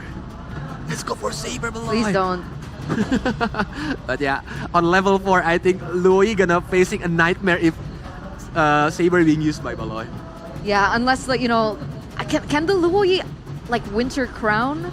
Yeah, he needs to build the Winter Crown Out at least of on the that? second item. And it's gonna wasting the item slot. Exactly. So now Fnatic Onyx in the second phase will have that first pick slot. Predictions, Shevin? Okay, no need. Natan, what do you think about this pick? When I said it earlier, the AoE is also a really good counter towards the clumping up composition of this Netherrealm coming in from Aboy. So it's a good one, especially combined with the diversion and the dispersion and the skills coming from Luoyi. Again, the same problem for Geekfam in game number 1. Now, what's going to be the option here? I think you're going to have to somehow... Oh man, is it too late to go for a pick-off composition at this point with a Paramis and also Hylos? Nah, Clint look promising because Clint is a high ground marksman that it will be hard to be reached by the opponents. But with the playstyle of Kadera, maybe Moskov, you're gonna use Moskov than Clint. The priestess of primal lightning. Matrix. Yeah, it is Mikal. The evil god. Forgot about it. Oh man. Sand rises when I So give the this word. should be, a Khalid. So it's gonna be a Khalid roam for Keyboy, presumably here against, I guess, Beloyski on the Hylos. It's gonna be an interesting matchup. Wait, is this the first Khalid roam? No. Oh, Beloyski used it the first time. But like in the playoffs. In the playoffs, yes. Yes, on In the playoffs. MPL PH, JP is the only one who used it, and he lost. Oh. It's JP's fault. But with the potential of Oh, it's Khalid JP's role, fault. they can play very aggressively and like invading the enemy's jungler later on the early game. This is very interesting. Okay, so before we throw it over to our casters, real quick, Colius. Fnac. Shevin. Geek fam. All right. No bias, by the way. No bias, ladies and gentlemen. Second game awaits us. We are gonna throw it over to our casters real soon. Let's actually ring them. Ring, ring, ring. Casters, you there? Moshi Moshi, hello. Yeah, we are here, Eterna. We got your phone call. Thank you. And welcome back to the game. And if you close your eyes and take a look at the drafts, you will think that Fnatic Onyx draft is much more of a Geek Fan draft because of this Khalid roam. Does it almost feel like nothing changed at all? That's the real question. Realize, but hey, Keyboy on the roam Khalid. This hero has oppressive, especially in the early game, and in the hands of someone like Keyboy that's well known for being really annoying, right? Back when the Masha roam, for instance, was a thing, you know, we've seen a similar playstyle, right? You have a lot of damage and sustainability in this early game, and Keyboy is not known to put that to waste. So Vincent is going to be having a lot of issues, but a boy is there to back him up. Boy able to dish out some damage. Keyboy was stunned up earlier too, but it's a Khalid. You can always just regen back up. That's the strength of the Khalid. Yeah, mid prio as well, given to Fnatic Onyx for the emblems, Arashi. Bargain Hunter for CW wants to scale up faster. Chidera was trying to bully him in the lane, actually. Gonna be a bit more aggressive. The Wilderness Blessing in the hands of Keyboy is just so annoying, man. You're gonna see him zoom around, just sliding on the sands again and again. Whereas on the other side, Beloyski, this is not the hero that we expect him to be using, right? Just a straightforward front tank. We think of Beloyski as a bit more of a playmaker. Exactly. Now he's able to do so, only wanting the tenacity with the vitality for that Hylos. Yeah. Wait. W. Getting bullied, has to flicker away. And Chidera has that damage to bully away the Natan. And now CW, he loses prio up top. He has to go back and catch the wave. That's the aggressive emblem value he's getting. In the mid lane though, again, a boy, back then the Faramis used to be a signature pick, but with the Faramis kind of dropping down in prio here, we've already seen it being as oppressive as it used to be. In the early game though, Sans' damage on the low Yi, definitely nothing to sneeze at, but Rez, Diversion coming out, Veldora, Mountain Earth Shatter. Ooh, now with Fracture, Veldora able to play around to safety. Beloyski bounces to revitalize, and that's another realm of a boy! Out sustaining the damage of Fnatic Onyx and getting the dub. Rez down. Vincent on the turtle. Another realm saves them. They're able to set their sights, lay claim on this turtle uncontested. Keyboy will be there. Watch it out, Chidera! What? Chidera? Surprise, surprise! Beatrix, Chidera is back. Man, what was that? The whole time in the regular season, Chidera is the passive player. Weak side. He just plays weak side. He farms up. What is this, dude? CW is getting beat up. We forgot Chad era in the playoffs. It's a different look for sure, man. And CW running the weakness finder as well. Definitely not expecting this kind of approach coming in from Chidera. GakeFam already getting a bit more of an advantage with the outplays, right? With the way they were able to actually match the early game aggression from Fnatic Onyx. If they can keep this up, they have a pretty good pathway to a strong mid game. Actually, it's kind of hard for CW to now traverse his way because the Beatrix will just be such a menace, bullying away. And Baloyski, that's the value you have when you have high loss in the hands of Baloyski. Could just run forward, just run it down and zone out the players of Fnatic Onyx. They look to collapse on Sans. Oh, was that literally a glorious pathway just to poke Sans, just to stun him? That's a petty glorious pathway, but hey, we don't judge BBB. But maybe it's a mind game, right? Baloyski is known to do weird things that end up working out. But look at this diversion. Pixel brush. Oh, okay. They didn't like that poke to Sans. Yep, they just punished him. No poking Sans. Sans was like, you bite, you can chew. And now Keyboy. Oh, that's a whole lot of damage to Mirror's Passion as well. Keyboy. Coming out to safety. Meanwhile, that space that he was able to get. Vincent trying to go for the assassination. Keyboy in the bush. Vincent looking for the stun. Unable to go for it. A snipe. Oh my, 1 HP Keyboy. How? Oh my goodness. Oh, there's a lot of snipes happening. It was the Runner's Apathy and now the Suyo in the hands of Vincent. But what do you see now? Arash, what's happening? What's happening? I mean, both teams are just going toe-to-toe. Oh, Chidera is accurate right now. Deadly accurate. Fnatic Onyx, though, again, without a big play, they can't really match the team fight potential. Oh, Rez, 4 members on him. The glorious pathway to stun him down too. Wow, they really don't like Rez. 0, 2, and 1. GeekFam go for another setup onto the turtle. It's very rare you see GeekFam able to really out-macro Fnatic Onyx. But in regular season, they lost 4 times against GeekFam, so it's not a question. Baloyski, again, is exerting the pressure towards Kyrie. Now, the Nolan does not have a comfortable time playing this hero. It's funny, man. They just went back to bare down basics. All they did was get a strong frontliner, right? They still want to play front to back, but now they have an actual tank frontliner instead of a Matilda, and now they have Chidera on someone that actually does a ton of damage, the same way we saw CW do in game number 1. And with that, they're able to just zone out from on it again and again. Look at the damage! Oh. Luckily, Earthshatter didn't connect, so Keyboy was able to pop in that Raging Sandstorm to escape. Still, though, they're playing strong side Chidera. They've changed. Vincent won't check that bush. Kyrie, so far, he hasn't really been able to mirror the movements of Suyo that well. The Glorious Pathway now placed down on the Keyboy. No one doesn't have the Glorious Pathway, or knowing that he doesn't have the Raging Sandstorm, rather. Baloyski trying to predict that someone will take that diversion, but Fnatic Onyx have no members to take it, only Suns. Yeah, and the panelists talked about it as well, right? The way you want to play this Nolan against the Suyo is you want to mirror the movements, but Kyrie hasn't been able to really do just that. And now GeekFam have so much control, they want to collapse again! Uh-oh, Rez will be forced to go in, gets shot down by the Renner's Apathy. Rez with a front of pursuit, but now the Bennett's Rage comes down over. Rez isolated from the team. Chidera picking up the kill. Now NetherRealm coming down as well to help Veldora escape. Keyboy Raging Sandstorm, and catching Veldora, who tried to go for the dodge.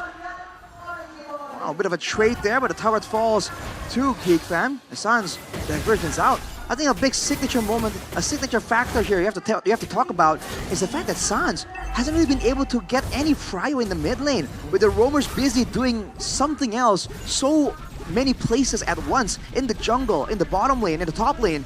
These mid laners are kind of stuck in a 1v1, and a boy has been able to get so much more value. He's been able to rotate faster than Sans. We haven't seen a lot of diversions kind of set up by Fnatic Onyx just yet. Yeah, that's the biggest question, right? Because the Khalid really wants to enable that prio in the mid lane, get the turtle, but now they're on a risk of losing yet another one. And Fnatic Onyx, they want to stumble into this diversion play, unpopped, and now GeekFam, will they be able to defend this? Kyrie is super far away. The zoning is immaculate from Baloyski. Now Rez with the Infernal Pursuit. He can't do much on a Phobius, on a Vengeance. You can't escape. Once you go in, you're dead. Vincent going for the chase on the Suns, but he's still able to flicker out. Now, chasing all the way. Veldora onward. Now the snipe over. Baloyski says he doesn't even need the snipe. Gets the kill. But Nolan will be finally able to get a trade. So 2 turrets for 1 turret and a turtle. Yeah, they're pressing panic button now. They're playing side lanes. Up top is Kyrie, down bottom is CW, able to cut down each one tier turrets. And now, Geek Fam, at least they have the control. Man, a great adjustment for Geek Fam to really be decisive in the neutral objectives. But for Fnatic Onyx, the instant decision there to send CW to the bottom side using the diversion and then go for the split. They were able to get 2 turrets because of that play, right? With the Nolan split pushing on the top side. But now, with the mid tower down, Geek Fam can use that as leverage to kind of cut off the rest of the map from that mid lane, right? That mid lane turret falling down means faster rotations, even faster than before for Geek Fam, and also opens up the jungle. So if Kyrie was just farming up, trying to keep up in levels of Vincent, he's already failing there. Now with the jungle more exposed, it's even more dangerous for him too. BOD completed as well. Glorious pathway. Raging Sandstorm from Keyboy. Gets out to safety, nothing burnt out really from both sides. Just the 2 ultimates. CW will take the entire Bennett's Rage. Sans, diversion, off angle, good flicker out. Vincent goes for the snipe under the turret. Sans going to be compromised as well. Weird positioning from Fnatic Onyx as they get punished. Keyboy with a flicker out though. Nolan in the bottom lane looking for the tier 2. Should be able to get it. So at least it's a trade. 2 kills. CW and Sans for the tier 2. Mishaps for Fnatic Onyx. They're off position. The diversion was forced by Sans to pop in front of Baloyski, and CW, he ate all the damage of the Bennett's Rage. And now, thankfully they don't lose that topside turret, but again, they had to pay the price of losing 2 members. And down bottom, at least Kyrie was working on the turret. Turret down for 2 kills. You know, in theory, that's not really a bad trade for Fnatic Onyx. Now they're also already available for the next big neutral objective fight. And you can see that Veldora was actually on the bottom side, already going for a push. That's a diversion play to try and catch the rotators, but Geek Fam played safe. They rotate in a wide angle, and now you're going to see Kyrie Shaw on the bottom side. Will Geek Fam just rush this? No, they're going to take a chill. But now they decide to pull the trigger. Bennett's Rage, yep. They're going to try to blitz this down. Fnatic Onyx, do they react in time? No reaction. Free ward for Geek Fam. Well played. Holy smokes, they rush it down. And Geek Fam, this is not how you would pan the game to be for Fnatic Onyx though. What are they supposed to do now? Fnatic Onyx, it's about waiting to the late game, I guess. CW, again, only level 11. Again, his items, he's only completed like 2, almost 3 items. So there's a chance for this game to go long enough until he actually scales up, does a lot of damage, right? Rez also gets tankier as time goes on. But again, they have to make sure that they play around the surprising moments and not around the neutral objectives. Renner Apathy already towards CW. He popped into Entropy, so... 1v1. Yeah, that's a tier 2 for free in the bottom lane. That's 1v1 happening now. Veldora with the onward, catching Rez again. Infernal Pursuit of the Vengeance now with another realm popped in as well. Chidera just snipes him down with a basic attack. Again, Rez has fallen for the 5th time this game. Keyboy dealing no damage to a boy. He takes it like a man. The Nether Realm proves to be very crucial in the times where they want to fight, and a boy has been using it fantastically. Every time Rez wants to jump in, it's a fantastic Nether Realm from a boy. And the positioning of Geek Fam to ensure that Fnatic Onyx have to spend a lot of time and effort and attention to really get to the backline, and even when they do, that's where the Nether Realm is popped. They're not, Geek Fam aren't positioning their backliners in a vulnerable position and then trying to rely on the Nether Realm. It's a double layer of defense from positioning as well as the zoning coming through from Baloyski on the Hylas. That's what they're using to really get an advantage. But look at the damage, dude. A boy, half HP from a single rotation of spells. As Geek Fam take the turrets slowly but surely, but that's the Holy Crystal completed for CW. That's a very significant power spike. We'll see if Baloyski can withstand that damage. We're gonna get the condition out. It's going to be Weather the Storm. For Fnatic Onyx, they have to hold as long as they can. I mean, Sans' late game damage will be very significant. Yet another damage as well from CW, who will be the one to provide the damage. But now the question becomes, will Kyrie be that significant? Because as a Nolan, you really want to snowball in the early game. So how will he proceed into the late game later on? He can still really pressure, force spells out, right? Maybe threaten and force out the Nether Realm. I think what's more important is to look at Vincent here on the Suyo. There have been so many questions of whether or not he can pull it off. And if he does, if he can, it's going to be a great addition to the potential of Geek Fam. And he's doing great on this Suyo.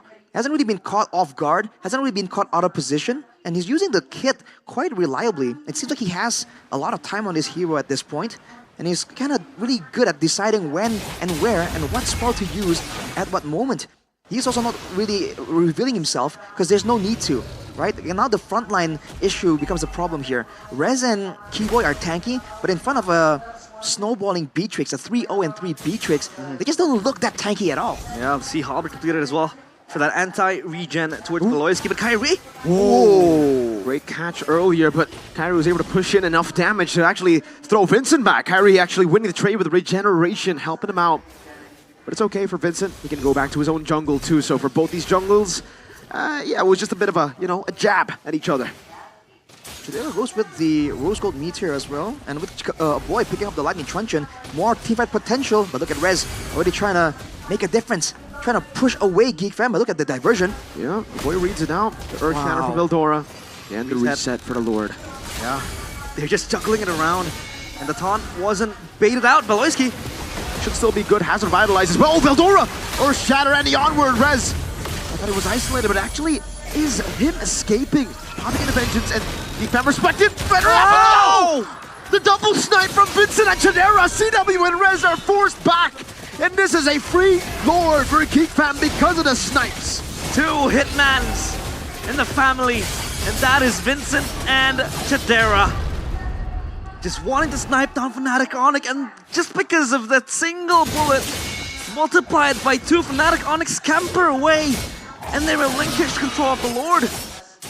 In a way, that kind of played okay for Fnatic Onyx as well, because the wave was pushing on the top side. The fact that they did not end up going for a risky maneuver there, and they were able to actually protect the top side base turret, it's a small win. But look at Kyrie, what is he doing here? What is he scheming?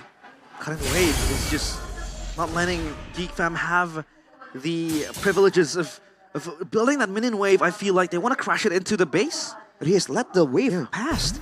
I think he was looking for some kind of takeoff. Looking for a flank angle right here when they least expect it, maybe. See how that pays off. He's picking it very, very slow as the waves, crashing at the same time almost. Entropy from CW to escape from the Render's apathy. Now Chidera on the Nibiru. Veldora dealing with the waves. Dissipate, but the Lord has already dealt with 1 base turret. Oh, now Kyrie jumps over the Fracture. Boy able to flicker out in time as Keyboy gets stunned up. Lord brought into the mid lane. It will not hit the base, but it actually gave Geek Fam the opportunity to go for the 2nd base turret in the mid lane. 2 base turrets, and it's the far one away from the next neutral objective. It's easy as flipping the palm of your hands, and Geek Fam get it done so easily. Now they have so much comfortability into trying to siege towards Onyx base. And now, Fnatic Onyx, they have to address the pressure coming in, threatening their base. By all means, they can still try and make use of the diversion to try and deal with this macro play. But man, Geek Fam has everything working in their favor here in the next neutral objective fight. The team fights, the AoE, the damage output, even the waves. Especially for Beloyski here, has just picked up the Twilight Armor as well.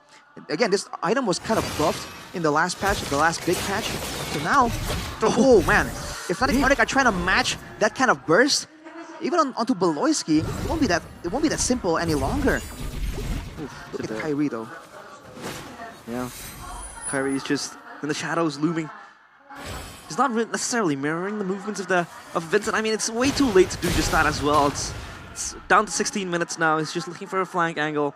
Maybe, San's gonna yeet him out with the diversion.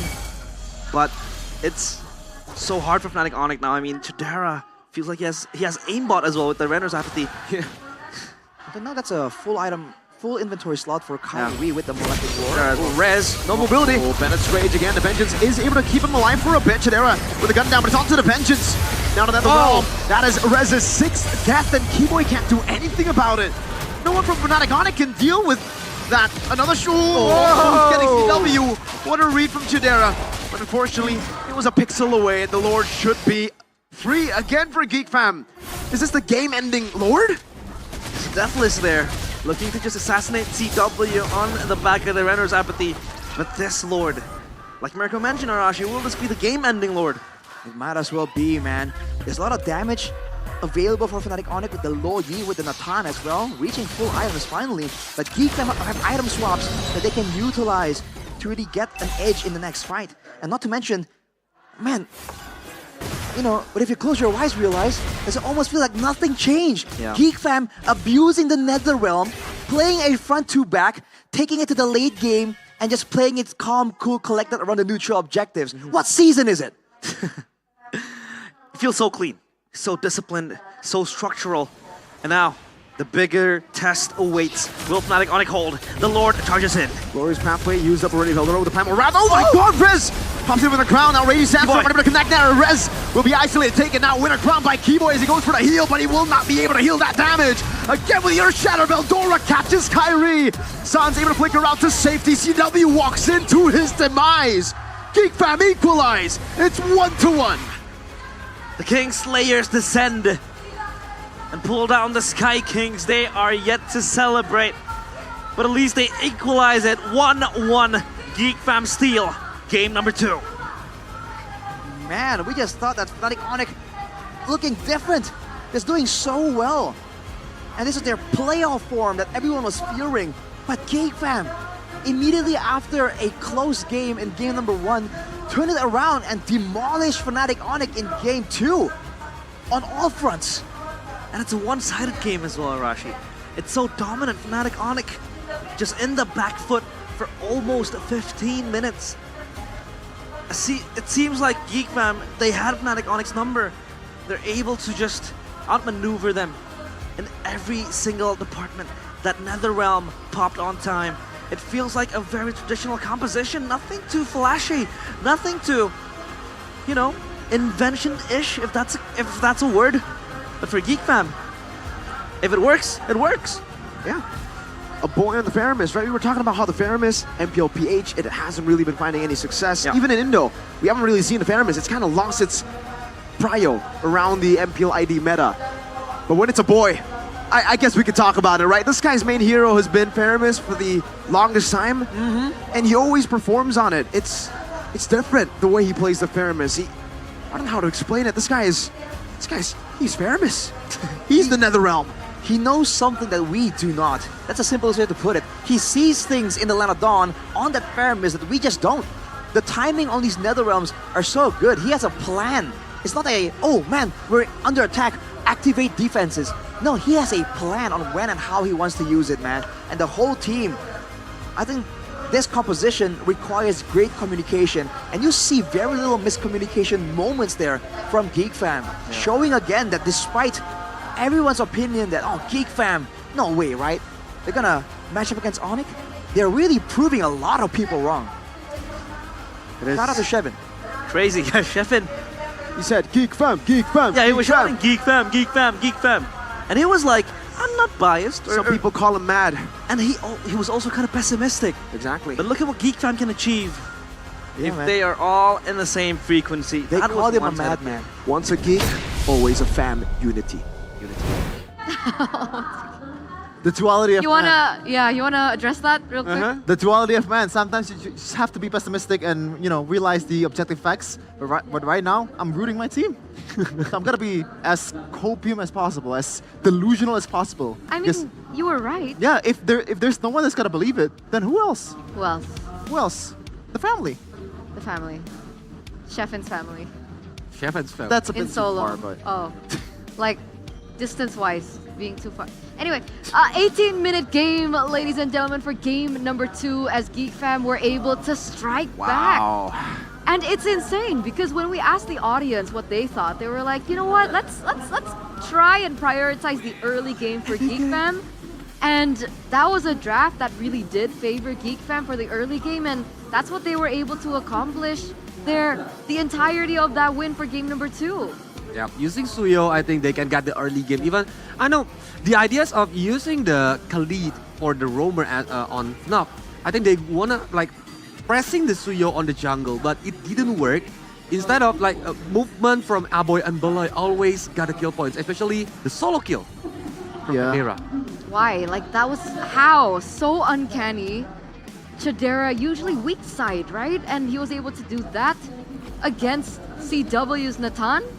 Yeah, I think, and that was an important moment as well, by the way, from Chadera, because it creates a butterfly effect that Keyboy is gonna overthink things. Because you know, it's a Khalid role. It's supposed to be aggressive. It's supposed to be invading the jungles of the opposing team. But right now you have this guy that's losing his lane on Natan that usually pops off when he got his items. Now, what do you do as a roamer? Pick your poison. Which is true, which is true. So here it is, the MVP player of the game for game number 2 in this best of 5 series. I don't know, Chef in here? I think there was an argument to be made for Chidera. There's an argument to be made for Beloyski, but the player of the game presented to you by the official tournament smartphone Samsung Galaxy S24 FE. It's a boy on his signature Faramis. And we mentioned it in the drafts. This is a hero that we don't see quite often anymore, with how he's so easy to be punished with his Netherrealm, the clumping up. There's just so many loopholes and vulnerabilities to the kit that the Faramis has, and yet he was able to make it work. 0-0-12 against a Luo Yi that quote-unquote right now is the #1 priority in the mid lane. Yeah, especially in the hand of a boy, using the Paramis is really a powerful hero. During the team fight, the Netherrealm always on point. It makes Onyx facing a very hard time to, like, is it going to all out or just do the kiting? Oh man, I think the composition from Onyx is just kind of a bit lackluster as well, especially with how really a non-factor Keyboy and also Rez throughout the whole thing, man. I mean, Rez bought a lot of time, but in the end, he's always isolated and forced to use the Vengeance. And at the end of the day, it's always a net negative for Onyx or Fnatic Onyx. This is the replay of the player of the game by a boy, 0-0-12, that KDA. He got the MVP without killing anyone. He's dishing dimes and not scoring a single point. Like, I don't know. Sorry for the sports reference like Prime Mesut Ozil or like Rajon Rondo at Celtics. It's insane the way he played. Yeah, but I think, yeah, for the Netherrealm and of course the Ghost Stampede and the other things that Aboy do for his teammates, he always like picking up the movement of all of the movement from his teammates. Look at this. When they try to aim for the base, Aboy is always like stay on beside Kadira, so Kadira will not easily getting picked off by the opponents. And it was very difficult to pick him off, right? We saw Fnatic Onyx struggle time and time again. Even Rez tried to go into the back line, tried to deal some damage with the Phobias onto CW, and yet that was even impossible to do. So in addition to everything that went on, Chidera was able to get that snowballing down.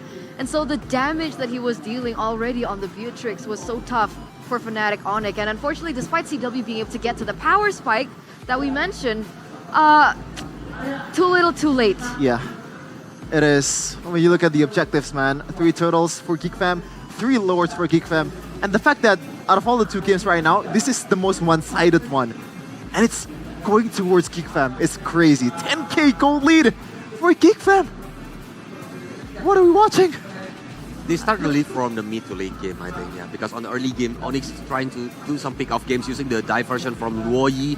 They successfully get Baloy, but on the other side, I think GeekFam does very well. And if you look at the items, it's like the Enchanted Talisman for a boy, and of course the Blood Wings, the Genius One, and the Lightning Transient. It's enough to make a boy a very sustainable, but a very utility hero. Also, we actually got insider info about Vincent Suyo, that it wasn't as great, but what did you think about his performance there and ending things off with a triple kill, I believe? I think, you know, when you look at the stats, the KDA looks mesmerizing. Look at that.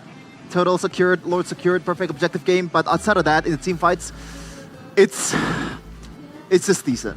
Again, like this is like, it reminds me of the game where Vincent uses Nolan and he got like 9-0-10 KDA, 9-0-10, and we didn't give him MVP. Why? Because he's just feeding off what Beloyski and Aboy give to him. And to be fair, it's a right way to play, it's a standard way to play, but I think in the playoffs, if you want to be the representative of Indonesia, you gotta do more in the next bout you're gonna have on this hero. Do you agree? You means you want to see Vincent as the initiator?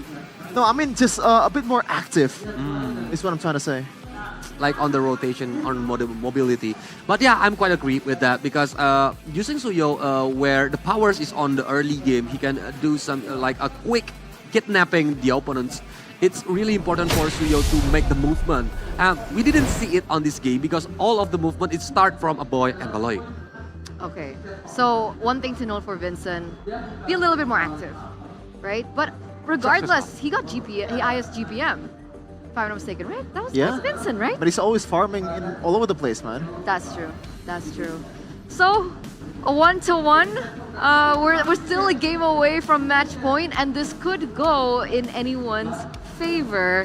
Shevin, how are you feeling right now? Well, I'm feeling great. Yeah? If it's not, obvious enough, from my expression right now. Is this expected from you?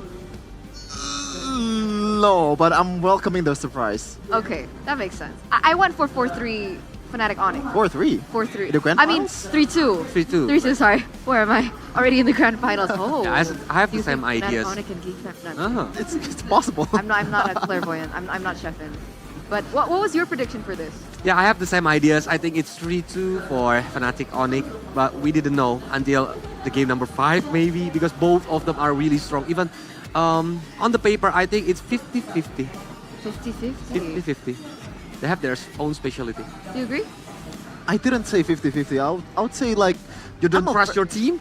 Well, in a way, I look at the data and all that stuff. I look at something that GeekFam can really pull off compared to Fnatic Onyx, and that's why I said to the boys down there that GeekFam's gonna lose 3-1. But I'm welcoming the surprise. I said to them, like, I would love to be proven wrong. In fact, I want me to be wrong. I like it. Yeah. He's realistic. And realistically speaking, in this day and age, we all need to use GoPay. For sure. Right?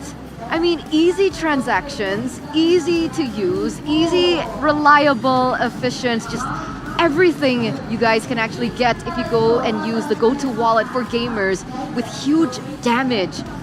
Imagine this, you can grab diamonds, right?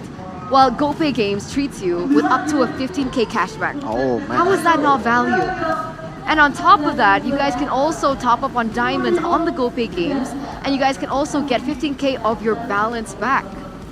I think the best place to top up games with always fair and cheap prices is GoPay Games. Payments are also easy and secure because you can pay directly with GoPay. Head straight up to top up at gopay.co.id/games/top up diamonds and GoPay will treat you with up to 15k cashback. What are you doing, Eterna? What? But yeah, anyway, if you haven't tried it yet, there's a new thing in GoPay. You can put your favorite team in MPL Indonesia matches on the GoPay app and collect as many tokens as possible. What do those tokens do, Eterna? It's to win free prizes from LBB skins, GoPay coins, gaming phones, and electric motorbikes. Wow. Do you want that? I love that. I can go to work with it. Can you drive though? Yeah, I can. I have a license. Oh. I'll show you after. Or you can go to the traditional market? Wow. I have both Really? licenses. Yeah. Why is it surprising? Can you ride it? Yeah. I can. You? I drive Goni. Doubt. You know, what's not to doubt is GoPay, because you guys can also buy credit as well. So, if you're feeling like, oh man, my package just died, I don't know where to buy it, GoPay, all right? You guys can get 15k worth of credit for only 9,900. Ooh. And usually, I used to have fighting with my friends when we want to split the bill. Oh, that's the worst. Using the GoPay, you can splitting the bill with friends is easier and faster with the split deal feature.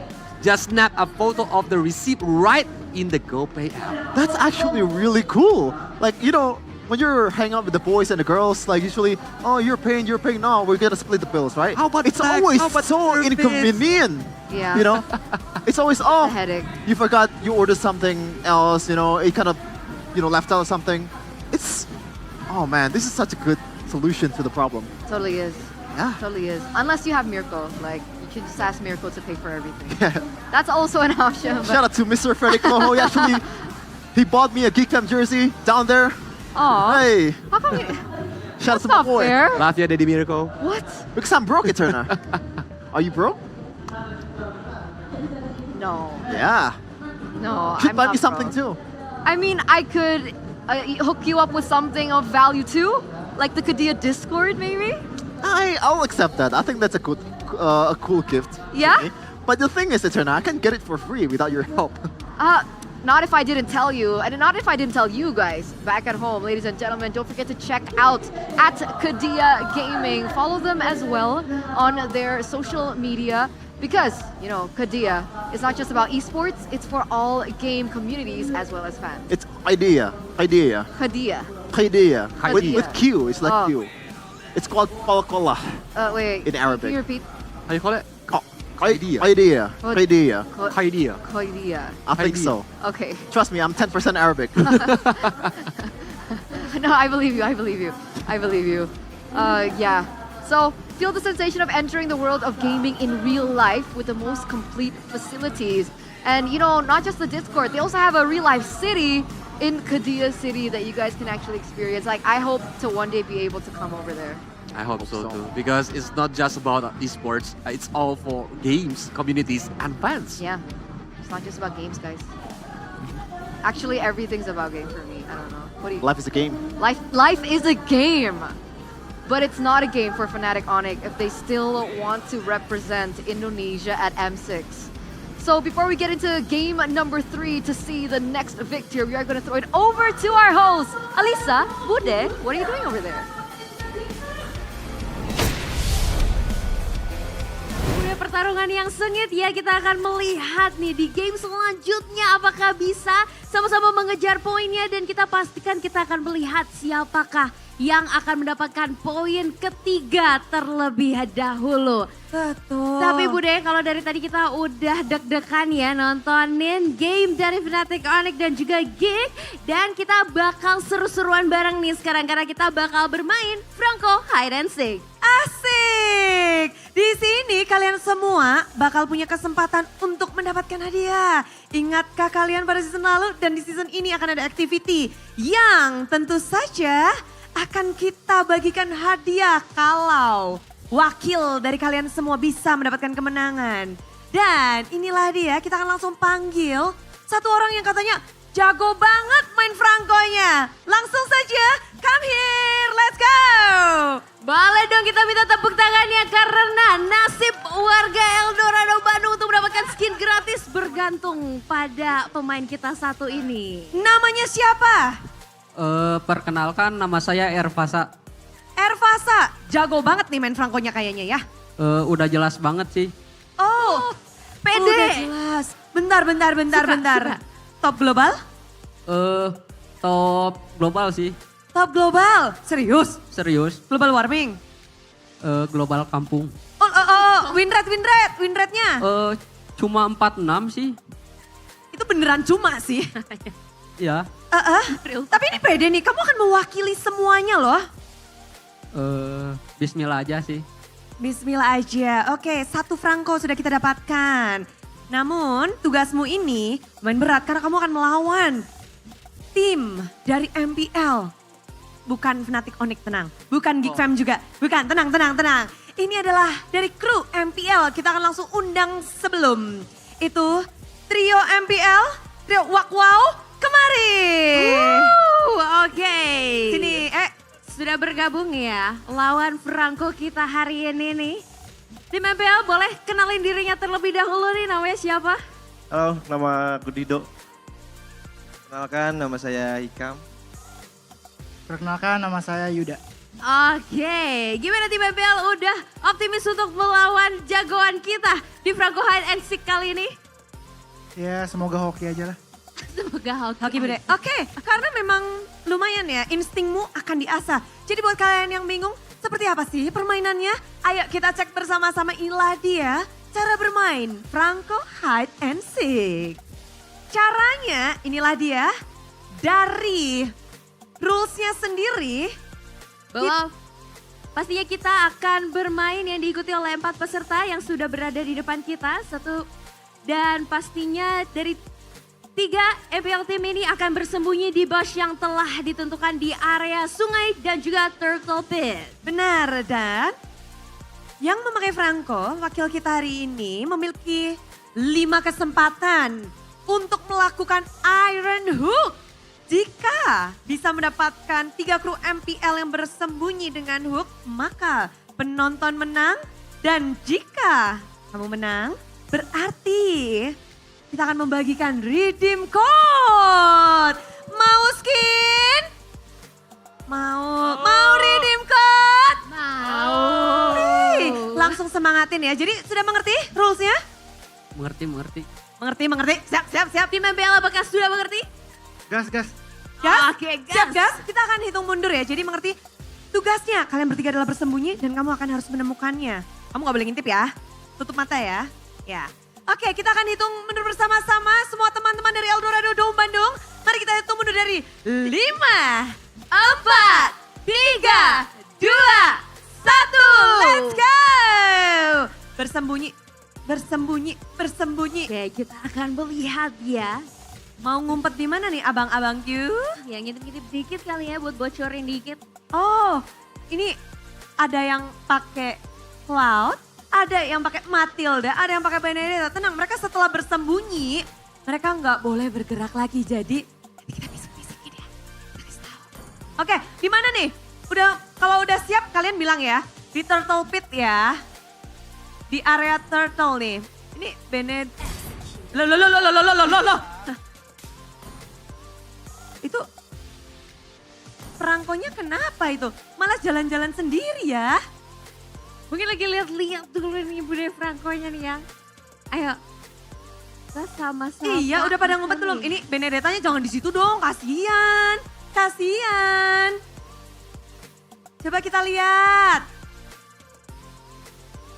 Ini bentar ya, tunggu gak apa-apa. Ini Franco-nya lagi jalan-jalan dulu. Gak apa-apa, kita sembunyi jangan di situ dong Benedettanya. Siapa yang pakai Benedetta? Jangan di situ, kamu jahat ya. Kamu gak mau bagiin tim code ya. Bentar ya Franco, bentar ya. Kamu dari Cloud, Matilda dan juga Benedetta, siapa yang pengen kamu dapetin duluan? Semuanya sih. Buset. Ambisiusnya sudah terasa banget nih Bude. Karena menanggung beban satu Eldorado Dome Bandung. Ya. Iya, jadi makin dak-dik-duk ser. Kamu pakai Franco, emang role-mu Rom? Sebenarnya Godland sih. Ini Franco Godland? Bukan. Cuma bantu Godland doang. Cuma bantu Godland doang, aku pikir lu tuh bukan bangoy. Hampir digituin sama Bude. Dan ngelihat semuanya sabar ya, kita akan atur ulang terlebih dahulu. Ada sedikit kayaknya nih Franco-nya mulai ada sedikit-sedikit yang kita tunggu-tunggu juga. Dan pokoknya ini kamu tuh penting banget loh. Kamu di sini lihat wajah-wajah yang kepengen skin. Betul. Pressure nggak? Pressure banget sih. Ada ribuan orang bergantung sama kamu untuk dapetin skin gratis loh. Gak menang skin melayang? Ya. Kamu deg-degan gak sih? Ngomongnya sih. Deg-degan banget Bude, sampai bingung ini Bude.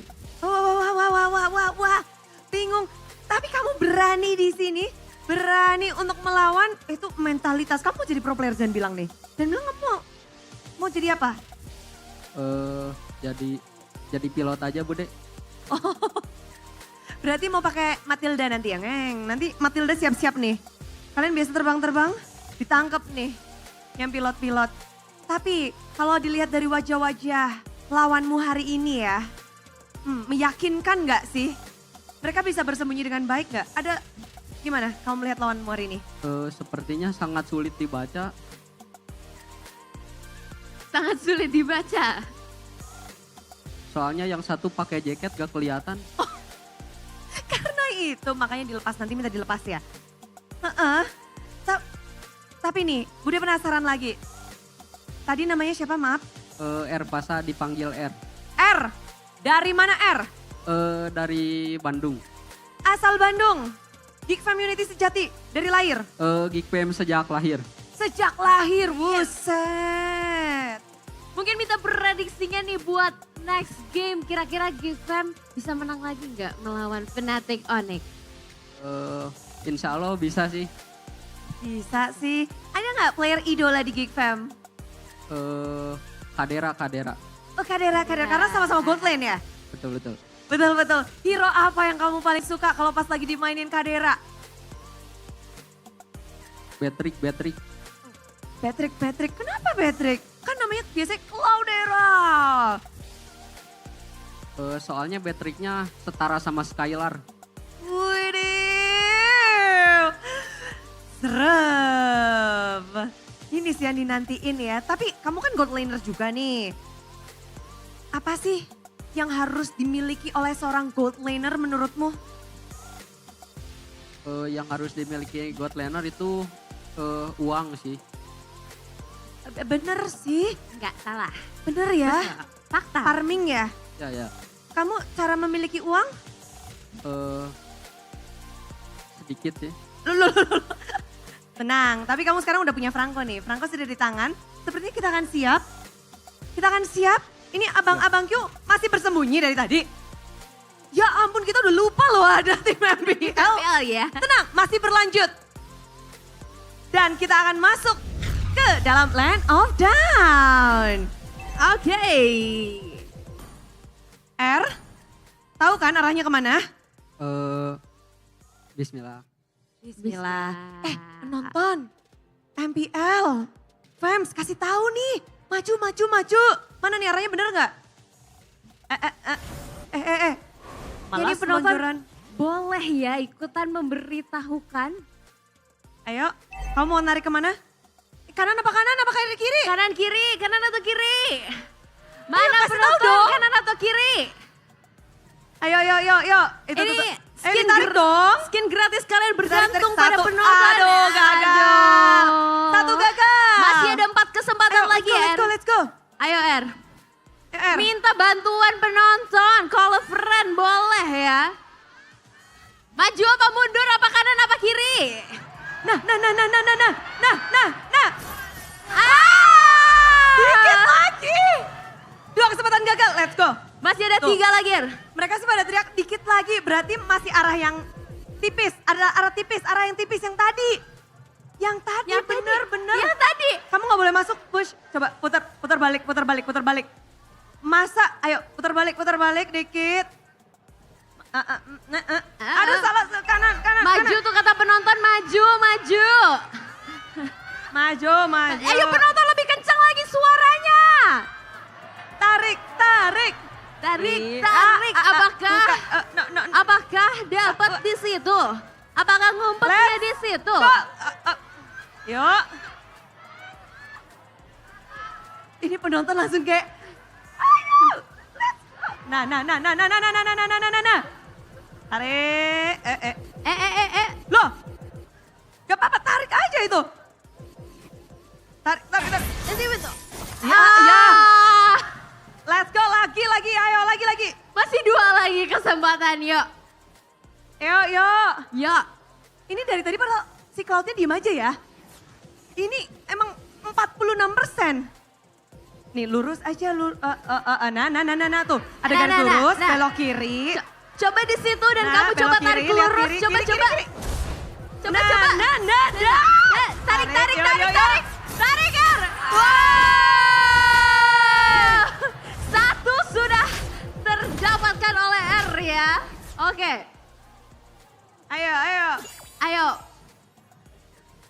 Ayo, let's go. Maju. Ayo, R. Maju. Ayo penonton bantuin R buat mendapatkan ya para tim MPL kita yang bersembunyi. Coba posisinya. Ayo.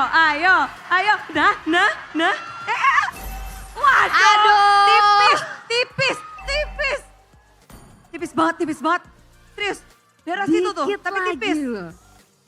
Udah berapa kesempatan ya? Udah 5 sih Bude, tapi nggak apa-apa kita kasih kesempatan lagi ya Bude ya. 46%, pamerin dong. Ayo dong. Satu kesempatan lagi dapatkan. Ribuan orang bergantung pada kamu R.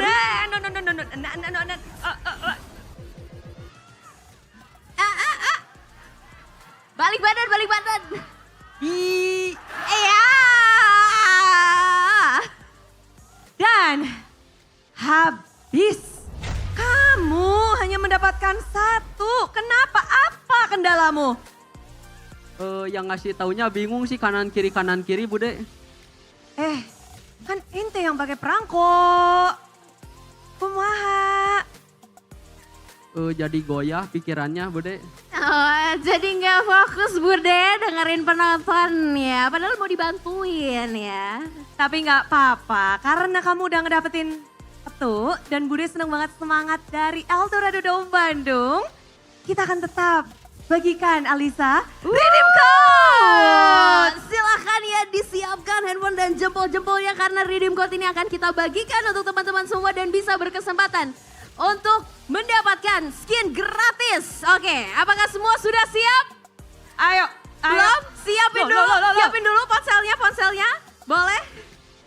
Siapa cepat katanya. dia dapat. Ini seru banget nih di Eldorado Dome.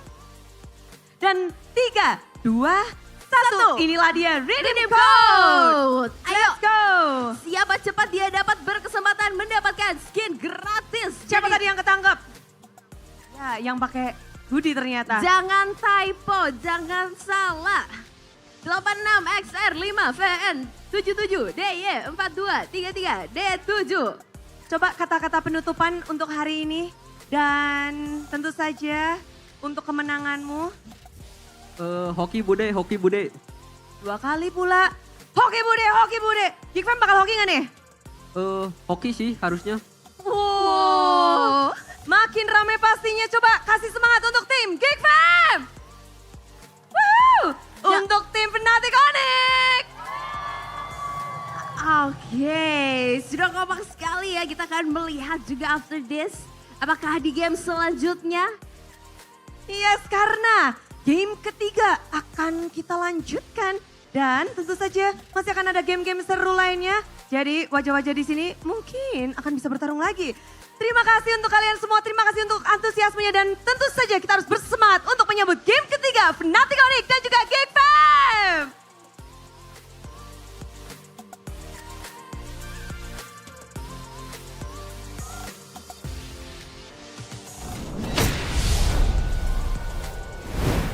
Welcome back, ladies and gentlemen, to the English panel with me, Eterna, alongside with Kolios as well as Sheffin. And in that short break before we get into game number 3, we did see some of the audience participating in activities that you guys can actually participate to as well if you guys can come over to the venue here at Eldorado Bandung. They did a, what would you call that? A Franco? Hide and seek. Hide and seek. They Yeah. played hide and seek on a Franco. And the stakes, I think the one that won, they're gonna have a free phone. Yeah. Yeah, free phone, right? There's so many prizes that await all of you guys who actually participate in the hide and seek, and it is including a Samsung phone. Yeah, it's not just hide and seek. I heard there's gonna be Johnson race. Oh, again. It'll be fun. I mean, if you don't really enter the arena, you can still enjoy the festival. It's a whole lot of fun. You can see the merch in the booths, you know, unless your team is not in the playoffs. I'm sorry for you. But yeah, you can just eat some stuff that we prepared there. A lot of yummy stuff. Yeah, it's a whole lot of fun, Eterna. And you could also meet Sheffin. I don't think no one wants to meet. You know, when I'm not casting, Yeah? I like read the comments. Yeah? And you have so many fans. Yeah, where's Sheffin looking so cute today. Sheffin so handsome. Oh, a lot of girl fans. I think you're describing yourself, Eterna. No, guys. I could pull up the comment section right now. Chat right now. Let's see how many thirst comments for Eterna. No, guys. No, seriously though. Right? Okay, let's get back into the matchup. Okay, Fnatic, Onyx, and Geek Fam now back to a 1-1. So we're now going to game number 3. Any predictions as to how this will pan out? But before we get into that, let's take a look at the Suyo win rate. Top 5. All right, MPL ID. Still at 100%. We have MPL Mena at 75%. We have PH at 62%. We have SG 60%. KH 52%. How do you think the Suyo is performing here for MPL ID in particular? I think so far it's the third time. Last game is the third time that Suyo comes today. And every time the team got Suyo, I think they can play very good early game. They can press the opponents, they can move to the turtle very comfortably. What do you think about it? I think, there's no Arashi right now. I think the Suyo is Suyoi and Sugoi. Wow. Do you know what that means? No, I don't. Yep, I know. Suyoi, it means it's strong. Okay. Sugoi means Awesome. it's amazing. Oh. Is it also kawaii? Depends on your preferences. Why do I even try? What about the audience, right? Let's ask them. How can Fnatic Onyx win in game number 3? Drumroll please. And the voting shows 45% prioritize Suyo. Okay, so Suyo is a big topic. And we did see some differences when it comes down to the win rate in certain regions. Do you think that there's a reason why perhaps in a different region that the win rate falters a little bit from that 100% win rate? I mean, it's all of them are positive, so I wouldn't say it's, falter. It's more like more sample size, or maybe they're a bit more used to playing against Suyo and used to play with Suyo, so they know how to counter it. I guess that's it. It's all positive all over the place. There's no 40-something, it's only 3 games, right? Yeah. Until the last game, so that's why are we gonna see another Suyo on the 3rd games of this match? Because if Onyx gonna be on the blue side, I think maybe GFAM will ban Suyo. This is Fnatic Onyx on blue side. By the way, Coach Yeb has chosen blue side. Twice. It's been season after season after season that he keeps choosing red side as his comfortable side. Can you guys guess why there's a sudden shift here in the playoffs? Well, mostly because so far the one that used the blue side, it's always the one that's picking Suyo, right? That's how prioritized Suyo is. That's why they would need to the blue side. If the opponents is like not banning the Suyo, they want the Suyo, the first pick on Suyo. Even though the Suyo is getting banned, maybe they can get Edith or the other powerful heroes. Yeah, I guess so the main reason. Worth to let go? The so Suyo? do Geek want to ban it out on their side, on red? I mean, to be honest, going by the result in the first game and second game, I think GFAM can still play through that. And even Onyx, I think the main problem in the second game was not the Suyo. In fact, the Suyo was kind of, in terms of the effect on a team fight, he is a bit, compared to Poloski, it's not that important, I guess. Okay, so the impact. But for Kyrie, Suyo, is that really a hero that GeekFam want to let slide? We'll see, ladies and gentlemen, as we get into the drafting phase for game number 3, presented to you by the official tournament smartphone Samsung Galaxy S24 FE. And here it is, Fnatic Onyx, Helker, Jushin, and Chip banned out. Geek go for the 1-1 and the Fanny now. Last ban here. They went for the Khalid in the first game. They go for the Luyi. I like that. They're going to leave open the Suyo. Kolius, talk to me about this. Yeah, after they got the Suyo, I think GeekFam can think about Edith. Maybe they can pick the Edith or even the Bovius. It's similar with the first game, but with Bovius without any 1-1 and Luoyi anymore. I think Bovius can be shy on this game. I think put some emphasis on towards Vincent's hero first in the first phase at least. Maybe on the 3rd pick, because in the first game, the one that kind of forced Vincent on towards the export was the second betting phase for Jayeba. Yeah, I think Alpha would be amazing here against a Suyo, against a Hylos, some kind of shredder with the true damage, and it also complements well with the reload manipulation coming in from a boy. Our Hermit is a good option for CW right now, yeah. Because if no more 1-1, if CW want to use Nathan, I think it's gonna be very risky if GeekFam is picking Alpha, and of course Matilda is still open. Even into the Eve, Harris? Yeah, he can. Oh, okay. Gotta remember, Serna, so far the one that has a Beatrix won the game. Yeah, so Suyo-Beatrix combination has been finding success, especially in this matchup. How do GeekFam want to close out their first phase of drafts? I think Alpha is the best option if they want to pick Matilda. Alpha will getting banned on second banning phase. And it's gonna be a little... it's similar with the first game. Oh man, do you think, Bluffsy will once again just let Vincent play some out of meta heroes in the second phase once again on the export? Because it is an option. But no, it's gonna be Alpha. Yeah. They took the safe route because what happened in game number 1.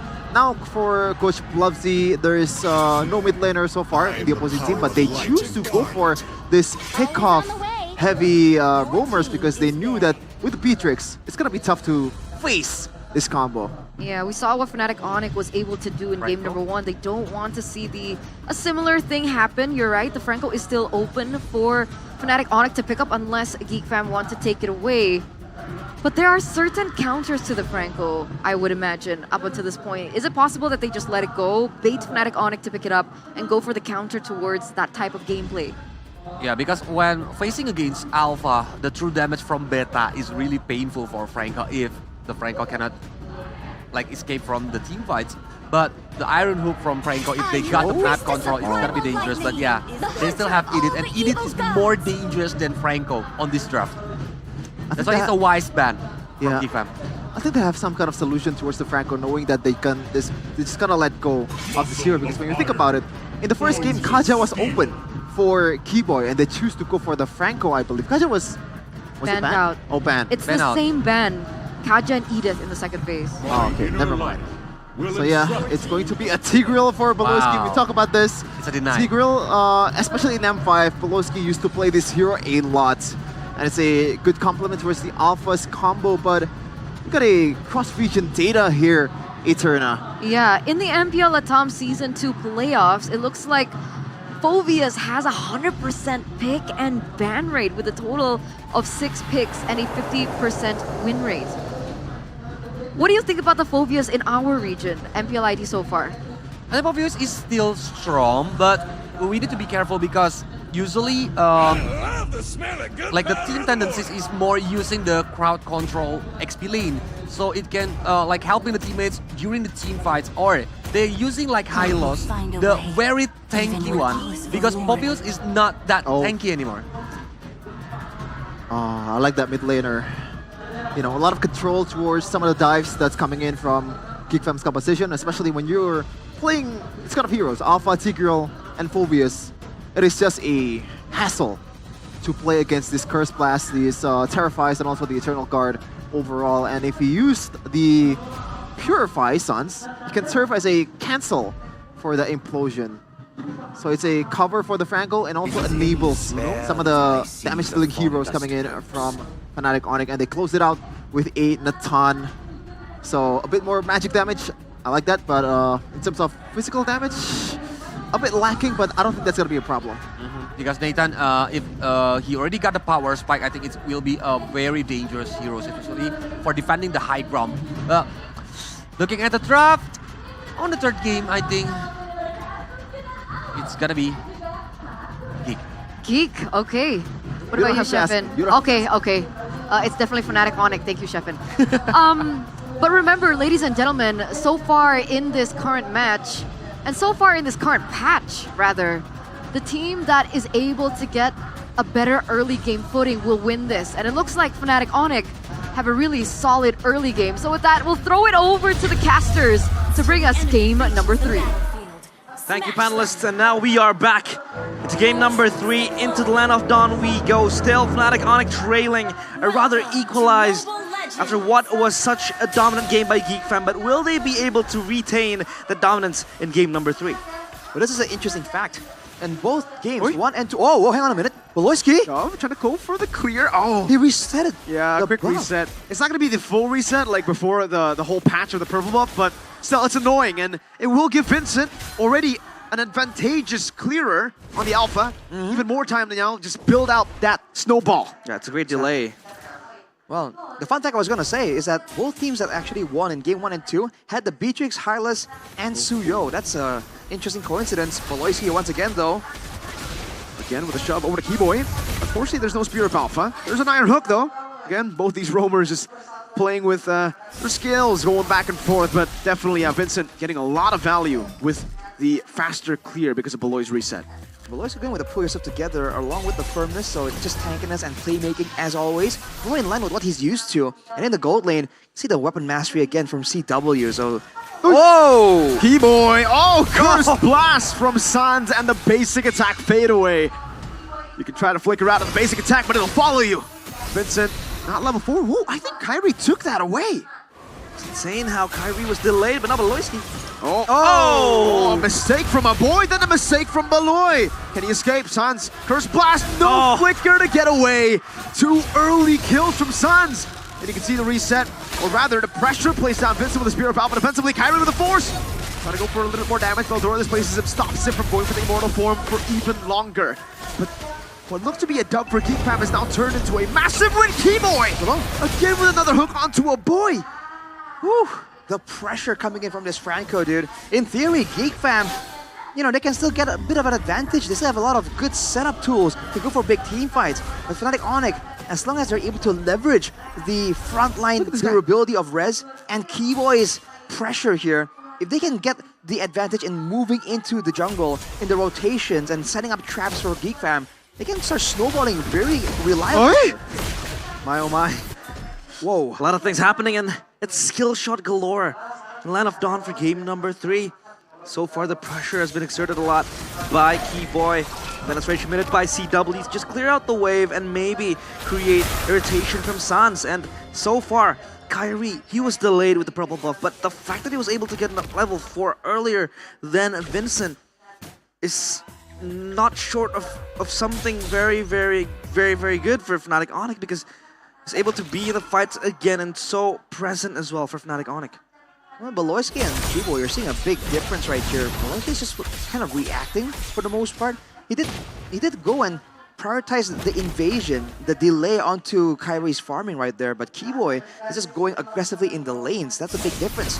And for Fnatic Onyx, this trio mid is just so lethal right now. Franco, Vexana, and the Suyo. This early game is dangerous coming in for Fnatic Onyx, and you're seeing Geek Fam respect it, but sometimes they are overextending a bit more, allowing Keyboy to find a lot of these value moments. Yeah, they'll look for they will look to snowball even further, maybe shut down the Natan, like how it was in last game, in game number 2. I mean, Shadara was all over the place towards CW, did not give him a chance to play the lane, especially after that solo kill.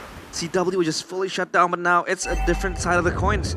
Shadara having to play the Natan, and now CW with the Beatrix.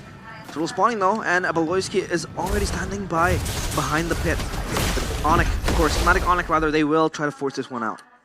Yeah, they have the tools to do so. Like we said, the control right here. Beloy's going to be zoned out, bullied away by Rez. Veldora is trying to open up the situation, but Sans is close by. Zoning them in the back of the Beloy's pathway as well. He doesn't even use a Revitalize. No, that's just normal regen. He's able to zone the entire Geek Fam away. Chadera on the other side of the map, just farming on the Natan as expected. Yeah, doesn't want the pressure from the Beatrix. He swaps lanes up top. And Rez is there to catch the wave as well. They look to invade the purple, but nah, Geek Fam, they deny it. Veldora though, 1v3 potentially, but no, it's too durable, the Phobias, so Fnatic Onyx won't be going for that risky play. Kyrie once more with the aggressive itemization here, going for the cooldown boots, just getting as many skills out as possible. Vincent on the alpha, despite the advantageous clear, just due to the pressure, hasn't really been able to find a lot of moments in the mid lane or the side lanes. So Geek Fam needs to be trying to match Fnatic Onyx, trying to stifle their early game aggression, but it's looking quite difficult, and now it's opening windows here for CW to actually get the tower on the bottom side. Oh, a boy has to flicker from that. I don't know if it was going to connect. Real world play to Beloyski. Implosion, but Eternal Guard cancels for a bit. Now Spear of Alpha over to Keyboy, but the Bloody unlocks him down. Kyrie gets rid of him. Veldora the Flaker able to find the Demonic Force. Now over to the Infernal Pursuit. Chadera getting a kill over to Rez as well. And it becomes a 2-for-2. Geek Fam looking at damage from Kyrie. Did not expect that. Chadera definitely has to respect that now. And to the mid lane, it's a tier 1, so in favor of Fnatic Onyx still. 2-4-2, and it was an instant trade. A lot of things happening. Who won that trade, Arashi? I gotta say, Fnatic Onyx definitely came out on top there. The mid turret that's just so critical right here. Talking about rotations, right? How important it is to get the trio mid prio in the current meta. Usually teams would kind of expend resources just to save that one middle, the first middle turret there in the mid lane. But Fnatic Onyx were able to get it for free technically, and they still came out kind of equal in that engagement. And with Sans picking up 3 kills, man, it's gonna be a really scary situation. Oh! Terrifying to the hook, but the Eternal Guard actually knocks him out. Beloyski very low. Purple buff stolen away by Kyrie, I believe it was. Both red trees used up, but Kyrie, the advantage being 3 levels ahead. Yeah, we talked about this when the draft was going. It was either you go for a Valentina or a Vexana to just play against the Tiger on the hands of Beloyski. He has so much feel and engage, and now Rez in the front line. Bloody Hunt Real equation coming down with the Eternal Guard not being there just yet, but Sans is doing a lot of damage with CW. Just getting them down slowly but surely. A boy is next on the chopping block, and Kyrie just basic attacks him to take him out. 4 members of Geek Fam traded just for Keyboy and Rez. It was an interesting move from Geek Fam, man. They know that they are behind. They know that there are snowballing members on the side of Fnatic Onyx, and they just met them head on in a 5v5 there. What did they think was gonna happen, man? CW completely popped off right there. Just like that, neutral objective swings over to Fnatic Onyx, and the whole jungle just gets invaded, taken away. Fnatic Onyx, this was one of their win conditions. Make sure that they have the pressure and they have Keyboy just set up the traps. Beloyski's conceal, won't be able to actually get Geek Fam anything right now. They have so much zone control. They have zoning tools to use. They have lockdown on the hands of Keyboy in case Eldora just does jump into the backline and maybe look for a pick off. And Keyboy is there to always be present, just appeal for his teammates. And now Geek Fam, what do they do in this scenario? It's 8-4, 6.2k gold deficit, or gold lead rather, for Fnatic on a Geek Fam. It feels like they're caged inside of the base as they try to reclaim control of their jungle.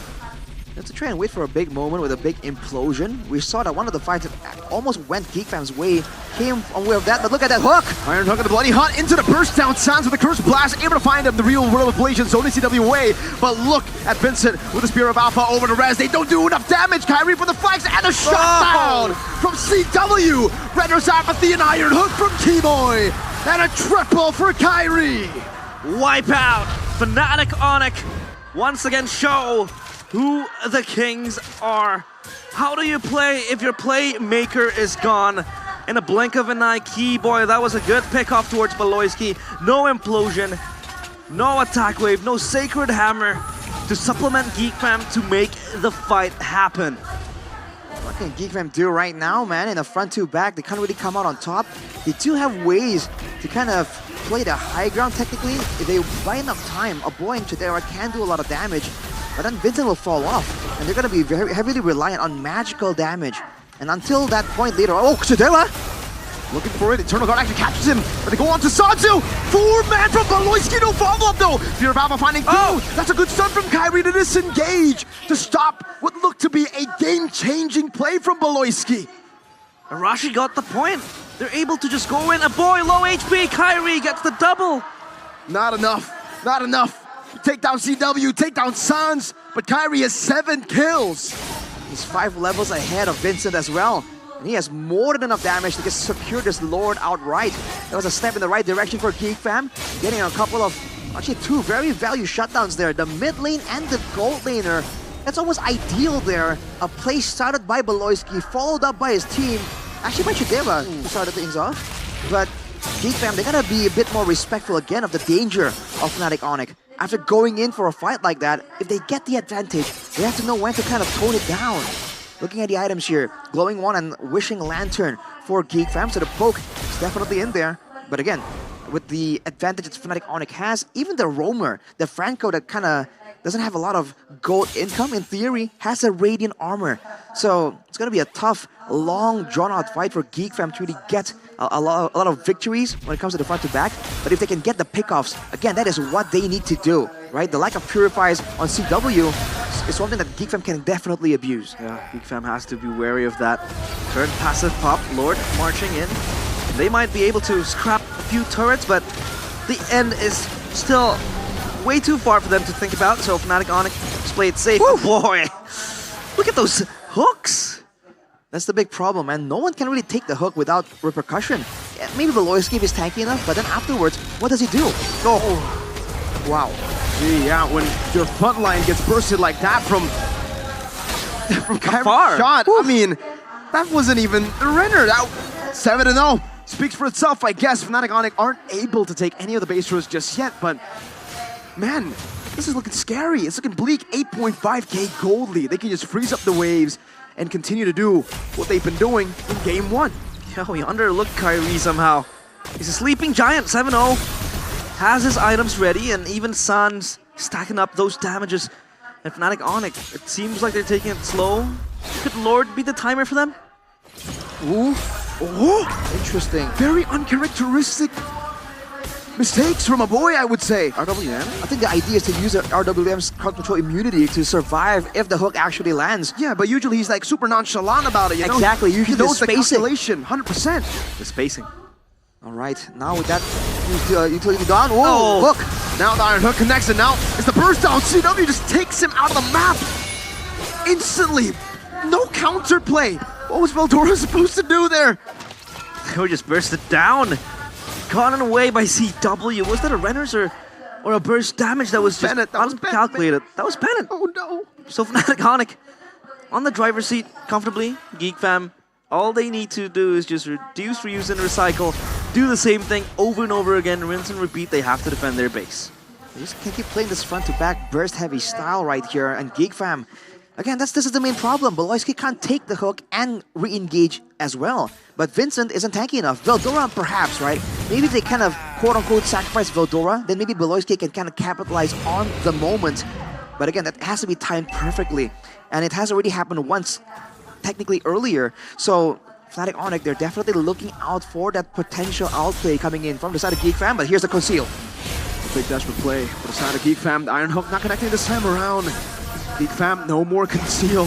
Fnatic Onic are playing their game. They have a slow push in the bottom lane. Geek Fam, 3 levels down on Vincent against Kyrie. Rez pops into Glorious Pathway, gets in the stun over to the back line. They go for the pop in. Oh, Rez very low, still able to survive for a bit. Implosion catching through inside of the real world manipulation. Tadera over the free hits, but Kyrie sniping them down slowly but surely. T-Boy finding the play hunt for Kyrie to clean them up. And now it's Veldora all alone, trying to run, trying to fight. Flickers forward, gets the demonic force, goes in for the pursuit, but Sans just sidesteps, terrifies, and blasts him to the ground. Kyrie, the Sky Prince, again hoists the crown.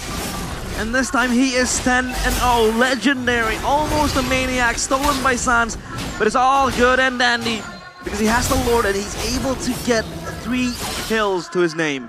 It's a great play by Geek Fam to start things off, getting the pick up onto Rez, isolating someone, finally getting a chance to get a bit of a head start in the fight. But afterwards, after using so many utilities again to try and get the initial success, they kept pushing their advantage, and that's where Kyrie was waiting in the wings, waiting for the right moment to strike. Again, 10k gold down. Geek Fam, I think they still have enough damage to kind of clear well, but if Fnatic Onic attempts a play, disrupts the clearing, once the Lord comes through into the base for Geek Fam, this could still be an end angle for Fnatic Onic. Yeah, they're looking for a tri-lane push. The Lord will march into the mid turret. And this time, Geek Fam, how long can they defend this? Well, they defend it in the side lanes. Mid lane open, Beloyski trying to go for the concealed play, but will not be able to find an angle. So Fnatic Onic will just take it slow. Now have 4 waves to play with, and they've already dealt with the entire wave that was in Geek Fam's base. Well, take a look at Beloyski, right? He pops the conceal, looks for a play, maybe a flicker, implosion, but it's always cancelled because the zoning is so insane. Sans can just, pop the Deathly Grasp, and then Beloyski will go spinning around like a dead ball, and the RWM popped up. Oh, the hook! Beloyski going to be locked down by the Bloody Hunt, actually cancelled by Chatera with the entropy there. T-Boy now forced to respect this. Geek Fam have damage now. Chidera has hit some of those power spikes, though he is still a glass cannon. A glass cannon can still hurt very much. And look at that Heptasis built in by CW. I thought the burst was dangerous earlier. It's going to be even more now. Geek Fam going for the defense yet again. Fnatic Onic, they really want to get this final base turret. Oh, Veldora catches him this time with the implosion. CW caught off guard. Void Blast to take him down. Again, Geek Fam always able to find these moments in a base defense. I'm surprised that all the resources burned by Geek Fam there to secure that kill on the CW. Fnatic Onic just weren't in position. They didn't even consider that it was a possibility right there, and that really costed them. CW down for 20 seconds right here. Not a lot of time, but that is time, valuable time that can be used by Geek Fam to push out of the base to try and get some more farm in the hands of Chidera. Finally, taking a look at the items, it's already almost a full item Chidera. Oh no! No, Chidera, not like this! Entropy forward, the glass cannon gets cooked. Vincent will fall to Kyrie. One big play to take them back in the game. One big play to take them out of the game. Fnatic Onic have gotten 3 of the Geek Fam members.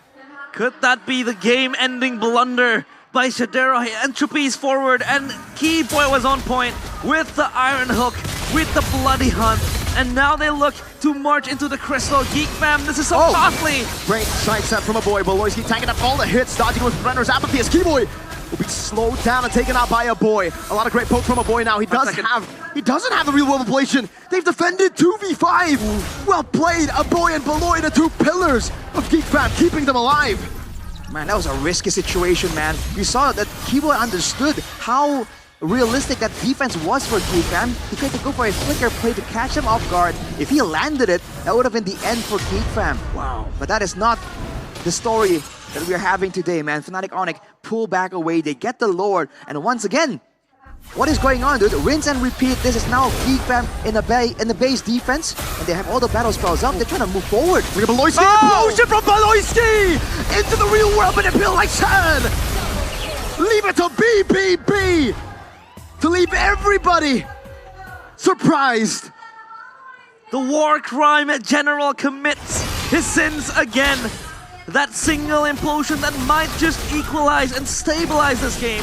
This is Fnatic Onyx game to win, and now it's their game to lose. How?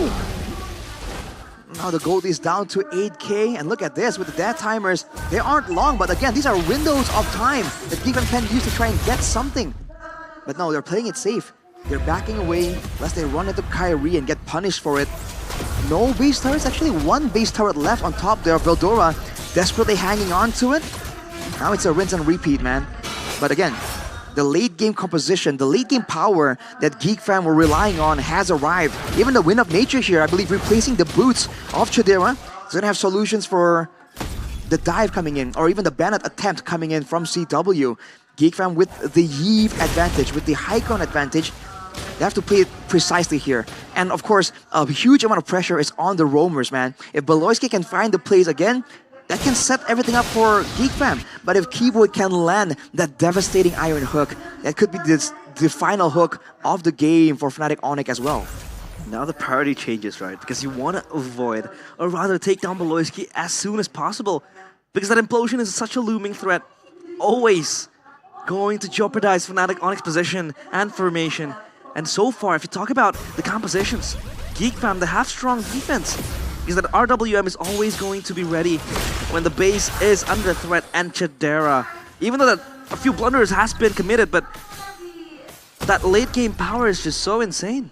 It's just so good right now. And you can see the adjustment as well. You're seeing moments where Beloyski gets engaged on, but Chidera cancels that engage, and vice versa. You know, Beloyski gets caught, Vincent going in. So this team is actually working really well with each other. It's just the nature of this composition of Fnatic Onyx kind of doesn't allow them to really work together every single time, right? They have to really fight for windows of opportunity where they're actually able to group up as 5 and get that reliable fight that they desperately need. And now it's, of course, a game of momentum, a game of inches for both teams. For Beloyski, it's insane momentum, swift, but now Keyboy gets caught. 2-man, 3-man into the guard though. Rest of the Glorious Pathway trying to go for the zone. Beloyski traded in. Chunk real low, the real world of Blatant forced up, but Kyrie goes into the back line. Chidera doing some damage, Kyrie to be chased out by Chidera. Goes for the flicker forward, but will not be able to find the last shot as Kyrie bought the immortality in time. No members dying in that skirmish. Stalemate, both teams. And again, just dancing on the edge of a thin knife. And if the Lord is able to be taken away, Kyrie with the lifesteal, this will be again another brawl in our eyes. CCW just cleared the wave on the bottom side though, but not only a little bit. We'll have to see where the wave ends up bouncing towards, but look at Rez. Walking up, trying to soak in some damage. Beloyski shoving away, trying to dodge away from that 2-3-man Eternal Guard again. Kyrie to cop the spear of Alpha defensively. Beloyski going to lose out on a lot of HP, but will still be able to survive. Sans caught, has a purified Veldora with a flicker forward with a cloud bot. Immortality from Sans in front of Pursuit, chasing him down. Veldora has immortality as well, as now Veldora survives with just a sliver of HP, keeps his immortality intact. And again, no one has died, no one has fallen. No victims. And how did Veldora and Beloyski cheat death? They escaped with 1 HP, a sliver of life in their very own souls. Now the Lord again restarted by Fnatic Onyx. Geek Fam, will they respawn? Beloyski with the conceal. No bloody high explosion from Beloyski. Only onto 2, but there's no follow-up. Vincent going for the aggressive play, but Fnatic Onyx got the Lord. You can win the war, but we'll win the battle through that. Man, everything used up right here, but Fnatic Onyx finally gets the Lord. And look at Kyrie swiping out some items here. So rapid boots there for him, actually showing off CW as well. They're trying to barrel through to try and catch up with the Lord. They don't want to let defense clear it without a fight. No ultimate on Beloyski, no implosion to play with. But still, that is a late game Natan. Lord, what Lord? Veldora chunking Keyboy, good poke from a boy, and they've dealt with yet another Lord. Wow, that's not a Lord, that's a peasant. Just being shredded away by the powers of the almighty late game Natan. And Kyrie trying to switch away his retributions. If I am not mistaken there, by Fnatic Onyx now. How does the geography of this game now pan out? It's the same idea. Fnatic Onyx have the macro advantage. They're the ones now looking for one big moment. Before it was Beloyski. Now, GeekFam, as long as they don't make massive blunders, as long as a boy and Chidera don't fall without any costly investments coming in from Fnatic Onyx, they stand to win everything. We saw earlier, everything played out ideally for Fnatic Onyx. Kyrie even got the flank off, got right next up close and personal to a boy, and GeekFam said, we'll take that. We have the coordination to ensure that the moment anyone flanks, we saw Veldora, we saw Vincent, everyone kind of turns their focus almost immediately. This is a team that's completely in sync. Fnatic Onyx, they have to bank on getting a fight outside of the base or just getting a Lord that's just late enough. It's going to allow them to really barrel through. But the problem is GeekFam, they're steadfast. They don't want to go out of the base. They're gluing themselves into the crystal, guarding it for their dear life. The magic damage so far from GeekFam is just way too nasty. Take a look at the Twilight purchase from Keyboy. They need a lot of magic defense. Beloyski was able to flick around to the iron hook, but he pulled in the implosion for the mini waves. Rez brought into the real world ablation. Keyboy chunked very low. Veldora walking up as well as Vincent takes a bit of damage, but that's the Suyo damage that is no longer as crazy as it was when we saw Kyrie 7-0. No more burst damage. Kyrie definitely still has the execute. Look at the gold advantage, by the way, 8,500. Hello? But they're full items, right? So at this point, when it comes to item value, crazy. It is ridiculous. I think this is the highest amount that we've seen, the highest amount of individual gold lead. I think usually we see 5, 6, 8,700 is redonkulous, as people would say. And look at CW, man. He's also transitioned more to a DPS build. The burst damage was great. It was so useful for his team, but at this point, he knows with the way the game is going, he's not really allowed to get those easy pickups. He needs to match Shidera's damage output. And that's exactly what he's trying to do. The Lord, though, it can get shredded fast by Fnatic Onyx. I don't know how fast you can take it, though, because this is a 24-minute Lord. Oh! But it's immortality. Still intact for him. Beloyski will lose immortality as Rez gets dealt with by the entropy. Beloyski loses his life as a winner crown. Bought by Rez, buying a little bit more time, but he will be shredded down by Chidera with the entropy. Oh! A winner crown this time around as he buys immortality for Vincent Sans, getting to Terrify. But there is no more. No more they can do to force this. GeekFam, they've lost Beloyski. Fnatic Onyx, they've lost Rez. That was a very good pick-off. The Engager traded for the frontline, though. In a sense, Suyo Ethan can push them away. Chidera goes in. That's the entropy forward. Over to the Lord. Suyo was in the bottom lane. Can they blitz it fast enough? Again, this is a 25-minute Lord. You can't blitz nothing. You can only get it to half. Not even with the Tan power with Chidera there. He's constantly giving the DPS. It was the backbone. That was Beloyski, and now the backbone is Chidera. It's insane how much damage you can deal in this time of the game. And Fnatic Onyx, they're juggling on their choices whether or not they want to commit this, but they're not going to. Just trying to usher the Lord. Juggle it out. Don't commit anything. Kyrie, though, has done the damage on the bottom side. The wave is pushing in favor of Fnatic Onyx. Now GeekFam will be forced to respawn sooner or later. I think sooner will be better. Now that they still have some control, some semblance of information in the Lord Pit. Vincent, though, is still in a very precarious spot. You can see the respect there onto the Iron Hook. It's been devastating the whole time. Man, this time Fnatic Onyx have the advantage. They have a slow push earlier in the bottom lane, but Beloyski with the conceal already used up. Iron Hook dodge away from the real will ablation now. Towards the Lord, it's gonna be a 50-50. It's gonna be Kyrie who wins it out. Beloyski with a jump back. It's gonna be Rez brought back into the team. Vincent taken down. GeekFam will get one, but it's a 1-for-1 again. It's a jungle for Rez. Insanity. Thankfully, Kyrie gets the retribution. That Beloyski implosion was always going to be insane But the Lord still in the hands of Fnatic Onyx now, and then the question, are they able to fight their way inside the base, that fortress that Geek Fam are able to build? Can they fight their way without a frontliner? Kibo has to be the main frontline right here. Kyrie can't do it either. And look at Beloyski. What is he doing? What is he doing? Big brain Beloyski. The Warcry General, Chidera, spacing away from the Eternal God. Veldoro coming in, and Sans might just be compromised, but Beloyski has his sights set on GW. The Bloody Hand in the Balance Rage over to Beloyski. Kyrie hitting onto the base right now with the Lord being there. Kyrie with the blink backwards as well. The minute wave's not going to be there. Fnatic Onyx, they made the wrong decision. Keyboy's immortality has been topped. Geek Fam against all odds have wiped the Sky Kings out. Divine intervention in Bandung, not for the Sky Kings, but for the Geek Fam players. They're able to hold the minions, nowhere to be seen. And Fnatic Onyx, they fail to end the game. It was Kyrie constantly hitting, and they might look for something. Geek Fam, they're on the pounce. What do you do if you're Rez? Do you try to go for the push up top with the wave? I don't think you can. Vincent's dealt with it. Rez, he tried to go for that angle, but Geek Fam will go into the mid lane. That's a tier 2 taken down. 30 seconds on the death timers. The defending 4P champions up against Geek Fam. Beloyski with the implosion, the real world appellation, everything in the kitchen sink thrown at the horse, thrown at Rez. Chadera is godlike, so is Geek Fam. The sky will not collapse, but Geek Fam can pull the Sky Kings down. That's for sure. 2-1 on the brink of elimination.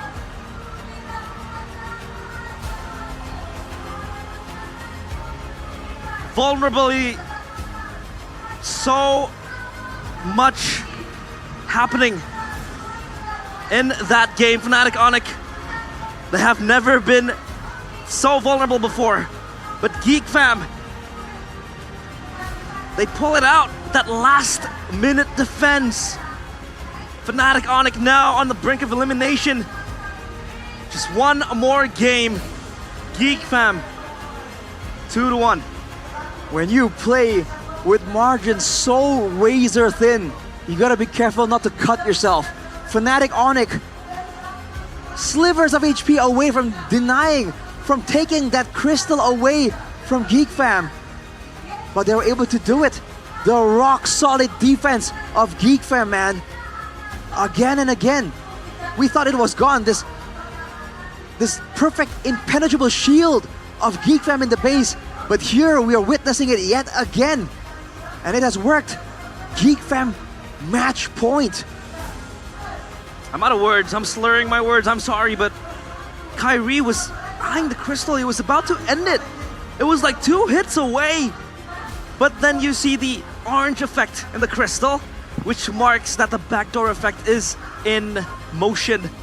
There was no minions. I mean, call some attention to Beloyski, man. He came from the back. We thought he was going to make a massive play. He just walked over. He just walked over and made everyone overthink for just a split second. What is he trying to do? Who is he going to go for? And he just dashes out. Bought so much time, denied so much potential damage to the crystal just by doing that.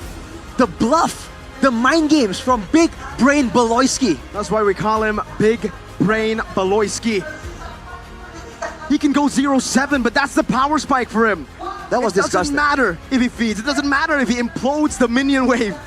He'll find a way, god damn it. He'll find a way. I'm out of words, so I'll let the panelists speak for me. Eterna, Coleus, and Chefin.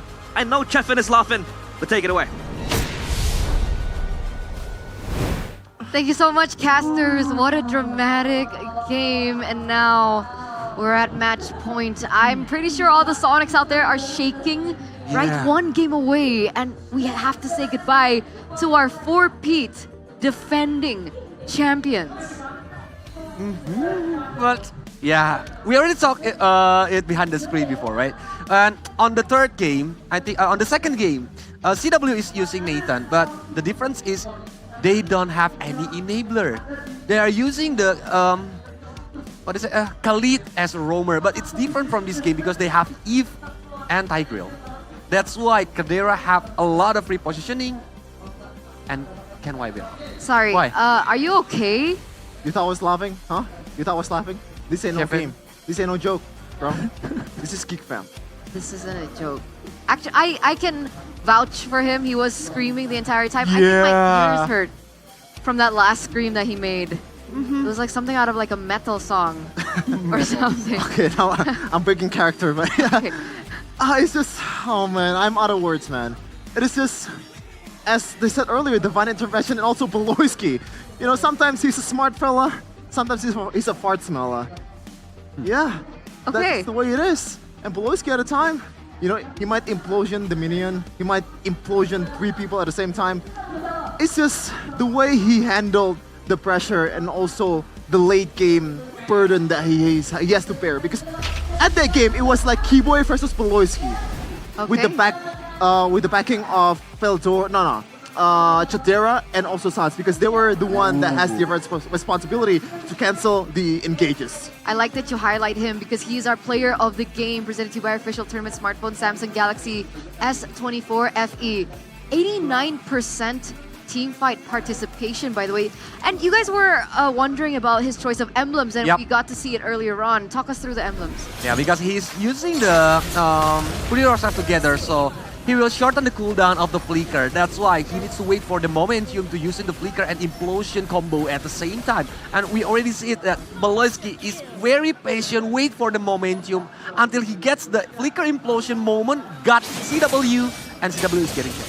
Yeah, it's just insanity. But even that, Kyrie, man, like, let's talk about the guy too, even though he lost the game. It is just a whole different studio that he brought compared to Vincent. I'm sorry to say it, but it's just the reality of it. The approach and all that stuff is just way more creative than Vincent. Look at this, man. Look at this. Conceal? It's no telegraph, no momentum at all. He just caught them off guard. Mind you, they have the Lord, I think, at that point. What's the trigger?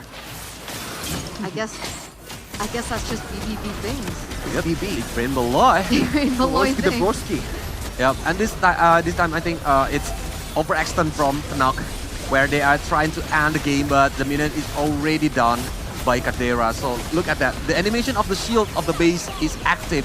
So that's why that means Fnac is like getting the backdoor. Yeah. They're absorbing the damage coming out from the turret. That was the main problem. Overzealousness. Remember, it was what? An 8k gold lead for Kyrie alone? In the 24th minute. 11 minute 8.5k gold lead for Fnatic Onyx. And God, it must be tilting to be them right now. That was their game to win. But this game is kind of deja vu with EVOS versus Geek Fam last season. You remember it? Talk us through it. Where Geek Fam lost. They had the Lord. They almost win. Brand's Maniac. It's depressing, to say the least. Look at this. Game duration, 28 minutes, 21 seconds. We officially have the longest game so far, Eterna. And it's just, oh man. I love it. It's just Keyboy versus Beloyski, the two, undoubtedly one of the 2 best roamers in the game for a long time. In the playoffs, where it all matters. And right now, they're on the verge of deciding who's gonna go to M6. No, wait. Hang on. We still have the upper bracket. I actually told Donnie that whoever comes out from this elimination game will go on to win MPL ID. Okay, let's clip that. Okay, Clippers, please clip that. We'll see. Because if he's right, that's an incredible prediction right there. Chef and the Witch Doctor. Clairvoyant. Very scary. But look at the items though, coming in from both teams. And CW, and as Arashi mentioned earlier, he was originally going for that Heptaseas Hunter Strike build, that burst build towards the mid game and also the late game, but he changed it towards the TPS, knowing that right now the prime target for Onyx is not, well, it is definitely Chadera, but it's not really realistic, right? You have to take the front lines first. It's not easy. And Beloyski was the main target, hence he went for the TPS build. But it doesn't matter. It's BBB, bro. It is BBB. Able to create that moments. And I like that you mentioned the Keyboy versus BBB matchup, because for the first, I guess, 15 minutes, it was all Keyboy, right? Those hooks were incredible. at the right moment, at the right place. The follow-up was always there, so they were able to capitalize over the pickoffs that they got onto several other things on the map. They traded it for objectives, they traded it for map control. But for some reason, right, despite Beloyski not getting as many moments, it's a very reminiscent of the quantity over quality type of gameplay, right? The moment that Beloyski makes his mark, pick onto CW twice, and then that final moments as well was insane. Wait a minute, is that 3 turrets secured for GeekFam? Is that statistic right? Mm-hmm. Supposed to be. So they just rush through the middle and no, all of them are intact? I think it's wrong, right? I don't know, man. But looking at the goal difference over time, look at that, man. Tilting. That's tilting. There's no yellow at all. Straight push. They're not supposed to win with this kind of goal difference. When they end the game, they were down in gold. But this is Mobile Legends. Yeah, this is the Who beautiful destroy the Legends. best, gonna win this game. Note who own most of the gold. And this also means that Suyo's 100% win rate has been broken. Yeah. Yep. For the first time. Finally from on the MPL ID playoff, because I already see that with Nathan as the high ground defensive, and of course with the enabler heroes from Aboy and Baloy, Nathan will got a lot of free positioning, and they prove it. That's why I said it before behind the scene, right? Yeah. To Sheven, like above 14 minutes, Onyx needs to like facing a nightmare, because the damage from Kadera is already too high. So maybe was that the pressure that they were under, that they made that massive mistake when they tried to force the end game? Might be, you know, because the kind of opportunity doesn't come often. You know, you got 2 and the only remaining members are just defending the base, and it's a ton. The wave clear is insane. You have a setup, you have everything in your favor to win the late game. You have to somehow gamble at the end of the day, and unfortunately, the gamble didn't pay off. And I think it's not 100% not disciplined, but it's a miscalculation. I mean, Chidera was not disciplined either. Yeah, do you want to talk about that? It's just, I think, the adrenaline rush, you know. I thought he kind of, you know, solved the problem, because in game number 1, he was like, there's some misplace, he didn't see the Wind of Nature getting built by Chidera, by CW, hence he went for the Spear of Destruction. In game number 2, there were some moments where I think, oh, Chidera might go for this one, but he actually backed off because he knew that the risk was too high. Now in game 3, the problem is coming back, bro. Chill. Take a chill pill. I think everyone kind of needs to chill, honestly. And even backstage, Colliers as well mentioned, man, this feels like a grand finals match. It was so intense. Sheffin, please, when you're watching, don't stand too close to the edge of the stage. We are scared. We're scared for you. Okay? My bad. Okay, we don't want to lose you. That's so sweet. Anyway, let's throw it over to our host before we get into the next game. Remember, we're at match point. But let's see what Bude Clara Mongstar as well as Alyssa are doing.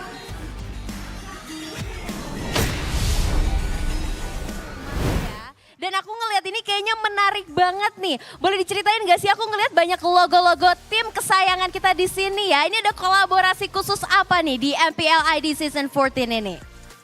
Oke, terima kasih, good question. So, ini adalah dari RSV Helmet kolaborasi inovatif antara gamers dan otomotif. Asik. Jadi kita ketemu di tengah karena market kita sama, so kita create ini. Jadi seperti yang bisa dilihat, RSV kali ini di season ke-14, MPL.ID kolaborasi bareng sama RSV. Kita bikin khusus untuk yang MPL.ID. Ada juga beberapa tim, 5 tim, tepatnya bisa lihat nih di sini ada EVOS, ada Dewa, ada Geek, ada Onyx, ada Alter Ego. So jadi kalau misalkan emang viewer, streamer, kalau misalkan memang berminat, langsung aja.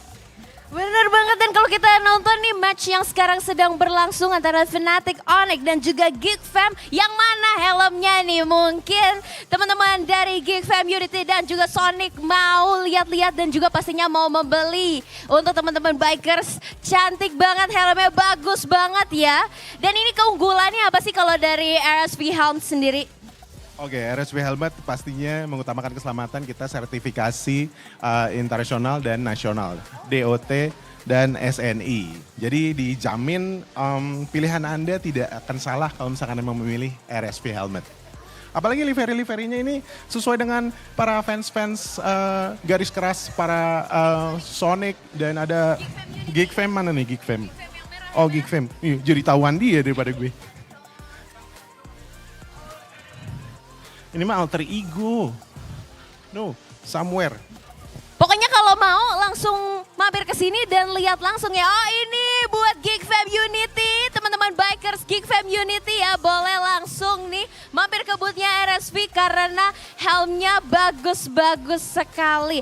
Yang khusus MPL kolaborasi khusus yang ini ya berarti. Oke, bisa dilihat ya teman-teman sekalian nih pastinya. Para MPL lovers, dan kalau misalkan di sini sendiri harganya berapa sih? Kan biasa helm gini mahal ya, apalagi standarnya itu standar internasional dan juga nasional. Oke, gimana kalau misalkan emang gue tanya balik aja, menurut kamu ini harganya berapa? Menurut aku sih 1 juta ke atas sih. 1 juta ke atas sih ini ada ya kak ya? Tetot, salah besar. Kamu bisa bawa pulang helm ini dengan harga 629.000 aja. Ada yang 349 yang ini. Jadi kalau misalkan kita ada yang half open face, ada yang klasik. Jadi terserah preferensi kalian semua itu gimana, lebih ke yang open atau yang full. Oke, jadi banyak banget pilihannya dan harganya juga beragam ya. Dan pasti kalau mau dapetin promo langsung main ke boothnya RSV, betul? Betul sekali, kita masih ada di sini sampai tanggal 27 Oktober. Sampai perhelatan MPL Season 14 ini beres. Sampai grand final ya pastinya. Dan pastinya buat teman-teman semua yang mau langsung aja mampir ke boothnya RSV. Dan kita bakal lihat selanjutnya nih ada apa dari panelis. Silakan panelis take over.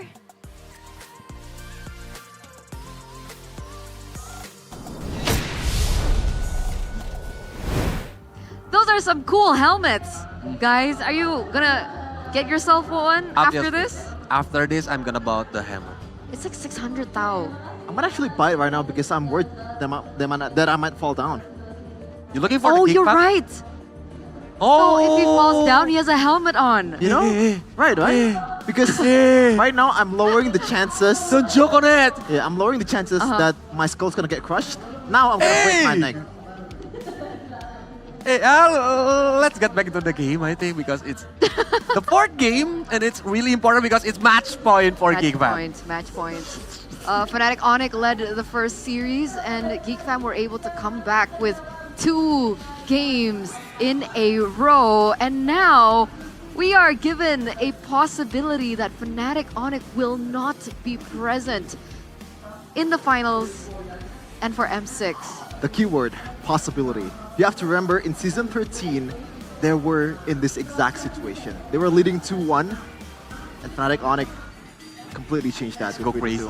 Yeah, so I'm happy that I'm wrong, but gotta finish the job first. As the late and great Kobe Bryant said, job's not done. Job's not done. Yep, especially Geek Fam have the mental boost right now because they already got the 2 points at 1 match point. Is it gonna be mental boost or is it gonna be pressure? Or overconfidence? Do you think that could be a factor too? I don't think might so. be. I don't think so. I have this conversation with Paloy, right? In season 11, or I believe when they got 2-0 against EVOS, and they got reverse swept at the time. At that time he said to me that the way I lead wasn't the greatest, and right now he's much better leader. He's a much better speech guy out there in the desk, and I trust his ability to lead his teammates towards victory. Speaking of trust, I also trust in a certain investment, right? And that is UBS Gold. All the way from the beginning, right? UBS Gold, you gotta invest in it, very long term. And not to mention, UBS Gold actually has an epic collaboration limited series with MPL Season 14. And if you guys want it, you guys can actually check it out at ubslifestyle.com and UBS Lifestyle e-commerce, because with every purchase of the limited edition, you guys can actually get a free skin with it. And when we're talking about the limited edition, there's the Benedetta Electo Katana as well as the Mythic Warrior. Imagine having your own ring. My rank is still on Epic. It's okay, just use it, and then you can. That's the essence of cosplay. Okay. You want to cosplay Fnatic Onyx by 4, right? So about 4 of the ring. Exactly. If you want to cosplay Pikachu Alpha though, Just don't buy anything. Oh! Oh, That's sorry. why Mirko didn't use Wow. Okay. Luckily he's not listening. I would have got in some trouble because of that. I mean, I'm not the one who talk either. I'm not the one to talk either. Oh man. Oh, but what a dramatic series. I mean, I expected it personally 4-3 to go in favor 4-3 again. of Fnatic Onic, but we're now 2-1. Match Eterna, point. get with the program. 4-3 again. Sorry. See, even watching it is making me delirious. All right, that's how dramatic the vibes, right? the game is. I mean, Yeah. 3-2, guys. 3-2. 3-2. Oh, That's how math works. Best of 5. There's only 5 games. This is gonna be tough though for Onic, especially the way they lost the game. The game was exhausting.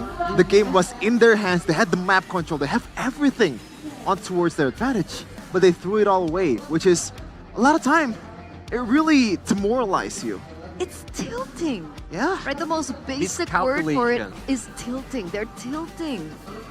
And hopefully they can reset and come back and look for match point for themselves, right? So let's ask the audience, how can they do that? How can they equalize against GeekFam that already has 2 points in their pocket?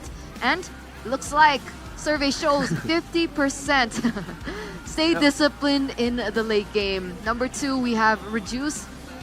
What is that? Berezico? Berezico's movements? Oh, Berezico. Oh, like what's the translation for that? Because res, right? Risk movement. Risky movements, but because there was res in it. Okay, yeah. Oh, okay. Interesting. That caught me off guard. Rezico. What was the third one? It's res, right? The third one is Contasuyo. Ah, there you go, Contasuyo. Do you agree with number 1, stay disciplined in the late game? Let's start with you, Colius. They already play very disciplined, but miscalculation is their problems. It's not because it's like a desperate move or even like they want to end game very quickly, but because like they think they can end the game because it's like too basic attack it away from winning the game, but the minion is already over. Yeah. And at that last very moment, by the way, they had a chance to actually execute like 1 or 2 basic attacks with CW, but Poloski was there with the implosion to actually cancel it out. That's why it got POTG. So we'll see, ladies and gentlemen, as we get into the drafting phase for match point. This is game number 4 as we enter the drafting phase. Presented to you by the official tournament smartphone Samsung Galaxy S24 FE. Fnatic Onic still on blue side. Hellcurt Jushin gonna be the choice of ban. GeekFam followed that up with a Wanwan as well as a Fanny. The chip gets banned here by Fnatic Onic. And now, very similarly to the previous game that we saw, GeekFam closed it out with a Google Key. Do they want to change their decision? And the answer is no.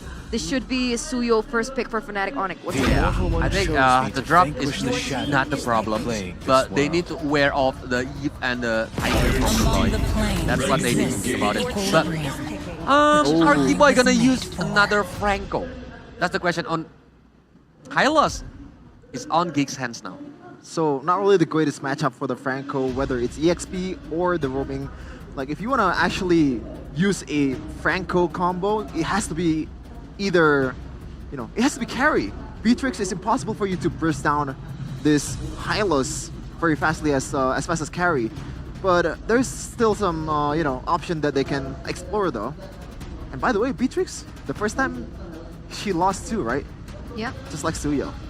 Or because there is high loss, maybe one. Oh no, 1-1 is banned. Do you really think that Fnatic Onic want to change their drafts here?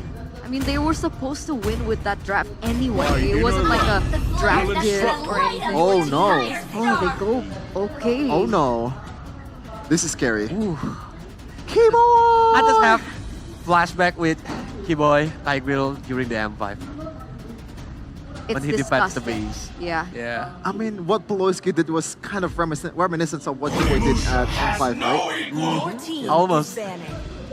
16k gold lead. Doesn't matter to Keyboy and Onic when they actually try to think about the game and execute it the right way. And for the final pick of the first phase, it's going to be Alpha once again for Vincent against the Suyo. Now, let's address this problem because Vincent, what do you think about the performance in game number 3 just now? Game number 3, like Vincent is like playing the role as the sandbag. He just go in front of the opponent, like wasting the opponent's resources. When he dies, the other are free. For Kadera, for Aboy, that's what Vincent do on the third game. But because they don't have any like a good front laner, they have Povius, but it's not like the gameplay is not tanky enough for Povius to be on the front line and sacrificing his life. And that's why now they have the Hylos, right, to kind of fill in that gap. But remember, to begin with, Vincent is a very peculiar jungler in the idea that he is very utility based. It feels like when we're comparing him to top tier junglers at the moment, it's like you're comparing an apple to an orange. Vincent seems like he doesn't have that killer instinct that we see in Fabian, that we see in Sutsujin, that we also see in Kyrie. So he's a facilitator in a weird way. But even then, it seems like he still isn't able to have the proper control over the objectives either. So what is Vincent's strength in this patch? I think there's just still pros and cons. For the most part, a new pick there from for Kacha. Actually, a debut this day, right? But back to Vincent's point earlier, I think Vincent, there's some pros and cons, and I think for GeekFam's gameplay, in the way they are very patient, they're very calculative in their approach. Vincent kind of gives them this value of not actually throwing the game away. You know, like if it was like Fabian or something so like that. So it's like an anchor. Maybe, in a way. Yeah, I like the words anchor because maybe the meta is not on Vincent's favor, but he's working as the utility jungler. Maybe he can be the anchor for his teammates. Like for example, even though he dies when he goes in front of the Onyx, the Fnatic, but the others got the free position and got the kill points, got the objective. That's what the game wants, right? Facilitator. Yeah, facilitator. And there you go. Aurora and Cho. Oh man, Chidera has a lot of option here. You can go for a no, it's gotta be a Moskov actually, so it's for sure going to be a Purify on Chidera, knowing that there's just way too much CC in front of them. But so far, Chidera on the Moskov, I believe, is still sitting at a 0% win rate in this series, I believe. Right? Yeah, he has not won on the Moskov. And there's some weird miscalculations that Chidera made, and I'm sure it's gonna show that he's improved over that game. He knows what to do. He knows where the line is, and he's not gonna go over it. Final thoughts, Coleus? Match point? No. That's it? Plain and simple, Fnac? Do you want to elaborate? Nope. All right. Fnac for Sheffin as well, again, back to back. What? So now we're going to throw it over to the casters. Realize, take it away. Fnatic Onyx, their hands trembling, their empire under siege. Could the conquest be pulled off by GeekFam? Will we finally see a new champion after 4 seasons? Will this be the end of the Sky Kings? Man, history in the making right here, right now. Match point for GeekFam. Both teams having a great deal of potential here. We have the control mages, we have the frontliners. Man, the God of Kacha finally making an appearance right here in the hands of Veldora. No Phobius. God of Kacha is his pick.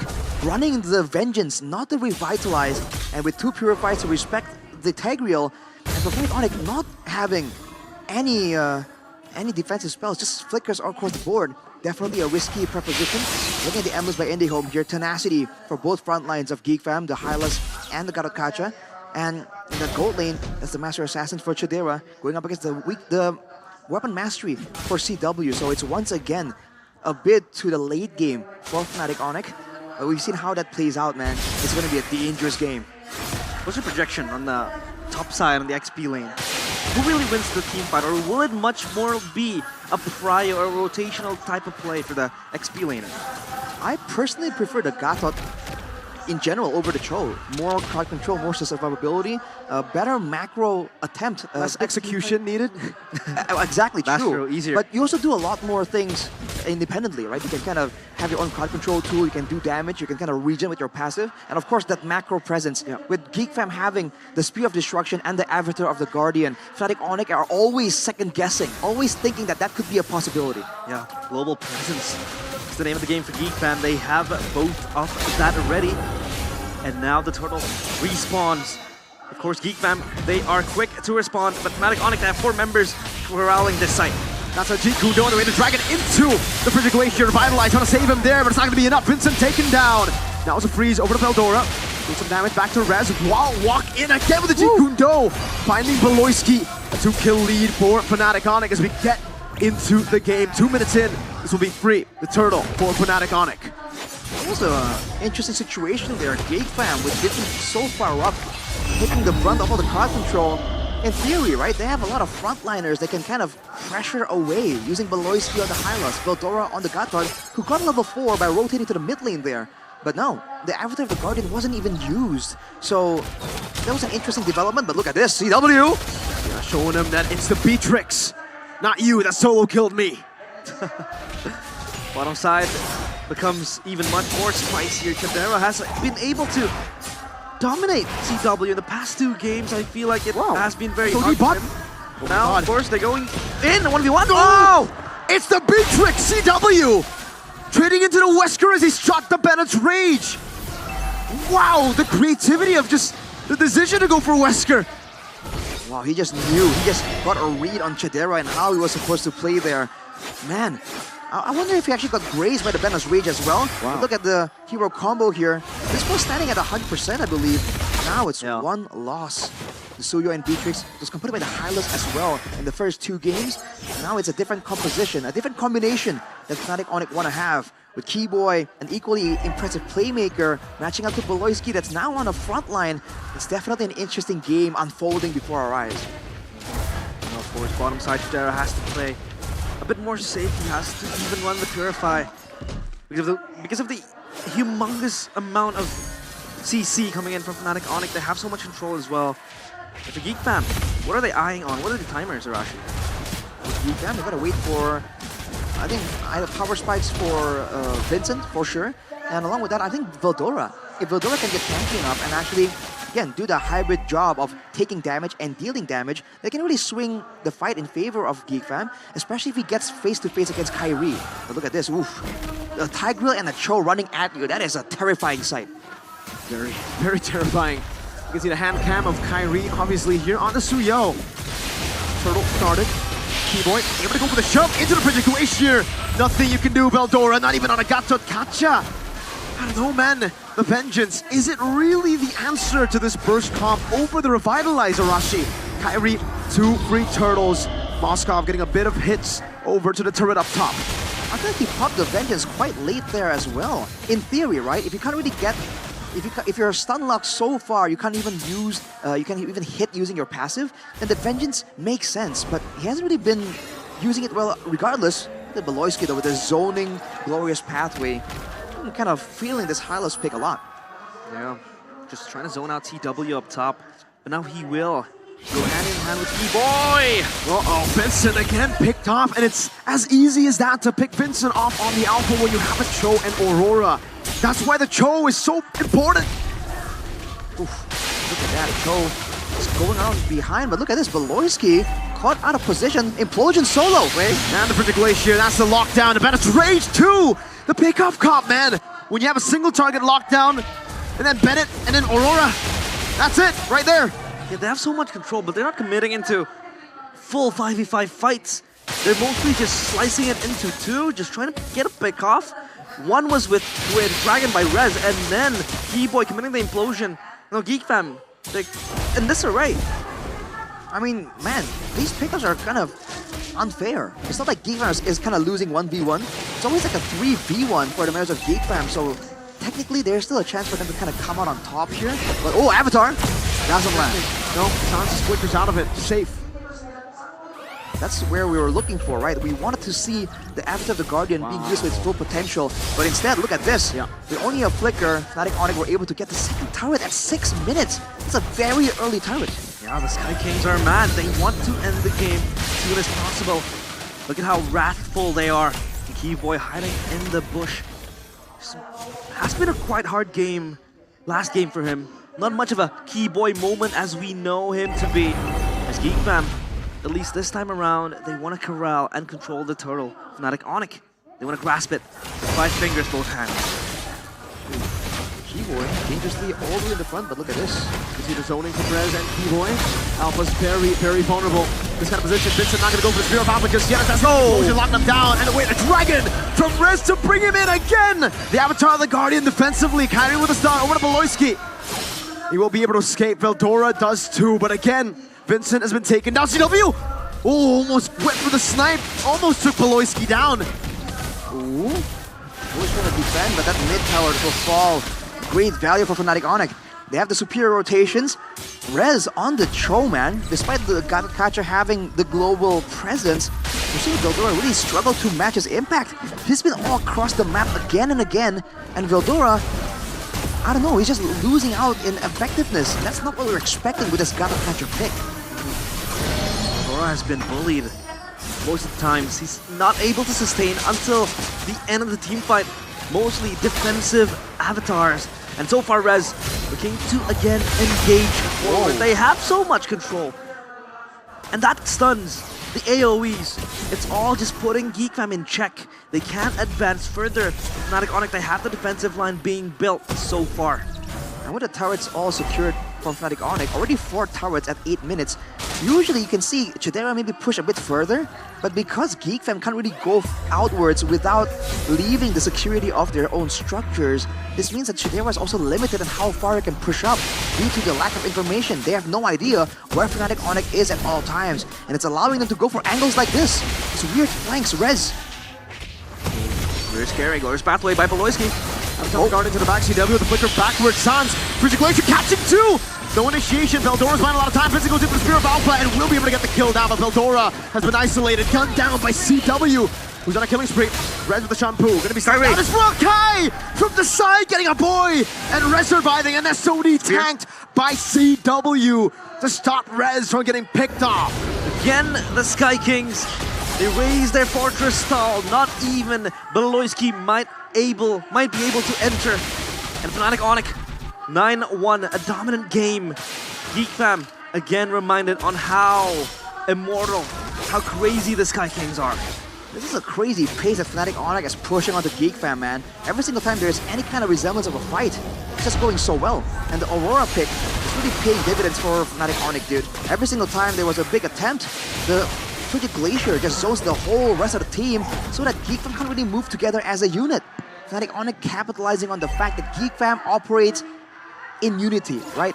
Systematically as 5. Never really kind of segmenting themselves into smaller teams in these fights. They're able to hit the Storm as well, or control again so much so for the Fnatic Onyx. Geek Fam, this time their tier 2 turret under siege! Wow! Finds an implosion into the Frigid Glacier! On the brink of elimination, the man picks Tigreal. Kyrie with the stun, a boy low Rez goes with the Ikundo and the way of the dragon. Chidera spears him down, but he's lost 4 members.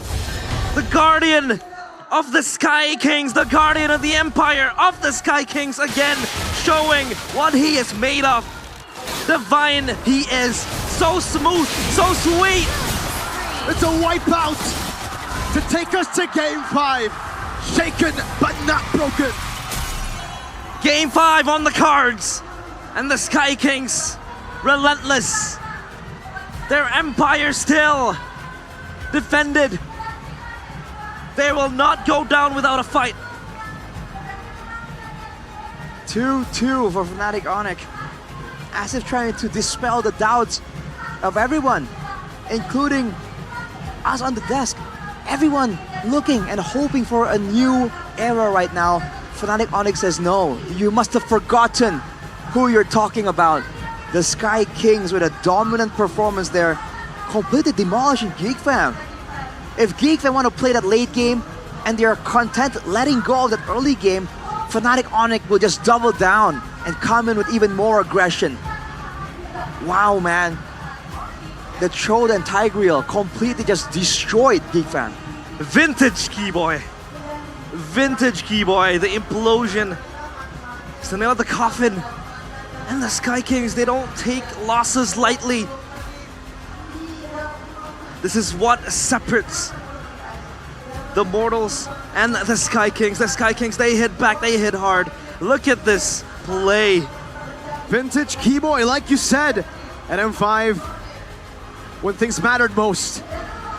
He's always able to make these moments happen at MSC, at M5, now on the brink of elimination, on the brink of losing the empire that they have created for themselves. 2 whole years of being champions in Indonesia. If you look at that final fight, the timing on everything, Kyrie knew exactly when to go and he was waiting for the skills to be used up by Chodera, by a boy. Just comes in at the right moment, dude. Again, Onyx completely, we thought that they were kind of shaken after losing in such a comeback fashion, but now let's see what the panelists have to say about this. Shaky is not a word in the dictionary. Up to the panelists we go for their thoughts. Thanks, guys. Wow, what a game. Okay, after the game number 4, we would have thought that maybe Fnatic Onyx would tilt or whatever, but it turns out that was just the reason and the how as to how they really fixed their gameplay. Guys, that was 10 minutes. Yep. First match, 21 minutes, 18 minutes, 28 minutes, 10 minutes, Colius. One-sided game. They still have the gas in their tank. With a good draft, especially, I already see that, okay, with Suyo, they can have the early game pressure. And with the help of the Tigreal from Keyboy, and we already see that 4-man implosion, the classic Keyboy, the vintage Keyboy, like the real I said before. And of course, Aurora Suns. Using the ultimate really on point, it makes the Geek Fam facing a hard time. Too tough, especially for Vincent. It's just there's no way for him to, get inside. Yeah, get inside. It's just too many hurdles that he has to jump from, and he can't really ignore it. The implosion and W-Res, man, W-Res. W-Res and WCW in the early game, right? W-Res. Yeah, I get yeah. Okay, I was ignoring it. Oh, that's why. Okay. That's yeah. Okay, I see. But I think we have to be a little bit nicer to Sheffin now that I even Geek are at match point. I said it earlier, man. I don't want it to be deja vu. I don't want to celebrate early because I know that this happened last season. We were up 2-1. And what happened to the lead? And they can reverse sweep, right? Obliterated to smithereens. Producer, can you send us tissue? I think he could be crying soon. Nah. Okay, let's do this first. A player of the game presented to you by the official tournament smartphone Samsung Galaxy S24 FE Keyboy. Talk us through what Keyboy was able to accomplish. Yeah, I think Keyboy can prove to us that it's not just Belowski who can play the Tigreal very well. He's playing the Tigreal, make the 4-man implosion, make the big impact for the team, and be the MVP. To be fair though, the mid laner right now is a Yve. It's not a Vexana. There's no cancels to Keyboy's implosion, so his job is a bit easier against Peloyski, no bias whatsoever. You can see here the highlights of the player of the game just now, and this is the moment where why did we go for the Wesker in the first place? And come on, man. I'm quite shocked that they are using the Gato Kacha as the XP laner, not Hylos as the XP laner. What do you think of it? Yeah, I think just if they both go for Revitalize, I think they'll be better because they need the survivability, right? Because there's no way you can ignore the chain CC that's coming through from Suns, from Rest, from Keyboy, and the early game damage of CW that's already snowballing. And that, at this very moment, they don't even have to choose the target. Hylos, the horse, I'm gonna take it. Gatot Kacha, we have a saying here in Japanese, Otot Kawat Balong Musi, which means bones of steel? And wait, I can't help you. I don't speak Javanese. Yeah, I don't speak Japanese. I want to help. Muscles of Iron. Oh, bones it's of the steel. it's the lines. Yeah, Muscles line of up. bones of steel. It's not saying of Garukacha, right? And right now the bones are made of jellies. It's too easy to burst down a hero at that that's supposed to be as sustainable as Garukacha. Yeah, which is why the layering of how the drafting phase went on for Fnatic Onyx was so intelligent, right? Because technically, despite a boy as well as Chidera picking up that Purify, you can only purify one tool. And yet Yep. you have to think about the implosion on top of that. have You have the to think other of Sans as well, or well, depending on how they utilize it, but the layering of skills is what makes it so intricate in these team fights. That's why I think for the draft, it's a really fantastic draft for Fnatic Onyx. But later on, if we already see the items too, the damage from Suns using the Divine Glaive, the Blood Wings, and of course, the Glowing One is really painful for the Geek Fam, especially for the front line like Gatorkacha and Hylas, who are depending on their survivability. And you remember that this is an Aurora. This is a mage that's not supposed to deal damage. It deals damage, but the main purpose of this hero is utility. And when she deals that much damage, it's pretty much over for you. 408 so far from Sans. The DPS, the damage dealers from Fnatic Onyx having a field day, 0 death for CW as well. Already got like 3 items and actually going for Wind of Nature at that early of a game. So shout out to him for having that kind of respect towards Chidera. Even knowing that Chidera is probably not really the greatest threat towards CW either, because he's not going to be able to be in the back unless he lands the Spear of Destruction. I agree. And by the way, pointing things out, this was a 10k gold lead, I believe, for Fnatic Onyx. 12k at the end of it. A 945 GPM for Kyrie. I think it's the highest GPM We've seen today. Yeah. For playoffs. Because, I mean, Eman and friends, they like to take it to the 100. thousands. So on the regular season, right? yeah, for the regular season. But back to that point, right?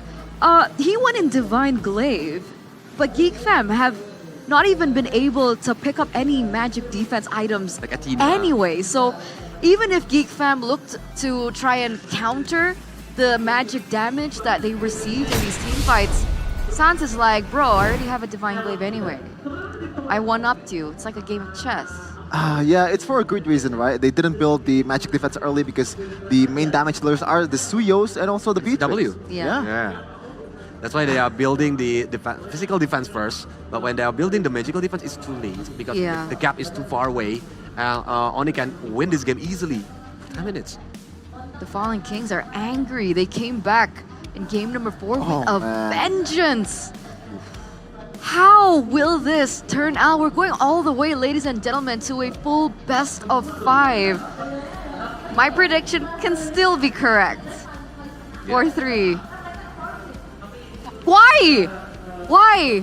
Can someone smack me in the face? 3-2. 3-2. It's not grand Look, final. it's no secret that I am not good in math, but it's also no secret that, ladies and gentlemen, if you have a Samsung device, you can actually sit in the Galaxy Zone. And remember, El Dorado Bandung here, it's a huge venue. It's a massive venue. So when you have that Samsung device, you can sit way in the front, and you can Yeah. basically hear Kyrie breathing. So you can get the privilege. You can see Kyrie more closer than the other audience. Hear him breathing.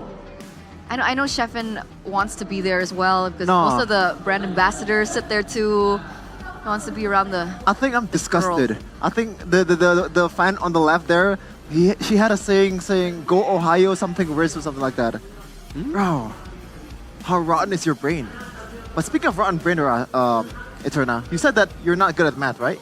How about we do a little test? Okay, I like tests. Let's. What's 9 plus 10? 19. You stupid. Next question. What's 90 plus 6? 96. Don't answer it. Don't You answer missed it. all the tests. You missed all the tests. I don't get it. Yeah, you missed Oh man. What? Go back to college. Go back to uni. What happened, guys? Please explain in the comments. I don't understand. You have to understand. What is it? You have Oh, to you're understand saying. You're not. what's happening. 90 plus 6 is 96. No, it's 99. It's 99. It's always been 99. What? You want to move on to the hot topic? I I don't think I can move on from this. Has my whole life been a lie? Yeah, just like your whole life has been a lie. It's not drinking ice cream. Hey, wait, it's not eating ice cream. It's drinking ice cream. Okay, now I know you're crazy. Why? Why You drinking eat ice cream. Because it's a liquid. No, it depends on the temperature. Yep. When it goes down to your throat, Why? it's not solid, right? But why are you eating? Anyway, Tropicana Double Crunch from Campina, ladies and gentlemen, the ice cream for gamers. Boost your energy to God tier level. And remember, they have so many variants of flavors. We have the caramel ice cream with double chocolate for double the crunch. And you know, when you do it, you guys can feel the excitement of snacking on Tropicana Double Crunch while gaming. You guys can grab yours now at the Campina booth. Double the Crunch, God tier level. Come over to the venue. And you know, I actually brought an entire box home for my family too. You can go eat outside for the booth, right? Yeah. You can I bought it love very, it. very cute. Do you like Campina? Of course. The crunchiness. Yeah, you eat ice cream, right? Of course. I have sweet tooth. Eat it, right? You eat ice cream. I eat ice cream, not drink Okay. ice cream. Just wanted to make sure. To each their own. There's something about Chefin and Realize, man. Like, Realize also says drink ice cream. Or it's Does he? It's BBC. Okay. Big brain, Chefin. Ah. Like broken brain, Chefin. Oh, broken brain. I'm kidding. Oh, man. I'm kidding. I'm sorry, I'm kidding. Yeah. I mean, I called you stupid, so. Yeah, it's okay.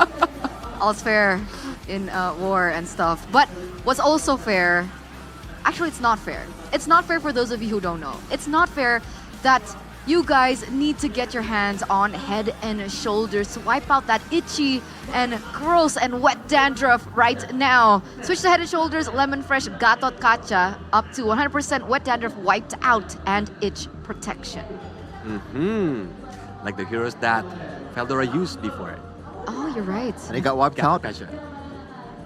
He did get wiped out. Like using the vengeance, all of the dandruff will gonna run away. Ah. I see. Where do I get this vengeance in real life? Oh, Head and Shoulders. Yeah. Head and Shoulders. And especially in this Indonesian, weather, the humid and very hot weather that we have in Indonesia. Chefin! Speaking of hot, I'm just kidding. No, please continue. Please. Connie Take it somewhere away. saying, Chefin in the building! Chefin in the building! Shut up, bro. Shut up. Okay, continue. Is that Lim Kochul? Is that? No. He's beside us. Oh, yeah. He's on the Indonesian panelist. Okay. Why he go down there?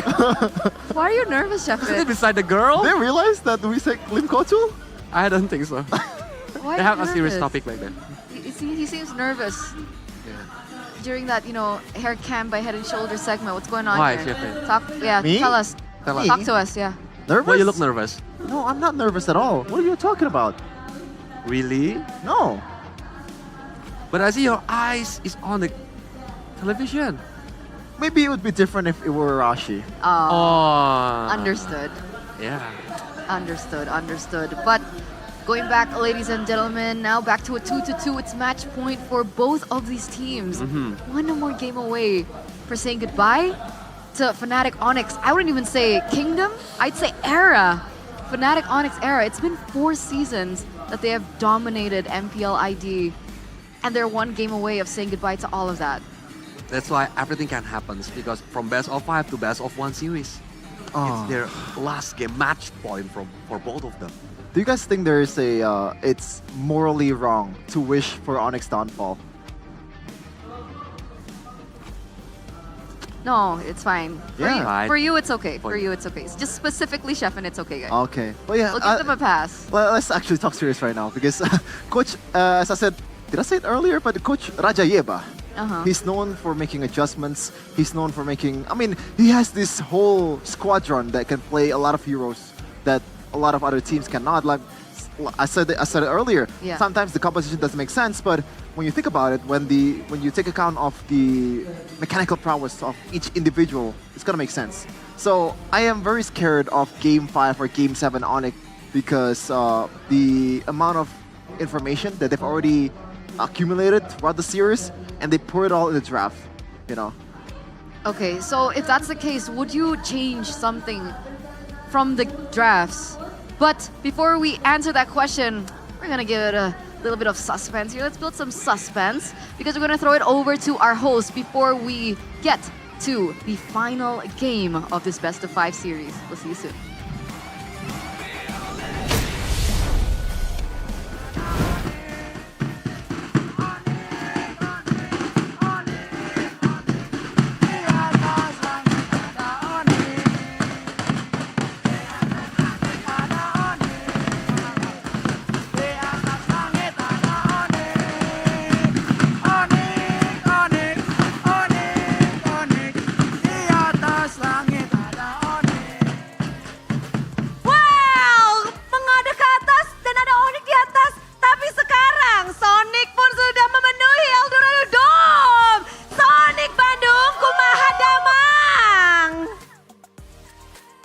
Alhamdulillah damang. Oh damang.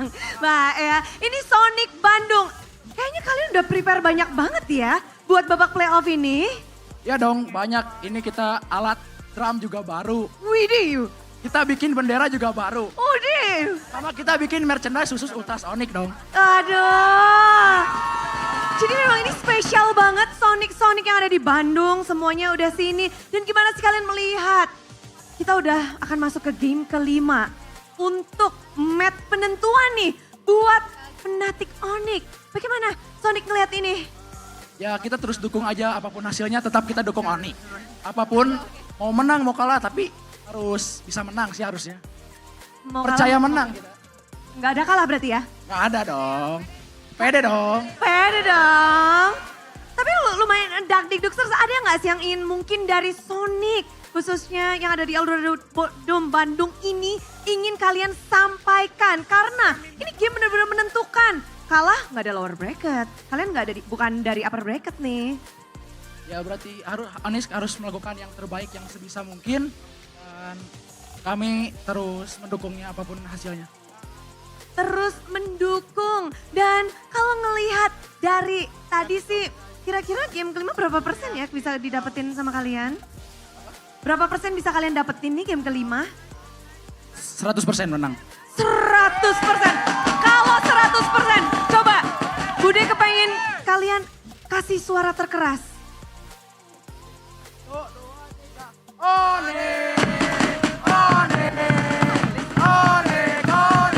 Oke, dan inilah dia semangat dari Sonic untuk Fnatic Onyx. Semangat tentu menggelegar di Eldorado Bandung untuk menyambut game yang kelima penentuan.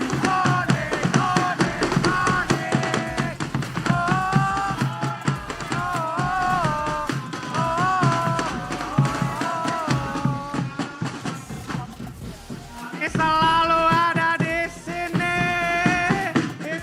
kami ada untukmu. Ku yakin kau bisa, ku yakin kau bisa menang. Kami selalu ada di sini kami ada untukmu. Oke, dan sekarang Alisa sudah bersama dengan Geek Fam Unity. Mana suaranya? Oke, Geek Fam Unity, gimana nih? Perasaannya pastinya deg-degan sekali karena di game kelima ini menjadi penentuan apakah Geek Fam akan pulang atau lanjut ke babak berikutnya. Yang pasti deg-degan banget, tapi apapun yang terjadi nanti hasilnya, para player tetap kebanggaan di hati kami sih. Oke, tetap kebanggaan ya pastinya. Dan gimana nih prediksinya apakah bisa mengalahkan di game kelima ini? Bisa banget, 100% kita yakin kita bisa ngalahin Onyx.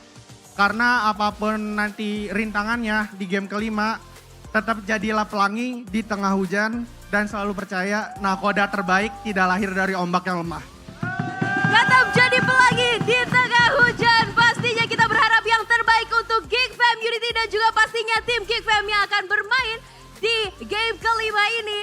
Dan itulah dia tadi kita sudah mendengar dari teman-teman Geek Fam Unity. Dan sekarang kita akan langsung lebar ke panelis, silahkan.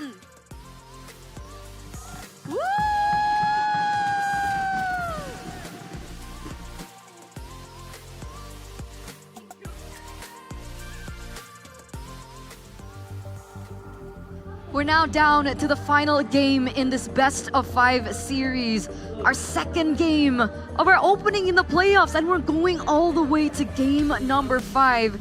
You guys saw earlier on the support corralling behind both of these teams, and I'm pretty sure both of these teams severely need it. Yeah, they need to having all out on this game because it's a life and death game for both of them. If they have secret strat, they need to use it now or never. Oh man, is there a chance in the world that Yep's not gonna bend the Hellcurt on this 5th match and just trap Loiski onto it? I don't think so. I don't think so too, but yeah, because Yep doesn't like to take the risk. I guess. I don't think so, yeah. But whatever happened in this game, I'm just like everyone else, I'm just hoping for a really satisfying climax. Me too. I'm pretty sure Coleus feels the same, and I'm pretty sure you guys at home are feeling the exact same. What a way to start the MPL ID playoffs than this match between Fnatic Onyx, the Fallen Kings, and the Kingslayers Geek as we get into the drafting phase for the final game. Presented to you by the official tournament smartphone Samsung Galaxy S24 FE. And yes, oh my god, there it is. Suyo once again being picked up, but there is a change. My lord. From Geek, no longer the alpha there for Vincent. They've actually swapped in over for the Nolan. Yep, even they pick as the, they choose as the second pick. Still on the second pick on this game. They're not choosing the first pick. Oh, this is risky, man.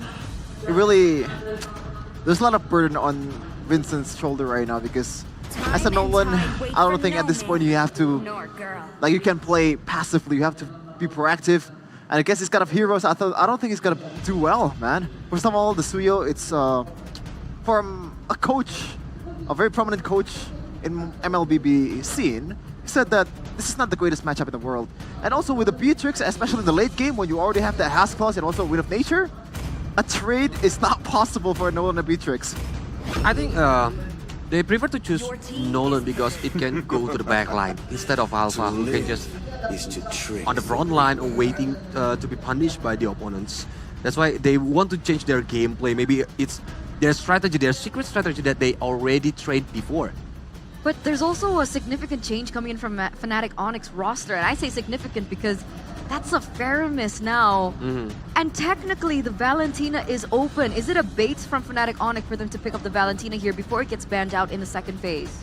It might be, you know, especially right now, the Louis is already banned, so that kind of counter that Sans bring to the table in the early games won't be possible for a boy. But I'm very interested to see what's going to be the option here. Yves is also on the table as well against a Faramis. Yep, it is going to be Yves. Now for Fnatic Onyx, do they want to ban the Tigreal or not? Because first of all, CW will not be able to use the Flicker, but the good side is there is Sans. And I think those two definitely trust each other to cover their backs. Yeah, because I think Type Grid might be a good option for both of them. Using it's used by the Fnac or even the King Fam because the implosion, the Flicker implosion will be the key, like the game number 3 and 4 that happens before. But now on the gold lane side, that Kaja is getting banned because Kaja and Beatrix is nightmare if getting used on the game, but no more Povius, and they're still not targeting the Kadira, the gold lane. The gold lane is open here. Is that a Franco ban? Yeah. Yep. All right. But last time around, they banned out the Edith, right, in this similar situation. Do they still want to let that slide? Do they want to pick it up for themselves? Matilda. But Matilda with Nolan, what do you think? I don't think... I think it can work. Nolan is already mobile in the first place. Maybe it can be used as a the others. tool, yeah, for the others as well. But it's going to be the Tigreal, still the same problem for the last 2 games. This hero is the game-winning heroes for the most part. Completely changed the tide. I agree. And giving them momentum. Geek has a really good composition for teamfight, right? And we've seen loopholes being made in these kind of teamfight compositions as where you have a composition that can split people up or try to utilize the macro game to your favor. Fnatic Onyx have the Beatrix. Sure, the Franco and the Kaja are gone, but technically the Cho is also still available here. Or Rez using the barrage. He can use it, and maybe Kiboy Kadita, because Kadita is the counter of Eve if he wants to. But yeah, no more tanking her. Oh. Cho and Khalid. So it's supposed to be Kiboy Cho, Khalid by Rez. There's still a chance, I guess.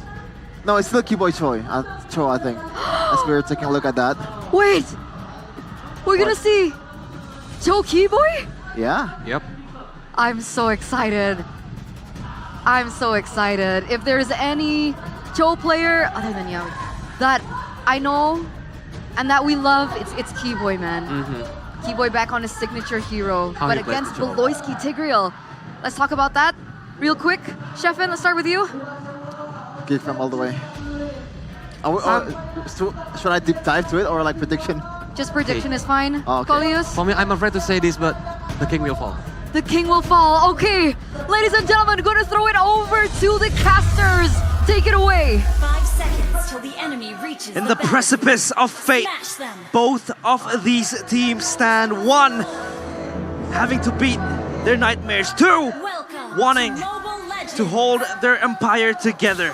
Fnatic Onyx, Geek Fam, game number 5. Ladies and gentlemen, welcome to the land of Dawn. All of us here on the desk expected a 5-game series, and we've got that. Arashi, what do you think of the picks, man?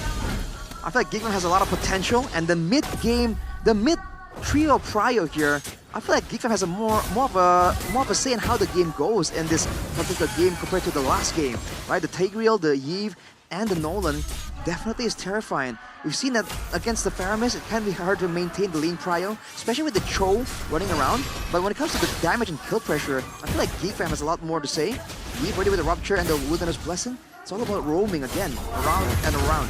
Keyboy on a signature pick, already being forced to flicker early. Oof. Great aggression coming in from Geekfam. They know they have the spammable tools in the early game to kind of out-trade the members of Fnatic Onyx. So they're going to abuse it.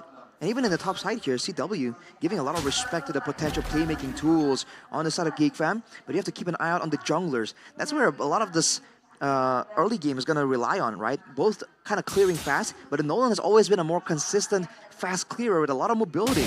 And so far, it's really level 4. Kyrie now finally catching up, but maybe Vincent can get a level advantage before the next turtle spawns in the Land of Dawn.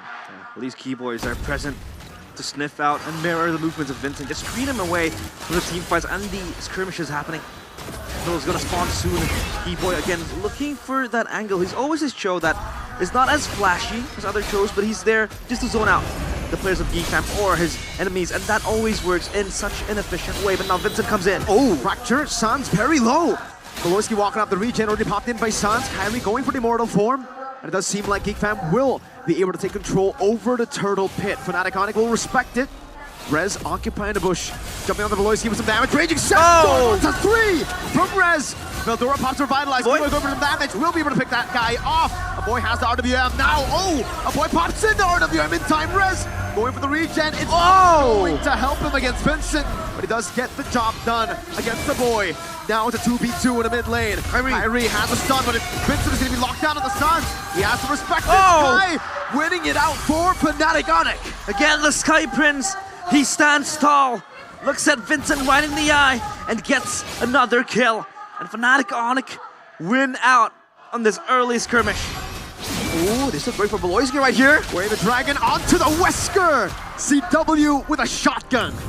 Man, that was a big factor there in the previous fight. Beloyski is not level 4, still isn't.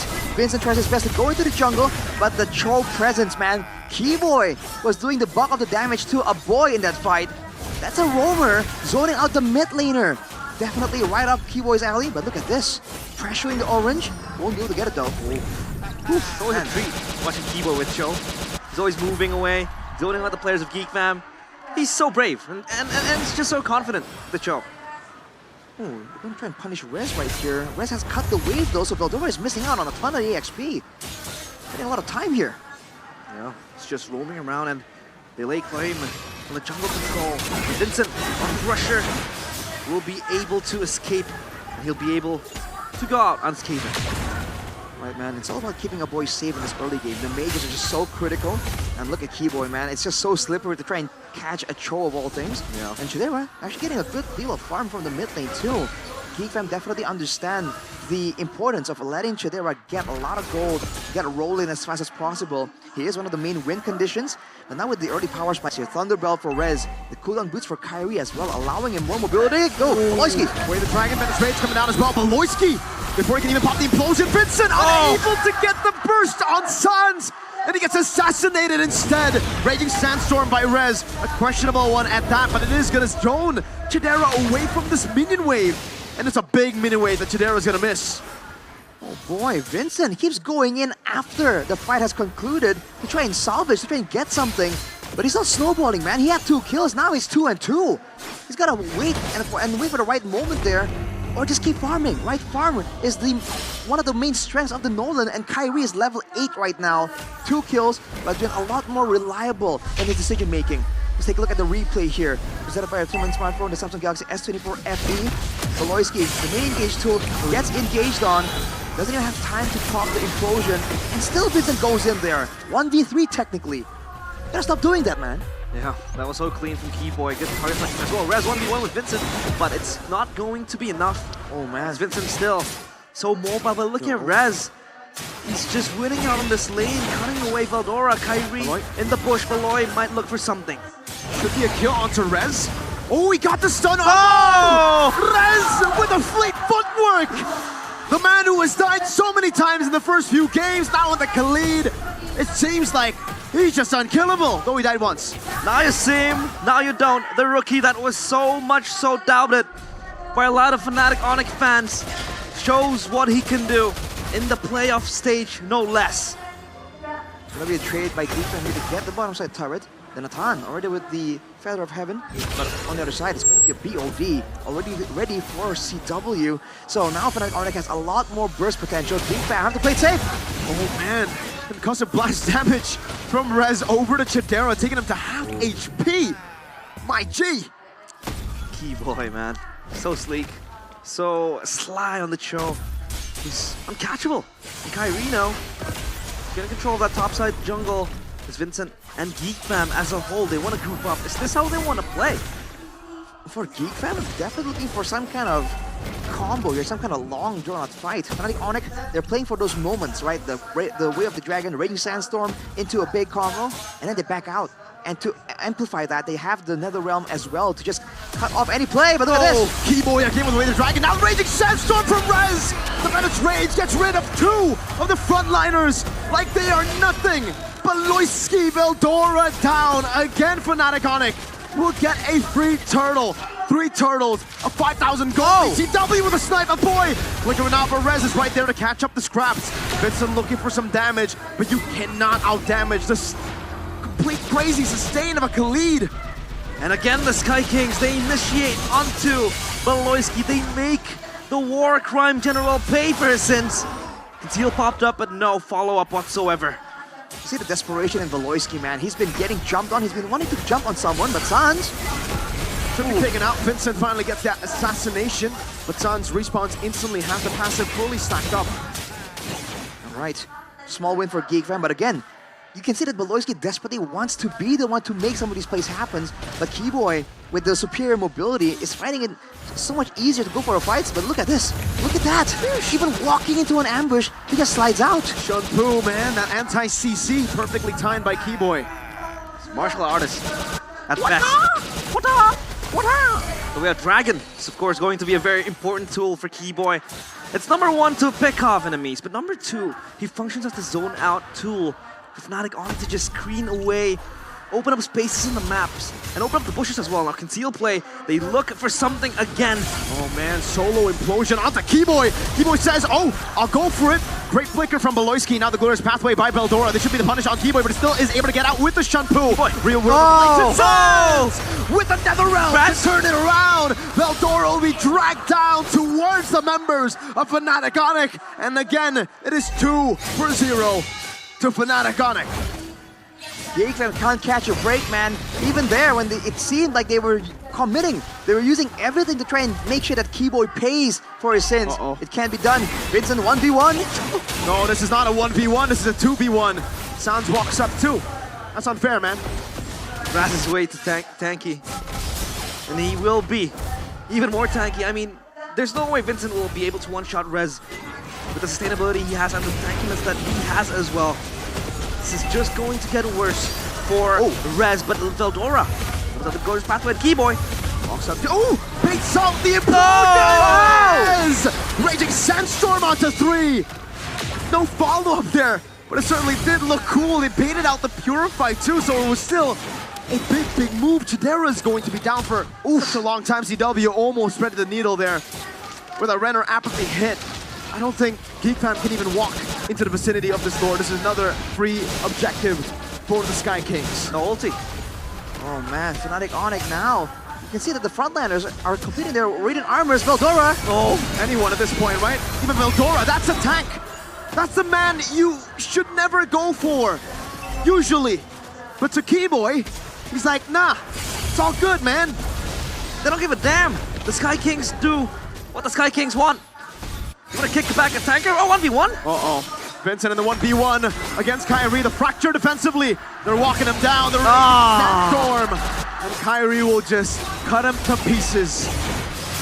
Everything GeekFam is trying out has been shut down, man. The split push shut down. The team fight shut down. The surprise engages. Keyboy has Beloyski's number, man.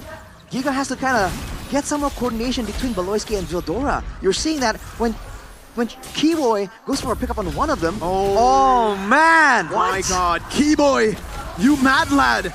The instincts of Keyboy. This is way too good. Again, when Keyboy makes a play on someone, there is no follow-up, there is no counter-engage. In theory, if you're pouring all the damage onto Veldora, then Beloyski should be able to find something, right? But it just hasn't been happening. 9k gold advantage at 11 minutes. Definitely a tough situation, but again, GeekFam do have the late game, they have a strong front line, and they have a lot of high ground range. But the members of Fnatic Onyx are itemizing heavily for that magical damage. They know that if they keep this into a siege situation, Vincent has nothing to do. He has no role to play in this defense. Yeah, it feels like a replay of game number 4. This time around, though, they have Chidera to bank on, but it's going to be a long way to push it down to the late game. And I don't think Fnatic Onyx will slack one more time to let that chance to win go to waste. And GeekFam, they crumble to pieces, but now they group up as 5 in this jungle. Fnatic Onyx, they don't want to be as curious. And Rez will just open up the map, open up the bush. Vincent looks for a burst, but Rez is way too tanky. But notice the burst, I mean the poke coming in from a boy there. It's definitely something that can't be ignored, but conceal. I don't know about this, they go for Kyrie, but he just blinks out to safety. No conceal for GeekFam already. The desperate play, not even available for them. Keyboy! Again with Raider Dragon. What a fight! They get a Beloyski with the implosion, but Rez gets a Raging Sandstorm. Sans drags Veldora back. The RWM is dealing no damage to Fnatic Onyx. They're tanking it like it's nothing. Man, now finally we see a Holy Crystal for Chidera, but look at the damage difference, man. That was predominantly CW. I mean, a boy still did a healthy amount of damage, but man, they gotta wait a long time before this happened. Oh, Chidera! Oh, the snipe Chidera still able to escape. Rez though from the side. Looking forward, Rez again with a flicker. Finding it, another round, will it be there in time? No, it will not. Kyrie very low. Veldora looking for the stun. Will be able to get the stun, but Veldora gets gunned down. CW is godlike in game number 5. Man, Fnatic Onyx just getting everything they can here, and GeekFam, they're getting some good trades in for the most part. It was going kind of well, but Chidera trying to make the risky play, entropying forwards. Vincent 1v1? No way. Way the Dragon. Keyboy versus Vincent. No way. Come on, Keyboy. Give him some respect, man. You know, 1v1 and no one as a Cho.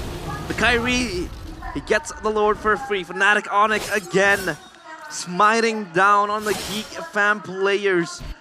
Asserting their dominance again, showing their rule. Sky King Empire still intact, at least for 30 minutes now. I feel like now it's not really about the damage dealers. You're seeing Chidera have some damage, a boy have some damage as well. Can't be ignored.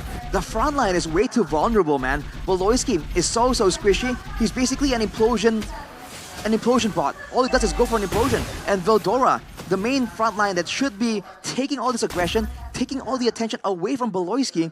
Same, gets one shot almost immediately. If they can pick up a couple more items right here and buy a bit longer, right? Make sure that CW can't just delete them outright. They have a chance here, but look at that. Ooh. The damage is nasty. Now Fnatic Onyx then knock on the door. On the proverbial doorsteps of Geek Fam. They take a look at the Lord.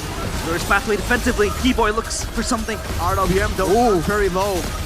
He will still being able to deal with the Lord, and it's kind of deja vu to game number 3. Yeah. When Geek Fam was down by this much too, kind of similar. But with the Yevon and the Tan, they just kept holding their ground. So it begins. The arduous defense of Geek Fam, the long drawn-out siege of Fnatic Onyx. Once again, the only thing they really have right here as a great equalizer, as a way to really crack open the base, is that Netherrealm. But even then, we've seen what happens when you use a Netherrealm against a team who's turning in the base, against a Yve and a Natan. So much AoE there, might not even be enough. Especially with Beloysi's waiting in the wings, no longer being vulnerable to those pickoffs. You can see Fnatic Onyx is trying to farm around, wait for the right moment to try and make something happen, but Geek Fam, funnily enough, this is where they're at their strongest. Yeah, Tan's just having fun with the recalls. Valorant him back with the Glorious Pathway. Boy packs him up as well with the poke now. Ooh, Fnatic Onyx, they don't want to repeat the same mistake they did in game number 2. They don't want to really make it hard for themselves because Geek Fam, they still have the angle to really scale into the late game, especially Chidera with the Natan. But this time Keyboy might look for a pick! No way. Wait, the dragon out to Beloyski. Now Sounds walking forward. Beloyski going for the implosion, not hitting anyone, and now will be punished down. The War Crime General might have committed too many war crimes. A big mistake from him. Veldora pops in the Glorious Pathway as Geek Fam look to get something, anything. The renders apathy from CW, but Fnatic Onyx, no. What they want isn't a fight. They want the Lord. The Sky Kings won't let you walk away with a Zin. And the War Crime General gets punished time and time again. 6 deaths. Punishment is imminent for him. Geek Fam again in the shadows of Fnatic Onyx. Remember though, the 7 death power spike of Beloyski is still very real. Veldora now looking a lot more tanky. Healthily being able to tank some damage, but not all the whole team. Rez in the back, zoning everybody with the way to crown as well as he heals all the way up. Meanwhile, Veldora, you can't say the same about him. Not against CW with full item. Oh! Wesker! CW eliminates Vincent! Blow him away from the water. CW, the marksman, the hitman, and Keyboy is just having fun, toying with his food. Geek Fam, they crumble piece by piece, brick by brick. Vincent just wasn't expecting that, dude. Walking into a shotgun, double barrel shotgun, just hitting him right in the face. Man, he will be available for the base defense. Again, this is defense strongest point. Can Fnatic Onyx find a way? Beloyski missed the engage in the previous fight. If that landed, it could have been a very different fight. Divine Glaive competed for Chidera, no Wind of Nature, Glass Cannon, but with a lot of frontliners to take the heat away from him. Maybe Fnatic Onyx can use the choke, can use the Suyo, and dive in. If they can just deny, they can just delete this Natan out of the Land of Dawn, that could be the window they require. And almost a 12k gold lead. This has to be the moment. Yeah, they have to defend, have to repeat history. And Keyboy with the conceal looks for something. The Lord already charging down. Base turret number 1 taken down up top. Fracture over to Keyboy. CW low. But he has the Haas Claws. He can sustain as long as he just goes. There we go. One shot. He's almost back to full HP. Beloyski looking for a big play. No! No way. Almost finding the angle to take Sans down. Even when they are down 12,000 gold, you cannot write them off. Not just yet. Yeah, Chidera, dude. This was the guy we said was kind of timid, was kind of nice, you know, but he is consistently going with his forward entropies, trying to make the play, trying to wrestle away the game for Fnatic Onyx. There's Pathway. Oh, jeez. Opened up. They would look for more angles, and so far Chidera again. The two times he picked Natan, he has been the kryptonite for Fnatic Onyx. The brick wall that's just delaying them to end the game. And it's insanely good because against Lord, against Sieges up top, he's able to just defend it clear the waves pretty easily and pretty fast as well. So, this Natan, how do they deal with this? I mean, they have to just find a way to get on him, get the damage. Or they have the damage for sure. They just have to land it on the right people, the right person. Oh man, you know, if Chidera picked up the shutdown on CW right there previously, that could have been a very risky situation to be in. 10-0. Seeing Fnatic Onyx just playing it so patiently. 12K, but it doesn't feel like it. The late game composition in this meta where we were talking about all the early game aggression, the snowball being the most important thing. Geek Fam is doing the exact opposite. Wind of Nature now ready for Chidera as well. And a boy, even with the Blood Wave, more security. Wow, he's just spamming out that entropy. It's like a 8-10 second cooldown in the late game, so we can afford to just spam that ultimate. But how? How do they keep on doing this? Beloyski has landed 0 good ults. Yet that 6 deaths is actually threatening, man. I'm inclined to believe that there might be a repeat of history in a concealed play. Again, Beloyski, he has the implosion. And Fnatic on it, they're well aware of this. They don't want to take the gamble. They want to play it safe. They want to double down on this. Wait, the wave on the bottom side, looking kind of even right now, but if it shifts in one direction, that could be the exact moment that decides how both teams want to really play around this. Right, Geek Fam, there's no question that they have patience. If there's anything they have, it is patience. But Veldora though, whoa! We're walking up, taking a bit of damage, then it's Rage! Oh! Say goodbye to Veldora's HP bar, now it's all on Chidera. Can he do it? Takes Rez. It's a very low HP, Sans. Stampede! Oh! Real rub manipulation and a gun down from Chidera! A big mistake from Sans, but luckily, he has the passive to respawn instantly. 2 seconds is all it takes for him to go back to the battlefield. But what was that movement from Sans? He was punished heavily by Geek Fam. He was trying to probe more than anything. I think it feels like using the... Oh, Keyboy! Oh, that damage. What is that damage? That's Natan late game. Vincent looking for the cleanup, getting the immortality on Keyboy. Chidera looking for some damage as well, but will not be able to find it onto Keyboy. Meanwhile, Rez trying to zone a boy away earlier, getting poked down, half HP. This time it's different. Fnatic Onyx have no base turret, so they don't actually have an advantage to play with when it comes to the macro game. How the heck is this a 10,000 gold lead? It doesn't look like it.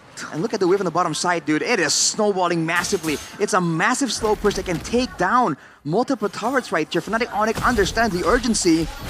Oh boy. This is looking really good for Geek Fam. This might be the exact window they need. CW with the EHS. Can I get more DPS? Trying to match the Natan once more in the late game. Even with the map of mastery, it's just not allowing him to do so.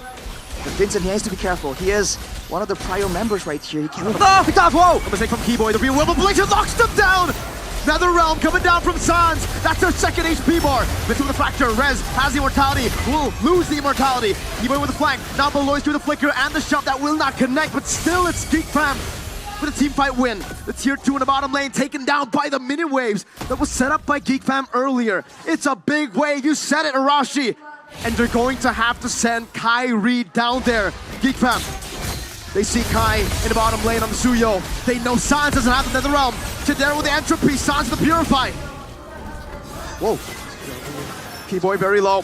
Bennett's Rage coming down. Rez trying to look for an angle, but the bottom lane wasn't dealt with completely. It's still building up for Geek Fam to crash onto Fnatic Onyx base turrets. Yeah, that's the problem. The wave wasn't addressed fully, and now it's bouncing back towards the bottom side turret. Geek Fam, they have the window to really start shredding this Lord, but it resets only for a few seconds. Sans is here, and the duo, bottom side coming close. They want to look for an engage, but Keyboy is just punished. Vincent was able to space out Keyboy. Entropy backwards, respect from Chidera. All right, they have to give up. Look at the wave bot, Suyo.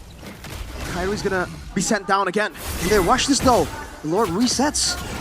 Oh, it's a game of inches. Just ping-ponging it around.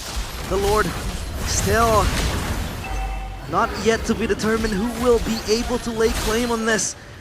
As now, they look for an engage. Onto Beloyski though.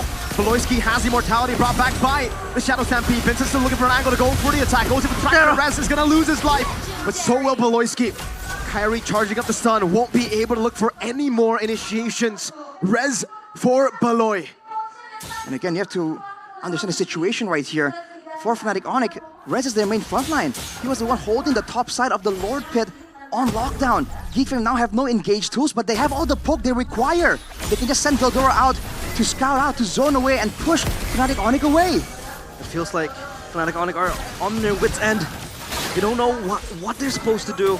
With the pressure up top, down bottom, however now contained. But they focus more on the Lord. This Geek Fam, they look to even charge back. Fnatic Onyx still just toying away with it. Not kick! Keyboy with Way to Dragon finding a boy. CW will get the Lord, but Sans will fall. Sans can respawn back again. Keyboy will lose his life. Oh, now without Keyboy though, who is supposed to threaten the backline? Who is supposed to stop Beloyski and deny him from moving to the sideways, in the sidelines? 50 seconds on the clock. It's a stalemate. Whenever Fnatic Onyx get the Lord, they can't even use it. Yeah. In fact, Geek Fam can clear the Lord so much faster here. The long death timers might really favor Geek Fam. Without the threat of Keyboy's engages, they can move forward right here. Maybe even get some more objectives on the map. Wow. Now we take a breather. 24 minutes. Almost again a replay of that game where Geek Fam looked like they were the ones toppling down the Sky Kings. And Empire slowly shaking, trembling down with the arrival of the War Crime General. They want a siege, but they can't. The Lord easily taken down. Fnatic Onyx, they're not divine. Sans almost got assassinated. That's crazy, man. You can't deny that Fnatic Onyx has great game plans, has great movements in the early game. But Geek Fam in the late game, they know how to make an impact. They know how to pick and choose their fights, man. No doubt, due to the shot calling of the War Crime General as well, 2 base turrets. The next one actually favoring them. If Geek Fam want to freeze this wave a bit longer, no, they just clear it out immediately. But technically, the wave did slow down. It did stutter for a bit in front of the base, in front of the turret right here. It might build up, but Kyrie immediately is on the case. Look at Geek Fam, dude. No risk whatsoever. They want to conserve every bit of outplay potential, every bit of gold they can use for an item swap for the next fight. With the death timer earlier already at 50 seconds, the next one will do it. Yeah, I would argue that Fnatic Onyx also don't really have that side lane pressure. I mean, Tsuyo isn't the best. But then you have a Nolan on the opposite side of the map just waiting to cut the waves again, bounce it back towards your base. And now it's just harder for Fnatic Onyx to think about what they want to do. Maybe wait for the Lord to come back up again. But Geek Fam, they're defending the base so good. They have good wave clear as well. Again and again, we have repeated this time and time again. This Natan is just a menace for Fnatic Onyx to deal with. It's like their kryptonite. And the Sky Kings, they face a huge barrier to end this game. You have to remember that for Fnatic Onyx, they can also use the passive of that Fire Mist on Sans to try and maybe bait Geek Fam into something. But again, it's a long waiting game. Double buff will be secured finally for Geek Fam. You can see Fnatic Onyx respecting now the small bits of damage that can be dealt by the members of Geek Fam. Attacking the wave. It's gonna get started here. Oh man, wait, they can set this up. They can leave that as a slow push and move away. Yep. Pry on Lord now. But Geek Fam, they want to respond. And Kyrie just down bottom looking to maybe create a sideway play, push the minions inside. But Geek Fam, they sense this, they smell this. Oh, Kyrie has shown himself to try and deny that slow push that was set up by Geek Fam. So now they have a bit of a window. But again, with this spammable nature of the Abori. Oh, hang on a minute. Way to Dragon over to Veldora, but he does have to revitalize. No more Netherrealm though. Real Revelation coming down, able to zone them away. A boy able to escape the glorious pathway as well, but Rez, immortality into the Winter Crown. Sans has the Netherrealm. Rez able to flicker out, but Sans has been compromised. His position Sans very low. With the Stampede, he's able to escape. Kyrie in the bush. Oh, let's go for it. Oh. Kyrie spotted. Beloyski try to go for a shot. Wow. And just like that, we are back to the stalemate. But look at this. When Fnatic Onyx are recovering, that's once again Chadera setting up that slow push, and now it's set. Now Geek Fam has to pressure long enough, hard enough to ensure that Fnatic Onyx can't make any pesky moves around the map. They're matching the macro of Fnatic Onyx.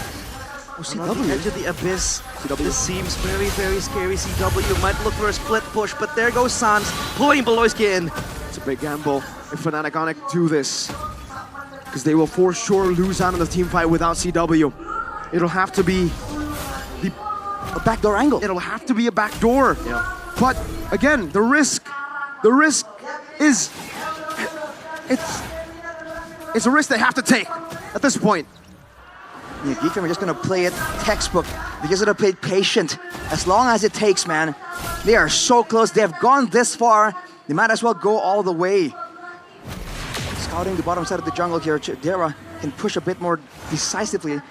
Maybe Geekfam can even send Vincent to assassinate CW mid-rotation. You can see the attempt to try to mitigate the burst damage coming in from that Natan, dude. The Twilight armor is rolling in for the members of Fnatic Onyx. And that's a slow push again, this time in the bottom lane. But the thing is, right, even when you have these slow pushes, you can never blitz the Lord. So even if Geekfam, let's say Fnatic Onyx show their jungle bot, you can't burst it. It's a 29-minute game. This Lord is tankier than, I don't know, Gatot Kacha plus a Hylos. He went bringing Beloyski back into the way of the dragon, but now, big mistake. Raging Sandstorm onto 2, but a boy still has a real grip of Blazing his own way. Vincent very low.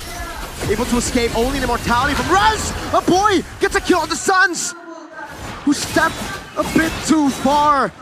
That is the mistake that could cost them the game, but unfortunately for Geekfam, it's a fair miss. Out of all the picks, it's a fair miss. Yeah, it's a fair miss. It can spawn quickly. But the passive it has, and now again, back to full circle. Back to square one we go. It's a game of chess at this point, not checkers, and Fnatic Onyx. They want to advance further, but they can't. And CW was trying to push the wave from out of sight using the Renner. He was spotted last on the bottom side. Geekfam, what are they doing? Going straight for the Lord here. Are they going to go for a 50-50? You can't burst it. There's no way to blitz it. Every time they start the Lord, it's never a commitment. Unless Shadira pops into Entropy. They're going all in on this. Looks like they just want to do it, but they don't know where Kyrie is. They know where CW is, and it is in the bottom lane. They want to go for the skirmish. Kyrie wins the retreat battle! T-Boy will lose his life though. And again, I feel it's a stalemate. There is absolutely no way.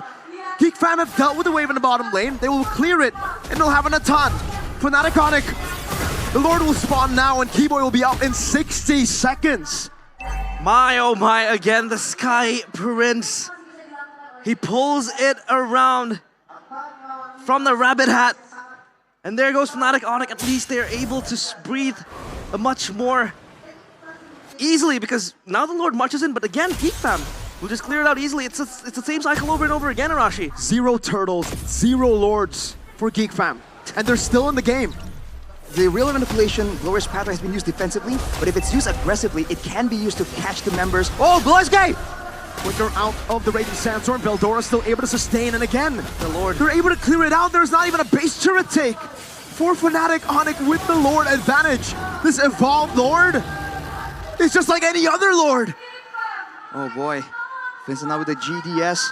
Keyboy is still off the map for 10 seconds. Unfortunately for Geekfam, trying to clear the wave so heavily here, they can't really go and force a fight. I was about to say, if they want to go for a decisive fight, Glorious Pathway and real manipulation will do it, right? Fnatic Onyx can't really move away from it, so there's more ways for Geekfam to go for a decisive move here compared to Fnatic Onyx. And that bottom side turret is looking really low, and normally that's still okay, but the fact that there's CW on the Beatrix here, there's a chance he can kind of sneak up and actually hit that base turret with a couple of runner shots. That could be the end of this equal, back and forth between the both teams. This could be very poetic, folks. This is a Geekfam basically giving Fnatic Onyx a taste of their own medicine, or at least a taste of the really old medicine for Fnatic Onyx, right? This is what they did against Echo and MSC. They were just defending, they got no lords, and they won. So if Geekfam eliminate Onyx with this kind of playstyle, man, takes me back.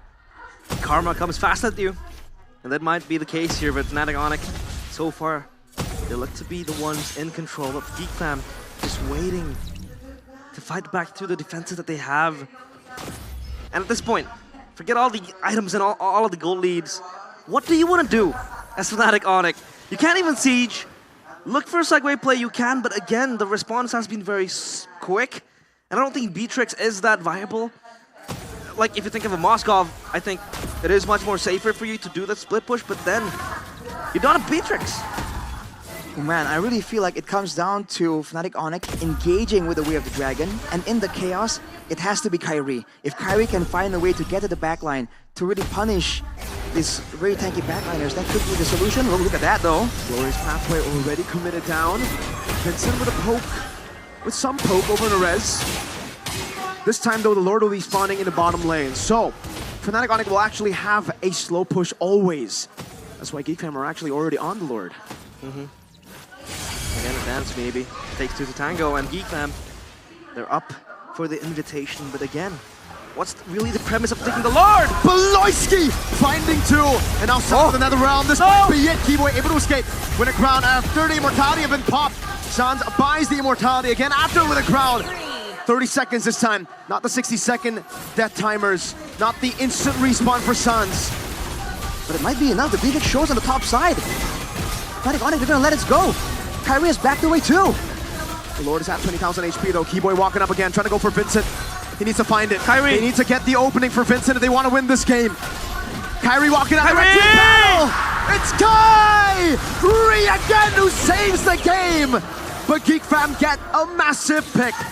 It is an 80-second death timer on res. Time and time again, back-to-back robbery in broad daylight. The Sky Prince descends, and he becomes the savior for Fnatic Onyx. GeekFam, rinse and repeat. It's all full cycle for GeekFam now. You would have thought that GeekFam would go for the members first. You know that Fnatic Onyx desperately require that moment, right? GeekFam had no rush at all. They're the ones who are fighting a team without a marksman, but they go straight for the Lord. We got a new record.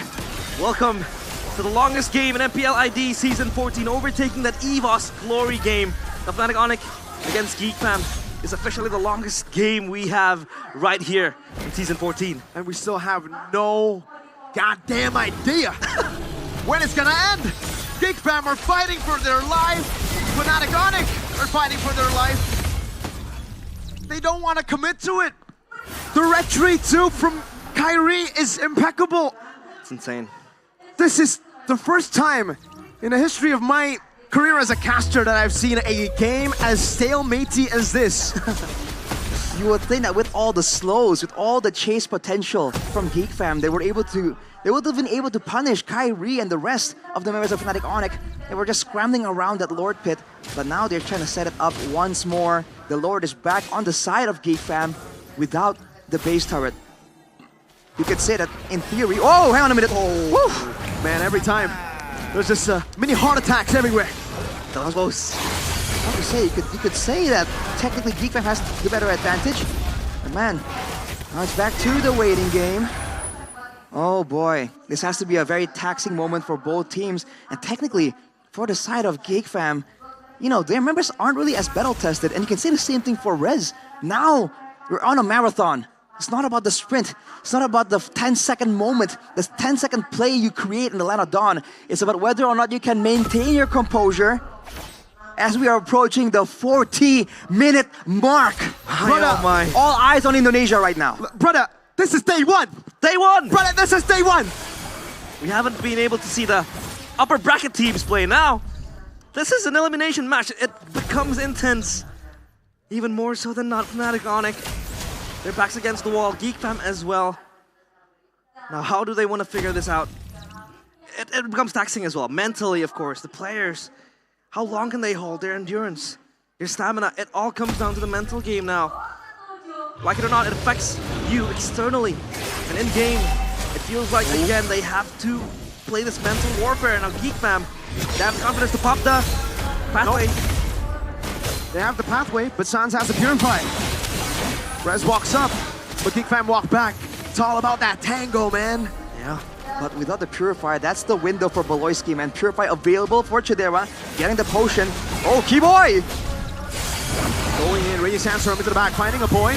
And now Rez is going to get caught. Beloyski with the flicker and the implosion. Sans popping in another round to Rez, but he gets to be shoved away out of there. Beltoro, Kyrie. The revitalized. Chidera getting caught down with Kyrie. Every time he goes on the Chidera, he's in a bad spot. A lot of waves marching towards GeekFam, but again, Fnatic Onyx won't be able to blitz the Lord. No one can blitz the Lord. This is a 38-minute, 70... How much HP does the Lord have? Oh, Geekfam might want to commit onto this. They see CW approaching the bottom side. No CW. Chidera. Oh, entropy. But Sans is able to use the Stampede to walk away. Bottom lane, CW building yet another slow push. And then and a third as well. Down bottom still stays intact. I don't know how. He's able to pull it off. The Lord even, they're just juggling it away. Geekfam. It's insane how they can hold for this long. Are Geekfam playing it too careful? A fight with Sans no Purify, a fight without CW, and they did not go for it. Dodora. Real world equation, and the Purify is back up already from the last team fight. Sans able to escape, 90 seconds on the Purify. Bottom lane still slow pushing towards Geekfam. Wait a minute. Boy. Oh, no. Wait a dragon this time onto a boy. That might be the winning play, but it's going to be cancelled down. Rez going to be locked out by Baloyski on the implosion and taken out, melted by Chidera. Yet another 80-second death timer on Rez. Wow. As soon as someone collapses and dies, they don't want to continue. And there you go, the 40-minute mark. I thought we were going to have a marathon. I thought we were going to have a countdown. It's wow. Maybe for the 50-minute mark, Arashi.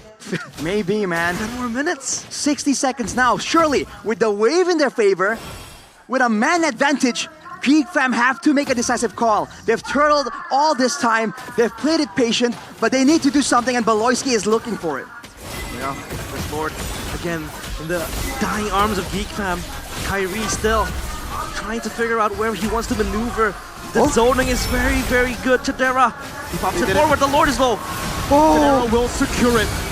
And Geekfam, for the first time in Game 5, have secured a neutral objective. An Evolved Lord at the 40th minute. What is this game, dude? The numbers are off the charts for sure when it comes to the EXP and the gold. It's been a long, arduous struggle, but now it's only a 2K difference. Kyrie, though, trying to draw members to the top side. Vincent in the 1v1, Kyrie escaping, but in the base, you only have the Beatrix. They siege. The siege. One of the castle walls has been taken down. Sans very low. The Sky King's in desperate need of a defense. Kyrie has immortality. CW caught in the midst of it all. Chidera deletes him. Kibo is next. Sans will fall as immortality. Kyrie with a stunner. Tries to survive, tries to save his empire. But in the end, let the sky fall. Let it crumble. The oppressive regime of the Sky Kings has come to an end. And he who stands tall are the Kingslayers! Geek Fam! Saturn is slowly losing its rings. And here it ends. The story from a Golden Road journey to a consistent 4-peat. They built an everlasting empire. The kings of the skies, the kings of Indonesia, the Sky Kings, kings no more. Their dominance overthrown, their empire seized. And for the first time in 4 seasons, MPL Indonesia will crown a new champion.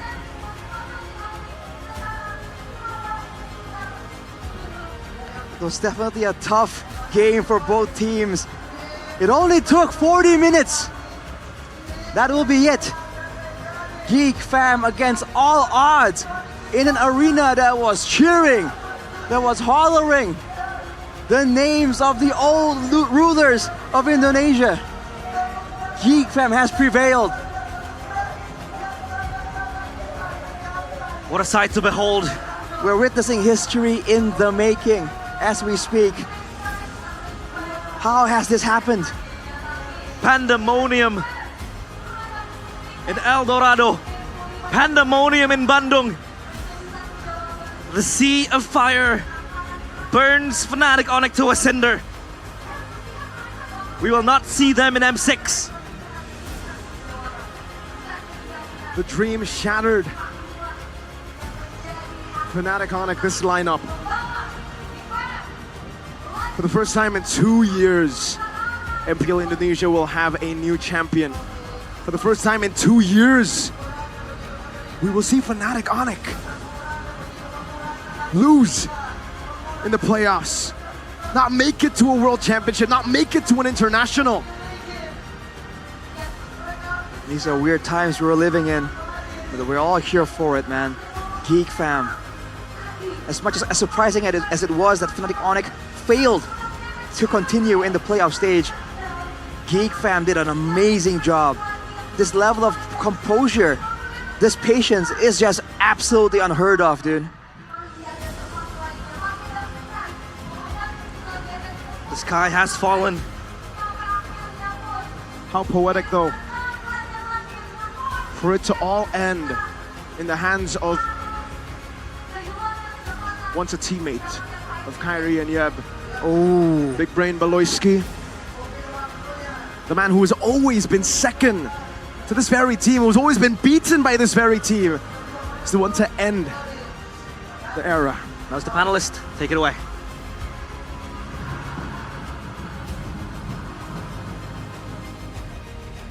Sang Raja Langit harus terhenti. Dan mereka pun telah memberikan pertarungan yang begitu berkelas. The 4P Champions gagal untuk melengkapi cincin kelimanya. Namun, mari kita dengarkan bersama-sama kata-kata terakhir karena ini adalah panggung mereka terakhir di season 14. Fnatic Onyx, dipersilahkan. Paling kalau dari gua, gue cuman mau bilang gue lumayan bangga sih sama teman-teman gua. Ya kita emang kalah di sini guys. Tapi ya kita kasih fight gitu buat lawan Geek. Dan buat yang udah dukung semua di sini maupun di rumah, kita say thank you banget lah. Maaf bukan hasil yang baik di season ini. Ya, thank you semua. Dan karena ini adalah panggung terakhir mereka di season 14, mari kita sambut bersama-sama dengan tepukan meriah. One last bow dari Fnatic Onyx. Match yang tidak akan kita lupakan, tapi harus ada satu yang mereka relakan, yaitu kunci dari Fnatic Onyx yang harus mereka serahkan kepada sang pemenang Geek Fam. Kunci yang seharusnya mereka bisa jaga dengan sekuat tenaga, tapi pada akhirnya harus diserahkan. Dan mari sekali lagi beri tepuk tangan yang meriah untuk Fnatic Onyx. 7 season di upper bracket, 4 kali mendapatkan juara berturut-turut. Rupanya di season 14 banyak sekali yang tidak bisa kita utarakan. Karena ini season yang mengejutkan, tapi yang lebih mengejutkan lagi adalah bagaimana defense, bagaimana pertahanan dan juga Geek Fam berhasil melawan Fnatic Onyx. Mari bersambutlah, inilah dia Geek Fam ngedapetin kemenangan. Di play-ins ini, lawan kalian adalah Fnatic Onyx yang belum pernah merasakan play-in. Berkecamuk kah, Baloy? Senang sih pasti kalah, tapi agak sedih buat temen-temen gue. Dan kayak emosional banget juga sih gamenya karena kayak 40 menit kan. Terus siapapun yang menang menurut gue udah keren banget sih. Yap, ini adalah match yang begitu keren. Kita semua juga setuju bahwa setiap gamenya itu benar-benar berkelas, apalagi last game itu penentuan bagaimana seorang Baloy dan juga Geek Fam terus menjaga mentalitas, gameplay kalian. Kalah kill, nggak takut. Kalah turret, nggak takut. Dan kalian yang mendapatkan game itu. Sebenarnya di scrim emang sering kita gitu sih. Ya kalah banget terus tiba-tiba di comeback. Kita comeback, tapi kebanyakan juga di game kita yang menang banget di scrim tapi ke comeback ya. Berarti mungkin emang winning condition kita harusnya ke bantai dari early. sedikit ya di Iya. awal-awal deg-degan. Iya. Tapi menjaga mental bagaimana? Mungkin ini di sini juga Veldora, Cadera, Aboy dan juga Vincent. Gak tahu sih, mungkin mereka emang sharp aja dan gua sebelum matchnya gua udah kasih tahu ini Onyx gak mungkin mereka kayak gak bisa ngelawan kita, pasti disusahin kita. Jadi kalau kita 0-2 atau 2-0 kita sharp sampai terakhir lah. Kalau kita udah menang baru kita celebrate, tapi kalau kita belum kalah kita tetap masih mau menang. Oh, berarti kemenangan game kedua dan game ketiga kalian tetap relax, tetap santai. Iya santai. Ya. Oh, ngelihat kalian pun, tapi tadi benar-benar yang kelihatan santai banget. Cadera loh, Cadera bisa dibilang kamu juga memegang kunci penting. Damage-mu gede banget, sulit banget untuk nanggap kamu. Gimana untuk Cadera sendiri, game 1 sampai game kelima. Mana yang paling berkesan untuk Cadera? Semuanya berkesan sih, apalagi hampir semua gamenya lama lah. Tapi untuk Cadera sendiri, kamu memegang kunci penting apalagi untuk defense di momen terakhir tadi. Kamu bisa menjaga dirimu. Bagaimana sih Cadera? Ini mode playoff Cadera kah? Karena tim udah percaya gue kasih yang terbaik lah. Kepercayaan dari tim menjadi satu kunci untuk Cadera. Dan kalau ngelihat hari ini juga dari mungkin Veldora juga, Veldora. Panggung pertama bersama dengan Geek Fam di play-in. Best of Five Series melawan Fnatic Onyx. Apakah ada pressure yang kamu rasakan? Kalau pressure ada, cuma tim semangatin jadi aman aja. Aman aja. Tapi kalau dari Veldora sendiri nih, untuk Veldora kan yang belum pernah merasakan bersama dengan Geek Fam, apa yang kamu persiapkan? Ada yang khusus kah? Apa ya, bonding aja, bonding, sering-sering bonding. Bonding paling Iya. penting. Dan dari kalian sendiri nih, mungkin Aboy bisa ngasih tahu ini adalah play-in yang sangat dramatis untuk kalian. Defense yang sangat kuat, kalian bisa untuk ngebalikin. Bahkan tadi di game ketiga juga ya, kalian hampir saja kalah. Kejadian lagi seperti halnya game kelima, apa sih yang kalian punya sampai bisa membuat hal itu terjadi? Kita tetap percaya satu sama lain sih. Jangan takut aja buat sesuatu. Jangan takut untuk membuat sesuatu. Gerakan, move. Ya, kita banyak gerakan di late game sih. Wow, dan gak ada nih keraguan dari kalian. Ada gak sih kayak takut pas game keempat? Waduh, game kelima gimana nih? Pasti takut, tapi kayak kita tetap pede sama tim kita sih. Melawan rasa takut itu bersama. Ya, lawan bareng-bareng. Melawan bersama-sama. Tadi ada yang ngelawan juga dari Vincent. Playoff ini, Suyu kayak nggak dilepasin. Kamu ngedapetin sekali dan 4 kali di tangan lawan. Populer banget nih kayaknya di match ini. Suyo. Kalau untuk Suyo kita udah praktis buat lawan dan pakai gitu sih. Jadi apapun yang kita udah kasih ke musuh kita pasti pikirin matang-matang lah gitu. Jadi dari Vincent sendiri pun melawan 4 kali. Suyo memang nggak takut dan sudah mempersiapkan diri. Ya pasti kita udah prepare buat lawan Suyo. Tapi gimana sih tadi bisa diceritain mungkin Vincent sendiri ini kan memegang kuncian penting karena Lord Battle begitu intens tadi. Vincent ngerasain itu nggak begitu intens tadi? Iya, kita cuman fokus apa yang biasanya kita lakuin aja sih. Kita kebetulan di scrim juga banyak lah hal-hal kayak gitu yang kita under terus buat kebalikin gamenya. Jadi cukup buat ngelakuin apa yang biasa kita lakuin aja sih sama komunikasi aja. Komunikasi dan semuanya sudah dipersiapkan oleh Vincent dengan hero yang kayaknya populer banget nih bakalan di babak playoff. Tapi yang menarik adalah kalian menang di play-in di sini. Kalian akan maju untuk melawan ada satu tim yang kayaknya di season ini juga berbeda. Fnatic Onyx memang kalian berhasil kalahkan terus-menerus di season ini. Tapi akan ada tim RRQ di depan mata dari kalian. Yang di season ini sepertinya Kingslayer gagal untuk dijalankan. Menghadapi tim RRQ esok hari sebagai lawan kalian Baloy. Bagaimana melihat untuk next battle ini? Yang pasti bakal susah, tapi semoga kita bisa kasih yang terbaik aja buat yang nonton. Jadi di sini Baloeski sendiri udah punya mindset hari ini matchnya susah, besok pun juga susah. Ya, gak ada yang gampang Bude. Gak ada yang gampang.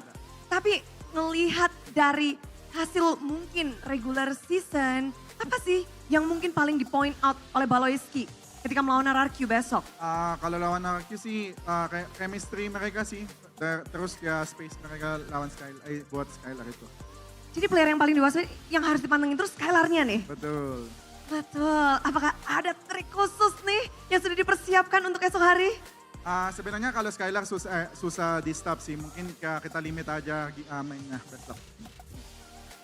Untuk besok, mereka akan berusaha untuk, wah ini menarik dari Skylar sendiri, bahkan Baloy pun sudah bersiap-siap. Tapi kemenangan hari ini, ada yang mungkin mau disampaikan? Buat Geek Community, terima kasih banyak karena sampai terakhir kalian percaya kita dan ya semoga gue bisa lihat lagi besok kalian. Terima kasih. Terima kasih. Dan Bude pengen dong kata-kata untuk match hari ini bersama dengan Fnatic. Mungkin satu kata untuk perlawananmu dengan Fnatic Onyx. Semangat. Semangat. Dan semangat kalian pun tentunya kita rasakan 5 game. Dan kalian tentunya akan meletakkan kunci di box yang telah tersedia. Super Fans, sambutlah yang akan melaju untuk esok hari. Geek Fam ID.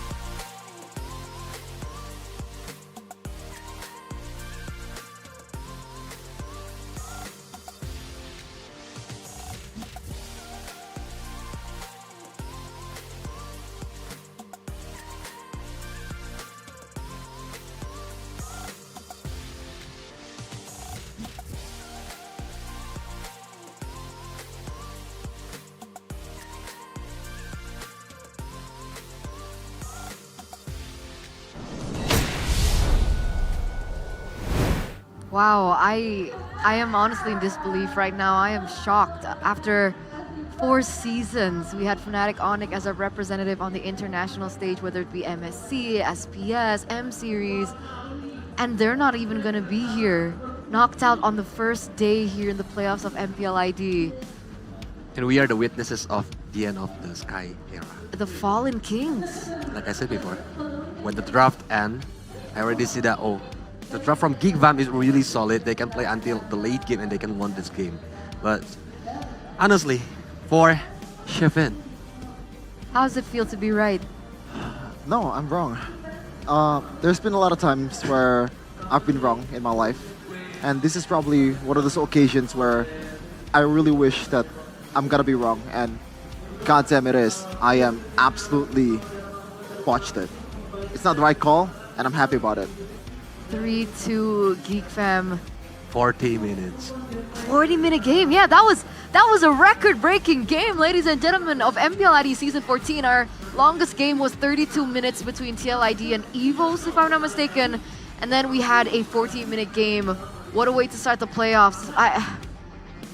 I'm still in disbelief. Is this really happening? The Sky Kings, 4P champions, unable to defend their throne this time around. And so for this season, we're gonna see the new champion on MPL Indonesia. Wow. After 2 years, right? 4 seasons is 2 years, right? 4 seasons is 2 years. 2 years, and it's because of this guy, right? Player of the match, presented to you by the official tournament smartphone Samsung Galaxy S24 FE Chidera. Now, Chidera is a unique player, in my opinion, Polius as well as Shefin, because he had his moment. I think it was 2-3 seasons ago, where he came in out of nowhere, wasn't present in MDL, nowhere, and then he made a performance, but after that he hit kind of a slump, but it seems like now he's back. Talk us through the MVP heat map for the first 5 to 10 minutes of Chidera. Yep, he's playing very safely because he needs to got the power spike during the 5 until 10 minutes. That's why he needs to collect the items, collect the gold, and then he can carry the team. That's why he's being the MVP. Because like from the positioning of Kadera, he knows who is the target, like Sans or even Rest during the team fight. Shout out to Jadera and shout out to pretty much the whole team, man. Like, when you're down 10k gold lead, there has to be something in your mind that tells you that this is not possible. This is absolutely impossible. The gap is just way too big.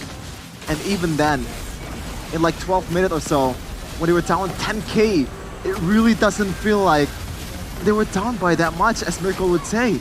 It is absolute insanity. And the respect that Onyx has given towards this potential of the Natan is also, you know, for a good reason, man. Chadera has been playing this game really, really well, just timing his entropy. And this time around, even though he's still playing super aggressively with the entropy, there's no mistakes that he made, just like the previous game. But every contest that happens during this game, Vincent never win from Kyrie. That's disturbing. Even the last Lord, the one who got it is Kadira, not Vincent.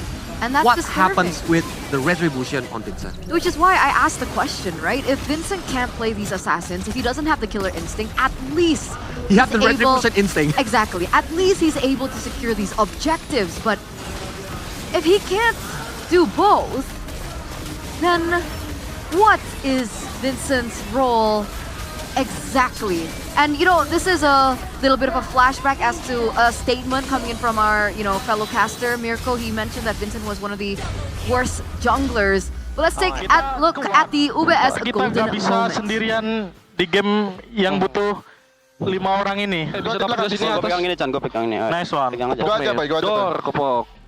Tower, gak ada Nolan, ayo. TP, gak ada flicker lagi. Sabar, gua mati lagi. Lagi, rest. Gak ada minon, bos. Ini aja, Boy. Gak ada uli. Gustun. Flicker ya. Mid aja, Boy. Gua mid. Bisa mid dulu, bawa dulu.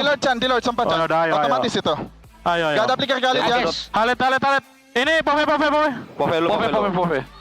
Mati gak? Aman, gua. Kali gak ada flicker. Winter. Kali gak ada flicker. Guys, lihat gua. Gua lihat. Nih, gua stun carry. Tower. Tower tuh. Nice one, boys. Aman. Lord aja, jangan ke bawah, Chan. Awas, sampai sana. Lord ya. Aman. Lord fail. Iya. Lihat gua. Aman gua. Lihat lagi kita. Lihat dia mau turret. Gak bisa. Clear. Maksa dia. Dia maksa. Orangin. Bisa. Nice. Gua cancel, Boy. Nice, Boy. Ini gua nih. Gua depan sini. Gua cover. Balik. Masih delay gak sih? Lot aja. 4 lawan 5 ya. Cowok siapa aja lo. Aman, bisain. Gua tanya Beatrice. Teman-teman Jangan lihat Chandra. Aman tahu.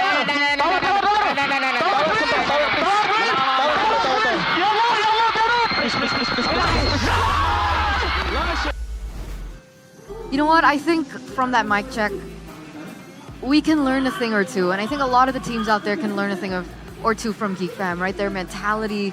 Yep. We talked about it over and over again. Imagine a 41-minute and 34-second game. Things were so stale. Like, it was so stagnant, so equal for like 10 minutes. The mind game just continuously so back and forth, that ping pong mind game. And yet they were still able to stay level-headed. I don't know what to say about your team, man. Sheffin, Geek Fam, what? Man, the world. I like that kind of, desperation at the end of the game. That golden moment earlier by UBS Gold. They said something along the line of, Ya Allah Tower. Which means like, please for the love of God Tower, please for the love of God Tower. They are that desperate, They want this game so much. They really need this game, this W to prove that they belong in this league, that they're not the so-called dark horse anymore. They are one of the contenders. As we look at the gold distribution for the gold lanes here, look at that Turtle and Lord, man. 1,700 for CW and only 400 for Jadera. Because he's focusing on the hero only. Every time the Turtle and the Lord is coming. And how many Lords was that earlier? 8? I didn't count. I lost my count, I think. I think it's 8 or 7. More than 7, I think 8. Mirko mentioned it's like the Echo match against Onyx where Kyrie made that incredible comeback with Keyboy. Now they're tasting at the end of it. It's gonna suck. there. See, Lord 6 plus 1, 7. Oh, my 7 Lords. Lords. To be exact. Look at Keyboy, 382k damage. It's almost 500,000. If they can continue, after maybe 50 minutes. SHL, you don't have a built-in healing system. You don't have a built-in healing mechanic, just like Rez. This, oh my goodness. It's gonna be different stories if Keyboy is using high loss, but Keyboy is using Cho. And he receives this kind of damage. Because Rez is on a Khalid, and you would assume that the Khalid would have absorbed more damage. Is it because Keyboy was always the one to open up the map? Always on the front line, always waiting for the resource. Yeah. And at the end of the game, Rez is not really very aggressive because he knows his potential on this hero. He's gonna fall off in the late game, and even though he got a clean combo on towards Chidera or pretty much anyone on GFAM, it's not gonna work. You need to somehow kite it to the point where Belowski's implosion is a non-factor, and it is a tough test. Over and over again, they tried it over and over again. And in the end, GFAM they finally found the solution. Bait out Sans Purify, which is the key to that team fight earlier, because once Sans Purify is gone, then pretty much all of them are vulnerable. As long as Sans is in the vicinity and at the end of the receiver for the implosion. You know what I think? I think the turning point was Chidera, putting on his big boy pants, big boy shirt, big boy jacket, and be like, Vincent, go away, let me get the Lord, and let's turn it completely around. Like, we're wasting so much time. Vincent, if you could pick up that Lord from like the first Lord, maybe it wouldn't have gone this long. We already end this game. Right? Right? Because the moment Geek were able to pick up the Lord, they're able to win the game. It's 3 times, right? Right? 3 times. Contesting with Kyrie, he never get the Lord. Exactly. So Hatata Batata, what do you have to say about this? Onyx needs to expand their gameplay and drop. Even though their pick-off method is strong, the more it appears, the easier it is for the opponents to counter. As a team, Onyx is still strong, but they're growing uncertainty in execution.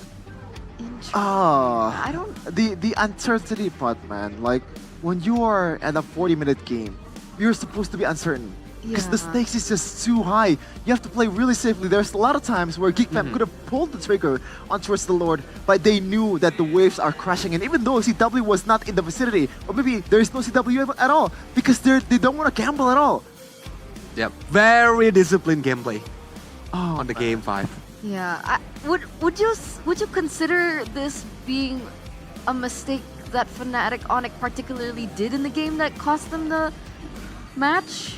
Or game? Okay, let's ignore the match part, but that final game, did you think Fnatic Onyx could have executed it differently? Would that change the course of the game? It's still hard because they have a good high ground defensive, like for Nathan. That's why, like I said before, it's a time bomb game. Above 15 minutes, GeekFam will be very, very strong. I agree.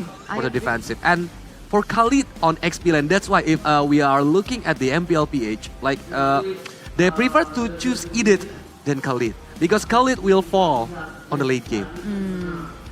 I think the best case scenario for Onyx at the time is the only one that doesn't have a Purify and is a really important member as a damage dealer from GeekFam is only a boy. And there's been multiple times where Keyboy actually caught a boy, but the thing is, the layering of CC is not timed perfectly, which is a tough test, Considering, right? Yeah. I think a boy is using the tough boots too, so the CC duration is kind of, lessened. So it becomes a super hard job to do, even though this is one of the best mechanical players in roaming in Indonesia. Man. I still can't believe it, man. Neither can I. The analogy that I want to play, they want to say is like, GeekFam right now, they feel like, despite the limitations and all, it feels like they're a beautiful indie game that holds a special place in your heart. Fnatic Onyx, they're a AAA game with a lot of funding, $100 million or something like that. It's still good, but it doesn't have that specialty from the game that you play that holds dear in your heart. As we're gonna take a look at the play of the day first, Eterna. Play of the day from Kadia. We have Moreno's moment on the Valentina where he was able to get, was it a Maniac? Yeah. Or a triple kill? Maniac. That was an incredible moment, a big comeback for Moreno. This was his signature hero from way back when. We're finally seeing it once again here at MPL ID Season 14. I don't know. What do you guys feel about today? I am quite satisfied. I'm saddened for Fnatic Onyx. Obviously, I didn't think that it would come to this point, but what an entertaining day. I think for me, Yeah. the first match is predicted. Okay, true. But the second match, like I said before, it's 50-50 games. And then, yeah, I have the same feelings with you, Shefet, where I cannot believe that they are the 4-pit champions and they go home on the first day. It's crazy. It's like TLID, right? Uh-huh. TLID. No, not TLID, sorry. TLPH. TLPH going home man. on the first day. Like, what? Look at the bracket so it turned out. Yes. The Kingslayers, now their first job is done. The Sky King is gone. Now They're the gonna meet the next king. of Kings is on the next on the menu. 2 days in a row, they're gonna meet another king. Kingslayers. That's why they're called the Kingslayers, right? That title isn't there for nothing. But for those of you who are wondering what tomorrow holds, for tomorrow we have 2 best-of-5 matches. We're going circling back into the upper brackets. It says best of 3 there, but it should be a best of 5. Yeah, it should We have be best. TLID up first against Bigatron at 1, GMT +7.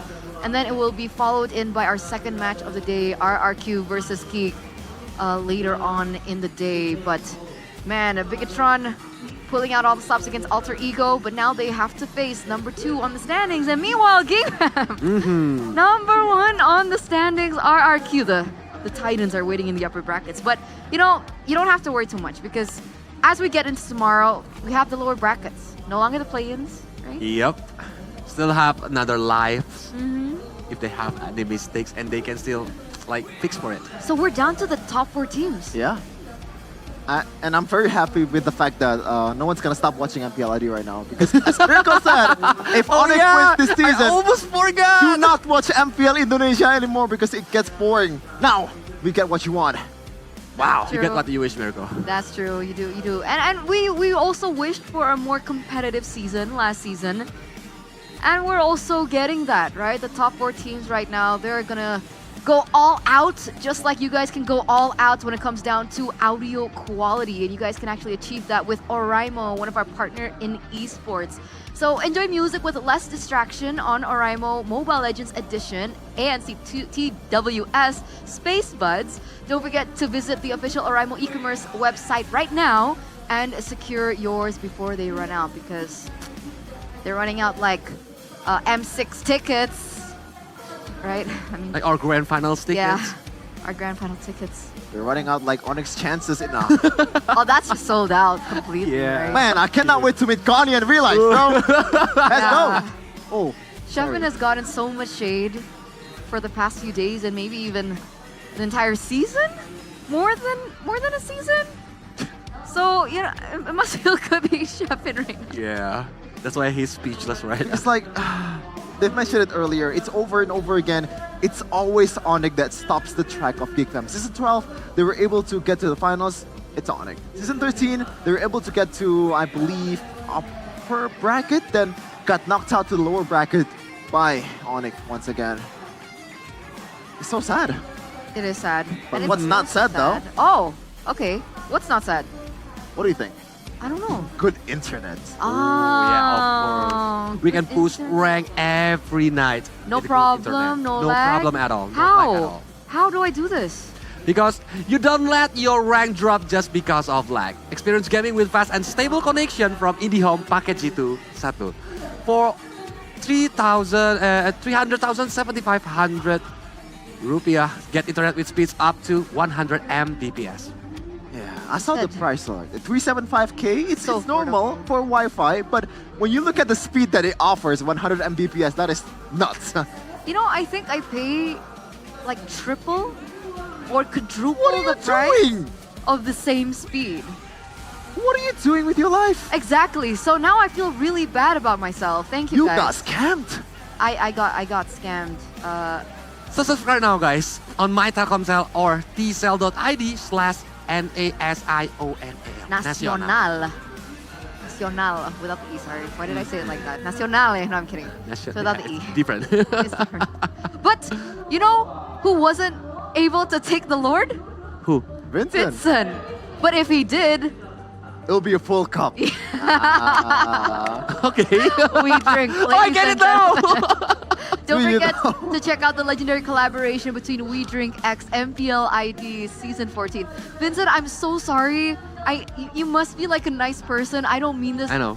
personally. You know, like I'm just kidding.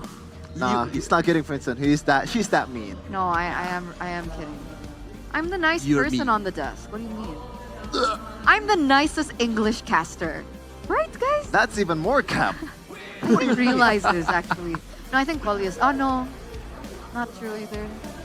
Me, of course. I don't think anyone's really nice. But what's nice is the official merchandise collaboration between Erigo x MPL ID. Because Erigo... Wherever you go. Nice.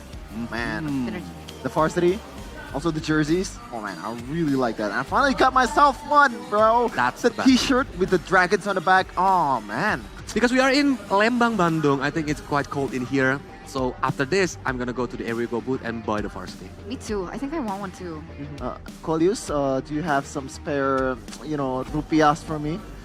Sure. I want some varsity. Sure. Oh, thank you so much. But it will be like adding more money every second, right? Chefin, it's been like a million seasons that we've been talking about UBS Gold. Like, invest, dude. I guess I have to. I have to start the season. Yeah. Man, it's hard being broke. Not as long as you have UBS Gold and also Erigo though. Erigo. Yeah. You know, at least be broke in style. Yeah, you're right. Yeah. Stressed, not blessed, but well dressed. It's true. It's true. Guys. I mean, I guess, but I think. that's super sorry, convenient, right? A little bit out of topic. I think Okay. I'm running out my water on the hotel. Do you have any suggestion where I can buy it? Wait. You're joking, right? No, but the thing is, it's too far. What do you, Our hotel? guys, download Click Indomart on your mobile devices, on your Samsungs, guys. What does it do? What are you? Oh, guys, tell them. You know, I've been telling you throughout the entirety of the season, guys, tell them. Yeah, I agree, right? It's free delivery from the app. Yeah, I agree with that. What? Oh, yeah, you also receive your groceries in as little as 1 hour, even less sometimes. And what's the third point, guys? Yes, it's quick, efficient, and you can access it from anywhere. So you don't even have to get out of the comfort of your home or your hotel room. You can, straight away, yes. Please, thank you. I'm gonna download it. Thank you so much. It turned out, are you schizophrenic? They're talking to me. What do you mean? Okay, we're gonna get you to some place later, and you have to go, right? You know, we're gonna force you to be there for the good of your health. What do you mean? I mean, sometimes I get hungry when I'm in the same place as you, Why? And you might want to feed your imaginary friend. Imaginary. I have the viewers. They're my friends, right? And because you're my friends, I have to let you guys know about Yummy Choice. Okay, check it out because it's very quick. It's very fast. That's actually the same thing. But it's really good. It's practical. It's easy to serve, quick to serve, easy to enjoy as well from Yummy Choice. And you guys can check out the Nusantara menu. That is super delicioso. And, don't halter your MPL ID Season 14 experience by having to cook for like a million hours. Just bloop. It's not just Quick. Santara menu, by the way. There's a lot? You have more like a Western style. We have sandwiches there. If you're a weeb like Arashi, we have onigiri. We have a lot of chicken namban sandwich or something. I forgot the name. So a lot of options, even vegan options, Eterna. Vegan options. Are you vegan? That's inclusive. Are you part vegan? No. Okay. I like meat. A lot. A lot. I can see that. Yeah. But I think there's the booth on the festival. Yeah. For Yummy, right? Mhm. So if you come to the El Dorado venue later, you can go to the Yummy booth, and it's really delicious. Super. Very quick. But you cannot guys. bring Check it out. the food inside. Yeah, Yeah, guys. you need to eat outside. But you know, still come over, right? You want to meet Sheffin, you want to meet Kolyus, but you also want to see Pop Mart. Yeah. In Indonesia. It's actually located in Gandaria City, but we do actually have a special collaboration with them for MPL ID Season 14. So they have a special booth here available that you guys can check out, featuring exclusive MLBB figurines of MPL players. That's crazy. Now I'm actually, no joke. I'm in the dark for this. You gotta enlighten me, like what it actually is. Yeah. Is it like a figurine shop or something like that? Well, you would know if you would go to the shop. I think you should Ah. experience it. Don't want to spoil too much. Yeah. All right, and don't forget to register for it as well by scanning the QR code right down below. Or, do what Sheffin's gonna do later on. He's gonna go to the Pop Mart booth in the venue at El Dorado Dome and grab some cool merchandise from the Pop Mart. Wait, MPL players, not MPL heroes? Players. Wow. Oh man. If heroes, it's MLBB, not MPL, right? Oh. MPL players. I just realized that. I hope they have a Yaoi. Yep. I'd want to bring a Yaoi home. For me, I think CW. CW, you want Why to is take that? CW home? Wanna be cute. The bald version or the bald version. Oh, I see. Because when I'm feeling angry, I can just, Why do you want to hit CW? I want the. Because he's cute, I guess. but annoying at the same time. I mean, let's hope that CW is wearing a helmet, right? Yeah. What kind of helmet that he can use? RSV, guys. RSV. When strategy and speed are the key, focus and protection is everything. Both in-game as well as on the road. Stay safe, but also look cool while being safe. Get the exclusive collaboration design of RSV helmets and MPL teams for any riding style, offering you guys a maximum protection. It's now available at your favorite marketplace, as well as if you guys head over once again to the venue, you guys can actually check out their booth. It's close to the Erigo store. Yep. I believe. I think it's the like. Is that on the end of other it. side? Yeah. Yeah, well, On the corner. But I think Now, during guys. the off-screen, Sheffin told me if Gigvam won the MPL Season 14 as the champion, he want to give Wetan RSV helmet with Gigvam I design. didn't say that. oh, that's so Really? cute. Oh my god. Gigvam helmet for the audience, for your fans. No. Why would I do that? That's so sweet. You You're said so I'm kind. mean, right? You said I'm mean. You're kind now. Very That's very considerate, Sheffin. I didn't know you had it in you. You guys So can clip proud. it. You guys can clip it. That's character development, guys. Character development. By the way, What day is it? We are waiting for you. Now, I was you're already lagging out. You know, in the I was lagging in out. the road of Bandung, with was the lagging out, cool guys. weather and all Riding that stuff. motorcycle. With the RSG helmet and Erigo. Now Okay. you need something that to top it all off. The swag. The swag. literally what I'm wearing right now. Oh. I'm wearing Saturdays. Oh. This is Saturdays, guys. But it's not Saturday though. I don't even remember the day anymore. Mm-hmm. But anyway, Saturdays, winning looks for winning gamers, brought to you by Saturdays and MPL ID. This eyewear, well, it's not actually this edition though, but this eyewear is the secret weapon for dominating the battlefield, and it's available at www.saturdays.com as well as all Saturdays stores. And stay up to date and follow them on social media at saturdays.lifestyle on Instagram as well as TikTok, because they do have something new coming up for season of 14. Maybe a new MVP collection? Mm-hmm. Mine's not the MVP collection. My wish. Can't though, wait to buy it. It's my really good. my wish if they collab with the teams, like a theme, glasses for each team. That'll be cool. Like Is a that the picture frame of Yaoi and then another picture of Yaoi. But only for the final 4 teams. Well, we'll see. Oh wait, we are in the top 4. That's fine. Right Yeah, now. makes sense. Gunny and Realize cannot say the same thing. Yeah. Oh man. It's been a while. They're gonna be Oh pissed. my It's goodness. been a while. It's been a while. They've had smirks on their faces for too long. Yeah. It kind of pisses me off, to be honest. After this, I you need mean, to be prepared. not just they're an Onyx fan. Okay, you're alright being an Onyx fan, right? You're alright being an Onyx fan, but Yeah. you're a Real Madrid fan?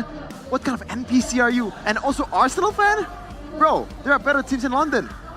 But for MPL fans who wants Yeah? to watch on the playoff, what are you gonna need to do? I mean, just come here is an option, but I don't know if you could secure the ticket by now. But yeah, it's available online. last season we brought unforgettable moments, and this season will be even more spectacular. Because we're gonna see the new champion. Earlier. What? We're gonna see the new champion, right? Yeah, definitely. And by the way, if you don't have any kind of tickets towards the matches, it's free entry for all visitors in the festivals. Don't miss the match at the watch party and at the main stage. And experienced teams performing with excitement and fun. Earlier, I saw Onyx, I saw BTR, I saw Alter Ego, and GeekFam also. They are very creative.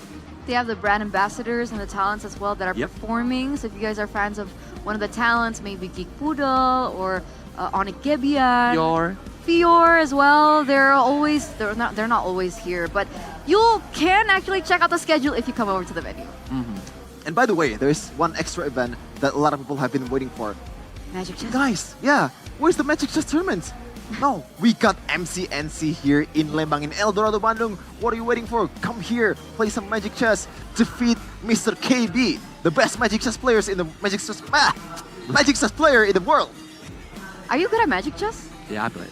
Are you good? I never went against KB. Oh. He's good at it. Yeah, KB's really good. Like early games, sometimes he his health bar goes up to like 14 and then he like comes back and then just wins the entire thing, and it really pisses me off. Oh, you're very knowledgeable in Magic Chess. I used to play against KB. I used to play it a lot.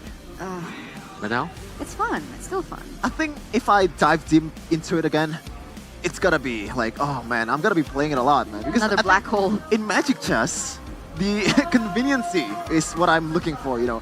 When I'm watching some YouTube video, or maybe I'm cooking, or maybe I'm just making something, or doing laundry, or all that stuff, I can still play Magic Chess on the side. Speaking of convenience, right? Speaking of convenience, there are actually free shuttle services that you guys can check out. The location is right down below. So if you guys need a lift and you don't have Sheffen's number, usually Sheffen does drop people around the venue since last season. But if you don't have Sheffen's number, that's fine, because check out the shuttle service and it's free, ladies and gentlemen. Just check it down below there. Check it down. Check it out. Check it out. Sheffen, what's wrong? Why, Sheffen? I'm contemplating my place in this desk right now. This finally desk. I thought you guys can make it up though if you buy me some Erigos, maybe some jerseys. Of course. Of course. Yeah. We just give the invoice to Mirko, I think. That's true. The richest caster. The richest caster in the world. No, richest caster in the world is Wolf. Wait, he's no longer a caster right now. He's There's a loophole. Ah. There's a loophole. That's why right Mirko now. is number one. I think you're number one right now. Actually, I agree. I think Coleus is number one. No. What do you guys think? I mean, who do you think is the richest you have caster? Blue Spectre Lila skin. Look at his shoes. I have it, but I cannot sell it, right? He's nervous. He's nervous. But ladies and gentlemen, don't be nervous, because bring up the hype, bring over your spirit, your presence, and check out the 1v1 Claude Showdown at the MPL Festival. Because remember, ladies and gentlemen, if you're actually good at Claude, you guys stand a chance to win some prizes. Wow, a Samsung Galaxy Series smartphone. Wow. Man, out of all the Claude. heroes? Why Claude, yeah? Yeah, I think it's gonna be very interesting, because what emblem do you take at that time? Is it Assassin to further the penetration? Or maybe Marksman to further I prefer the Assassin? Or maybe Common Emblem just for the healing? Zipnana. Common Emblem on Cloud is really bad. For 1v1 situation, I think Assassin is the better one. There you go. Oh. Some tips and tricks Interesting. from Mr. Coleus. It's happening on Friday, right after match number 1. Wait! What happened? Oh, Friday. Oh, okay. Sorry. I thought today was Friday. I was like, what's going on? I think I I'm thought today was hallucinating a little Sunday. bit. I need some help. When you're in MPL, everything just feels like weekends, right? I agree. Yeah, it's weird. Time flies so fast. It is. Time flies so fast, and next thing you know, M6 is around the corner. In Malaysia. In Malaysia. For those of you who want to fly for free, for free, and watch the M6 Grand Final live in Malaysia, you have to join the challenge and the tournament happening after the playoffs for a chance to win the M6 golden ticket from MPL Indonesia. Yes, not just the teams that finish in top 2 that goes to M6, you can go to M6 too with your favorite players. It's super easy to participate in the UGC. Just make a video on TikTok about Claudio, okay? Yeah, it can be your Claudia. gameplay. It's a pro player's gameplay, a funny video or meme or anything related to Cloud. For more information, check out MPL ID social media channel. I think you could win that, Sheffin. Why You is post that? a lot on your social media. Last duet from really. Sheffin. Oh, I think Realize's Blazing Duet is better. You know, CW Blazing Duet. Oh my god, I think I understand. Coleus is, sorry. We'll tell you. This is an inside joke. We're gonna explain later. I'll tell you later. Yep. But Yeah. for you guys who wants to be like bought the ticket for M6, yeah, you can get ready because early bird tickets for M6 will be available from October 5 to 7. Enjoy a total 20% discount on tickets and exclusive M6 merchandise. That's amazing. And the merch is always so good. Always. Like every M series. And I'm so sad. I'm excited to see what kind Why of is that merchandise sad? for this season. Because I've never gotten, except for M4. M4 merch. That I want is. some M series merch, guys. That is Cappuccino. It's not really fun. That's Caparino. But we have a lot of tournaments in store for us, and there's one tournament that's actually going to be held before M6, and that is WEC. We have the MLBB tournament, and we also have the MLBB Women's tournament from all around the world. They had their separate qualifiers. We had the Asian qualifiers, the African qualifiers, the American qualifiers, and so forth. And now they're all coming together at WEC. That will be in Riyadh once again under ISF. So very exciting. Because out of 88 countries, right, that's a lot. IDTIP is one of the 16 countries qualified to participate in MLBB tournament from 12 till 15 November. And out of 49 countries, Indonesia team is one of 12 countries qualified to participate in MLBB Women Tournament from 16 till 19 November. So will it be Philippines again? Will it be Indonesia? Will it be Malaysia maybe? Or even maybe a region from Africa, Egypt? What do you sound like Mirko at that time? I don't know, like we rub off on each other. Oh, Not okay. like yeah. everyone like yeah. the antics. I get it. But shout out to ISF. by the Yeah, way, like shout out to the fact ISF. that the first ever ISF I saw, a team from Namibia, a team from like African region, which is not really known to other people out there, getting to a chance to participate in one of the highest tournaments out there. It is just a cool tournament overall to make MLBB even more global. Talking about MLBB more global, we have to celebrate their birthday, man. 8th anniversary event sneak peek. And their celebration officially begins on the 27th. I already got the Akai skin. Yeah, me too. Of November. It's cute.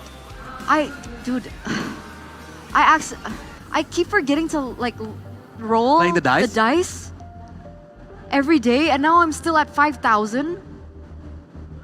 It makes me really sad. But you guys can actually still get a chance to get the Akai's 8th anniversary exclusive skin, Marvelous Maestro. You have spawn effects there, killing notifications, avatar borders, the battle emote, and there are more epic skins that are waiting for you. There's also a Kagura's brand new epic skin that will also be available for free. And it's already started, 18 November. Oh, 18 October. 18 October, I 18 think. October. Yeah. 5 days ago. Today. 5 days ago. 5 days ago. Skin is really cool. The Ikai one, I also have it, but unfortunately I have a kind of a bad memory with the skin, man. I had like 12 kills and 17 assists as a roamer, and we lost the game. My teammates suck. Feels bad. Yeah, but the skin is not though. So maybe you need to look for new friends, maybe? Maybe check out the community gathering? You know what? This is actually a true story. I'm pretty active in the community in cool. Solo. Okay, Yeah. talk us about it. So usually there is a lot of watch parties, a lot from of the community. Online tournaments that's usually free, by the way. So if you're wondering how to get diamonds for free, you can join your nearest community hero tournaments, or maybe the MSLs. This is Munton Student Leader. So if you're in uni, usually there's like every 2 weeks there's a free tournament that gets you diamonds. Yeah, free diamonds, free tournaments. You can get the experience, and later on, you maybe can join the professional team. Oh. And maybe you can play with Sheffin. I guess. There's a lot of events out there though.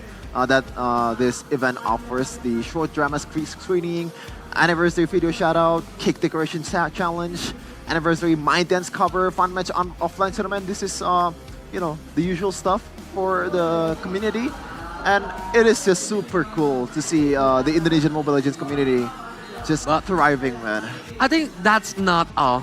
Because they have amazing price like Samsung A25. Oh. 1 million rupees voucher. Oh. Bluetooth speaker, air purifiers, and more door prize are up for grabs. That's crazy. That's crazy. I think I need an air purifier in my life. Especially, in Indonesia, very humid. The pollution Pollution as on well. Jakarta. Yeah. Why are you exposing our countries like that?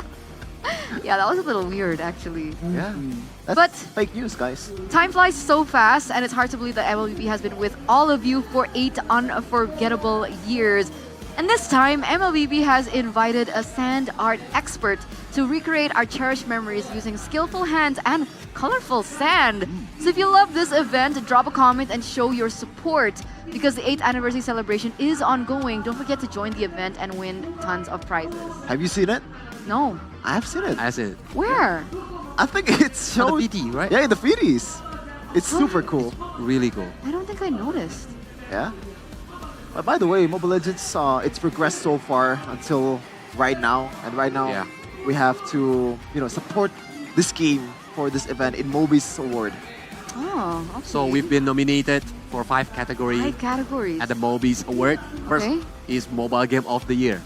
The second is Mobile Strategy Game of the Year. And 3, Mobile Competitive Game of the Year. Developer Team of the Year. And Live Event of the Year. Mobile Legends Bang Bang M5 World Championship.